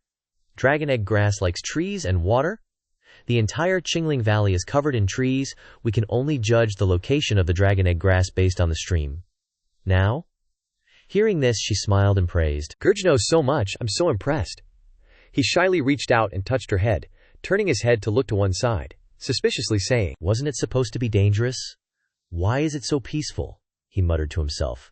Too normal is extremely abnormal. Qing looked at the stone tablet in front of him, approaching step by step, thinking to himself, Based on my years of reading novels, this stone tablet must record something important. He reached out and touched the words on the stone tablet, saying, These words are so interesting, but what kind of writing is this? A flash of light went off in his head, his eyes widening as he shouted, I remember now. This is dragon script. A huge shadow appeared next to him, a blue light striking his hand. Qing startled, yelling, Oh no! An ambush. He clutched his injured hand, retreating, cursing. What the hell was that ambush? A blue dragon appeared, roaring, You humans! You are all dead. He clutched his hand, exclaiming in disbelief, This world is insane. We were just talking about the extinction of the dragon race this morning, and now I've met a true dragon. It quickly lunged at him, shouting, Those who enter here shall all die. He gritted his teeth, urgently calling out in his heart, System, save me. I can't feel my arm. Help me increase my reaction speed even more. A voice echoed back, The system has granted the host's request. Reaction speed has been maximized. He quickly dodged to the side where the dragon wasn't attacking, shouting, "I dodge, dodge!" Ye Qing flew up high, yelling, "Little sis, this dragon is stronger than me. Its scales are sharper than sword tips." The dragon's tail swung, sending him flying, its voice booming. "Keep dodging, you dead chicken!" The dragon watched him like a tiger stalking its prey. Ye Qing sat slumped on the ground, propping himself up with one hand, coughing, saying, "Organs, quickly think of something. This dragon is beyond my limits, I can't beat it." The voice of the organs echoed back, "My arms are numb, I need to rest. Dantian spiritual energy exploding, 100 brains are thinking." Ye Qing raised his hand. His whole body emitting golden light, he shouted, "Spiritual energy activate! Flame burst!" The dragon's eyes flashed, opening its mouth wide to say, "You insignificant human dares to show off your axe in front of the expert." Strands of blue light quickly swam towards him. He looked around, crying out, "Oh no, there's no way to dodge this." The strands quickly bound him, its voice resounding, "You bold human, you actually dare to come to my territory." He looked up at the dragon, thinking to himself, "This dragon is terrifying, this power is beyond standard, this is clearly defying the heavens." He smiled brightly, trying to appease it, explaining, "Big bro Azure Dragon, I just came to get a branch of dragon egg grass to refine some pills. I had no intention of offending you." His eyes lit up, and he moved closer to Xu Feng, saying, "I think you're a goner." Ye Qing glared at him, cursing inwardly. Damn it, this ancient mythical beast is stubborn as hell? Fine, I'll just have to save myself. Flames erupted from his entire body, and he exclaimed, "Come on, can't you just treat me like a lump of mud?" The dragon looked at him, astonishment in its voice, and asked, "Human, you can actually understand my words?" "Tied up," he blurted out in surprise. Yeah, apparently I can." It opened its mouth and asked him, "Do you know where this is?" He replied without hesitation, "It's Qing Ling Yu Gu." He lowered his head, thinking randomly, "Gotta say, this dragon looks pretty badass. Too bad its entire race is extinct." A voice echoed in his mind. "System, your brain thinks maybe you can charm it." He looked at the huge dragon head in front of him, incredulously asking, "This is what you came up with?" "Yup," Ye Qing gave up, thinking, "Whatever, charm it is. It's not like I have a choice anyway." It stared intently at him, asking, "Qingling Yu Gu? Is that what the mortals call it?" Still tied up, he looked at it and said, "If I'm not mistaken, you must be the celestial ancient dragon, right?" It exhaled and raised its head, asking, "You recognize me?" He calmly replied, "I've heard of your great name for a long time, but this junior has a question. Why are you here?" It looked at him and answered, "Because I am tasked with guarding the Jade Dragon Jade and awaiting the arrival of the savior." Ye Qing was shocked and asked, "The savior? What's that?" The dragon calmly replied, "The one acknowledged by the Jade Dragon. Jade is the savior." Thinking of the Jade, a voice echoed, recalling, "Those shameless people, hearing about the power of the Jade Dragon Jade, used all sorts of sinister tricks to snatch it away, even burning the mountain, causing countless creatures to die unjustly. It's truly infuriating," he said in surprise. "So I don't think those people will ever come back, not because you deliberately want to kill them, but because they want to steal the Jade Dragon, Jade." The dragon looked at him and said, "Kill them, because both the demon and monster races deserve to die." It turned around and pinned him to the ground with its foot. "I used to think humans were weak and needed protection, but after being here for more than a year, I've seen all the evil in their hearts. If the world falls into chaos, you won't be able to escape the consequences." Ye Qing lay under its claws, took a breath, and asked, "Why are you telling me all this?" The dragon glanced at him and replied, "For thousands of years, you're the only one who's understood my words, so I'll let you die knowing why." He looked up and shouted, Hey, I just came to find the dragon egg grass. I didn't know there was a Jade Dragon Jade that you were guarding." It opened its mouth, unconcerned, and replied, "I won't trust humans so easily, unless you can get the approval of the Jade Dragon Jade. I will spare your life." Hearing this, he gritted his teeth and cursed inwardly. "Is this dragon's brain broken? What do you mean the Jade Dragon Jade acknowledging me? Then my freaking mom would be the savior." It pressed down harder with its foot, saying, "You're not answering. Looks like I have to use force." It pressed down so hard that the ground beneath him cracked, and Ye Qing could only shout, "Wait, let me think. I can understand your words. Maybe I am the savior you've been waiting for." The dragon lifted its foot to let him stand, saying, You know what's good for you." It turned its head to look at Ye Qing holding the sword and squatting on the ground, threatening, "I hate being teased the most. If you're not the one, I'll tear you apart and make you a delicious meal for the carnivorous flowers." He stepped forward to observe the stone tablet, thinking to himself, "Seriously, isn't this just an old stone with dragon carvings? How am I supposed to get it to acknowledge me?" The blue dragon behind him opened its mouth wide and urged, "Hurry up, I told you, my patience is limited." He reached out and touched the stone tablet, cursing inwardly, Damn it, I just have to try. Suddenly, strange symbols appeared in his mind, and he was startled, thinking, it seems like I have a weird connection with these dragon carvings. The stone tablet quickly shattered to reveal the jade, and he said in surprise, This isn't the jade that the dragon was talking about, is it? The dragon looked at the jade that appeared and said, You are the savior, my lord. An excited voice echoed, System, congratulations, host. On obtaining the ancient divine artifact, Jade Dragon Jade, Ye Qing was stunned and shouted in his heart, Holy crap! Summons wind and rain, can absorb the spiritual power of the earth, eliminates evil spirits, no wonder it's an ancient divine artifact. He reached out to receive the jade that was flying towards him, saying, I didn't expect it to fly over here on its own, truly not an ordinary object. He turned his head to look at the dragon and asked, So, you've been waiting for me here for 1,000 years. Its eyes glowed as it slowly recounted, Human, don't disappoint me. 1,000 years ago, the world was in chaos, and countless races vanished from the river of history. The dragon gradually disappeared, transforming into a middle-aged man. He looked at him and instructed, Suffering lives are everywhere. What's broken will eventually mend, and what's mended will eventually break again. Although the surface is beautiful now, there may be terrifying dangers hidden beneath. I hope you can shoulder this responsibility. He clasped his hands and bowed, saying, This junior will definitely remember your teachings and cultivate diligently. The man transformed back into a dragon and flew away, dropping a scale, saying, If you need anything in the future, use this. You can find me. He reached out and caught it, saying, So it's a scale. The sound completely disappeared, and the place became eerily quiet again. Ye Qing clasped his hands behind his back and stood in silence, pondering. Everything that's happening seems a bit too unbelievable, a bit like a dream. Fang Yunke suddenly appeared in front of him, waving her hand and shouting, Ye Qing Gage. He saw her, and asked in surprise, Yunke, why are you here? She approached him with concern, saying, I saw that you had been gone for a long time, and I was afraid that you were in danger, so I came here to find you, Ye Qingen. What's wrong? Did you encounter any danger? He raised his hand and said, I'm very tired right now. Wait for me to rest for a while, and I'll tell you.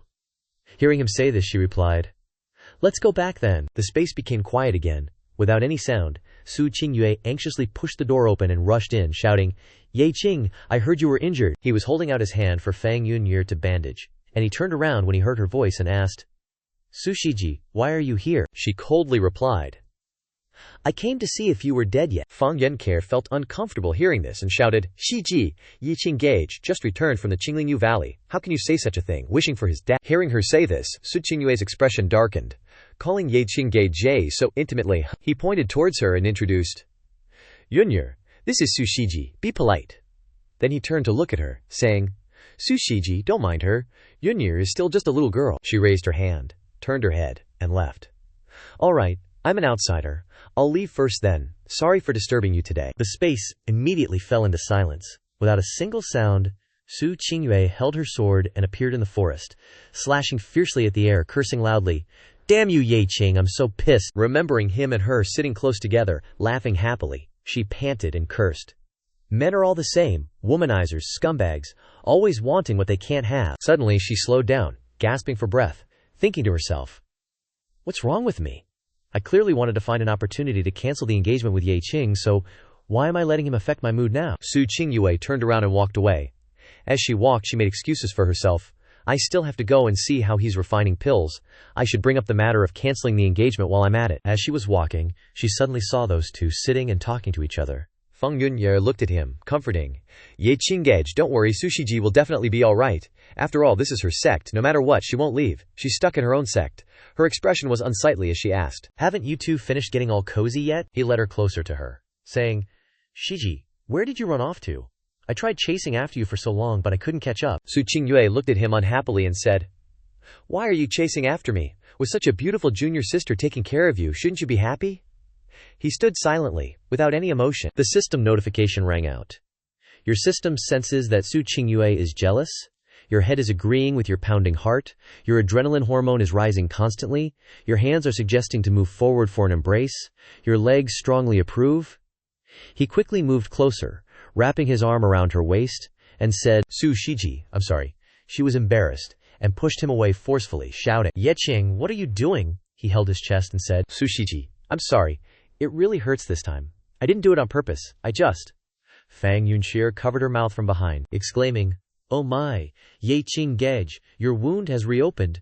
Su Qingyue saw her touching him and asked, "What's wrong with you? How did you get so badly injured?" He didn't look at her and replied, "It's nothing. I just fought with the giant dragon in Qinglingyue Valley."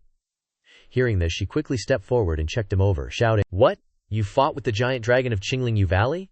Let me see where you're hurt." Ye Qing grabbed Su Qingyue's hand and said with a smile, "It's nothing, just a small wound," she said angrily.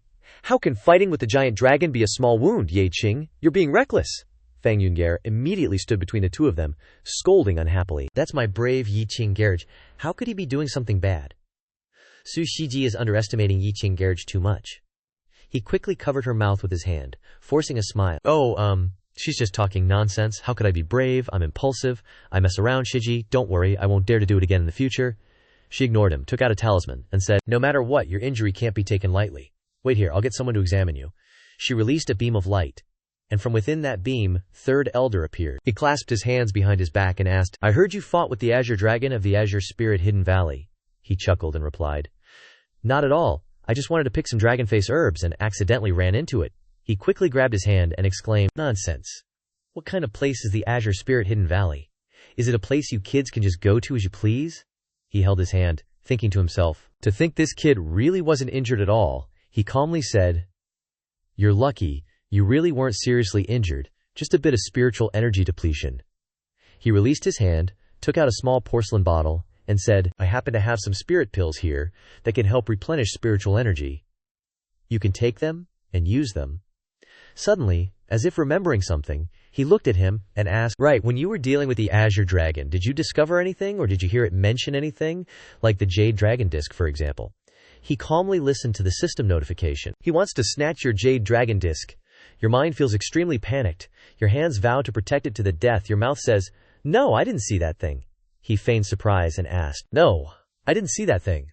What kind of precious item is it?" He walked closer, patted him on the shoulder, and instructed, "It's good that you didn't see it. It's not something good. If you see it, you must tell us. If that thing falls into the hands of outsiders, it could cause a great disaster, you know." He solemnly promised, "Elder, don't worry. If I see that thing, I will definitely hand it over to you." The space sank into a white void, completely without any sound. Looking from above, one could see the entire building here.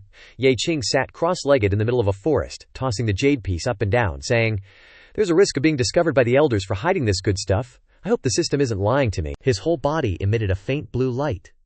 Looking at the jade piece floating in front of him, the system's voice sounded, announcing, "Meridians rapidly absorbing spiritual energy.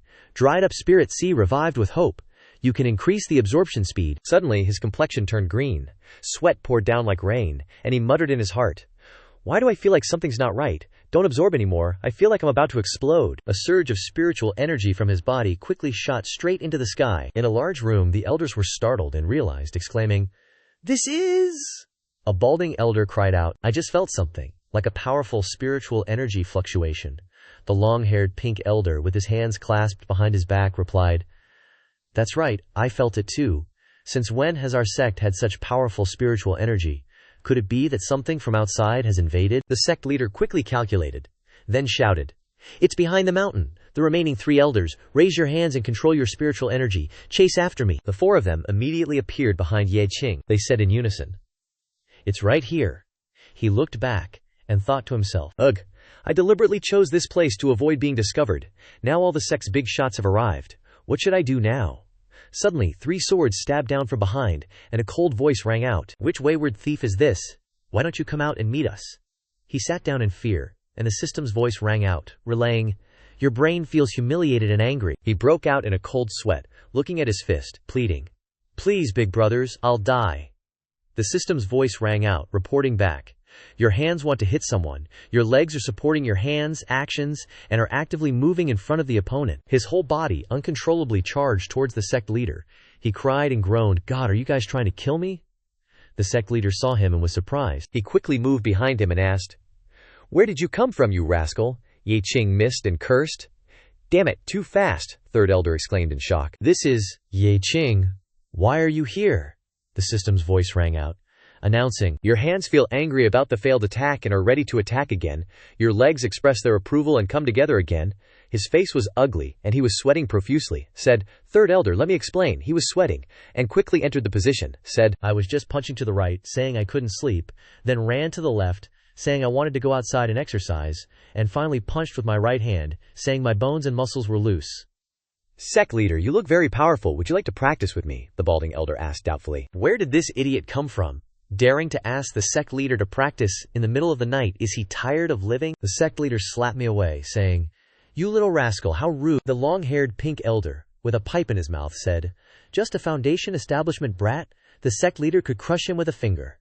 Then he burst out laughing. I knelt on the ground, propping myself up with my hands, and heard the system relay. "Your hands feel angered and unleash 10 times the power. Your brain is very excited." I groaned inwardly, saying, "Big brothers, this is getting out of hand. Playing any further will kill me." Ye Qing's entire body was enveloped in dazzling light. I looked at my hands and heard the system announce, "Your Dantian expresses its support and provides 10 times the spiritual power." I couldn't believe it, exclaiming, "You're kidding me, you want to keep playing?" I waved my hands, throwing out blades made of spiritual power. The sect leader leaned back to dodge, saying, "Quite interesting." He struck out with a palm, sending me flying, saying, "Then let me teach you a lesson." That bald elder turned around to look, asking suspiciously, "Doesn't something seem a bit off? Are all the foundation establishment disciples of our sect this strong?" The long-haired elder took a puff of his pipe, saying, "Should we too lend a hand?" The third elder walked over from behind, saying, "The sect leader is disciplining a disciple. What are you two interfering for? Besides, do you think the sect leader can't beat an outer disciple?" The two of them were startled when they heard him say this and looked at him in astonishment. The bald elder asked in surprise, "What? An outer disciple?" That elder woman also gaped, dropping her pipe, saying, "Who is it?" Ye Qing was pinned down by the sect leader. Where he raised his hand in reverse and hooked it towards between the sect leader's legs, he said, "When stealing peaches, the sect leader lifted his foot to kick my hand away, blocking me, saying, 'Where did you learn this kind of low-down trick?'" The system sound rang out, announcing, "Your spiritual C feels humiliated and is preparing to counterattack. Your hands are very supportive as well." I raised my hand to punch the sect leader in the face, feinting to the east while attacking to the west. The sect leader leaned to dodge, grabbing my punching hand, scolding, "HMPH, petty tricks of deceit." Ye Qing knelt on the ground, raising his hand towards the sect leader hovering high above, saying, "Wait, stop, I was wrong, okay?" A dissatisfied voice rang out in my ear. "Your mouth feels very unconvinced and decisively decides to retaliate." I reached out to wipe the blood from my mouth, and my mouth uncontrollably said, "Are you bullying the small with the big? Is that interesting?" When the sect leader heard this, his face darkened as he replied, "You can say that this Seat is bullying you, but in half a month there will be 100 sects gathering. Go and see if this Seat is bullying you or not." Then the sect leader turned to look at the elders behind him, asking, "Have you found any other clues?" That bald elder quickly replied, "Apart from this brat, there are no other clues." When the sect leader heard this, he turned to leave. To think this brat has only this much strength, it seems that the intruder is not this person. "We must find out who the intruder is." The third elder came over and smacked me hard on the head, scolding, "You say you're not in your room cultivating. What are you doing messing around here? And even offending the sect leader." My face was smeared, and I stood up, saying, "I didn't want to either, but today, at the Green Spirit Valley, I don't know why all my strength couldn't be used, and I felt uncomfortable." When the third elder heard this, he grabbed me, probing a stream of spiritual power into me to check. Green Spirit Valley? Wait. Let me pour spiritual power in to search your inner self. No wonder there was abnormal spiritual power lingering behind the mountain. My whole body trembled, and I thought, oh, this feeling of being searched, really. Finally, the third elder withdrew his hand, saying, "All right, go back first. I will report this matter to the sect." I turned my head to look at the third elder, calling out, asking, "Wait, third elder, what was that 100 sects gathering that the sect leader just mentioned?" The third elder waved his hand lightly, saying, "You don't need to know about this. You'll find out if you ask around. All right, go back quickly." In the azure sky, a small part of the leaves of the tree of time could be seen passing quickly, and soon the next day arrived. Zhang Kui was sitting, munching on melon seeds, and asked back when he heard me say like a bolt from the blue, "What? You're going to the 100 sects gathering?" Ye Qing rested one hand on his chin, saying wearily, "That's right, but now that we're talking about it, what exactly is the 100 sects gathering?" Zhang Kui cracked a melon seed and began to narrate. "This is a long story. It happened 300 years ago." Zhang Kui raised his hand to the sky, slowly recounting. The demon and monster races were still rampaging everywhere, and the immortal cultivation sects were being brutally bullied by the demon and monster cultivators because they were too scattered. In order to change the situation, Zhang Kui spat out the melon seed shells in his mouth, saying, "The people of the 5 lakes and 4 seas then planned to unite to deal with the demon and monster cultivators, and the 100 sects gathering was passed down from that time. But isn't that all for inner disciples to participate in? What does it have to do with you, an outer disciple?" Yi Qing put a melon seed to his mouth and cracked it, saying, That's a long story. Come closer and let me tell you." Putting his foot on the table, he leaned closer and whispered, "The situation is like this, blah blah blah." Zhang Kui stomped his foot on the table, exclaiming in surprise, "There's even such a thing?" Zhang Kui pointed at me, saying, "Not participating in the 100 sects gathering isn't without its benefits either." "I heard there's a treasure at the 100 sects gathering." Zhang Kui raised 3 fingers, shouting, "That can increase your cultivation by 3 levels in one night." I stroked my chin, looking at his 3 fingers in front of me with interest, saying, "Oh really? 3 levels? That's really a great fortune." Zhang Kui exclaimed with excitement on his face.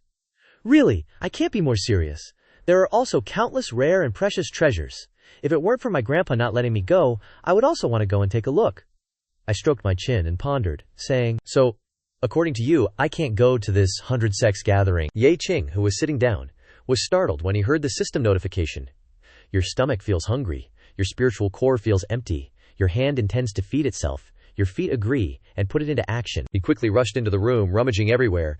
He pleaded in a low voice, "Hey, big shots, this isn't my territory. Can you guys not mess around? Didn't I just give you a bottle of spirit pills this morning? Wait a bit, I'll find you something to eat later, okay?" Zhang Kui appeared behind him, asking suspiciously, "Big bro, what are you looking for? Need any help?" He raised his hand to look at him, explaining, "No, I just feel like I've been sitting for too long, just stretching my muscles." In his heart, he pondered, "Ever since that jade dragonstone merged with me yesterday, my abilities haven't increased, but these organs are acting like they've been possessed by a teoti, constantly hungry.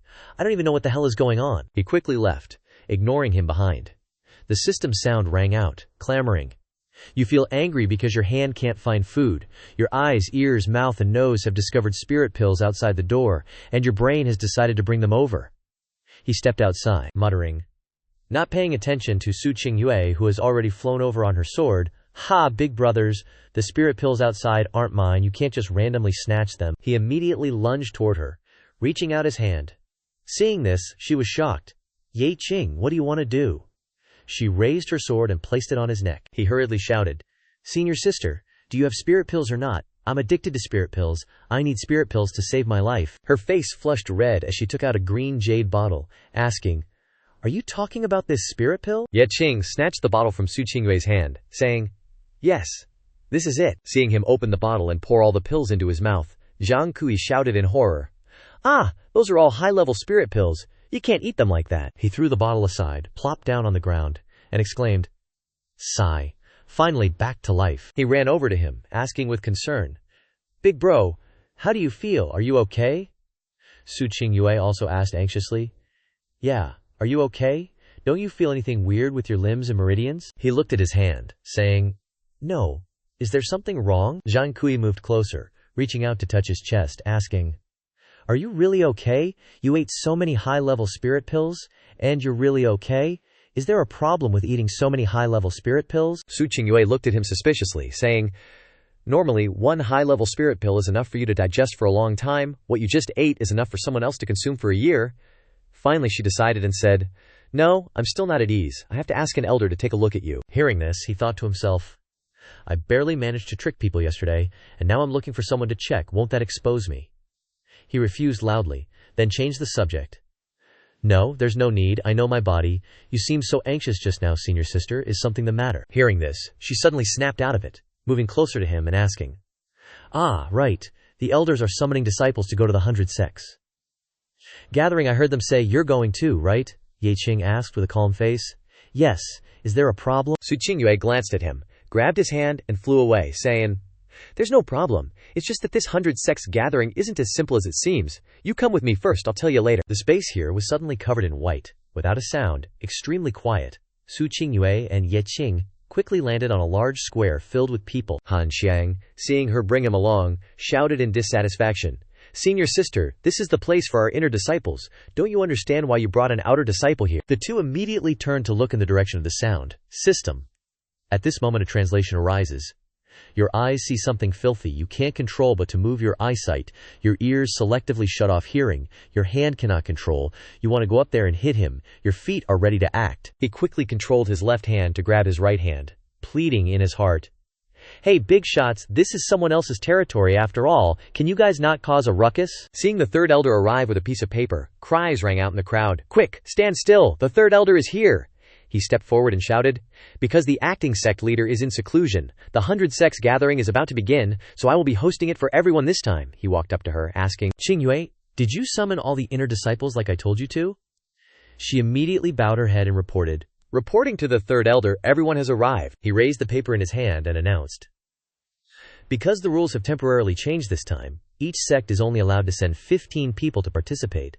I know you all work hard in your cultivation usually, but this ultimately represents the face of our Qingyun sect. Then, the third elder unfolded the paper and shouted, therefore, I will choose the 15 best of you to go to Putuo town, so if anyone hears their name, please step forward. Su Qingyue, Jiang Nian, Wang Xingli, Yue, Ye Qing saw this, leaned close to her ear and whispered, Senior sister, you just told me that this 100 sects gathering wasn't that simple? What's going on? Su Qingyue turned her head and replied, in the past, the 100 sects gathering only required participation in competitions. But this time I heard there's also a mission. His voice rang out, asking, mission! Before he could finish speaking, the third elder shouted, Ye Qing! He immediately stood at attention, shouting, present! Finally he closed the paper, saying, these are the people who can participate in this 100 sects gathering. Prepare yourselves, we will leave later. Han Xiang, seeing this, immediately rushed out, pointing at Ye Qing and shouting, wait, third elder, he asked suspiciously. The strongest person in the sect can go. We won't talk about senior sister Su, but he's a useless outer disciple. What makes him qualified to surpass us and participate in the gathering? The system voice immediately rang out. Your personality feels humiliated. Your brain expresses that you are not convinced. And your mouth has answered for you. He replied calmly. What else could it be? Because I'm stronger than you. As he answered, the crowd erupted in discussion. Who the heck recruited this kid? Isn't he being a bit too cocky? Someone immediately replied, I heard he used to be close to senior sister Su. Could she be secretly helping him? Another person immediately retorted, senior sister Su would never do something like that. Hearing this, a voice asked, then how do you explain a mere outer disciple spouting such arrogant words? Han Xiang clenched his fist, angrily shouting, some people shouldn't be too arrogant. Talking so big, aren't you afraid your tongue will fall out? He raised his index finger, disdainfully saying, beating you only requires one finger. He heard this and immediately charged forward in anger, yelling, I want to see how you can beat me with just one finger today. He quickly jumped back to dodge. He angrily shouted, didn't you say you could beat me with one finger? What's the fun in dodging like that? Ye Qing landed lightly, thinking to himself, well, even though this is collateral damage from those big shots, if I don't beat him today, it won't end. I'll get a little serious. Consider it an explanation. After deciding, he said, forget it. Today I won't even move my feet. Han Xiang drew his sword, shouting, let me see how long you can be so cocky. Ye Qing used 2 fingers to grab the blade, then flicked it back, hitting him right in the face, shouting, dog eats food. He immediately thrust forward, saying, die for me. He calmly leaned to the side to dodge, saying, meat bun beats dog. Then, he snatched the sword from his hand, turned and swept it horizontally, shouting, how's that for ya? Luckily, he jumped back in time to dodge. Seeing him fall to the ground, the crowd behind them immediately burst into loud laughter. He was completely enraged and angrily shouted, I'll fight you to the death. Su Qingyue, watching him rush towards him from behind, immediately shouted, Ye Qing, don't provoke your fellow disciples. He raised a hand to block the fist, turned his head to look at her, and replied, got it, senior sister. He raised his foot and kicked him far away, dusted off his hands, and sneered, shouting, inner disciples are nothing special after all. He was completely furious, and immediately threw out a large number of talismans, yelling, that's ridiculous. Looking at the talismans in the air between him and him, a voice rang out, thunder talismans. 3 talismans immediately created 3 huge explosions. He quickly jumped back to dodge. Han Xiang raised his hand, preparing to summon more talismans, saying, next. Third elder waved his hand, creating a surge of energy that separated Ye Qing and him. He shouted loudly, all right, stop it there. Han Xiang was still not convinced, pointing at him and yelling, but how can an outer disciple like him represent the Qingyun sect? He was not willing to be outdone, saying, so what if I'm an outer disciple? Aren't I stronger than an inner disciple like you? He immediately retorted, you said you wouldn't use your feet, but you did. He angrily shouted, you, third elder, decided. All right, I know you're not convinced by him, How about this, Han Qiang? You add Ye Qing as an escort. How does that sound? He asked unhappily. An escort. Before he could say anything more, Su Qingyue put her hand on his shoulder to stop him. He glanced at him mockingly, saying, "All right, an escort it is. Anyway, it's better than some people who are just freeloading." He immediately angrily shouted, "You! Unable to hold back!" Third elder shouted. "All right, stop arguing. Get ready, depart in 3 hours." The entire place immediately fell silent, without a single sound. Third elder stood in front of the crowd, sternly saying, "This trip is not about competing for glory, but about training you. Be humble and stay calm. Don't be greedy and act recklessly, understand?" The crowd immediately clasped their hands in front of their chests, bowed, and shouted in unison, "Disciples will follow elders' teachings. Disciples will follow elders' teachings." Third elder watched the crowd disappear before him, saying, "If that's the case, then go quickly and return quickly." The entire space was silent in an instant, without any sound. 3 days later, the Qingyun Sect group was riding on 2 carriages heading forward. Han Qiang looked at Ye Qing lying on the carriage and said with contempt, "Useless, so useless. You've only been out for a few days and you're already this tired." He glanced at him mockingly and said, "If you know what's good for you, hurry back, lest we lose the Qingyun Sect's face when we get there." Su Qingyue coldly rebuked, "Han Qiang, stop talking.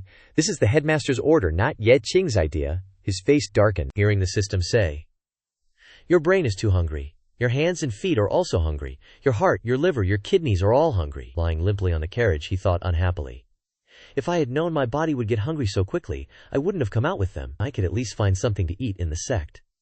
What can I find to eat in this desolate place?" Seeing him like this, she handed him a black cake and said, "If you feel too hungry, eat this. Let's see if there's anything else to eat when we get to the inn ahead." Ye Qing brought the cake to his mouth and took a bite, saying, "Thank you, senior sister, but senior sister, we all have teleportation formations. Why do we still have to travel so far?" Hearing this, she replied softly, "Teleportation formations can only take us a certain distance. Putuo town, which we want to go to, is in a very remote area with all sorts of complex forces. Using teleportation formations is not safe at all. If you're hungry, rest for a while." From afar, a group of people appeared being chased by a giant purple monster. They ran and shouted, "It's bad! There's a demon! Save me! Anyone! There's a demon!" Su Qingyue exclaimed in shock. "Oh no, it's already become a tier 3 demon. What are you guys standing there for? Run." Han Qiang immediately drew his sword and quickly flew out of the team towards the front, saying, "It's just a tier 3 demon, what's the big deal? Wait a moment, and I'll rip out its inner core for you to see." As soon as he rushed forward, he was tightly bound by its tentacles. He immediately threw out a large pile of talismans, turning around to escape from it. He immediately turned back to the other Qingyun Sect disciples and said, "It's carrying a tier 2 demon on its back. We can't beat it. Run." Watching the people running past him in a panic, Ye Qing stood there stunned, hearing the system announce, "Your tummy finds this very palatable." He jumped up close to the monster, silently listening to the system continuing to relay, "Your mouth thinks so too. Your hands and feet are preparing to act." Ye Qing stood on a tentacle, looking at the entire monster, shouting in disbelief, "No way! You guys can even go for something this ugly." The monster quickly swung its tentacle towards him, but he easily dodged it. Suddenly, Su Qingyue realized with a shock, shouting, "Oh no, Ye Qing is still there, I must go back and save him." Han Qiang turned his head to look at her, shouting, "Hurry up, he's just an outer sect disciple, what's worth saving him for? It's his just desserts if he stands there and dies." She waved her hand, disagreeing, and said, "No way, we came out together, I must save him." She immediately raised her hand, creating a magic circle to block the monster. Ye Qing pounced on the monster, constantly hearing the system nagging in his ear, "Your stomach has secreted strong digestive juices, your mouth is unbearably hungry, your hands and feet can't restrain themselves from rushing up." He immediately grabbed a tentacle and bit down hard. In his heart he didn't want to, saying, "No way bro, don't play like that." The system's voice rang out in response, "Your stomach feels very satisfied, your mouth is also very pleased." He raised his sword, rushing towards the monster. The system's voice still ringing out, "Your spirit core feels it's not enough. Your spiritual sea is also waiting to be nourished." He stabbed his sword hard into its wide-open eye. Then, Ye Qing jumped up to dodge the attacks from the tentacles. He pounced forward, slashing a long gash on its body with his sword. He immediately went deep into its body through that gap. The monster immediately exploded, revealing a small, yellow core appearing amidst the explosion. Ye Qing fell gently to the ground, breathing a sigh of relief, hearing the system announce, "Your brain feels very excited. Your soul is also trembling. Your spirit core is urging you to quickly eat this demon core." He raised the demon core, looking at it, muttering, "Is this the orange demon core? I heard that an orange demon core is worth the same as the spirit core of a golden core cultivator. I wonder if that's true." Su Qingyue ran to him, asking caringly, "Ye Qing, are you okay?" He clenched his fist, replying with a smile. I'm fine, just a little frightened. I'll be fine after resting for a while, she asked worriedly. Are you sure? Han Xiang and the rest of the Qingyun sect disciples ran over. They looked at the body parts around them, exclaiming in shock. What's going on with this demon? It's one thing to die, but why was even the demon core taken out? He angrily snatched the demon core from his hand. He exclaimed loudly. What else could it be? Senior Sister Su must have restrained this demon just now, then it wasn't paying attention and it was taken out. He turned to smile and asked her. Senior Sister, did you help me restrain the demon just now? Han Xiang tossed the core up and down in his hand disdainfully, asking in return. If not, then what? Just relying on your status as an outer sect disciple, do you think you could defeat such a powerful monster? Hearing that, he snatched the monster core back from him, annoyed, and snapped. Even so, this monster core has nothing to do with you. He smiled, held out the monster core, and said, Senior Sister, since you helped me, does that mean this monster core belongs to you? She quickly waved her hand to refuse. Keep it, junior brother, it'll be more useful to you, and the rest of you disciples, don't just stand there, there might be more demonic beasts around, let's clean up and get out of here. Rays of sunlight emerged, illuminating the place. They had finally reached Xifang City. Su Qingyue and Ye Qing walked into the city, when he was suddenly drawn in by a nearby discussion. Have you guys heard? There are a lot of fusion-type demonic beasts popping up lately. I've lived for so many years, but this is the first time I've seen demonic beasts like that. It's so weird. With a candied hawthorn in his mouth, he listened to a middle-aged man saying, What's so surprising about that? The Xuanyang secret realm is about to open. Before it opens, those monsters will merge together because of the influence of some kind of magnetic field. The person next to him curiously asked, What's the Xuanyang secret realm? He chewed on the candy in his mouth, listening to the man's reply. You don't even know that. It's one of the ancient secret realms that was sealed. Anyone lucky enough to enter would be blessed for life. Hearing this, he muttered to himself, Xuanyang secret realm, that lucky, huh? Su Qingyue saw him lagging behind, and immediately called out, Yi Qing, what are you doing? Hurry up and follow. He approached her with sparkling eyes, asking, Senior Sister, what they're saying about the Xuanyang secret realm, what is it exactly? Is it really that amazing? Hearing that, she softly explained, Back when the ancient gods fell, they left behind 10 great secret realms. Seeing a carriage passing by, she immediately warned, Watch out for the carriage. She winked, and continued, Xuanyang is one of them, but unlike the other secret realms, Xuanyang secret realm has a lot of sealed evil gods inside, so normal people don't dare go near it. Han Xiang stepped forward from the side with his arms crossed, bumped into him, and said, Why are you telling him so much? He's just an outer sect disciple. How would he understand? Annoyed, he asked, Why did you bump into me? He raised his head high, arrogantly asking, So what if I bumped into you? Who told you to walk in front of me? Such a wide road, don't you know how to find another place to walk? The system's voice rang out, giving you an idea. Your body is injured and feels very angry. Your limbs are immobile. Deciding to help your body take revenge, angrily, he replied. All right, do as you organs say. He kicked that guy away, saying, First, let me have a dog eating shit. People in front saw him flying forward, exclaimed in shock. Oops! He raised his head angrily, looked back at him, and shouted, Punk! How dare you touch me? He put his hands behind his head, smiled, looked around, and puckered his lips, replying, I touched you, what's the problem? Such a wide road. Who told you to walk right in front of me? Can't you choose another place to walk? He furiously gathered spiritual energy, pointed at him, and shouted, Very well, Yi Qing. You dare imitate me, now I'm going to teach you a lesson. Su Qingyue immediately raised her hand to stop him, saying, Stop it, that's enough. Aren't you ashamed with so many people watching? Han Xiang glared at him angrily, saying, Good for you, you just wait, kicking me is like kicking iron. She looked at him angrily, asking, Why did you provoke him for no reason? Annoyed, he sighed, replying, He provoked me first. He smiled brightly, put his arm around her shoulder and said, But it's lucky that Senior Sister helped me, otherwise I wouldn't know what to do. She was startled, her face turning red. She shyly pushed him away, saying, All right, stop talking so much, there will be a lot of danger here from today onward, take care of yourself. Against the deep blue sky were pure white clouds. Time passed quickly, and soon, the group from the Qingyun sect stood in front of an inn. Su Qingyue turned her head to look at the group, saying, It's still a day until we reach Putuo town, and we don't know what the situation will be like along the way. Let's stay here tonight. A waiter ran out to greet them, smiling and asking her, Esteemed guests, are you here for a meal or a place to rest? She calmly replied, Waiter, arrange a few good rooms for us. She tossed him a green stone, saying, Here, take this. This is for the rooms. Keep the change. He quickly led her and him up the stairs, replying, Okay, I'll take you to a few good rooms right away. As he pushed the door open to enter the room, he heard her instructing, Ye Qing, It might not be safe outside the city tonight. Be careful and don't act rashly. He turned his head to look at her, agreeing. All right, senior sister. Ye Qing leaned against the door, saying, after traveling for so many days, we finally have a decent place to rest. The system reappeared, relaying, your head feels hungry, your stomach also feels hungry, your liver, heart, spleen, lungs, and kidneys all feel hungry. His expression darkened, asking, Sai, why is it starting again? How long has it been since we ate and you guys are already hungry? Are you guys bottomless pits? He immediately sat cross-legged, levitating in the air to Cultivate, saying, no, I can't continue like this. I have to think of a way to restrain you guys. The sound completely disappeared. The place completely fell into silence. He opened his eyes wide, glancing at the chimney blowing in, when he heard the system announce, your ears have detected an intruder, and are already vigilant. Your eyes can't help but look towards the person coming. He gently approached it, wondering.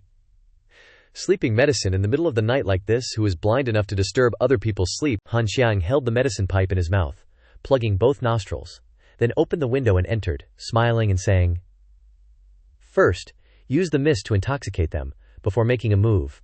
I am indeed a genius. He appeared behind him, saying, oh, you're indeed a genius. Startled, he exclaimed, I, what the heck, why are you here? With his nostrils plugged, cheeks puffed, he retorted, shouldn't I be asking you that? You did something bad and got scared yourself? He removed the plugs, smiled at him, and said, since you're here, why not sit down for some tea and a chat? Han Xiang threw a handful of pink powder, saying, I'm talking to your daddy here, have a taste of my illusion powder. Ye Qing covered his nose and dodged. He charged forward, saying, Pift, is this all inner sect disciples are capable of? That's kind of pathetic. He and Ye Qing were startled when they heard shouting, mutant beasts! Oh no! The mutant beasts are charging! Ye Qing exclaimed in surprise. Ah! Han Xiang stepped on the windowsill and shouted, I was going to throw you out to lure the beasts, but they're charging over on their own. Ye Qing sounded puzzled, asking, what did you say? He quickly rushed out of the window towards outside the city, saying, I heard Senior Sister Su say they're planning to encircle and eliminate the beast tonight. What are you standing there for? Go attack! Ye Qing shouted in shock. Hey, explain yourself clearly. When are Senior Sisters going to start encircling the beasts? The entire space was enveloped in a pale pink color. Time passed quickly. A moment later, Su Qingyue stood before the city gates. Seeing Ye Qing, she asked in surprise, what are you doing here? Weren't you told to rest at the inn? Ye Qing flew out of the treasure hoard, saying, are you guys encircling the beasts here? Can I rest alone in the inn? No way. Without turning her head, she said, if the demonic beasts aren't eliminated, I fear the 100 Sects assembly won't be able to take place. You're not strong enough. Then, she drew her sword and rushed towards the giant demonic beast in front of her, saying, just protect yourself here. Don't cause any more trouble. Wait for me to eliminate the demonic beasts, then we'll talk. The demonic beast was immediately surrounded by golden light. Her voice rang out, everyone prepare to form the formation. We must not let the demonic beasts invade the city. Seeing this, Ye Qing muttered, looks like they really don't need me. Suddenly, he noticed a figure hiding behind a rock, his entire body emitting red spiritual energy. He shouted suspiciously, hey kid, what are you doing? Ye Qing saw Han Xiang holding a talisman and exclaimed, soul-calling talisman? Demonic beast skull? You're trying to lure the demonic beasts here.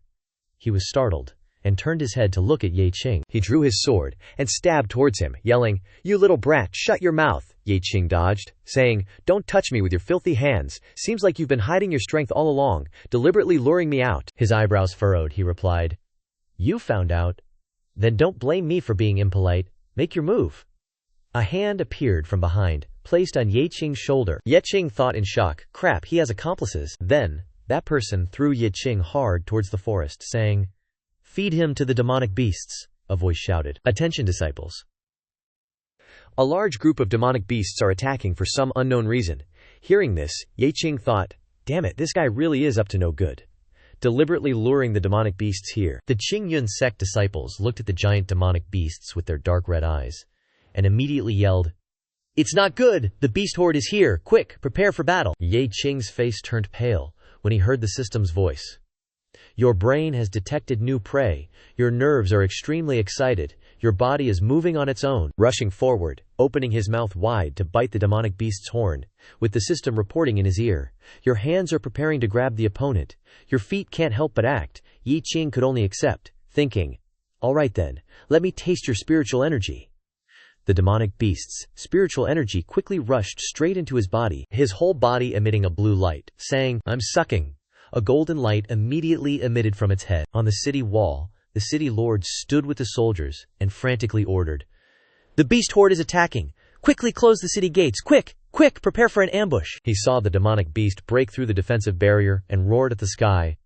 The soldier panicked, shouting, "It's not good! The demonic beasts have broken out of the barrier!" The soldier next to him immediately shouted, grabbing his hand with one hand and pointing in one direction with the other, saying, "No, that's not right, city lord. Why have all the beasts stopped? And they're all heading in one direction." Ye Qing's whole body emitted a blue light, looking at the newly arrived demonic beasts. The system's voice rang out, saying, "Your stomach feels very satisfied. Your space has doubled in size." He wiped his mouth with his hand, licked his lips with his tongue, and let out a laugh.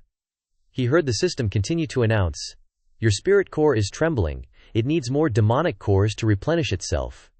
Your meridians are expanding, preparing to fully open your spiritual consciousness." A male disciple with green hair, holding a throwing knife in his hand, shouted, "Little brother, hang in there. We'll come save you right away." A male with brown hair next to him also said, "You must persevere." Ye Qing raised his hand and punched, sending the demonic beast flying, replying, "No need, I can handle this myself." On the city wall, the city lord was moved to tears when he saw this, clasping his hands together and saying, "Which sect does this cultivator belong to? He's too kind. In order to prevent the beasts from attacking the people in the city, he's using himself as bait to lure the beasts elsewhere. He's truly a hero of Four Directions City." He immediately turned his head and ordered, "What are you all standing there for? Hurry up and save him. No matter what, you must save that person." The soldiers immediately rappelled down, answering, "Yes, sir." The black-haired soldier shouted, "Kill! Eliminate these demonic beasts!" Ye Qing watched the beasts turn and flee before him, when a voice rang out. The beasts sensed they couldn't win and began to flee. The system sound then chimed in, "Your stomach still feels unsatisfied. Your spirit pill seems to agree, providing M times the spiritual power to help you capture the entire pack." His face darkened. Param begged, clutching his chest, "Honorable sirs, please don't take me. I came to besiege and suppress them, but my body uncontrollably lunged towards a demonic beast." He cried out in horror, "Aka!" The system voice chimed in, "Your brain refused. Furthermore, your limbs threatened to capture the demonic beast in front." The demonic beast stared at him, eyes bulging. A brown-haired young man pointed his sword at Ye Qing, shouting, "Look, that young brother is helping us hold the lead demonic beast. Brothers, what are you waiting for? Hurry up." His cheeks puffed up as he turned his head and then heard the system say, "My food is being snatched. Your brain feels angry. Your hand is ready to take something back." He broke out in a cold sweat, lamenting in his heart, "No more eating, no. If I eat any more, I'm really going to explode." A hand appeared. Grabbing his hand, it was Su Qingyu. She looked at him worriedly and asked, Are you okay? Why did you run into the herd of beasts? One more step, and you would have died. You scared me to death." He looked at her and smiled, replying, "Senior sister, you've finally arrived. You successfully saved my life. Do you know?" My body automatically went forward, and my lips puckered up, kissing her forehead. The system voice chimed in at the same time. "Su Qingyue cares about you very much. Your heart expresses great satisfaction, your kidneys express great excitement, and your lips restrainedly place a kiss on her forehead." Smoke billowed from his head as he shouted in his heart, "You lecherous bunch, aren't you pushing me into a pit of fire?" She blushed, covering her mouth with her hand, and asked shyly, "Ye Qing, in front of everyone, what are you doing?" The system voice excitedly rang out, "First contact with a woman, your lips are about to go numb, your adrenaline is surging like never before, and your little brother excitedly indicates that it wants to do something useful." He said with a wry expression, "Senior sister, I'm lamenting in my heart, heavens. You guys are really going too far.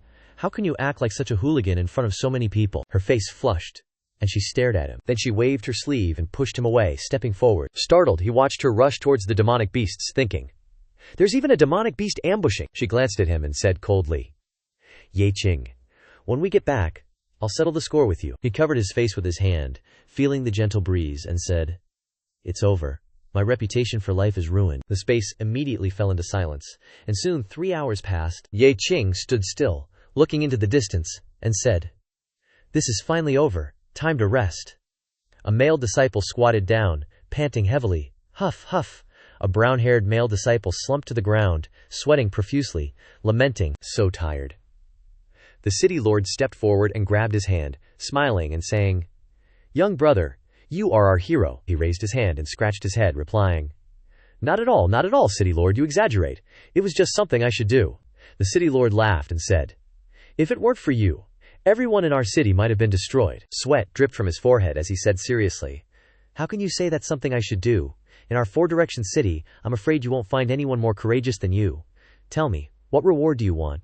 And I will do my best to satisfy you." His eyes sparkled with stars as he shouted, "There's a reward. Let me think about it." Han Xiang appeared from behind him, saying, "HMPH. What reward does a spy like him deserve?" Startled, he turned his head in confusion, and the city lord also asked in surprise, "Huh? What do you mean by that?" He put his hands behind his back, replying, "The literal meaning. Don't you think it's strange that the beast tide attacked the barrier together just now? I saw him there." He pointed to the back, recounting, "At first I didn't know what he was doing there, but just now I realized that it was actually a technique that could attract demonic beasts. If you don't believe me, go look at the demonic beast bones and those talismans." Whispers immediately arose. "Heavens! It really is a demonic beast attraction technique. How could this be?" "That's too much," Yi Qing said angrily. "If you hadn't mentioned it, I would have forgotten." The system voice chimed in, saying, "Your brain feels humiliated, your hand is ready to give him a punch, and your legs show understanding in supporting you to rush over and punch him in the cheek." He said, "I haven't even settled the score with you for plotting against me." He covered his swollen face with his hand, asking, "You plotted against everyone, and you still dare to hit a fellow disciple?" His expression darkened, and he raised his fist, angrily shouting, "Hitting is exactly what a fellow disciple is for." Su Qingyue immediately shouted, "Ye Qing, don't be rude. A fellow disciple throwing punches is really embarrassing." He saw her, and immediately pretended to be pitiful, recounting, "Senior sister, you must stand up for me. Last night I personally saw him luring those beast tides. I originally wanted to save him, but I was pushed into the beast tide by him. If I hadn't resisted myself, I might not have been able to survive and return today." Gathering strength in his hands, he gritted his teeth and yelled, "You really dare to say that?" The system voice chimed in. "Your eyes feel pain, your brain feels insulted, your hands and feet intend to retaliate and deliver a fatal blow to each other." Su Qingyue raised her hand, turned to look at him, and said, "Didn't I tell you not to act rashly? Why are you still like this?" Ye Qing blurted out, "TCH," then angrily roared. These things were clearly done by him himself. It was one thing when he plotted against me before, but now he still hits me and blames me. Han Xiang raised his head high in response. "Bullshit? Are you saying that you, a newly Foundation Establishment Outer Sect disciple, could have escaped this beast tide?" The city lord behind him was sweating profusely, saying, All right, it's useless to investigate these things now." His face darkened, and he angrily shouted, "Damn it!" He gestured helplessly, saying, "The Xuanyang secret realm is about to open, but the beast tide around us has suddenly gone berserk.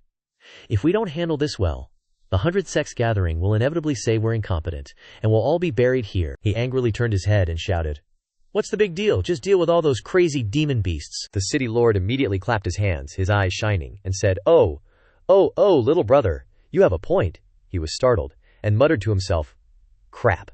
Too much excitement, I've gone overboard." Su Qingyue immediately replied, "This disciple of the Qingyun sect has caused trouble for Four Directions City. Please forgive us, City Lord." "Rest assured, City Lord, our Qingyun sect will definitely give you a satisfactory answer," he happily asked. "So, the Qingyun sect can handle the remaining berserk beasts?" Her voice rang out. "Of course." The city lord clasped his hands over his head, bowed, and said, "In that case, then I'll trouble the Qingyun sect." She turned and left, glancing at him.